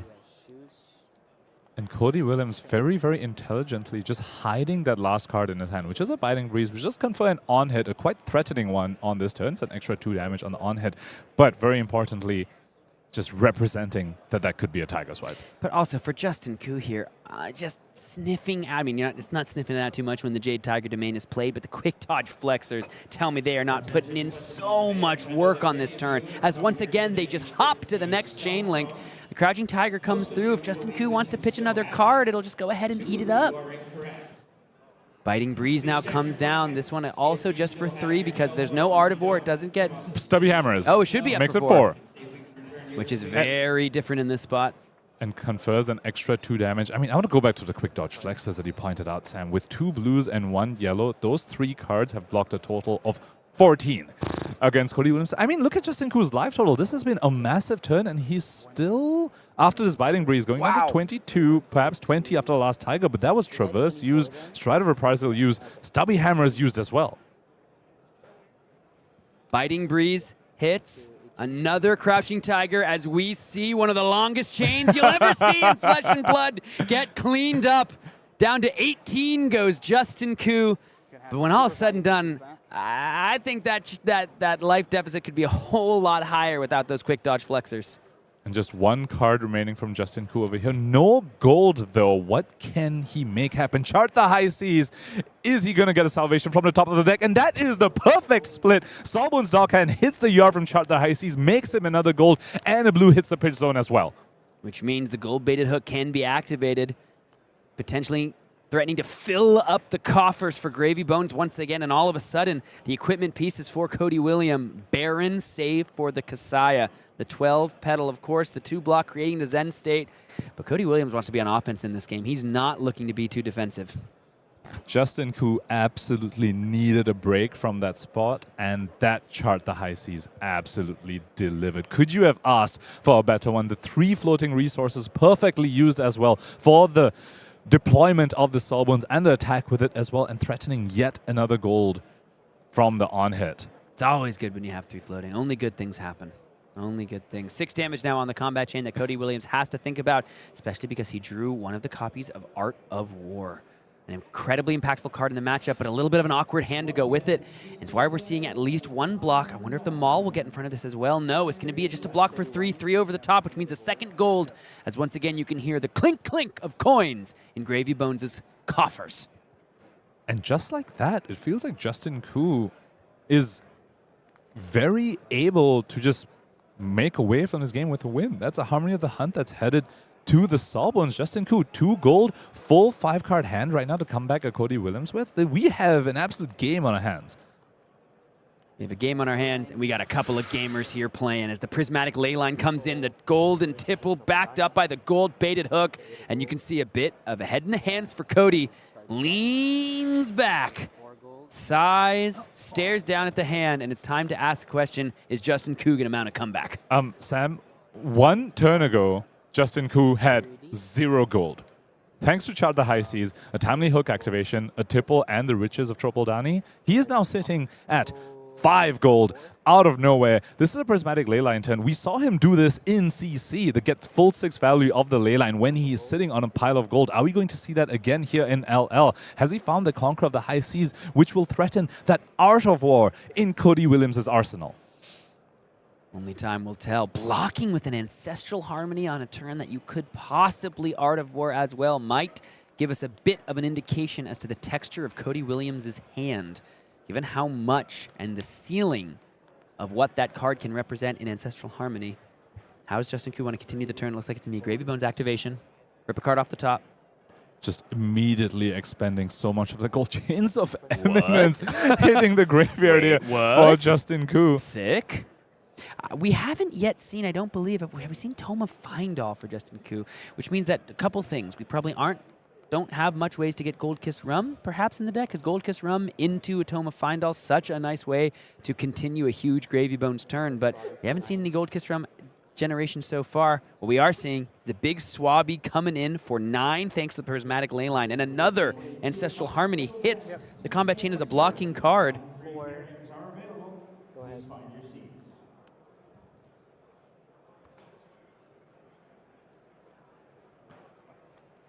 I think Cody Williams might have misplaced his arsenal. He definitely had the Art of War in there. I guess it fell off the table. I got confused for a little bit. I'm like, we definitely didn't see a Conqueror.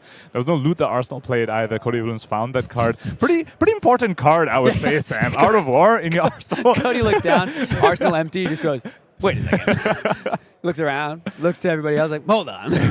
I'm sure one of my best cards was in my arsenal.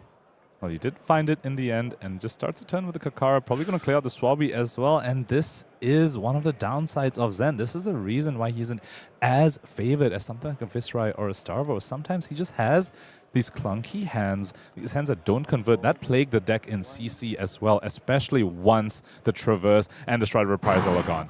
Conqueror of the High Seas crashes through the waves and threatens the Art of War in Cody Williams' arsenal. This is where we might see the Kassai come into play, blocking for a total of 8 with 2/3 blocks to keep the Art of War around. As once again, Cody leans back, takes a look at the hand, and takes stock of the situation. Sam, I don't know if he has 2/3 blocks in hand. He was holding Orion and a Stir the Pot, and a 2-block as well. Therefore, he's using this Art of War on defense, not something you want to do. But if he picks Banish Draw 2, Justin Koo could activate Balance on his turn. Whoa. Offensively. Sick. I mean, I wonder, will Justin be okay losing the 2 value on defense? Yeah. We'll have to see, and maybe that's part of why Cody Williams is feeling like, I mean, he's priced into the play based on the texture of the hand, but still. Tense moment. I mean, did you even dodge the on-hit at this point? You did expend your arsenal, and you're still only holding 4 cards, but I guess he has the added defense now from the Art of War buff. So he can, the Tiger Swipe in hand, for example, blocks for 4. Looks like he's just going to go ahead and take 8 down to 16, and just like that, life totals reversed. We've seen Justin do this again and again. We spoke about it at the top of this game. Will he be stopped by a ninja in CC or LL? Looks like the answer is no. He can't keep getting away with it. He can't keep getting away with it, as the tip the barkeep does make the Gold Kiss Rum, so perhaps there is something like a Tome of Find-All in the deck to make use of the Go Again that the Gold Kiss Rum will represent. But it's time for a double Transcend from Cody Williams, which does mean 2 things. We get a bunch of different effects, and we get 2 resources thanks to the 12-petal Kassai. No ally to pass over here, unfortunately, for Cody Williams. You know he would have loved to use that to just banish an ally so it cannot be played against him. Just going to be used to banish the Conqueror. Sure, hates that card. It did force him to use the Art of War defensively. Gets 2 resources of Kassai as well, so it's looking to be a strong turn from Cody Williams for sure. And I believe I saw Warmongers in his hand, Sam. This is potentially his ticket way back into this game. If Justin Koo isn't prepared for it, a trap that you can fall into is taking a whole bunch of the ninja's damage, and then if they end with Warmongers, you basically don't have a turn.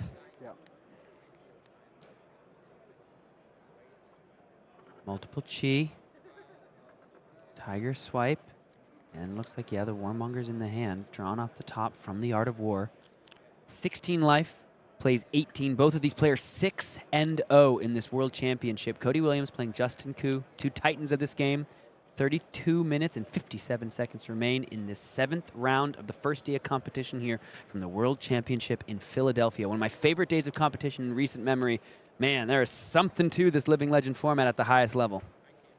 It's a little bit of a tricky tutor choice from Cody Williams over here. He wants to make sure that whatever he finds, he is left with an action point at the end of the combat chain so that he can resolve the Warmonger's diplomacy. But he also wants to get rid of the other Chi in his hand. Or I suppose he could IP it. You play Warmongers and you just IP the Chi. That could very well be a line he chooses to take as well to guarantee that he has a strong follow-up as well on the next turn. Tiger Swipe going to be the call as the Kakara comes forth with those 2 floating resources thanks to the 12-petal Kassai. Equipment, piece, and weapon working perfectly in concert as Zen Tamer of Purpose looks to take down the Shipwrecked Looter. We never got to see this matchup in CC. We get to see it here in Living Legend. Tiger Swipe revealed from Cody Williams as well, so Justin Koo might want to respect that on-hit with no Tiger Anthem effect, so to speak, in the form of Stubby Hammers or Art of War or the Sacred Art. The on-hit of the Tiger Swipe, less relevant. No Shuko as well to just get an extra buff. Down to 15 goes Justin Koo after taking the Crouching Tiger. Tiger Swipe now comes in. This one comes in for 4, gets the +2 from its own effect. On hit makes another Crouching Tiger in the Banish Zone that can be played on the turn. And Cody Williams is holding on to a Chi that Justin Koo knows about and 2 unknown cards. We know that is a Tiger Swipe and a Warmonger's Diplomacy. The on-hit of his Tiger Swipe actually relevant for giving the other Tiger Swipe in hand Go Again. You can play the Tiger, it comes in for 0, but you can send that other Tiger Swipe for 4 Go Again, which means you have your action point remaining for the Warmonger's Diplomacy that you want to play at the end of this turn. But he can still just Warmongers if this Tiger Swipe gets blocked out in Arsenal. The Tiger Swipe looks like he will get the Tiger, though. Is this a trap? Is Justin Koo falling into that Warmonger's trap? I think we might be seeing exactly what you described, Ponkage. Tiger comes in for 0. Another Tiger Swipe with Go Again. Here comes in for 4. This time threatening 2 Tigers for 0. 2 Tigers for the Tiger Master. Oh, it's so cool. I love when you do this, my friend, when you call out something that might happen and we watch it happen, as we see here in maybe real time. There is a Tome of Findall in the hand for Justin Koo. That's something he might be wanting to use that Gold Kiss Rum for, but Warmonger's Diplomacy might stop the turn that Justin has planning in its tracks. And just looking at Cody Williams' body language over here, he knows he's going to put Justin Koo in an incredibly tough spot here. He's got murder in his eyes, Sam.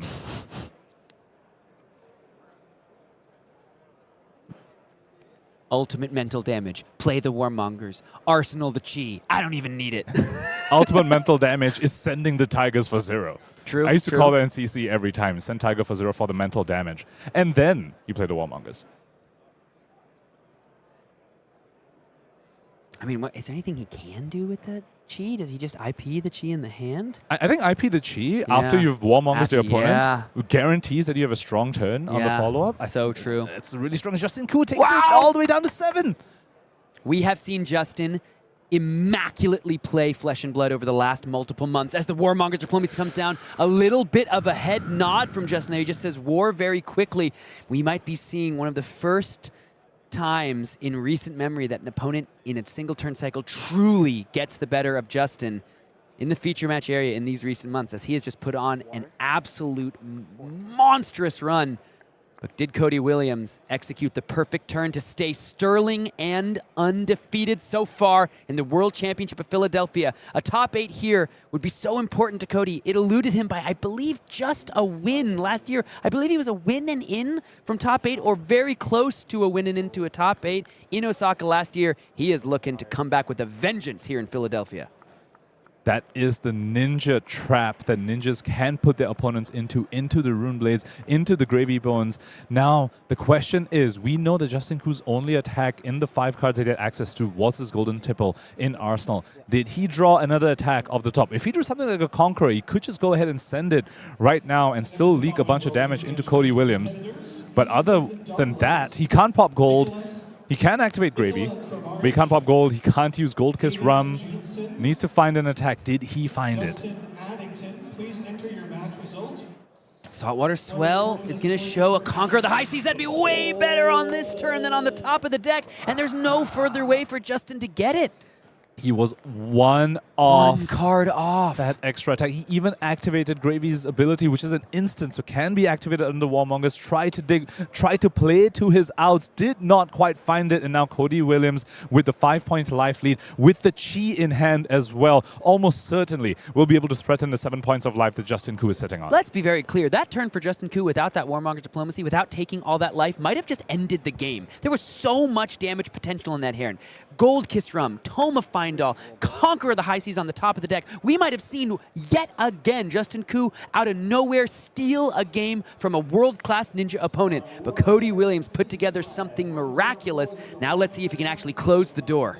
That Warmonger's Diplomacy was effectively discard 3 cards, Justin. The absolutely incredible play over there from Cody Williams as he starts his turn with the Harmony of the Hunt, pitching the Chi, which perhaps represents he maybe has another way to transcend. We also know he has his Art of War over here to banish the Tiger to, getting +1, drawing another 2 cards, but importantly, Balance of Justice now on Justin Koo's side is online and available to be activated as Cody Williams draws another Harmony of the Hunt and another Warmongers, which is... Is that Warmongers as an aspect to Tiger? Didn't quite get a look, but another Warmongers here would actually be a brick because he himself is under war, so will not be able to resolve the Warmongers Diplomacy. Let's see. I don't think it's a Warmongers in the hand. I think it was an aspect. Yeah, I didn't. Okay. I don't think it was. I think I saw an inner Chi, or excuse, he Mauling Chi. That's Mauling Chi. Yep, Got it. Yep. Currently, no It is a Warmongers. It's a Warmongers. Warmongers in a Biting Breeze, yeah. And he cannot play the Warmongers. No, he cannot. Because he's under war. So Justin Koo now definitely wants to try and get this balance value. Cody Williams has drawn 4 cards this turn. That card is absolutely online. 4 cards, but not much more. That can be done. But still stick for 2. And this Mauling Chi still comes in for 7, thanks to double Out of War. Draw a card from the balance. 2 damage here. This game's not over yet, folks. This double Art of War turn could be much, much more impactful. Justin Koo verifying that Cody Williams has one floating, takes the Kakara, knows he can't get warmongers. Only 7 damage. Can just give up 2 cards to this and have a turn. Currently sitting on 4 cards thanks to Balance of Justice. And has the Tome of Fendel in Arsenal, I believe, which not only will give him more cards for an offensive salvo, but will also heal him a little bit of life. Only 1 block remains on the dead threads for Justin Koo. That's the... There's only 2 blocking cards. Yeah. There's only a Tipple, a Conqueror, and a Dead Threads. That's Is this just it? Well, unless... Well, I mean, that'll block 6, so he'll survive at 1. But unless he wants to activate Gravy to fish for something, looks like that's not going to be the call. Just going to block 6, survive at 1, hold on to the Eye of Ophidia and the Rigor Mortis. He has the real eye. I think that's the Riches, right? He pitched the Riches a while ago. We shall see. We shall see what secrets Justin has in the hand. Down to 1. It is the Eye of Ophidia proxy and what looks to be a Rigor Mortis. I think he wanted to save the gold to discard to the Rigor Mortis on his own turn. Also, very disciplined with his Compass use so far. Still hasn't activated it. Knows he's going to draw some cards on this turn, either off of the Gravy ability or off of the Tome of Fendel in Arsenal. Yeah, just about the most dynamic part of playing this Gravy Bones deck, understanding when to Compass. A lot of players feel as though they need it to impact the way they block. Okay, this is what's on the top of the deck. This is what I'm going to draw. So this is how I should block. Many of the best Gravy Bones players say, hey, listen, I'm drawing that card no matter what. It doesn't matter what's on the top of the deck. I am going to draw it in this turn. Let me see if I can save my Compass for a time where there's a little more unknown, and I can decide, do I want to draw it or not? Gold Kiss Rum comes down into the Tome of Findall. Which means he cannot activate Gravy this turn. Gold Kiss Rum taps the hero. You need to tap the hero to activate its ability, so that Rigor Mortis ostensibly gonna be stuck in hand unless he has a different way to discard it. Say something like a Golden Tipple. So far, the Tome of Fendel draw just drew... Well, no, this is the Eye of Ophidia Opt. Yeah, Eye of Ophidia Opt. Chart the High Seas and Murderous Rabble. Looks like it's Chart, I think, that he kept on top? I think so. I think he's saying he just needs to high roll a little bit. He needs to find something good off the top. I think he's really looking for a Golden Tipple to discard the Rigor Mortis. Found a cash-in. With a gold. Sorry, I have 1 gold compass. Now look at the Compass before the cash-in. He looks at his cards so fast. That's how experienced he is on his deck. Just parses it immediately. I think that every time. I'm like, dude, look at it for a little longer. What if you forget? Yeah, most players will take a look at the hand, contemplate a little bit. He just peeks at it real quick, puts it right back on top, says, I know what I'm doing now. Cards flip around in Justin's hand. Both of these players currently 6-0. Justin Koo on 4, playing Cody Williams on 12. This has been such an incredible back and forth, Sam. Game. For a moment, Cody was super ahead thanks to the massive Sacred Art turn. And then Justin Koo came back, brought the life totals back to even. And then Cody Williams had a decent turn that ended with a Warmongers that effectively IP'd Justin 3 cards. And now we're back to Justin's turn. He's a 4. Discards 2 yellows off the top thanks to Chart. So doesn't pitch anything, but gets a bunch of gold, uses one of them immediately for this cash-in. What is happening? He's just drawing a million cards this turn. Again, the game's not over, folks. Not while Justin Koo and Gravy Bone still draws breath into those rotting undead lungs. We have seen Justin come back from further behind than this. And he's found a portside exchange to finally get rid of the Rigor Mortis, creates yet another gold.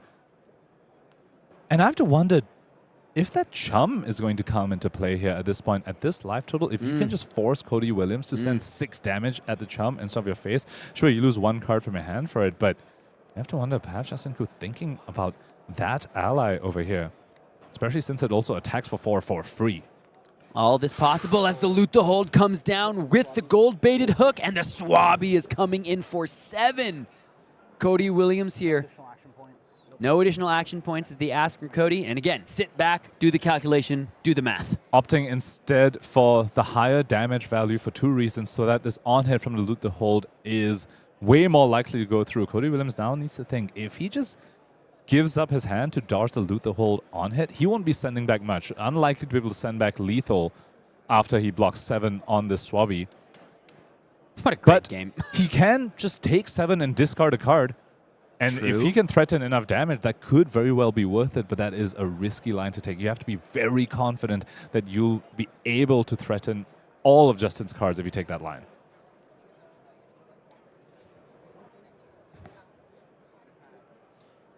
Grain that tips the scales, red and blue 100 wins and an inner chi. You know what? He actually doesn't have the option to stop this on hit at all. That hand blocks 4 total, and he has a Kassai. Yeah, so can block 6. Well, I guess you could pitch into the Kassai.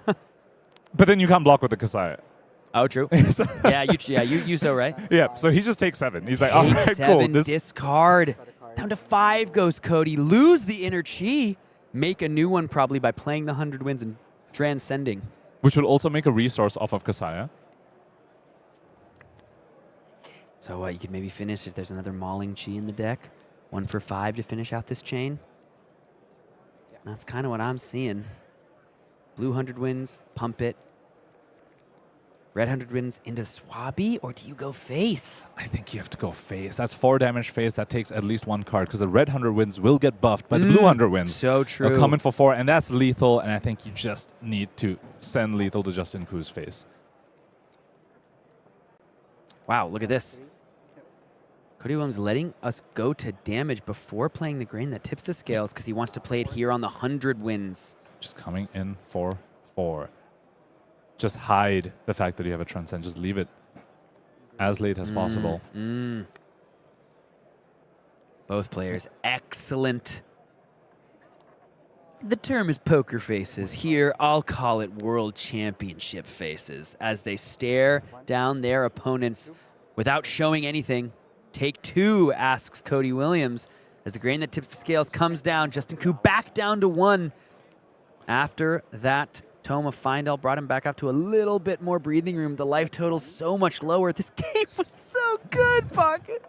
For a moment, I was worried that Justin Ku might block with a 2-block and then just get blown out by the grain that tips the scale. But of course, he's way too good to get blown out by something like that. Cody Williams now has the 1 floating. I think Sam is going to find what you called the Mauling Chi. Going to come in for 5 with the on-hit of +1 damage, but also on-hit death. So unlikely to actually make it through. So Justin Ku will be able to at least untap on his turn with 1 card in hand, so could still swing the Swabby. Look at him, he's already posturing. He knows what Cody Williams is going to do. He's got his blocking cards ready.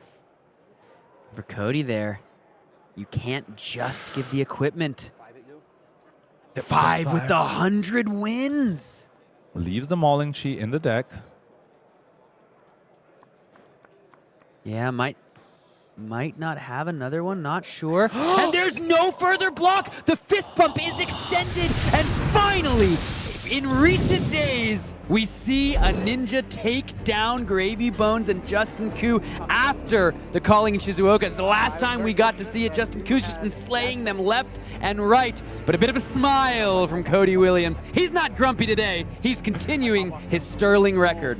What a nail biter of a game. An absolute roller coaster of emotions. Looked like Cody was ahead, and then Justin was back in, and then Cody slams the door effectively with that Warmonger's diplomacy. One for the ages. Absolutely one for the ages. This Living Legend format has not disappointed so far. I want to see how our players are doing as we move ahead towards the last round of Swiss on this day 1 of Worlds. Bonkage, I just saw you hit your hand to your fist. You leaned back. Tell me what's giving you that reaction. Only 3 undefeated players left as we move into our last round of Swiss, and we have 2 players from the Runaways, Cody Williams and Naib Mobisri, both holding on to that 7-0 spot, and of course Jacob Allen as well. 3 amazing names here at the top of the standings after round 7. Yeah, taking a look down the list here, Justin Ku took his first loss in Chenghu as well. 6-1, a lot of X and 1s here on this page. Anything else that's sticking out to you? Tommaso Viscido, 6-1, so took a win with that new deck in Living Legend. Lucas Oswald as well at 6-1. The only loss he has faced so far was on stream against the Arachne Huntsman, but otherwise unblemished record for him.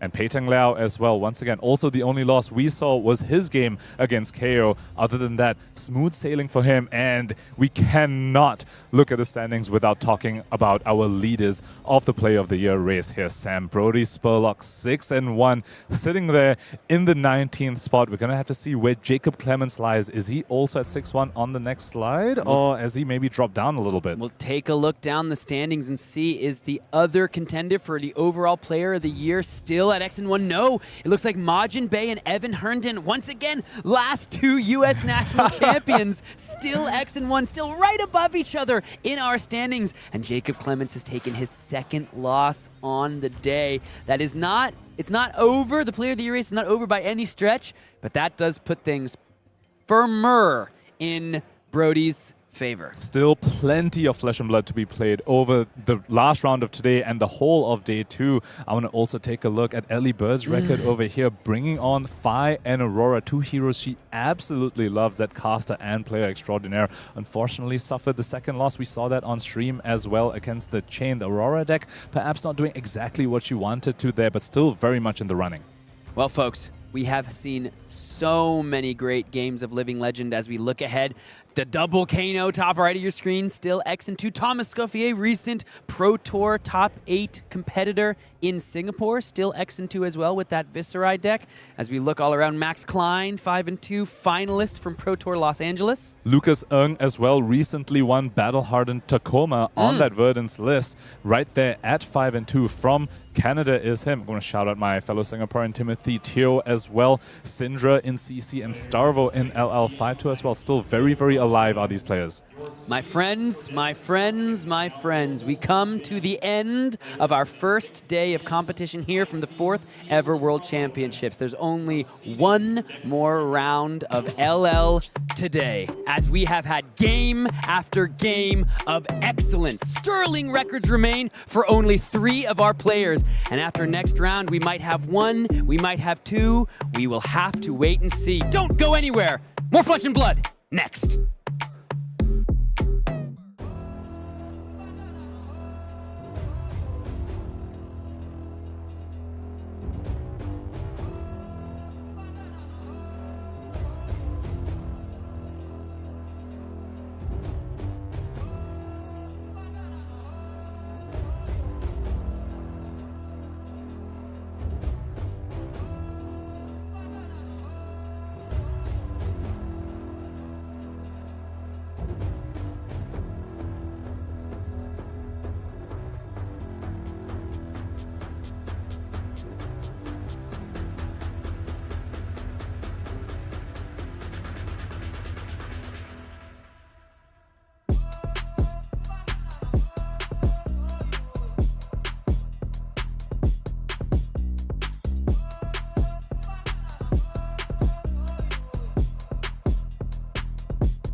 Flesh and Blood's next world premiere is London bound. Be among the first in the world to turn the pages of the Compendium of Rathe. A landmark celebration awaits, so answer London's call and book your tickets today. That's February 6 to 8, folks. Definitely mark your calendars for that one. I'm sure Scott Mines will be there to show you all individually around every nook and cranny of the city. Even Diagon Alley is that's the premium upgrade, but I'm sure he's got some of them in stock. Good to have you back here. Heading into round number 8, Scott. We are at the pointy end of things here on day 1 of the World Championship. Yeah, we are. Someone should have told me I was part of the souvenir package for London Calling. It's somewhat problematic, but I can show you what a Greg's is if you're interested. I'll make it work. It'll be a pretty spectacular event. I'm looking forward to that. I'm also looking forward to our last round of day 1 here. Living Legend has been a bit of a treat, personally. I've really enjoyed these games, and there's been a ton of diversity on display at the World Championship, and a lot of unanswered questions we still get to resolve over the course of the weekend. Yeah, I've really loved seeing, I think, just what is available to our top players in Living Legend. They've really dug deep, and they've found some fantastic lists, and there's still more to come. We're going to have 2 games for you. But before we get there, let's again reset the stage now, heading out of round number 7, because there are a few players in the hunt for that undefeated record here on day 1. We just saw Cody Williams, of course, take Justin Q to task there in that Zen versus Gravy Bones matchup. So we'll be able to check back in with him and see if he was able to go all the way to undefeated after this. But I'm very much looking forward to that first matchup. First, though, of course, looking down the list, many of these players still very much live for our second day of competition. You'll notice here, Lucas Oswald's been able to improve to 6-1. Pei-Tung Liao also at 6-1. Tommaso Viscido as well, 6-1 on new in LL. Yeah, Tommaso's still my favorite new player of all. Happy to show them off again in another feature match coming up here. This time going to be staring down Marlin on the other side, so a battle of interaction should be a little different from what we saw before. But yeah, we've seen plenty of these names on the broadcast over the course of the weekend. Interestingly, Filip Mikolajic also in that top 8 where Tommaso Viscido sunk new into Living Legend, so putting up a great showing once again on Cindra and Zen in Living Legend. I'm more impressed than I thought by the sheer variety of combinations we see on this screen. There's a couple of duplicates. We see a few people playing Marionette new, but all in all, it seems like people ended up in different places for CC and a lot of different places for Living Legend as well. Yeah, I feel like the only exceptions made was some of the double gravy looks like what Justin Q was showing us, but in general, yeah, it's a fair bit of a mix. Yeah, love that from Noah Hicks. All Kano all the way, baby. We just blast and blast. I have the pleasure of knowing Noah personally. They are a Kano aficionado. They were very worried the deck was not going to make it to the World Championship.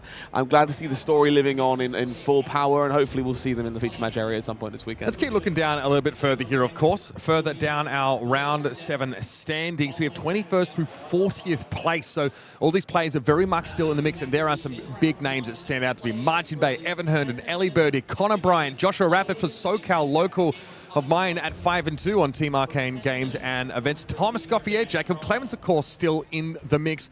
Ian Zhang, of course, Prism Aficionado still at 5-2. Maximilian Klein also very much in the mix. These players, of course, still, it's still smooth sailing for them for the time being, but definitely would like to improve to 6-2 at the end of the day. Yeah, partridge and a pear tree for sure is definitely the way this feels. Unsurprisingly, when you're on the World Championship stage, everyone is a juggernaut. No one got here by accident. Qualifying this for this event is a very, very difficult feat. And so unsurprisingly, we're seeing names that have made this year of the World Tour so special all the way through, trying their best for one grand finish at the end of the year. One more look, of course, at our next page of standings here. At the end of round number 7 with one more to play. Boy, howdy, it doesn't get any easier from here on out. Tarek Patel is in there, of course. Taylor Crawford of the card guys. Matt Rogers, Josh Lau is there. My personal GOAT. Of course, Jacob Shaker still turning up. Felipe Lima Cardoso still rounding things out here at 5-2. A top 8 competitor from Pro Tour Los Angeles. Yeah, this is what we're dealing with here, folks. It is the very, very best of the Flesh and Blood world, and the cream is beginning to rise to the top here after even this first day of play. It's grueling, Scott. Oh, CC, a very challenging metagame right now to play in there. I just want to point out there's a Dory at 5-2, my goat. But also, we've seen what Living Legend provides. It is a whole different ball game. It is so volatile. There are so many little decision points. Some things that don't always look intuitive to us at the outset as these players try and set up and squeeze every point of value they can out of their LL decks. A couple of Briar players here as well, which I'm very happy to see. A lot of people wrote that deck off after Rosetta Thorn left the format. Happy to find it still finding some success. Huge shout-outs, of course, there to Troy Benton, another of the Kano school of thought. It's a very specific type of person. And, of course, Taylor Crawford, the Marlin school of thought, significantly less common in this event, but treating Taylor very well so far. Love that from Taylor. And, obviously, being able to pilot Marlin in CC to some fantastic results. That's a pick in that format we started to see come up in this ProQuest season, where people cottoning on that there's actually something here that this deck can really start to put out some numbers. So great to see that. Hopefully more of him on day number 2. We're a couple of moments away from jumping into one of our round 8 games here. Again, we're going to stick back with Tommaso Viscido. We didn't get to see much of what the new deck was capable of in that pretty nasty blowout against Dash.io part by Xincheng, but he has still managed to, get himself into a position at 6-1 here to fight for a very nice record. So let's jump down in the feature match area and get this game started. We talked about new, but on the other side of the field, it's going to be Luke Magnuson on Marlin Treasure Hunter. He's done a phenomenal job so far at showcasing what this hero can do. We were joking for a while. The first time we saw Marlin on camera in Living Legend, it was a classic constructed deck for quite some time until those power cards finally turned up. We'll have to wait and see if it's a similar story here. Things that jump out to me immediately on this board state. Equipment makes a lot of sense, but that quiver of abyssal depths is surprisingly telling here. Remembrance adjacent on that quiver means there's going to be a few more threats to be found for our Marlin player as they start being stripped away by Tommaso Viscido. Yeah, being able to get those arrows back in deck is going to be very important. And this time, Luke Magnuson simply choosing to send a big old boat, as Tommaso did establish an arsenal on turn 0. Conqueror of the High Seas will threaten, of course, to punish it. Now, it doesn't have all the bells and whistles. There aren't 2 blues in pitch, so this does not have to go again, but it is the arsenal disruption and potential gold generation that Luke is angling for here. I believe that last card in the hand there for Luke Magnuson is a copy of 3 of a kind. Going to be banked, locked, and loaded for a future turn, and we see Tommaso willing to respect this Conqueror, very clearly interested in keeping their arsenal, reaches for a rousing wave nice and early here to try and cover up that break point. Yeah, of course, there are going to be a number of these, hard to block, potentially very disruptive on hits. A lot of the, the harpoons are pretty dangerous, as we mentioned that.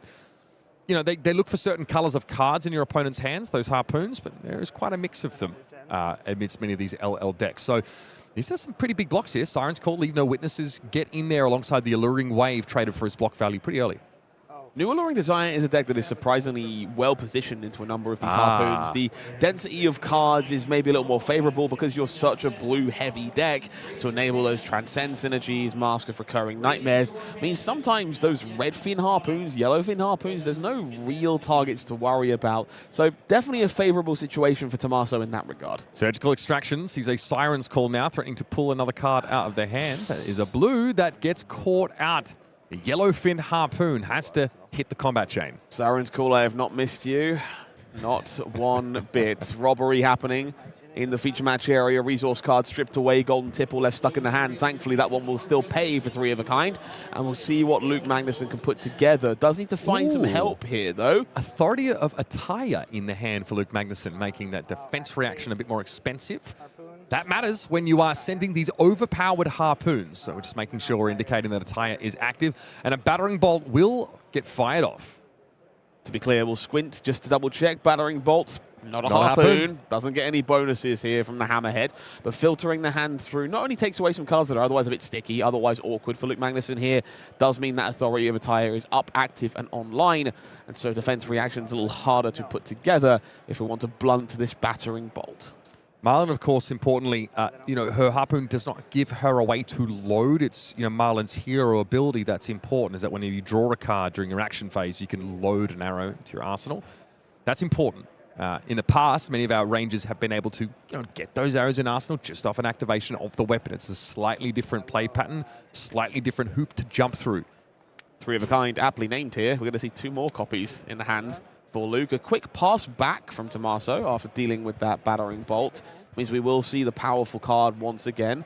Unsurprisingly, we'll see a copy pitched away. It's hard to play 2 in the same turn, but no harpoon found once again means this Hammerhead not doing a lot, this cash-in unable to be played. So going to see Sleep Dart trying to strip away the hero ability of Nu. That cash-in hopefully saved for a more impactful turn. Now, Nu, I mean, hero abilities can be relevant. First of all, it's the stealth attacks that Nu plays, if any, will banish all defending cards. That matters, but also Nu has the ability to, play blue cards from the opponent's banished zone with a cheap pitch. So that could be relevant. There are definitely some, viable targets for that ability here.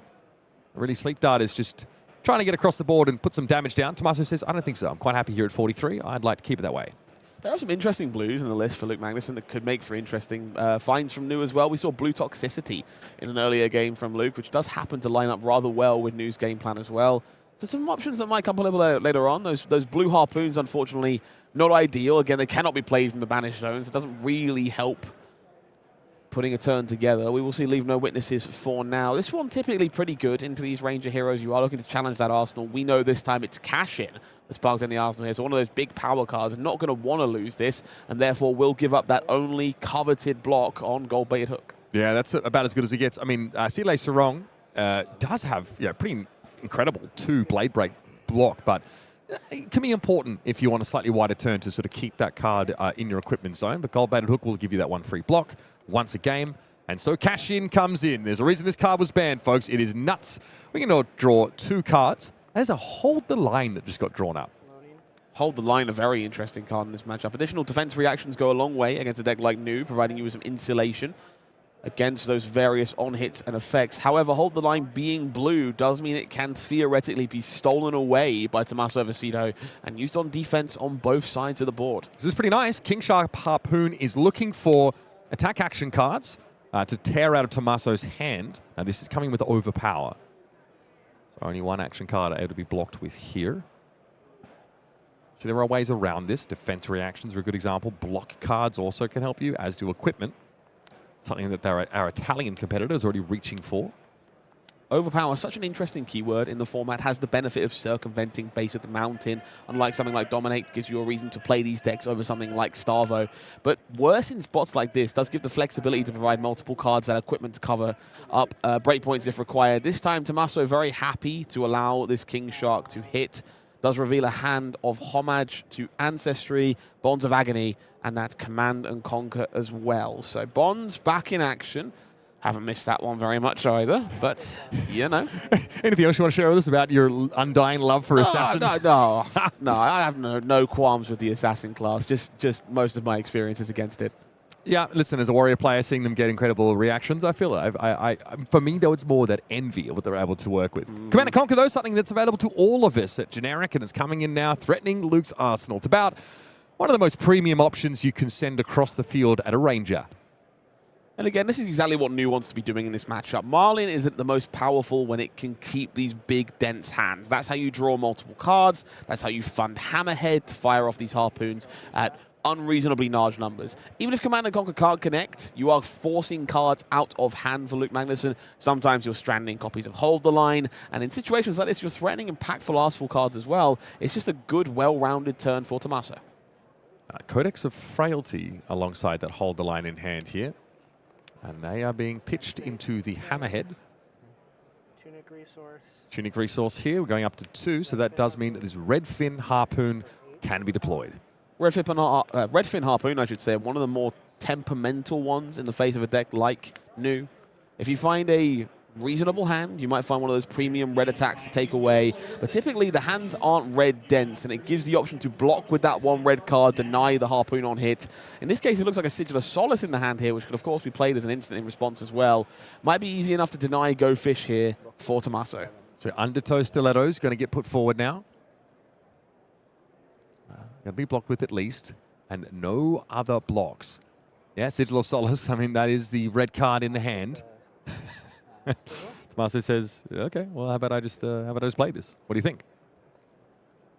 So I think, unfortunately, Tommaso here, I believe, thought Red Pin Harpoon was red action cards. Oh. And therefore allowed this Harpoon to connect. Again, the sequencing there, you couldn't have sort of played it there. It doesn't have a window. You could definitely have responded to the trigger from the Harpoon if you'd wanted to, chose but not if it to. resolved. And Gotcha. therefore went, I'll take your Sigil. And Tommaso goes, are you allowed to do that? And realizes, unfortunately, yes, you can. So additional gold gained courtesy of Redfin Harpoon there. A small miss-sequence from our previous calling champion. And you see the look of frustration on the face there.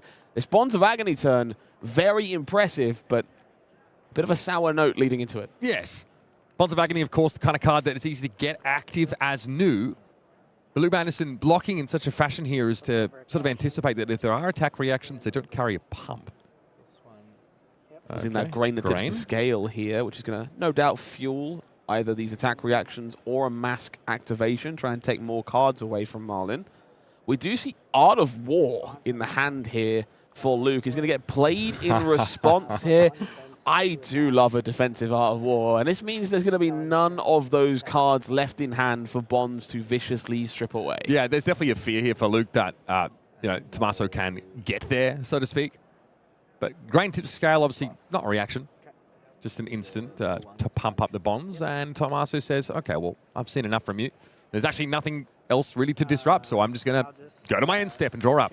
No need to waste cards there. Can't get the Bonds of Agony up and over the blocks to push through damage, and so will instead just hold on to those cards to provide a better turn in the near future. We'll see Beckoning Mistblade making its way onto the combat chain here. This one, a fonder time. Loves to give blue attacks go again in the same way Sile's Sarong will do so. However, will this time line up with that Art of Desire, threatening to draw some bonus cards for Tommaso. Yeah, I mean, both those cards, give you an opener that is go again if it's blue. Obviously, when you're on these bigger hands, new can convert them to some degree.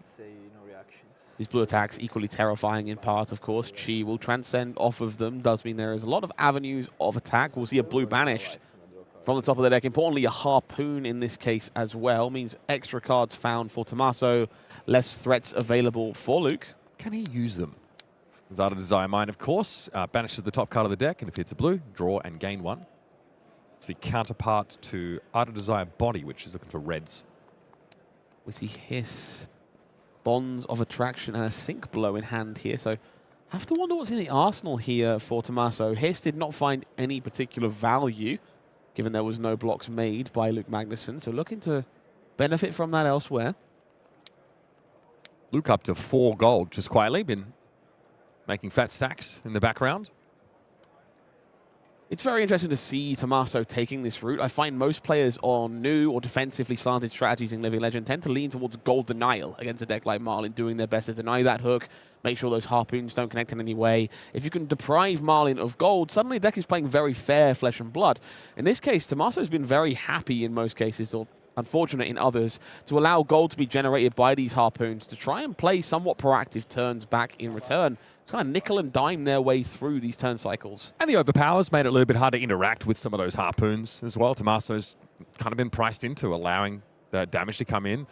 All right, we like a little CNC to the arsenal here of a Codex of Frailty. However, it's just in lieu of other options, really. Frailty, though, matters a lot against a Ranger. This is some very interesting sequencing from Tommaso, and I think I'm a fan of it. This Tunic here could have allowed that Hiss to be played at some point during the turn and enabled a CNC to still have 2 resources to be played. Instead, chose to discard the Hiss, find this Command and Conquer, use it as the follow-up here, and keep that Tunic resource around. Makes me think Tommaso thinks they'll need that resource to pay for either a Rousing Wave, maybe their Stilettos. They're going to need a Bonds of Agony turn to bring this turn together, wants to keep that resource available to make that happen as soon as possible. Tommaso able to pull something into Luke's arsenal to threaten with that Command and Conquer. It was a Battering Bolt. Okay, looks like we want to get around this. This is pretty darn nice. Fang Strike, of course, created by the Alluring Wave. This takes the attack up to 7. Luke not able to protect his Battering Bolt and stuck with a nice card, in fairness, but just that Eye of Ophidia in his hand. Very nostalgic play there with a Rousing Wave. Does a great job at making Command and Conquer into a rather painful breakpoint if the arsenal is the name of the game. Cracking gold is the only way that Luke can get rid of this card. The benefit, of course, Eye of Ophidia going to opt first before drawing off that gold token. Does give Luke some control about the card that ends up in their hand. Of course, Marlin capable of loading what is found, should it be an arrow that can be put together. No load, says Luke, and simply puts that card in his arsenal the old-fashioned way. Draw up, sees Golden Tipple, Richard's Tropeldani, Art of War, and a Sleep Dart. And we're hoping that almost something relevant in the arsenal that we can actually send off here. Or back over to the Italian. I believe that might be multiple copies of Just a Nick in the hand here for Tommaso. Levels of Enlightenment here going to benefit pretty significantly from this Beckoning Mistblade connecting. A card being drawn, very hopeful for Tommaso that it is a 1-power attack. With a bit of luck, one is lurking in the arsenal. It is double trouble that is peeled from Levels of Enlightenment. This is disgusting. That's one word for it. I'm going to be the assassin advocate this time. Oh my God! Justin Nick? Is that what the doctor tells you when it has to be amputated, but he's just trying to prevent you from freaking out? 18 damage on this double trouble. That's no Nick. That's like roughly 3 boats. That's a joke. That's what that is. I'm going with joke. No, you're borrowing Martin Bay's wheelchair after this one. I think he needs that. Wow. I mean, I think he'll just get piggybacked by his good friend Peter Bedensik in the meantime. 18? That is... I can't say that word on air. That is messed up. Okay, Luke goes to 11. So much for a stately descent. That was a plummet into the 7th circle of hell. I've changed my take on this matchup. Interaction, nickel and diming back, overrated. Damage. We like damage. Bro, how base is a 3-card 15, just quietly? Is that good? I think that's pretty good. Napkin mat. Yeah, no, that's not bad, actually. It's solid. Okay. Collect ourselves here. Golden Tipple to discard away this gold fin harpoon. A very reasonable outlet. So that's gold. I mean, it looks like having an issue with gold. That's totally fine. It's the limbs he just had divested of. Certainly doesn't help. Golden Tipple here, of course, at its full power in this format, alongside a card like Art of War, does allow some surprisingly wide turns from a deck like Marlin. Sleep Dart banished to draw 2. Oh. A second Art of War. If anything's floating, it's less exciting. So Tunic is available here. So there are some options available for Luke.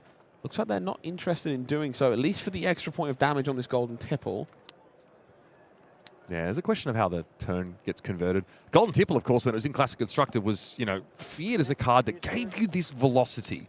That was allowing you to put pressure down whilst doing kind of all the things you want to do as a high seas hero.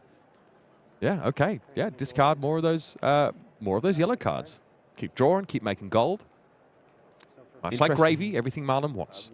Yeah, very interesting to see the big game trophy shot being discarded here. I'm a big fan of this. Just keeping that Art of War around to try and go bigger on a second wave.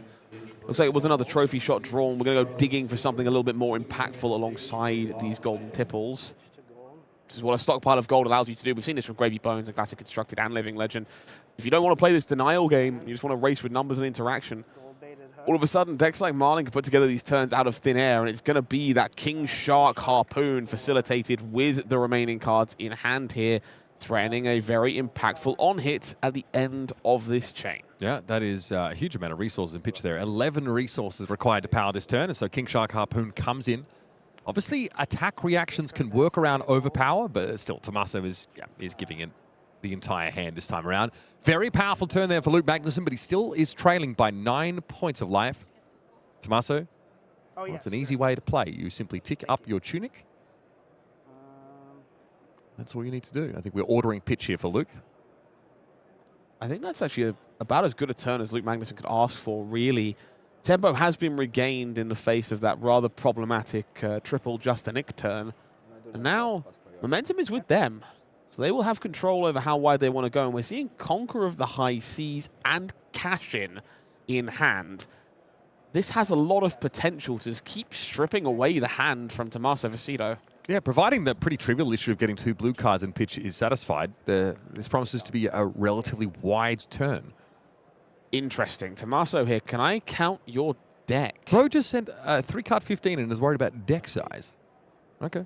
It is worth noting, of course, those Justinic did take cards away from Luke Magnuson. It's a very relevant factor to consider. Yeah, they all banished. Evidently, Tommaso does have it on the mind, or at least, at the very least, wants Luke to have it on their mind. All right, this will get a blue into the pitch. That is one of the holder lines that were looking a little superfluous earlier. Golden Tipple. We are debating on this sequencing here. Yes, going to be discarding away the gold fin harpoon. Bread and butter play from the Marlin deck at this point. We do find another harpoon in the form of a yellow fin harpoon off the top here. So it will be trivial to make that conk come together. However, no great place for that lace with blood rot at time of writing. Of course, that gold stockpile very capable of fixing that. We're going to see that Yellowfin Harpoon loaded. So Luke very confident here that gold will create enough resources to conquer Laced with Blood Rot and no doubt throw a Harpoon at the end again. We're seeing the power of these cards being legal in Living Legend. It's not just a consistency thing. It's about raw, unadulterated numbers when you can chain these cards together. Yeah, these Art of Wars and these cash-ins are huge. Obviously, a legal option as well still available is that that 3 of a kind. Okay, wow, take aim, Laced with Blood Rot. And now we're going to be sending over this Yellowfin Harpoon. No overpower, though. I like this choice from Luke quite a lot, actually. This is still damage, it's interaction potentially, depending on the situation we find ourselves in.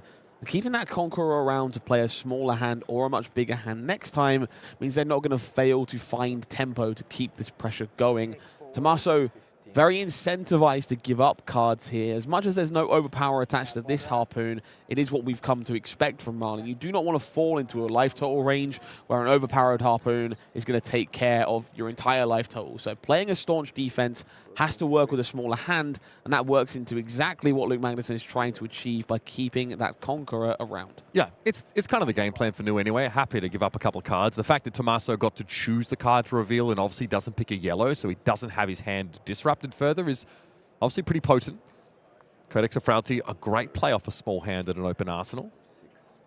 Again, we see Tommaso believing that Arsenal Disruption is the primary source of winning this matchup. Constantly codexing back these Command and Conquers, focusing on leveraging Leave No Witness when they've turned up in the hand. They do think that is the appropriate pressure point. That's wrong. Being rewarded for that here, going to earn that block on the equipment. Potentially a good number of cards from hand as well. Yeah, I think crucially that scale peeler here, as we're showing on screen, makes it harder to block with that Sile Sarong. It now is a -1 when defending. So a 1 Blade Break is probably not where Luke wants to be in terms of value.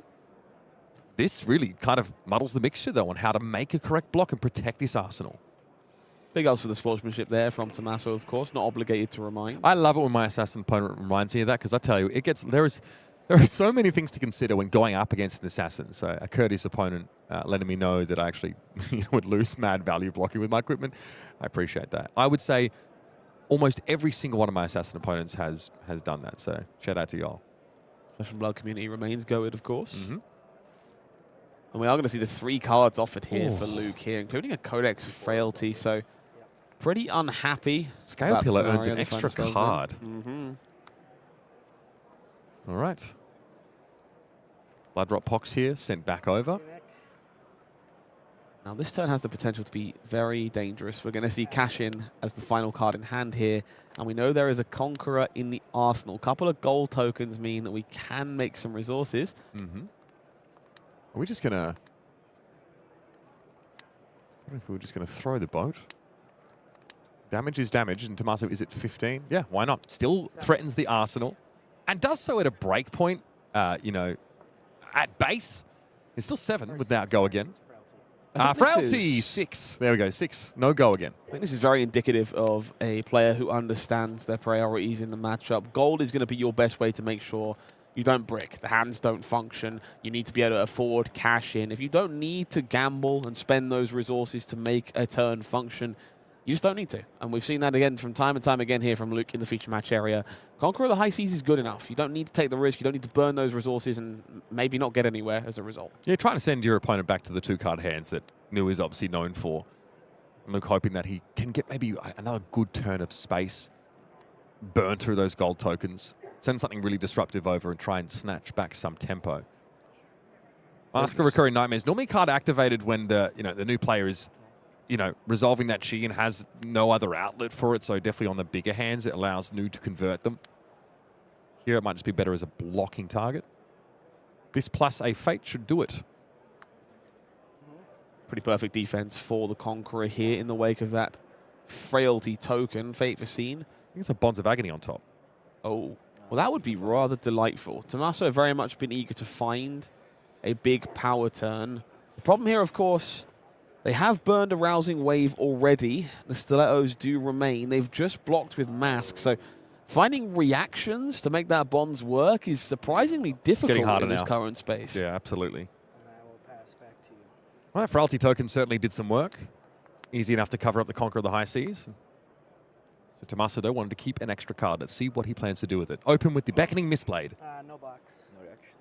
Worth knowing we are back to second cycle here on turn 11, which means that third of a kind we saw pitched away earlier on to fund its cousin, now back in the hand for Luke Magnusson. And it is that Bonds. You have to look pretty. Yeah, it is. It's Bonds of Agony. Is that Venomous Bite? I think if that's a Venomous Bite alongside this Bonds, there is the potential to get this active. It's easy to forget, but Venomous Bite is 2 reactions. Yeah. You get to make Two for that the price of 1. Fang Strike as well. You got the Stilettos. Could bring this together. That's filthy. I think surely if you look, you just prospect it and block the 4. Okay. This is a slightly different line. Bonds is pitched here for the Scale Peeler. Tommaso probably would, yeah, maybe hope for a little bit more to get a Bonds across the line at this point. I like this quite a lot. I think diversifying the damage is a fantastic choice here from Tommaso Viscido. There's still a Leave No Witnesses sitting in the hand. Exactly that. They understand Luke is on 5.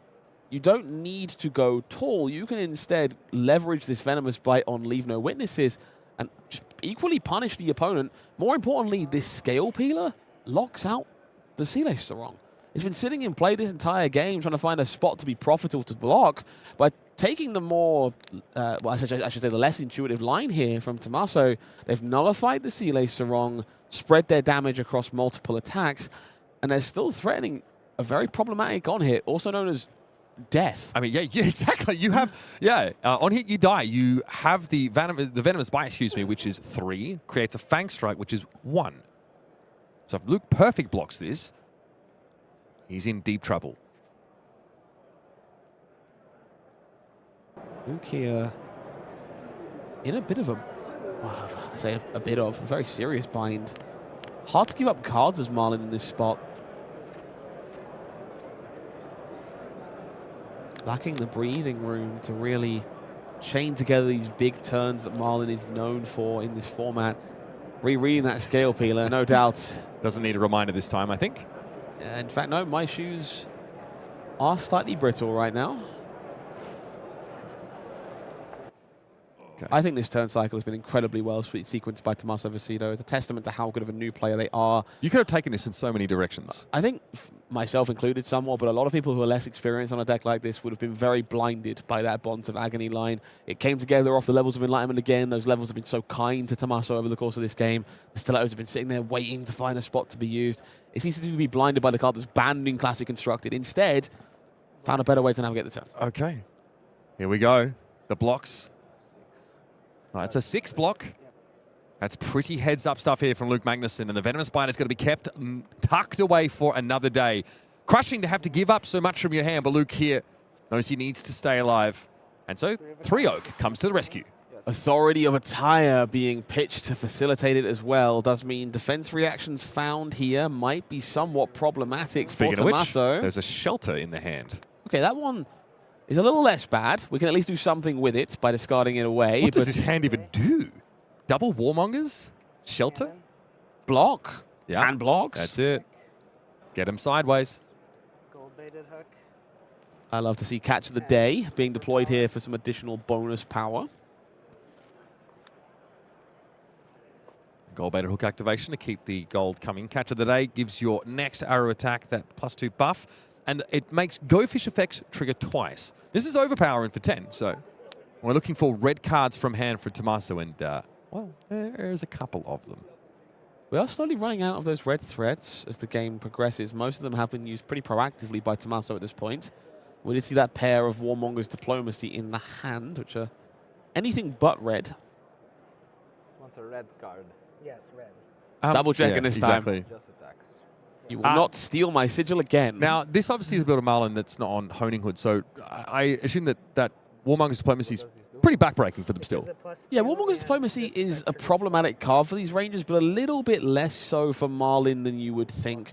Golden Tipples, these kind of effects allow you some versatility in how you put your turns together in order to circumvent that drawback. It's still a very relevant piece of interaction, but not the be-all, end-all you would expect it to be against some other Rangers. All right, well, that leaves that Warmongers in hand. It was actually just the single red, Shelter from the Storm, which had to be paid for, which is always an undignified experience for any player to have to pay for such a card. And so Warmongers comes out. And this Warmongers is a back-breaking card here. War is being chosen by both players, in keeping with how they've approached this game. I believe that's double hold the line, so we're going to see a quiver activation here. I'm not sure there's an attack in that hand here for Luke. Well, even if there was, it might have been a little bit tricky to make it work here. King Shark, King Kraken, and Battle All right, Bolt. some big arrows and harpoons put back in the deck here for Luke Magnuson. Perhaps a bit optimistic to hope to make use of them, but again, with the deck as thin as it is, we may see them pop up, become relevant. Having access to those threads, definitely a better place to be than not having access to them, should the game continue to go along. But we're going to see Warmonger's diplomacy at its best here, unfortunately. That's as good as it gets, Scott. That is spectacular value for Tommaso Viscido. That is a arsenal and pass from the American.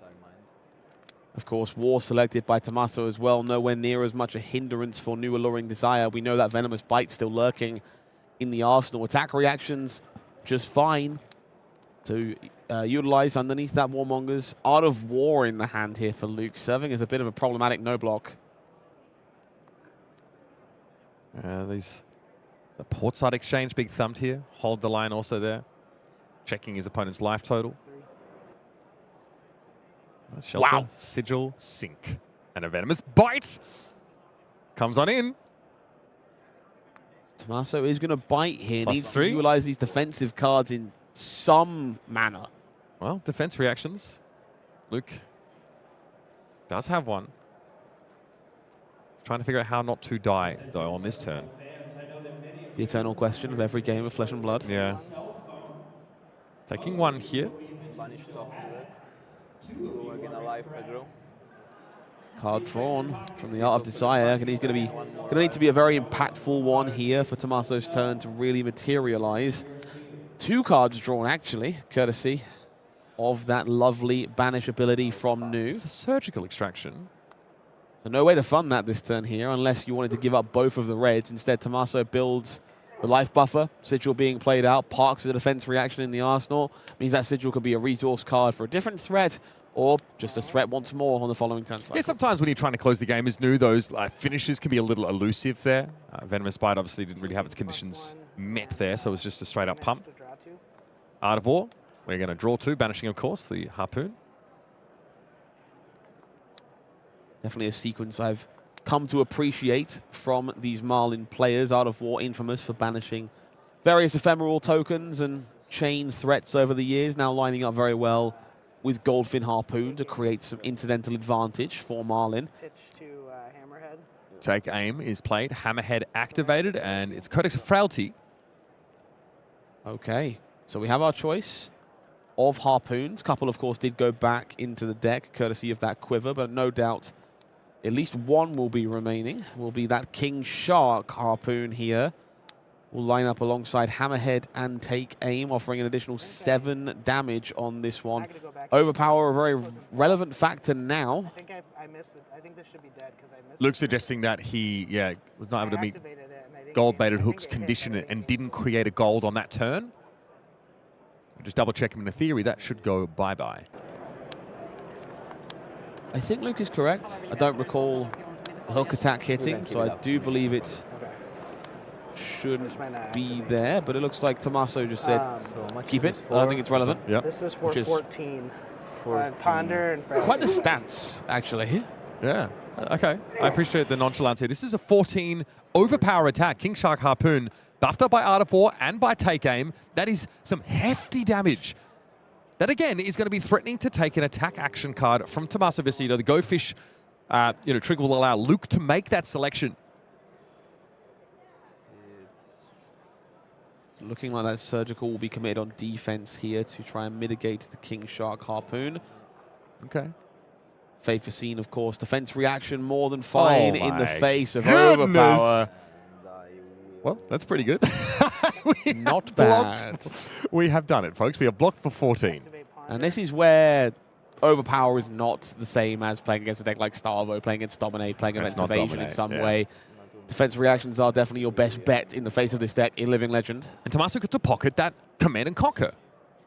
That's going to be quite relevant. We're here at the second cycle, of course, of this Riches of Tropeldani. Luke a little bit lower on the gold front. So Catcher there is going to come out first. Again, promising to get double triggers from the Go Fish effects. Okay. Riches. We have a big game trophy shot that comes down now as well. That harpoon being made to discard to the big game trophy shot will, of course, facilitate that card +4. Yeah, we'll give a harpoon the additional on hit in the process. We're going to make another. So, yeah, Luke promises to get his gold back. And that's to say nothing of potential Go Fish triggers. King Shark Harpoon, man. He put this back in his deck. I question how relevant that would be. It mattered. Small piece of sequencing here I really want to acknowledge from Luke as well. Chose not to load on the first Marlin trigger. Instead, broke the gold, chose to load on the second Marlin trigger. Did load the same harpoon one way or the other. Just love to see the flexibility provided by seeing an extra card, making another decision before popping that harpoon into the bin. So 16 overpower, pretty impressive from the situation that Luke found themselves in here. And we are going to see just 2 cards commit on defense this time. Yeah, Homage and Double Trouble. Double Trouble's going to be discarded, so Tommaso not so flush with the defense reactions this time around, and that is a huge hit to take. With gold generation, that is huge. Luke Magnusson now still in a position to lay it on thick. Tommaso had to give up much of his hand there, but he can still get this Command and Conquer going. This is not a great real target for it. Nothing in the arsenal, so instead Scale Peeler going to come on out. Tunic available, so this Command and Conquer will still come in after this. Does deny the additional block from Frindle Spring Tunic if it would be a factor in how Luke Magnusson navigates the turn.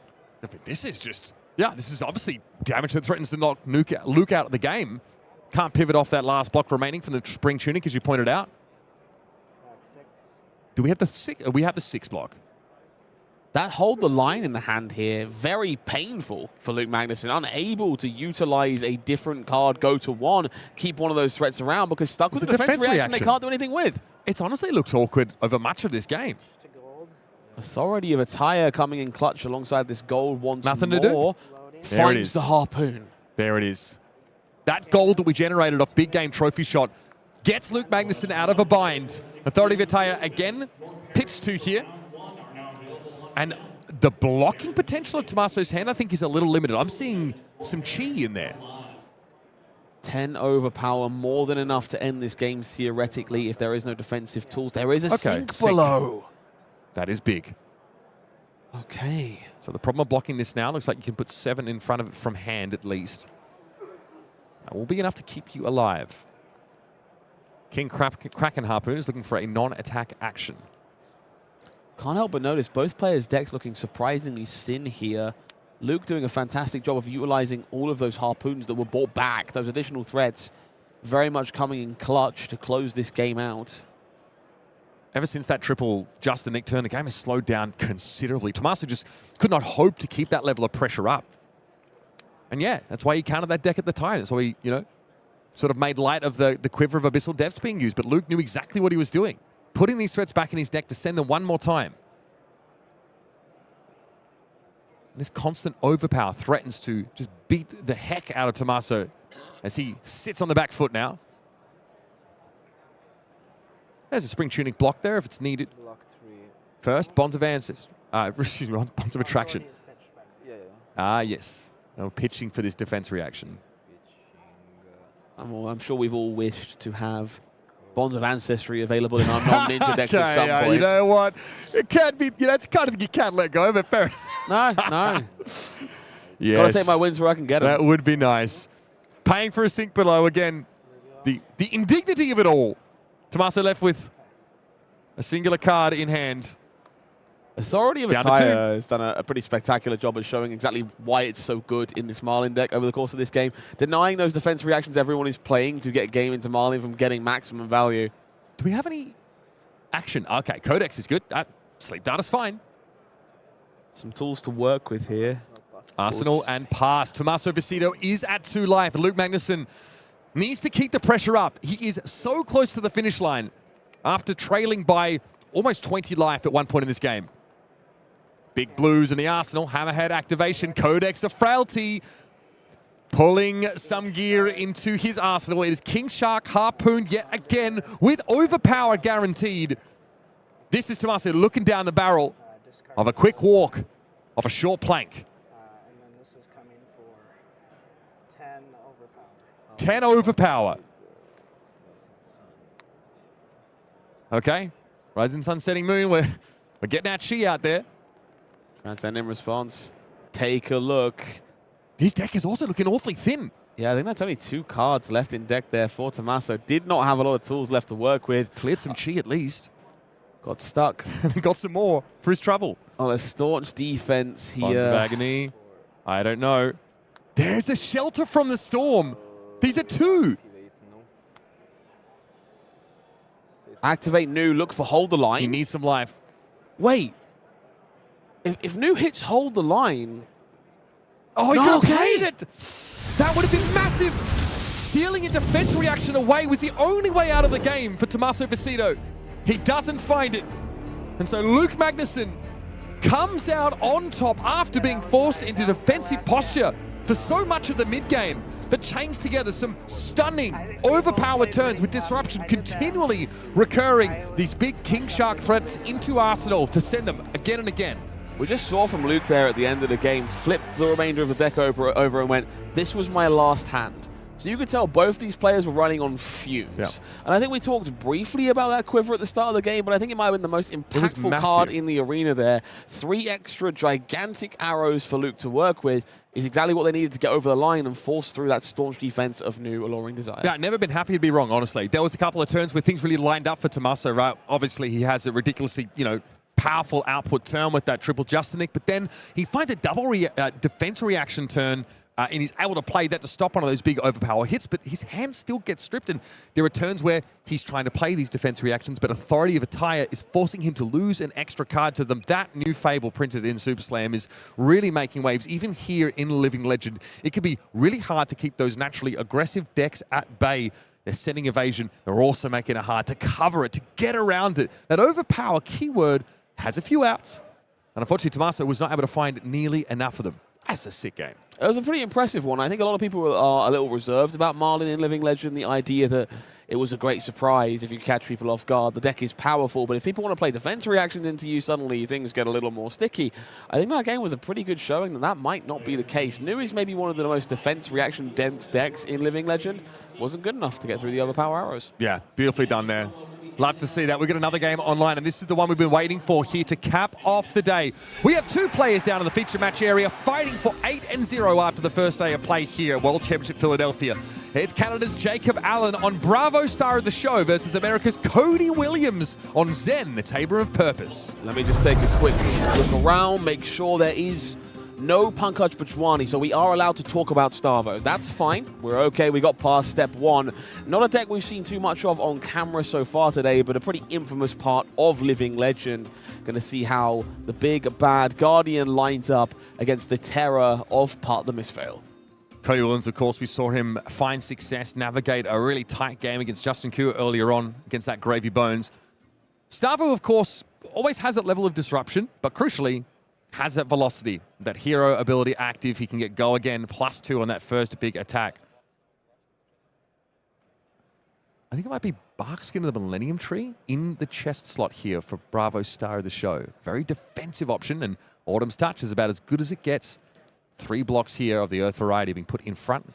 This time attacking Kakara. The Barkskin is a pretty big deal here. There's typically 2 ways to navigate deck building as Bravo Star of the Show. You can rely on these earth pieces of equipment that ultimately decompose to fuel a felling of the crown later on, or you can be on tectonic crust as a chess piece, which often facilitates something like Starstruck, which we saw doing such great work earlier on during the day. Looks like Jacob leaning the first way, going to utilize those earth cards to fuel Felling of the Crown, maybe plow under as the game goes on. For now, going to have to stare down this first Crouching Tiger alongside the Kakara. We see Key Unleashed, the card found here to start things off from Cody Williams. Just interested in putting pedal to the metal. Yeah, it's a really nice chain ender when you have a Crouching Tiger in your turn, right? It's coming in for 7, getting +4 if it follows a Crouching Tiger attack, and a very reasonable outlet for the chi generated on this turn for Cody Williams.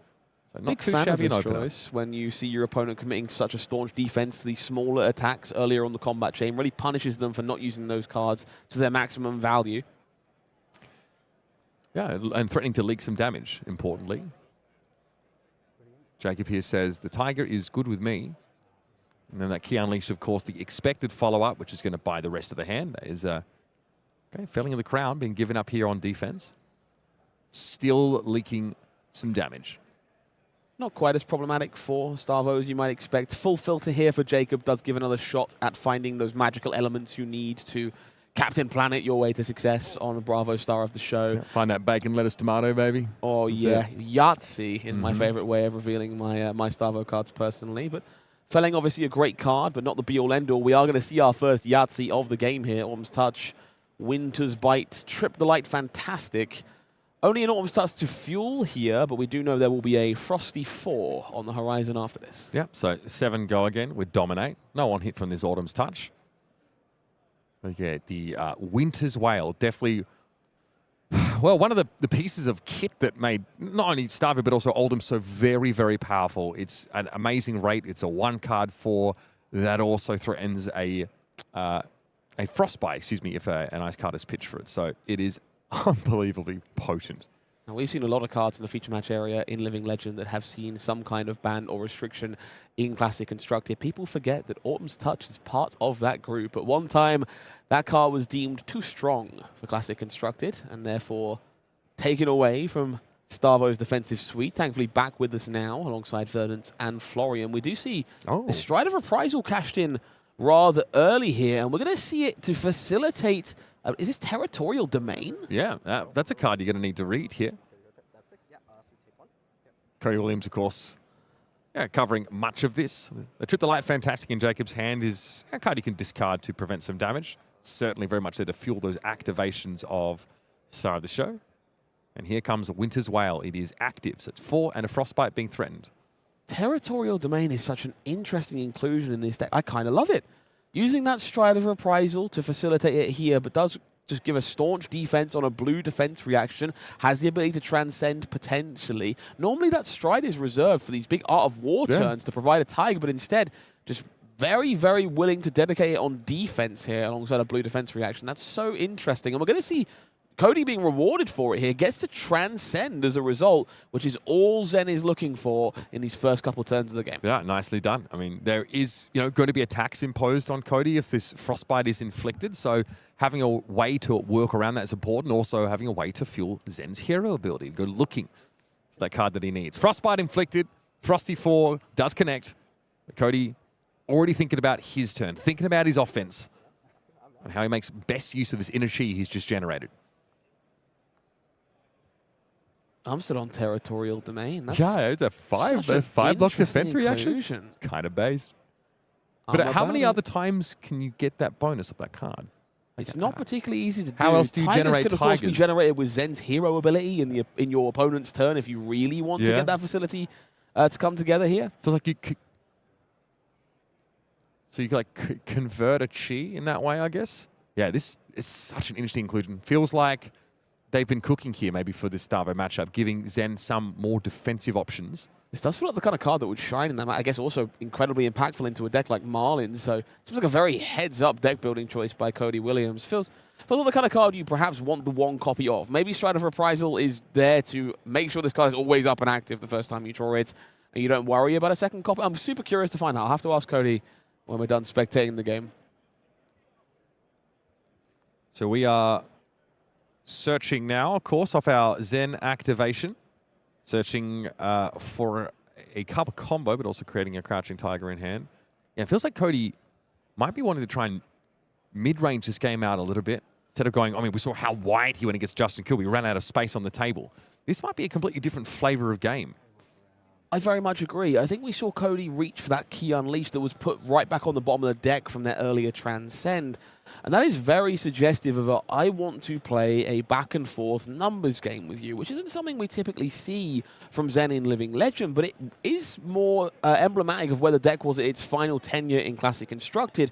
Was very good at lining up combo turns, but having a resilient amount of block threes to defend and play a very fair game when required. We are going to see Chase the Tail here as the choice by Cody, a card that has to be used very carefully in this matchup. It lines up rather awkwardly into Stalagmite at times, but going to be fueled by plenty of resources this turn.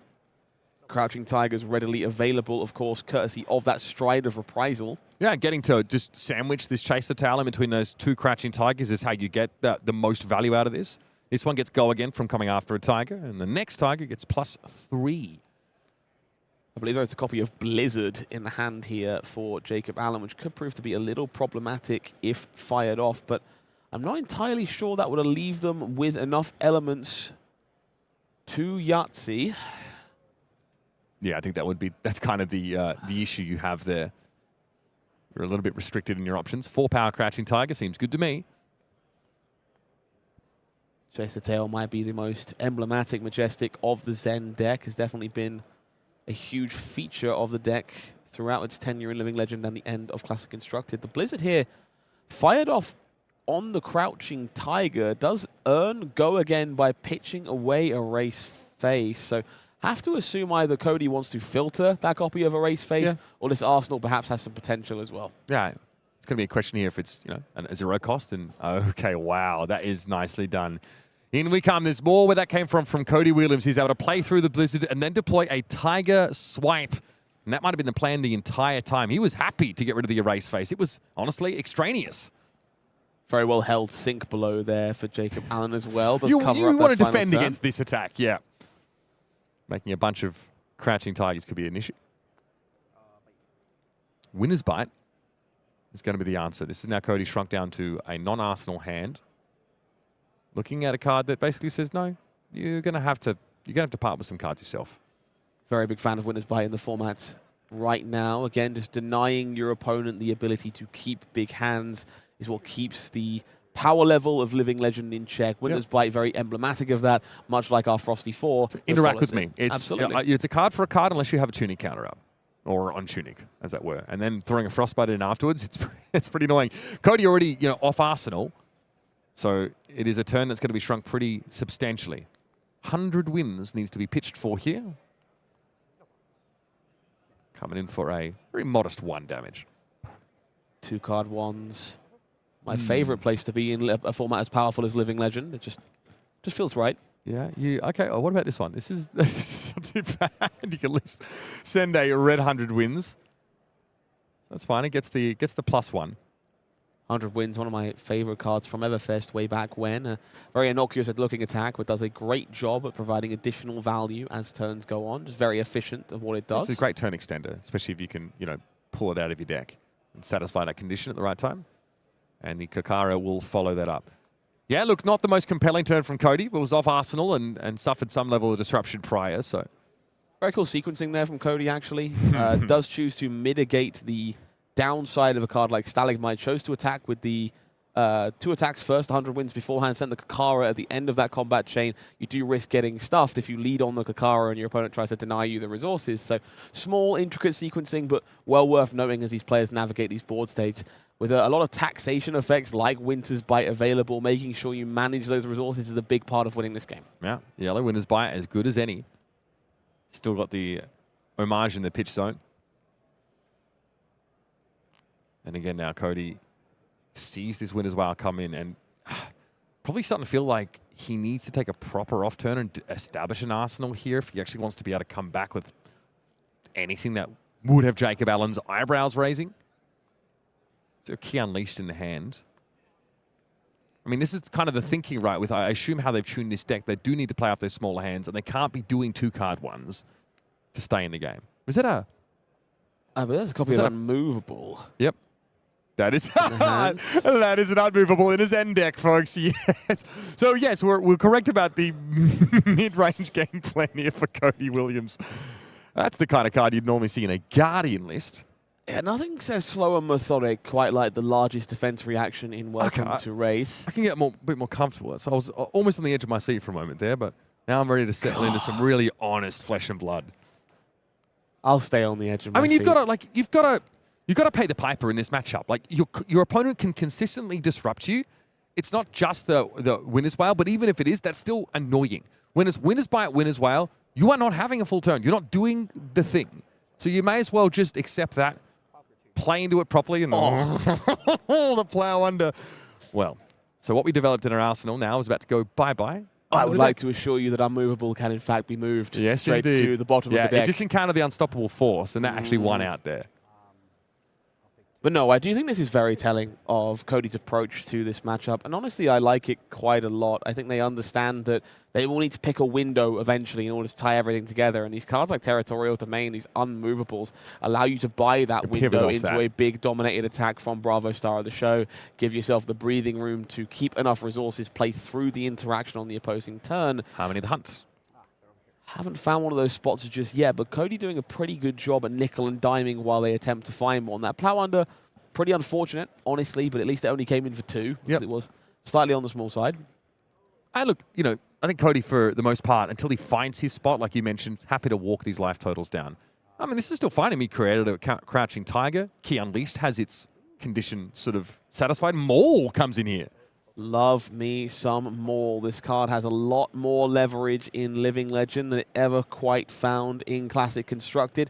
Threatens to make an attack a little bit bigger, threatens to make some Crouching Tigers. Both modes very relevant. The Tigers are a big part of the big go wide turns of this deck in Living Legend, and with less defense reactions in the format, Maul catches people out more often. Unfortunately for Cody, it is Rootbound Carapace on the other side of the table this time. Tiger Taming Kakara follows up. That's good enough for Cody Williams. Jacob Allen now taken down to 23. Not the kind of turn he really wanted to offer too much in blocks. We've got multiple Channel Lake Frigids here. Looks rather frosty to me. Yeah, tough to play through. What? Deploy one. Frosty 4 on the follow-up. Yeah, it is all ice, ice, baby in the hand for Jacob Allen. CLF resolves, and Cadaverous Tilling is the follow-up. Impactful Earth attack here is facilitated by those early blocks we saw on turn 0 from Jacob. Does mean now every future Felling of the Crown or copy of Plow Under will be fully active. Also worth noting that Barkskin of the Millennium Tree will also be available to Jacob should they want an embodiment of Earth. And plenty of these non-attack cards in the Starvo list to benefit from those embodiments of Earth. And once again, Cody has to ask himself a question on both sides of the coin here. On defense, what do I give this Cadaverous Tilling? And then how do I fight through a Channel Lake Frigid?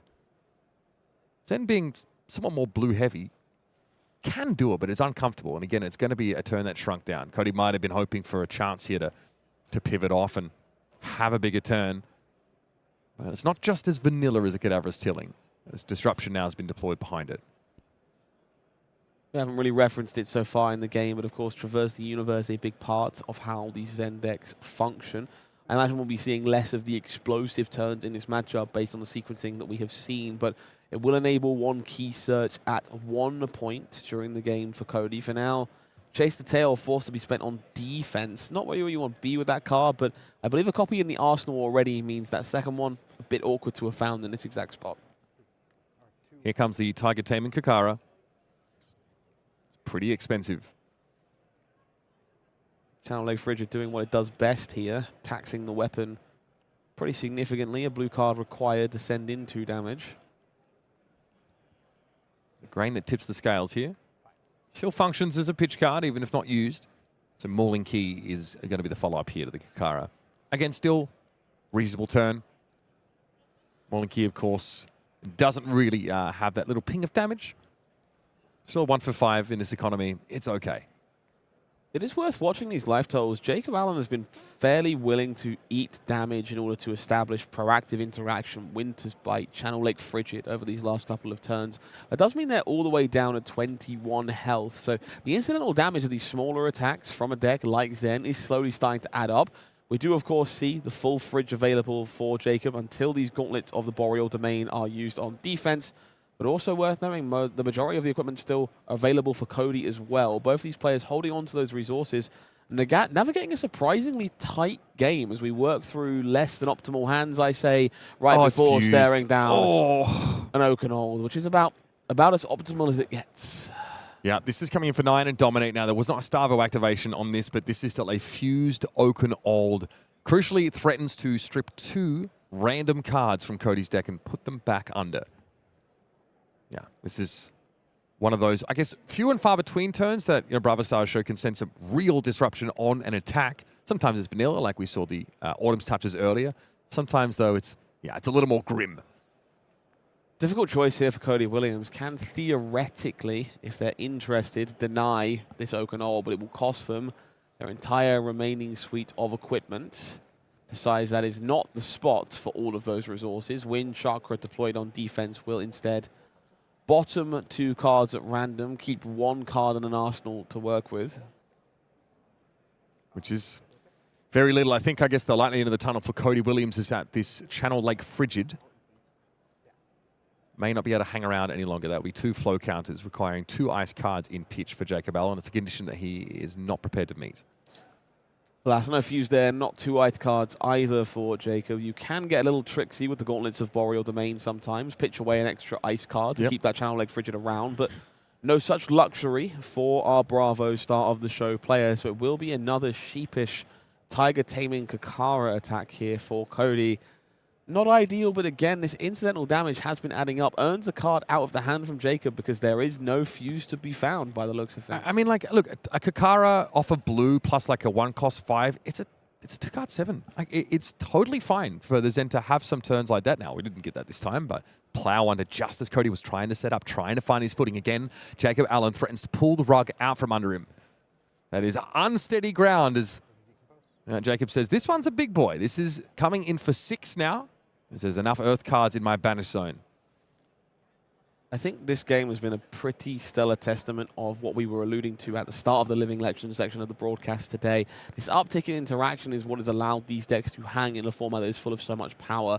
We've seen Winter's Bite and Plowon doing a pretty phenomenal job for Jacob this game, denying unmovables, denying yet another arsenal in this case from Cody Williams. This time round, threatening a full 6 damage for the trouble as well. Yeah, another rueful look. Every single turn has been something that just throws a wrench in the works for Cody. And he's accepting the damage, though, falling down to 11. See, blue 100 wins in the hand, sink below. Let's see what there is to work with. Looks like there's a chi pitch outlet here to Zen to be able to dig something out of the deck. I think there is a Sacred Art in hand here for Cody as well, which might allow us to command an army of tigers. It's going to be that drop in the ocean after damage here in the resolution step. Doesn't want to shrink the 100 wins down to a big fat 0, but it will indeed be that Sacred Art of the Jade Tiger Domain.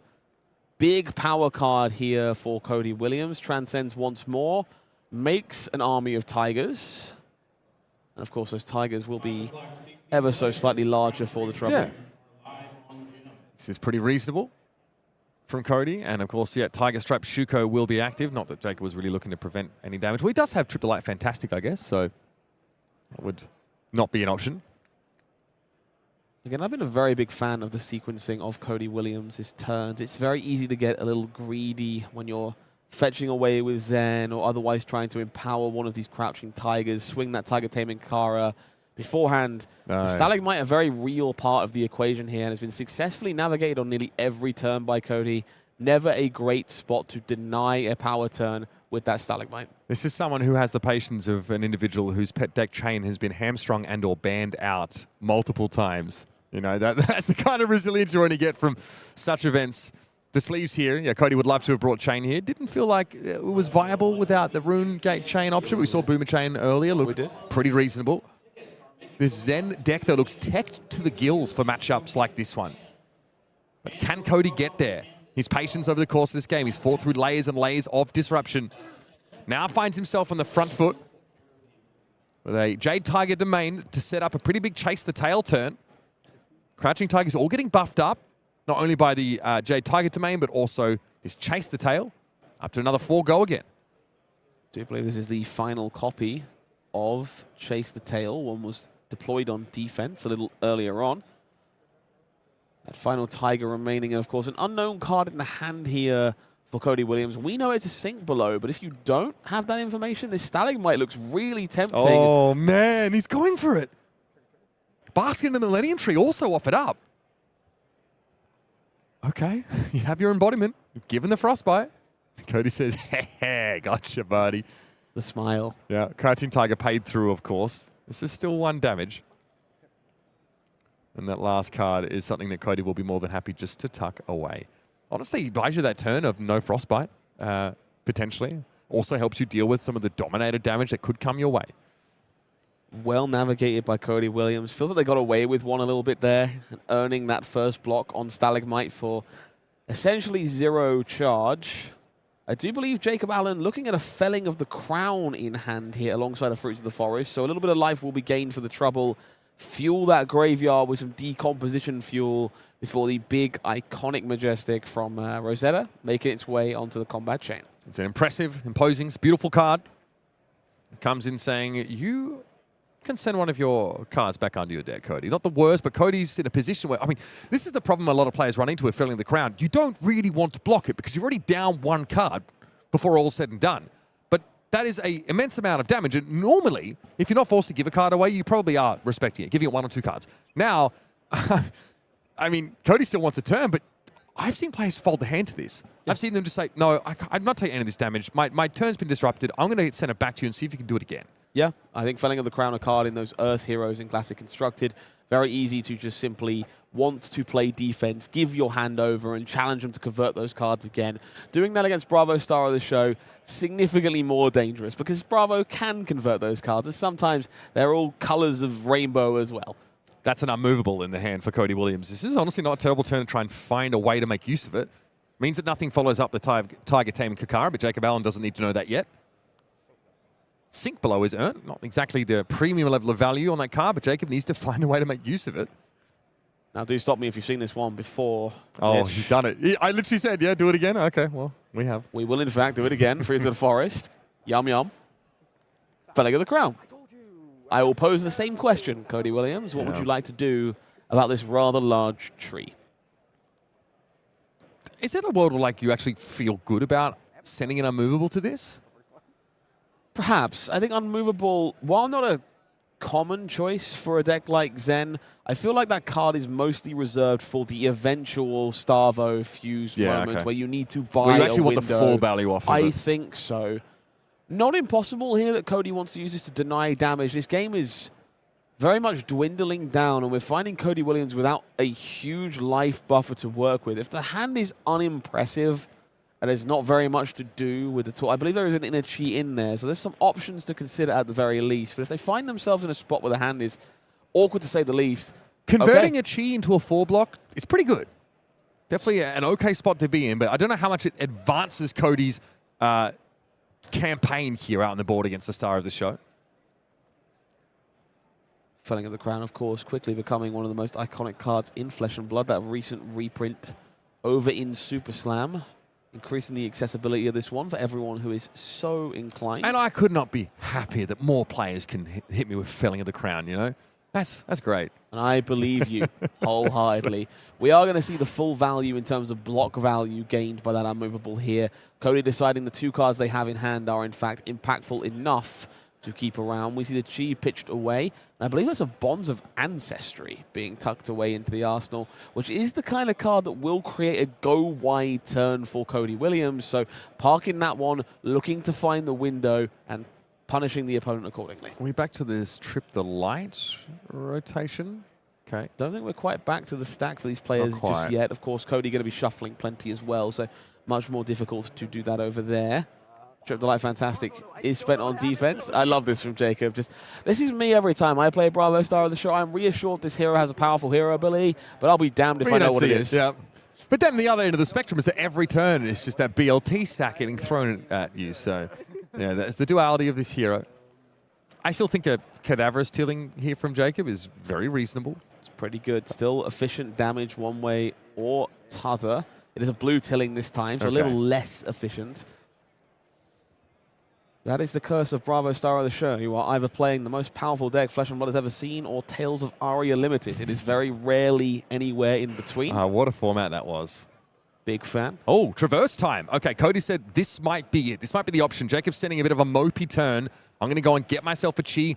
Bonds of Ancestry was tucked away in the arsenal. This could be it. I'm a big fan of this. I think it's very telling. Jacob is going to be very aware of what is about to come. Wouldn't surprise me if that quick dodge flexes is about to do some work over the course of this turn. But Cody decides you've had a somewhat lackluster turn. It is time to fire the cannon. How many times did Justin Q use it in his game against Cody? I thought it was like 6 times. It was moved along the chain, one after another. Because they were all 2 power crouching tigers there. So good use case for it. Right. Pretty good stuff. So we have 6 cards to work with for Cody Williams, including that chi found by Traverse the Universe. It will be Descendant Gustwave to start. That's practically perfect to line up with that Bonds that we know is in the arsenal. First things first, let's address the issue of Descendant Gustwave. Of course, Stalagmite might be an option here for Jacob. Currently considering all damage mitigation measures. That's including the quick dodge flexes, of course. Balance of Justice also still in play, unbesmirched so far. So plenty of that fridge can still be offered up. And yeah, here come the flexes, getting in front of this Descendant Gustwave and promising to do a little more with 2 floating.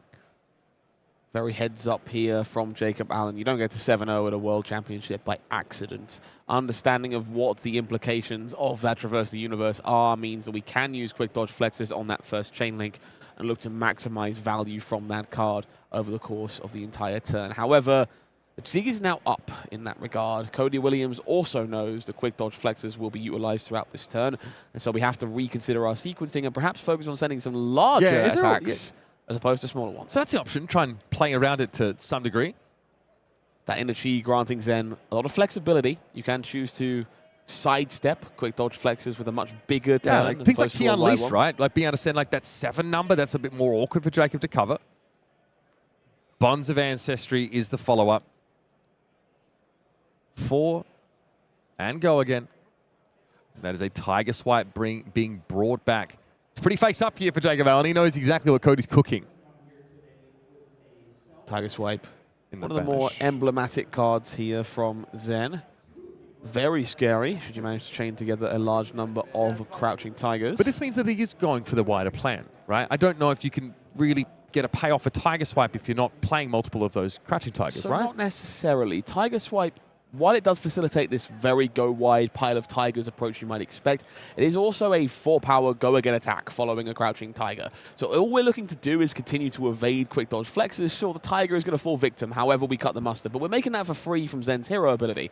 So we'd rather just go and find something that's going to provide a break point. It's going to push 4 damage and continue to mitigate how much work quick dodge flexes can do. So Tiger Swipe in the banish, playable this turn. Still a lot more for Cody, though, in the hand. Still sitting on 3 cards. I think there's a levels of enlightenment in there as well. Just to kind of do it all. Turn extender. Now we're going digging, of course. Zen is going to create a Crouching Tiger in hand, and we're going to go hunting for a combo card. I'm very eager to see what Cody reaches for here. That Key Unleashed, I believe, might have been blocked with again after it came around. It's going to be that aspect of Body Tiger. Okay. So we are looking to maybe facilitate a little more respect, courtesy of a couple copies of this one. I believe it's aspect of Tiger Body even. Too many aspects, too many tigers, far too many bodies and minds. Yeah, I mean, an extra one, because it's going to create another Crouching Tiger, of course, if it follows up a red. So that might tell us a little bit more about what the next step is for Cody. We're going to see some tigers mixed in. Don't forget the levels is still there in the hand. There's still more to do. 16 life, though, Jacob is at, and he so far has not batted an eyelid. What Cody is trying to unleash. Here's Crouching Tiger. Crouching Tiger here, somewhat awkward, doesn't have any power attached. Yep. This facilitates this Tiger Swipe. Does come in for 5, though, from Tiger Stripe Shuko, courtesy of that previous Tiger. Yep, 2 base power. Yep. Thankfully, quick dodge flexes lining up very well with a 3 block to enable that. What about this one? What about aspect of Tiger Body? Yeah, that's a 3. We can all wish it was a 5, but alas. I'm sure Cody does, because he's still chasing down a 10 life deficit, and we keep moving along the line. This is me at the buffet. And I come back for more, to be fair. I don't think Quick Dodge has that option. Certainly wouldn't mind if it did, but those boots are made for walking, and that's just what they'll do. Straight off the table at this rate. If Cody One gets of these any days, wider. the boots have to walk all over you, Mitch. Here's that levels of enlightenment. Down to 1 float. 2 blues here in the pitch zone does mean we're picking 2 modes. 5 go again seems to be the flavor, so no additional draw found here. Man, this is just max value of quick dodge flexes. 1 card already committed to blocks. That current funnel's there. With 2 in the pitch. This quick dodge is now on its 5th chain link. Cody says, okay, you know what? You got it. I will pack them up. Oh, Cody, you got to send the Tiger. Come on. Sure. Value lost. Yeah, you know, he's not about it. That sits and remains as adornment. Back into the banish zone. So Jacob Allen takes 4 damage over the course of that turn. That was when Cody was really trying to pop off. That was the Traverse the Universe used in order to set that up. And it's a warm 4 here with the Winner's Whale. Unsurprisingly, a warm beverage, not as appealing as a cold one, but... You don't drink warm beer out in your part of the world? No. Oh. We will not be doing that. Okay, just wondered. Winner's Whale, still pretty good, however. Does push 4 points of damage nonetheless. Cody, without too much life left to play with, does have to demand some respect with this weapon swing. Now he's leant back, otherwise I'd be showing you the contents of his hand. Thank you, Cody. Wind Chakra, Levels of Enlightenment, Biting Breeze. Oh, that's Roar of the Tiger at the back of this hand. Not a card you might be familiar with seeing in a Zen deck, but if you are much more Tiger-centric, pile of mauls and all kind of goodies to go with, that one's basically an Art of War if you can put the turn together. Exactly, +1 to all of your Crouching Tigers, and you're making one in hand there as well. So Cody has a ton of ways to generate these. Kakara, pitching Chi to Zen. I'm feeling very validated right now for how many games I have spent trying to make Roar of the Tiger work. Am I Cody Williams? No. Do I feel better about myself? Yes. Yeah, he definitely feels like he's struggling to get over the high bar that a Guardian in general will impose, especially any deck that runs Quick Dodge Flexes. One of the most powerful generic pieces of equipment to be printed in Flesh and Blood. Biting Breeze looking very appealing here. We do know about that Roar of the Tiger, and we're going to see an amount of respect dedicated to it as a result. Jacob also worried about the Tigers. Final Stalagmite block and that Balance of Justice that's been chilling for a while, going to cover up this on-hit. That's annoying to see it so early in the turn for Cody. But he knew it was likely coming on the previous turn or this one. There are just so many ways that Bravo Star of the Show has to mitigate this kind of explosive turn. Cody, yep. Blew into the pitch instead. Just to pay through it in order to get this Kakara onto the combat chain. Well, this might be slightly inconvenient for Cody. I don't think it's the end of the world. This hand was fairly blue dense. I am pretty scared about the next Dominate attack that Jacob can come around to, the next Fusion. Right? This doesn't really seem to be bothering him too much, and I'm looking at his hand. I'm seeing the right arrangement of colors in that Elemental Guardian's hand. It has been a while since Jacob's managed to fuse things together. I believe we've seen one BLT with cheese so far this game. Hopefully going to find another one. Pulse will help. Yep. Okay, so we do have a way, but it is going to be a Fruits of the Forest is the only attack that can be applied to. Hey, listen, any fruit can be an effective weapon if you throw it hard enough. Remind me not to get on your bad side. Yeah. Plus, I mean, give it +2 and go again, bro. It's a licensed weapon. Also, that's to say nothing of what sits in Jacob's arsenal. So he's been hatching something. Has been parked there for a hot second. That Stalagmite does buy the breathing room. We see ourselves back over to Jacob. Bam. You know the cards. About time. But it says, damn, you're pretty good. My opponent has never said that to me. I don't believe you. I've seen your results. Here's Fruits of the Forest coming on in. +2, dominate, go again. Cody Williams is at 2. How in the 7 hells are you going to block this one? So we do have some equipment to work with. Of course, that Zen State token can be created from 12 Petal Kassai as well. Does give you maybe even more breathing room. So theoretically, 5 damage covered by the equipment. A block would bring it to 8. So not stone cold to this Fruits of the Forest, but we do know there is a Frosty 4 on the horizon afterwards. And that's buying 2 cards. Well, buys 1 card of course, because you have of the Zen State. So there is some breathing room here for Not Cody. bad. Can get away with perhaps expending not the full hand, but not exactly the situation you were hoping to find yourself with. Okay, first things first, we need to find a card from hand to block with. Ancestral Harmony is the pick. Yeah, here's that 12 Petal Kassai now being used for its defensive aspect. Oh, Sink there as well. Okay. Now we're cooking. Okay, Sink below a big deal here. Now, I'm very curious if Cody wants to cash this chi in to create that Zen State, or whether he will risk being left unable to do so. However, Sink below a pretty big deal here. It did leave Tiger Stripe Shuko available to try and mitigate one of these future attacks and keep a hand when it is most important for Cody Williams.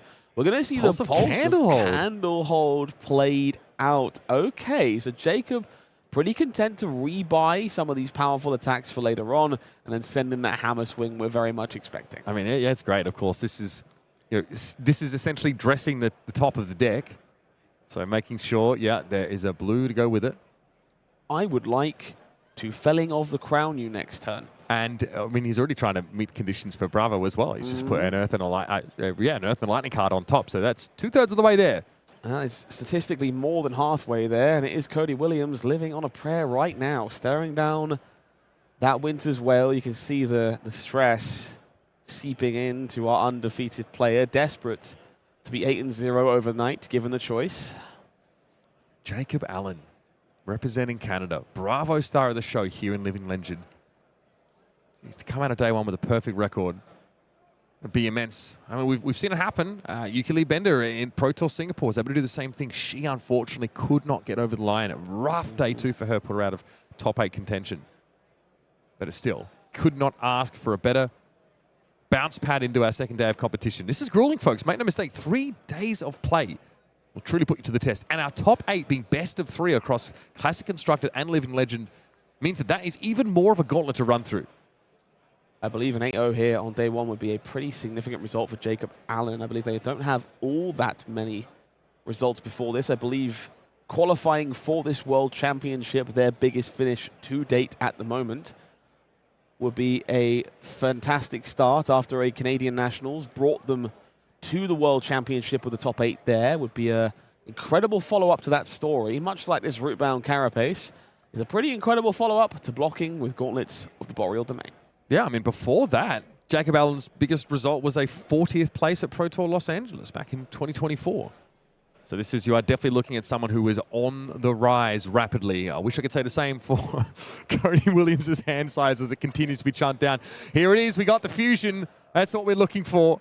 Autumn's Touch going to be sent out first, but there is more where that came from. It's a dominate attack that Cody Williams cannot deny. An offer he can't refuse to fall to 7-1 as Jacob Allen, your undefeated player coming out of day one of World Championship Philadelphia. What a showing for this guy, bursting onto the scene. I'm a big fan of Bravo Star of the Show, but the star of the show right now is Jacob Allen. I think that game was incredible, frankly. It might be one of my favorites of the day for reasons people might not expect. There was so many decision points that came up and mattered. Cards like Territorial Domain, Unmovable, sequencing them in arsenals, getting caught out by plow unders, Jacob having to make do with very few fuses over the course of that game, led to a lot of impactful decision points as nickel and dime damage was the tail of the tape. Yeah, I mean, there were some of those like off turns from that ability, but still there was a fused Oakenold that was in there. Yep. And then sometimes just like reasonable use of those Frostbites, making it very, very hard for Cody to play the game he wanted to. We had a chance to sit down, of course, and have a chat with Jacob Allen after this result, an impeccable 8-0 after day one. We've got to hear from the man himself. Welcome back. I am joined by the last sole remaining undefeated player here at the 2025 World Championships. It is Jacob Allen. Jacob, a tremendous result here on day one. You and I spoke a little bit before. I'm just getting to know you. This is really a breakthrough performance for you, isn't it? Yeah, I queued for Worlds through Canadian Nationals, and I got top 8 there, but this is definitely my best showing so far. Super thrilled. I'm playing Felling of the Crown in all formats, so having a good time. Yeah, a little Verdance, a little Starvo as well. So, you say this is your first big finish. How are you feeling? Do you feel like you can cut it with everyone here at the World Championships? How have your 8 rounds gone so far? Obviously, undefeated. Have you had to manage nerves? What top players have you had to battle along the way? And how do you feel about your chances going down the stretch tomorrow? Obviously, there's nerves. It's a bit stressful. I put a lot of pressure on myself to try and do well. So being in a spot to do really well, obviously, adds a little bit to that. But I'm thrilled. I feel like I can hang. Even before this, at other events I've played, like Pro Tours and stuff, I'll hit like a really well-known name. Sometimes I win, sometimes I lose, but I've got like a 50-50 record there. So I feel like I can hang, I can play ball, and obviously it's going well for me today. Today I've had a great run. All my opponents have been fantastic, but last round I played Cody Williams, so no name there. Jimmy Niro played in the round before that. Great Canadian player. Yeah, I can't remember all the names off the top of my head right now, but I played some fantastic players. Good. I'm sure it's been nothing but fantastic players. After all, this is the World Championships, just the best of flesh and blood on display. Anyone you want to kind of thank that helped you get to this point that really set you up for a good day one? I'd love to thank everyone in Alberta, back in my hometown. I know they're all like giving me support. We've got a server, and every round I'm getting good updates, and I'm getting some love. But specifically, I'd love to thank my younger brother Matthew Allen. Got to shout that guy out. He helps me test extensively. I started round one against Gravy. He was my partner for testing Gravy, and I got my win there. So had to give him personal thanks for that one. Yeah, fantastic. I love to see the family connection, flesh and blood, bringing not only strangers together, but families even closer. So you've only started the task. A lot more business as we head into day two. You're going to become one of the focal points of this tournament, one of the stories of this tournament. Do you feel up to the task? Do you have anything you really want to focus on in terms of controlling your emotions as we head into day two? I just want to play tight, play solid, don't get too ahead of myself. Even in the last game I played, I feel like I might have been overthinking a little bit. I'm playing good, solid fab cards. I'm playing Earth Heroes. Like, don't get too creative with it. Just play my cards and just get there. Awesome. Well, so far you are getting there 8-0 to kick off the World Championships here from beautiful Philadelphia, and we're going to be back following Jacob as he tries to make a historic run to top 8 tomorrow. Couldn't have put it better myself, Brian. That is, of course, the story of day number one here at World Championships Philadelphia. A lot more to that tale, though. Let's have a look at our standings after a full day of play here, Scott. Look at this singular 8-0 at the top, but there are some killers hot on Jacob Allen's heels. Only one player atop the mountain, but some names you need to pay attention to. Cody Williams, of course, falling there in that game, does bring them to 7-1. Naib Mobasir, Jimmy Niro Demers, Florin-Cristian, Loghin, juggernauts of the game. I am very happy to see this chain deck list that was worked on so diligently by the team at Table 1 and several other players in the room. Finding success at the top of the event. Is the Runeblade dead? I doubt it. Yeah, no, I think stories of his demise have been greatly overstated here. We have a Lithuanian player at number 13, Davidus here on Victor in CZ, which to me is shocking, but great showing here on chain at 7-1. Brody Spurlock, of course, our Player of the Year in North America and looking for that global title at 7-1 here in those standings at the end of the day. Pretty incredible stuff from our performance across the board. Lucas Oswald still hanging in there at 6-2 as well, folks. What a day it has been. Still a lot to talk about, and I think there's definitely a few storylines we need to tie up. So after this, we're going to be catching back up with Brian and Package. But for now, folks, you've seen an incredible start to our World Championship here in Philadelphia. The best of the best have been throwing it all out there, and the cream is rising to the top. We'll give you a bit of a recap and set us on course for tomorrow's games right after this.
Memories of the past, glimpses of the future. It's time to add your page to the Compendium of Rathe. Flesh and Blood's newest set has officially been announced, and Compendium is designed to be the ultimate Flesh and Blood expansion set, featuring reprints of some of the most iconic cards from all of Flesh and Blood's history, with a brand new Antiquity frame that is just so hot. Holy moly, is it so hot. This set will directly support the new Silver Age format, as well as expand the classic constructed card pool, so get ready to dust off some old favorites when Compendium of Rathe launches this February. At the end of all things, my friends, we have moved to the end of our day, and what a first day of the World Championships it was. Sam O'Byrne, Pankaj Bajwani, how you holding up? I am in shock, Sam.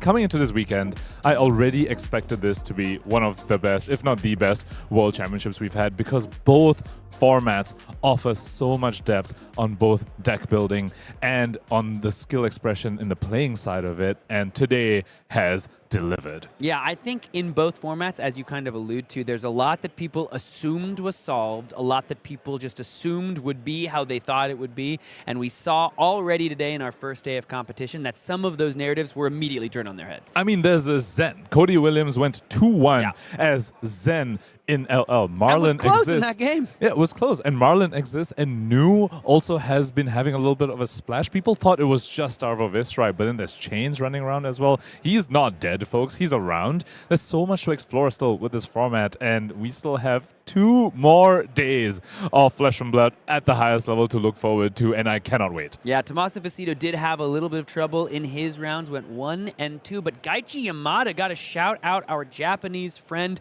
who did very, very well. I didn't quite make top 8 in the calling in Shizuoka, but was very close. We were watching, I was covering that event with some friends, Maj and Bryce. We were following that event, and I remember just constantly seeing Gaichi Yamada, all caps on Gem, with the Mario list, still on the Mario here, and took Nu to Living Legend. I also want to shout out, our 8-0 player is on Verdance. When you look at Verdance across the weekend, not performing at the highest level, not necessarily the complete all-star that people might have thought. Her place in the metagame was looking to be quite suspect leading into this event, mostly because of a matchup into the other top decks. Was not as stellar as people wanted it to be. Into Cindra, you are coin flip / unfavored. Into Gravy, you are straight up unfavored. So what exactly is the angle here? She has raw power level into everywhere else, but yeah, we saw a lot of pro players instead pivot to Cindra. Well, let's talk about some of our favorite pro players on these player spotlights as we take a look here and see who is doing the best out of these heavy-hitting names that we have come to expect upon the World Tour. We've got Pro Tour winners, calling winners, Player of the Year favorites. Break it down, Pankaj. So, first ever world champion Michael Hamilton does make it into day 2 with not the best record. This is not stellar. This is not exactly what he wanted to be entering day 2 with, but does enter it. Gregors, though, our current defending world champion, looks like will not be making it to day 2 of the World Championships here in Philadelphia. Brought Verdance in CC and Starvo and LL, but unfortunately 2-6 record, not quite good enough. Speaking of ex-champions, 2-time Pro Tour champion Pablo Pintor at the 4-4 bracket. Now, what do we expect? We expect X and 3-ish to be about the cutoff for top 8? I believe so, X and 3. If you can keep an X and 3 all the way until the end, I want to say you can make it into top 8, so Michael Hamilton potentially still gets there, but yeah. Yeah, looking down the list as well, Arthur Tahei 5-3, Yuki Lee Bender 5-3, Justin Koo looks like didn't have the easiest time in LL on that Gravy Bones deck, even though the Cash-ins and the Toma Findalls are strong. X and 2 total on the day, but Brody and Jacob in the middle of your screen. I know that's what you want to talk about. The story of this weekend, people, Player of the Year race is hot right now, and these 2 players are fighting it out. Jacob Clements is 11 points behind Brody Spurlock. If he can finish in the top 24 and Brody Spurlock does not reach that, that's how Jacob Clements can overtake and become Player of the Year, but Brody Spurlock is not willing to let that title go. Well, folks, we've seen some of these pro players on our spotlight list. Let's look at some pro players on the teams and see how the teams that we have on our feature ended up throughout the weekend. First, Team Snapdragon's a bit of a newer team, putting out a lot of content, putting up some great results. What are they putting up here? So we have Jude Cornett here with the highest placing finish so far on the Snapdragons team at 6-2 with Gravy Bones in CC and Starvo in LL. One of my locals actually from the PNW region, so shout out to him. Aside from that, we have a whole bunch of X3s. We have Matthew McInnes, friend of the show, Verdance in CC, Vis Ryan, LL, and then Dennis Jeong, Josh Lind, Thomas Bailey, Galbraith as well. Looks like Thomas and Dennis both brought Cindra in CC, but Thomas brought Dio in LL. A bit of a new hotness coming into this weekend. A lot of people weren't fully aware about the explosiveness that this deck can bring out, but we saw that on stream. I'm aware. Aiden plays that deck in LL. I am aware. Well, a lot of other people weren't aware, I Sam. was aware. Okay. Maybe you should be playing down there instead. I was aware. It's just, dude, let me tell you, I used to sit across that deck a couple times, and you're like, yeah, no, you got it. You got it, and no, I believe you. He's like, I'll opt. I'm like, no, it's good. I can see it. I believe you. I believe you. I'm sure it's there. I'm sure it's there. It's like Kano, but if Kano was a mechanologist. And then Josh Lind, of course, the Guardian stand through and through, recently came runner-up at the Battle Hardened in Tacoma in Jarl. Piloting Jarl has brought it to this weekend as well, and Starvo in LL. Taking a look. Team PCG Invasion. Wow. Fair amount of pretty successful records, though. They were looking a little better to start the day. Looks like LL might not have treated this team as well, though we do have a number of players still X2. Majin Bay, Nia Tran, Matt Rogers, Matthew Dilks, and Evan Herndon, the players in the who have the clearest path forward towards the top 8. But all these X3s, they win out. They do not lose a game tomorrow. I don't know. We might see them make it in. 2 U.S. national champions here still in the X2 bracket, rocking it really, really strong. Speaking of older U.S. national champions, Tariq Patel there at 5-3 as well, bringing Cindra and Dash.io for this weekend. Very, very aggressively leaning heroes. One thing I do want to shout out as we look through these slides, I love to see, when we get to play this LL format, players who are so known for a hero back on the deck that brought them to prominence. I'm looking at Aaron Shantz over there rocking Dromai and Living Legend. You know he was stoked to get the Draconic Illusionist back in those sleeves. Take a look at the Runaways. They had some really, really great records coming into LL. How'd they end up? So we have 3 6-2s over here. We have Lucas Oswald bringing Verdance and CC. We saw him play that on stream. Unfortunately, took a loss to the Huntsman. We have Fino Black, noted illusionist enjoyer since the beginning. Gravy Bones in CC, Dromai in LL. You speak about players that got their claim to fame on these heroes in CC. Fino Black, absolutely one of them. And then Austin Henson over there at the top on the right side of the screen. Gravy Bones and Visrai were his picks, but there's also a 7-1 here. Cody Williams leading the pack in the Runaways, right next to Naib Mobasir as well. 2 7-1s from the Runaways. Pretty impressive stuff from many people's favorite podcast hosts as we look Table 1, a relatively new team, couple of 7-1s of their own to rival the Runaways across the pond. And some 6-2s as well here as well, Sam. Francesco Giorgio, CYK Lionel, and Max Klein, all notable names in the World Tour scene. All 6-2 looking to punch their way to the top 8 in day 2. This is honestly a pretty cool team. I'm taking a look at the roster. I'm like, damn, Florin-Cristian Legend. Damn, Rob Cadden. Damn, Jimmy. Damn, you got Jordan Jalbo Ross. I love how diverse it is when it comes to nationalities and regions of the world. We have players like Vespa, players like CYK Lionel in the APAC region. Max Klein? Right next to players like Rob Catton from the European region. And that just goes to show what Flesh and Blood's about. It's about great games, the common language of great games, just bringing together all these people from different places of the world, different languages as well. Absolutely lovely to see. I like the energy of the name. Where do they expect to be? Right at Table 1. Looking ahead at a lot of players that also like to be at Table 1, it's the MinMax Super Armory team.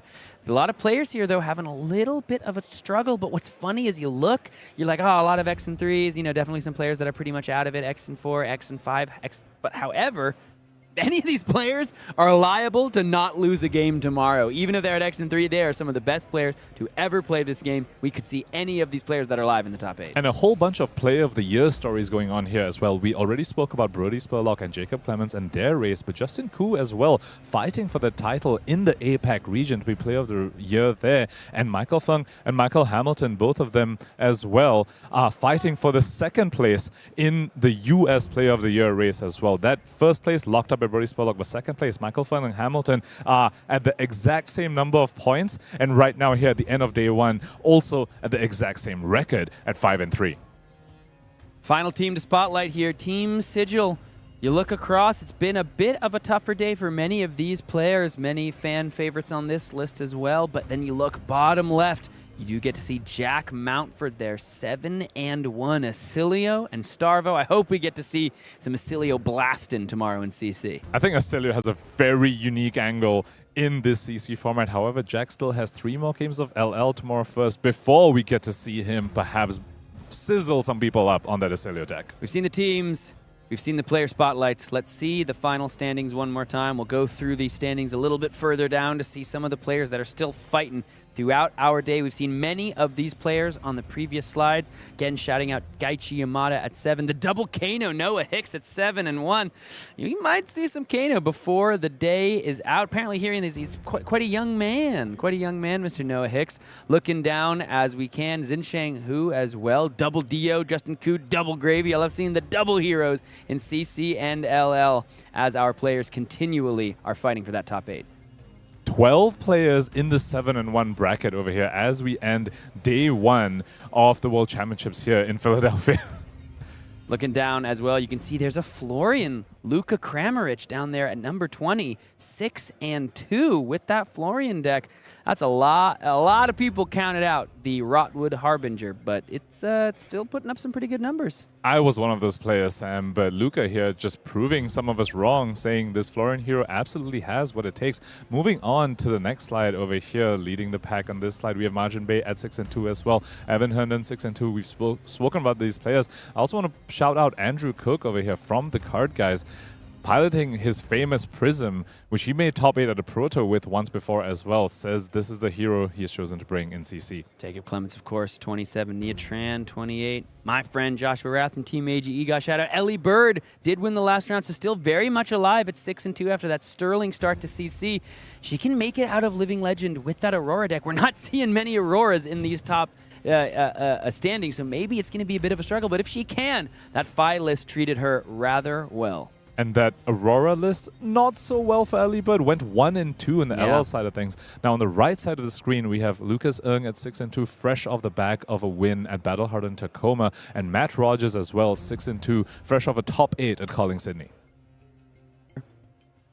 Matt Rogers, 6-2, stalwart OG of the game as these standings beam down to us. Francesco Giorgio, what an absolute powerhouse of the limited format, but putting on some major work here in 2 constructed formats as well. Paul von Heysel, of course, from Pro Tour London top 8 fame. Anyone else that we haven't spoken of beyond Anki Dupac, our current reigning Pro Tour runner-up from Singapore, currently at 6-2 as well. And we have yet another member of the Card Guys here in the form of Aaron Grace, who has brought Arachne Marinette in CC and Starvo in LL, still sitting at the 6-2. I also want to shout out fellow teammate Brian Lorenz. Had a rough start to the day. It was 1-2 after round 3, but has submarined all the way to 6-2 and will be playing in day 2 of the World Championships in Philadelphia. Yeah, Tarek Patel, 5-3. You can see Ryan Rich over there. That's a name that's been around for quite some time, putting some major work throughout many different formats of Flesh and Blood. As we look up, Thomas Gauffier as well from Slip